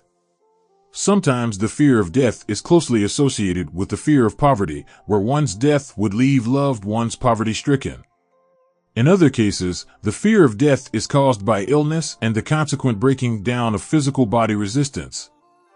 The commonest causes of the fear of death are ill health, poverty, and lack of appropriate occupation, disappointment over love, insanity, and religious fanaticism. Old man worry is a state of mind based upon fear. It works slowly, but persistently. It is insidious and subtle. Step by step it digs itself in until it paralyzes one's reasoning faculty, destroys self-confidence and initiative. Worry is a form of sustained fear caused by indecision, therefore it is a state of mind which can be controlled. An unsettled mind is helpless. Indecision makes an unsettled mind. Most individuals lack the willpower to reach decisions promptly and to stand by them after they have been made, even during normal business conditions. During periods of economic unrest, the individual is handicapped, not alone by his inherent nature to be slow at reaching decisions, but he is influenced by the indecision of others around him who have created a state of mass indecision. During the Depression, the whole atmosphere, all over the world, was filled with influenza and worryitis, the two mental disease germs which began to spread themselves after the Wall Street frenzy in 1929. There is only one known antidote for these germs. It is the habit of prompt and firm decision. Moreover, it is an antidote which every individual must apply for himself. We do not worry over conditions once we have reached a decision to follow a definite line of action. I once interviewed a man who was to be electrocuted 2 hours later. The condemned man was the calmest of some 8 men who were in the death cell with him. His calmness prompted me to ask him how it felt to know that he was going into eternity in a short while. With a smile of confidence on his face, he said, "It feels fine. Just think, brother, my troubles will soon be over. I have had nothing but trouble all my life. It has been a hardship to get food and clothing. Soon I will not need these things. I have felt fine ever since I learned for certain that I must die. I made up my mind then to accept my fate in good spirit." As he spoke, he devoured a dinner of proportions sufficient for 3 men, eating every mouthful of the food brought to him, and apparently enjoying it as much as if no disaster awaited him. Decision gave this man resignation to his fate. Decision can also prevent one's acceptance of undesired circumstances. The 6 basic fears become translated into a state of worry through indecision. Relieve yourself forever of the fear of death by reaching a decision to accept death as an inescapable event. Whip the fear of poverty by reaching a decision to get along with whatever wealth you can accumulate without worry. Put your foot upon the neck of the fear of criticism by reaching a decision not to worry about what other people think, do, or say. Eliminate the fear of old age by reaching a decision to accept it, not as a handicap, but as a great blessing which carries with it wisdom, self-control, and understanding not known to youth. Acquit yourself of the fear of ill health by the decision to forget symptoms. Master the fear of loss of love by reaching a decision to get along without love, if that is necessary. Kill the habit of worry, in all its forms, by reaching a general, blanket decision that nothing which life has to offer is worth the price of worry. With this decision will come poise, peace of mind, and calmness of thought which will bring happiness. A man whose mind is filled with fear not only destroys his own chances of intelligent action, but he transmits these destructive vibrations to the minds of all who come into contact with him, and destroys also their chances. Even a dog or a horse knows when its master lacks courage. Moreover, a dog or horse will pick up the vibrations of fear thrown off by its master and behave accordingly. Lower down the line of intelligence in the animal kingdom, one finds this same capacity to pick up the vibrations of fear. A honeybee immediately senses fear in the mind of a person. For reasons unknown, a bee will sting the person whose mind is releasing vibrations of fear much more readily than it will molest the person whose mind registers no fear. The vibrations of fear pass from one mind to another just as quickly and as surely as the sound of the human voice passes from the broadcasting station to the receiving set of a radio, and by the self-same medium. Mental telepathy is a reality. Thoughts pass from one mind to another, voluntarily, whether or not this fact is recognized by either the person releasing the thoughts, or the persons who pick up those thoughts. The person who gives expression, by word of mouth, to negative or destructive thoughts is practically certain to experience the results of those words in the form of a destructive kickback. The release of destructive thought impulses, alone, without the aid of words, produces also a kickback in more ways than one. First of all, and perhaps most important to be remembered, the person who releases thoughts of a destructive nature must suffer damage through the breaking down of the faculty of creative imagination. Secondly, the presence in the mind of any destructive emotion develops a negative personality which repels people and often converts them into antagonists. The third source of damage to the person who entertains or releases negative thoughts lies in this significant fact: these thought impulses are not only damaging to others, but they embed themselves in the subconscious mind of the person releasing them, and they become a part of his character.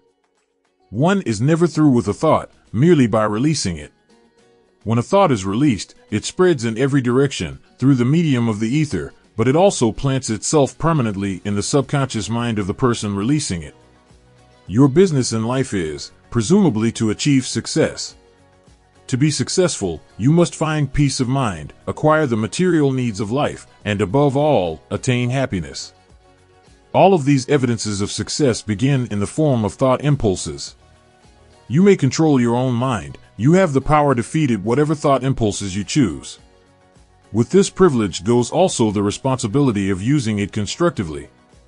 You are the master of your own earthly destiny just as surely as you have the power to control your own thoughts. You may influence, direct, and eventually control your own environment, making your life what you want it to be, Or, you may neglect to exercise the privilege which is yours, to make your life to order, thus casting yourself upon the broad sea of circumstance where you will be tossed hither and yon, like a chip on the waves of the ocean. Like a chip on the waves of the ocean. Like a chip on the waves of the ocean. Like a chip on the waves of the ocean. Like a chip on the waves of the ocean.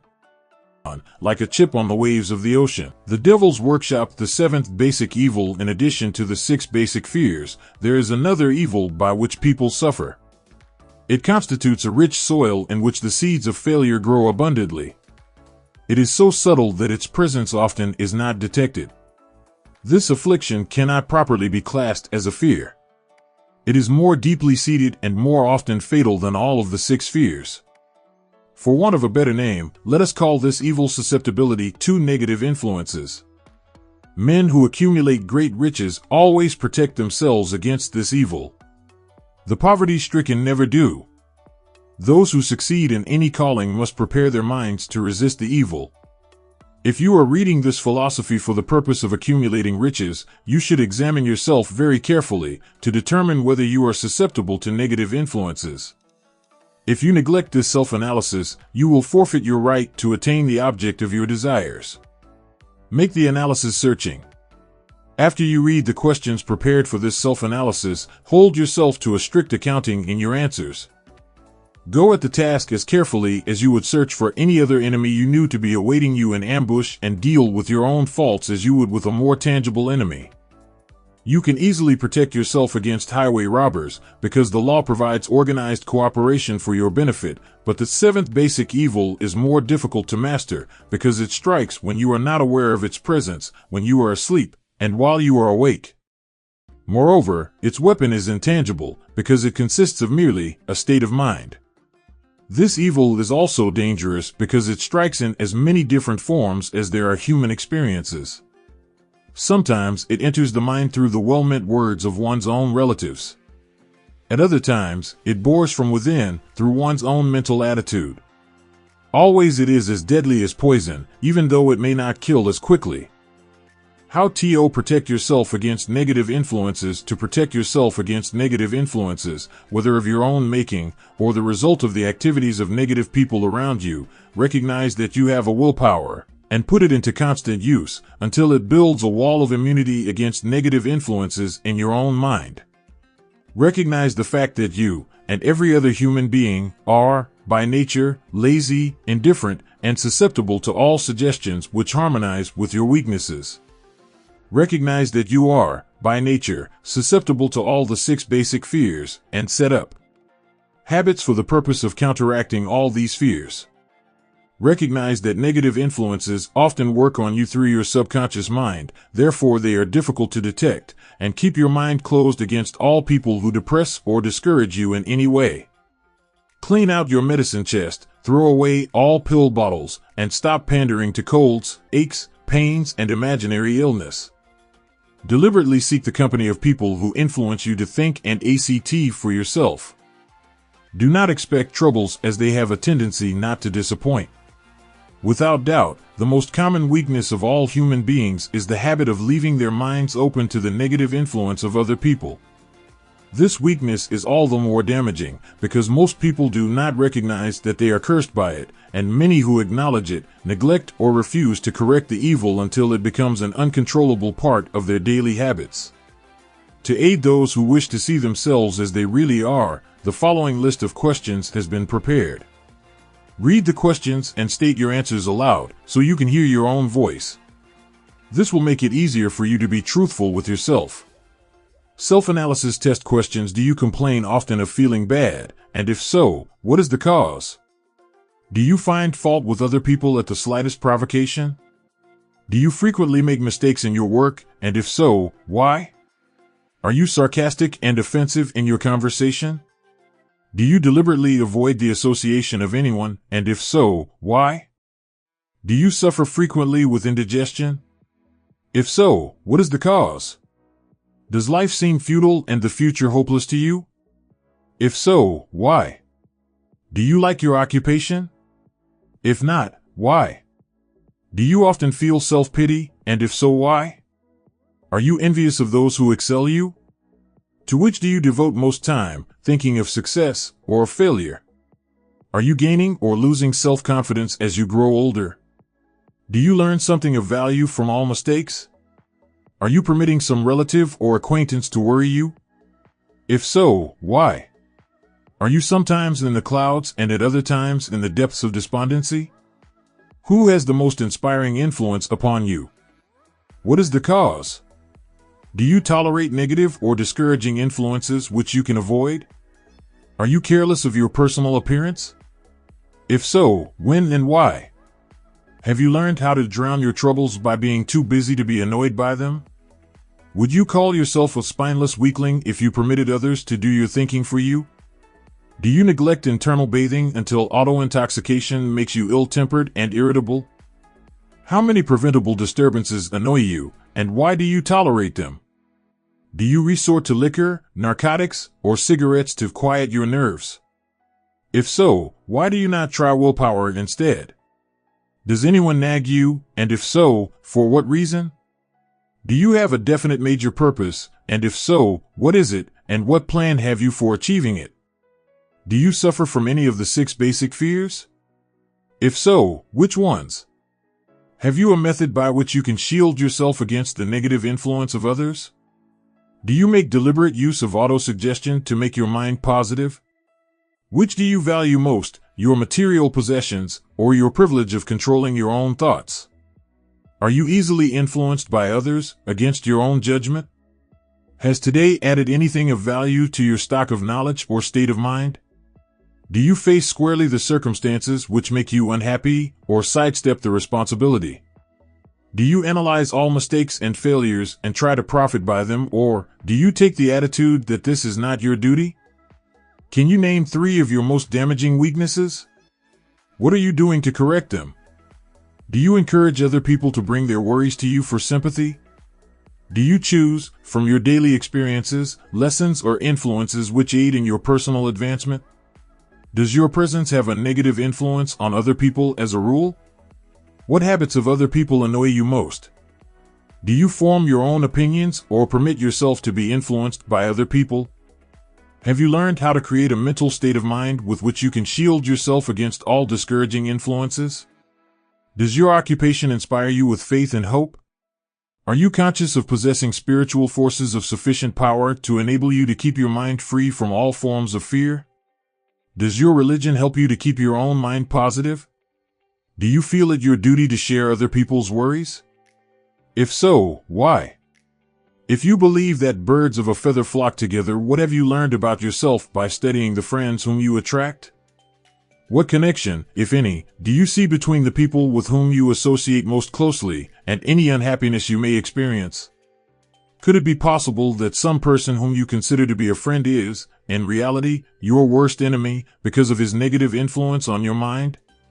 By what rules do you judge who is helpful and who is damaging to you? Are your intimate associates mentally superior or inferior to you? How much time out of every 24 hours do you devote to A. Your occupation, B. Sleep, C. Play and relaxation, D. Acquiring useful knowledge, E. Playing waste, who among your acquaintances A. Encourages you most, B. Cautions you most, C. Discourages you most, D. Helps you most in other ways? What is your greatest worry? Why do you tolerate it? When others offer you free, unsolicited advice, do you accept it without question or analyze their motive? What, above all else, do you most desire? Do you intend to acquire it? Are you willing to subordinate all other desires for this one? How much time daily do you devote to acquiring it? Do you change your mind often? If so, why? Do you usually finish everything you begin? Are you easily impressed by other people's business or professional titles, college degrees, or wealth? Are you easily influenced by what other people think or say of you? Do you cater to people because of their social or financial status? Whom do you believe to be the greatest person living? At what respect is this person superior to yourself?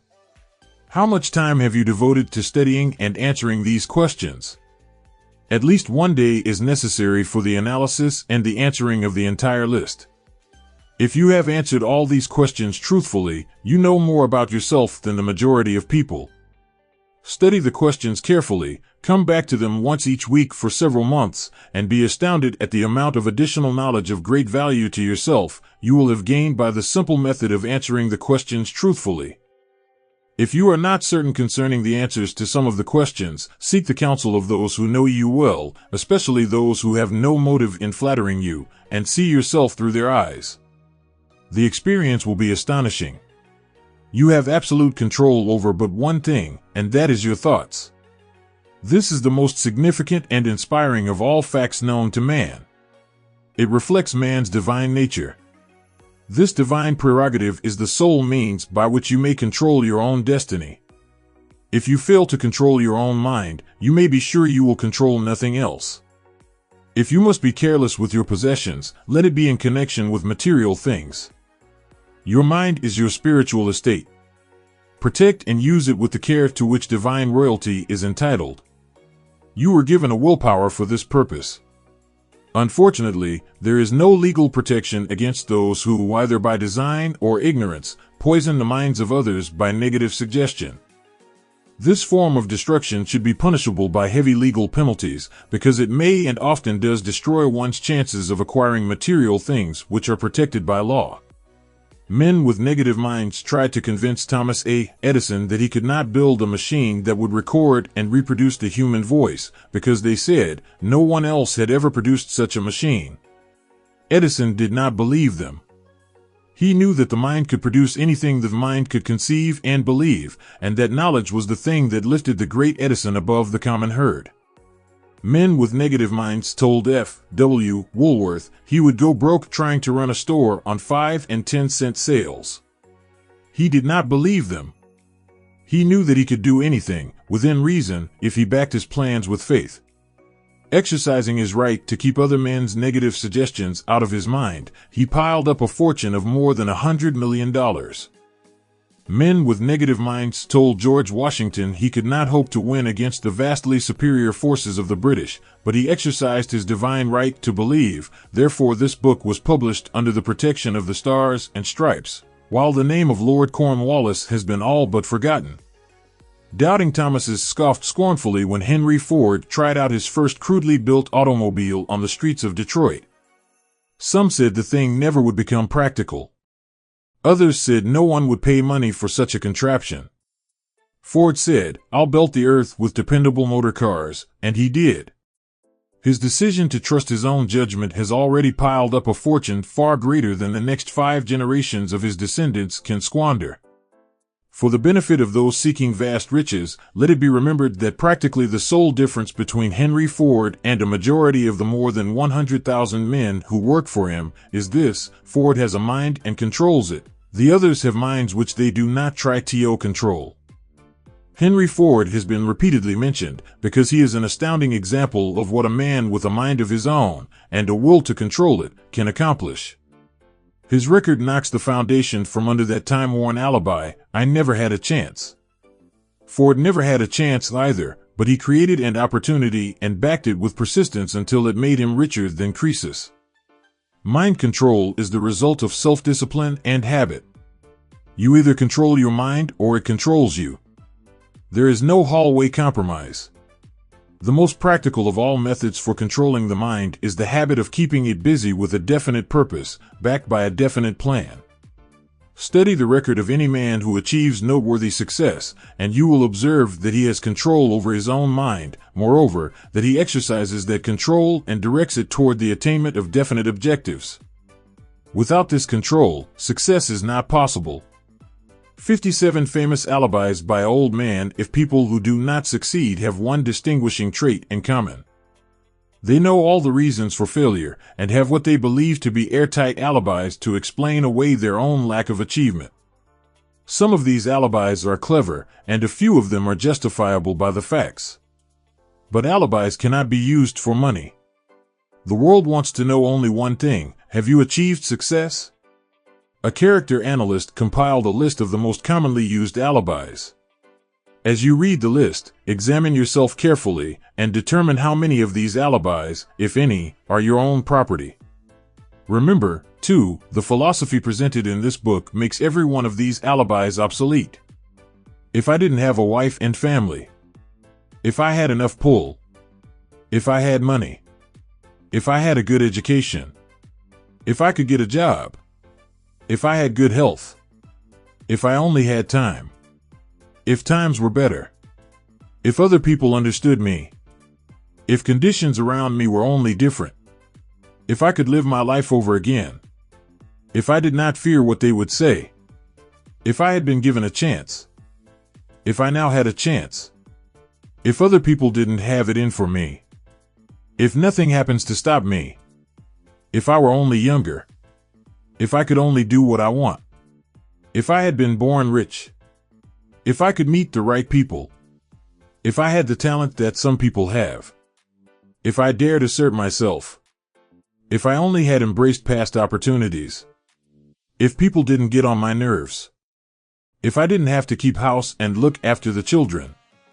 if I could save some money, if the boss only appreciated me, if I only had somebody to help me, if my family understood me, if I lived in a big city, if I could just get started, if I were only free, if I had the personality of some people, if I were not so fat, if my talents were known, if I could just get a break, if I could only get out of debt, if I hadn't failed, if I only knew how, if everybody didn't oppose me, if I didn't have so many worries, if I could marry the right person, if people weren't so dumb, if my family were not so extravagant, if I were sure of myself, if luck were not against me, if I had not been born under the wrong star, if it were not true that what is to be will be, if I did not have to work so hard, if I hadn't lost my money, if I lived in a different neighborhood, if I didn't have a past, if I only had a business of my own, if other people would only listen to me, if, and this is the greatest of them all, I had the courage to see myself as I really am, I would find out what is wrong with me and correct it, then I might have a chance to profit by my mistakes and learn something from the experience of others. For I know that there is something wrong with me, or I would now be where I would have been if I had spent more time analyzing my weaknesses and less time building alibis to cover them. Building alibis with which to explain away failure is a national pastime. The habit is as old as the human race and is fatal to success. Why do people cling to their pet alibis? The answer is obvious. They defend their alibis because they create them. A man's alibi is the child of his own imagination. It is human nature to defend one's own brainchild. Building alibis is a deeply rooted habit. Habits are difficult to break, especially when they provide justification for something we do. Plato had this truth in mind when he said, "The first and best victory is to conquer self." To be conquered by self is, of all things, the most shameful and vile. Another philosopher had the same thought in mind when he said, "It was a great surprise to me when I discovered that most of the ugliness I saw in others was but a reflection of my own nature." "It has always been a mystery to me," said Elbert Hubbard, "why people spend so much time deliberately fooling themselves by creating alibis to cover their weaknesses. If used differently, this same time would be sufficient to cure the weakness, then no alibis would be needed." In parting, I would remind you that life is a checkerboard, and the player opposite you is time. If you hesitate before moving, or neglect to move promptly, your men will be wiped off the board by time. You are playing against a partner who will not tolerate indecision. Previously, you may have had a logical excuse for not having forced life to come through with whatever you asked, but that alibi is now obsolete because you are in possession of the master key that unlocks the door to life's bountiful riches. The master key is intangible, but it is powerful. It is the privilege of creating, in your own mind, a burning desire for a definite form of riches. There is no penalty for the use of the key, but there is a price you must pay if you do not use it. The price is failure. There is a reward of stupendous proportions if you put the key to use. It is the satisfaction that comes to all who conquer self and force life to pay whatever is asked. The reward is worthy of your effort. Will you make the start and be convinced? If we are related, said the immortal Emerson, we shall meet. In closing, may I borrow his thought and say, if we are related, we have, through these pages, met. Thank you for watching this video. We hope you found it enjoyable and that it provides assistance in overcoming your situation. If you haven't already, please consider subscribing, liking, and sharing your thoughts with us. We appreciate your support. Wishing you a great journey until we meet again.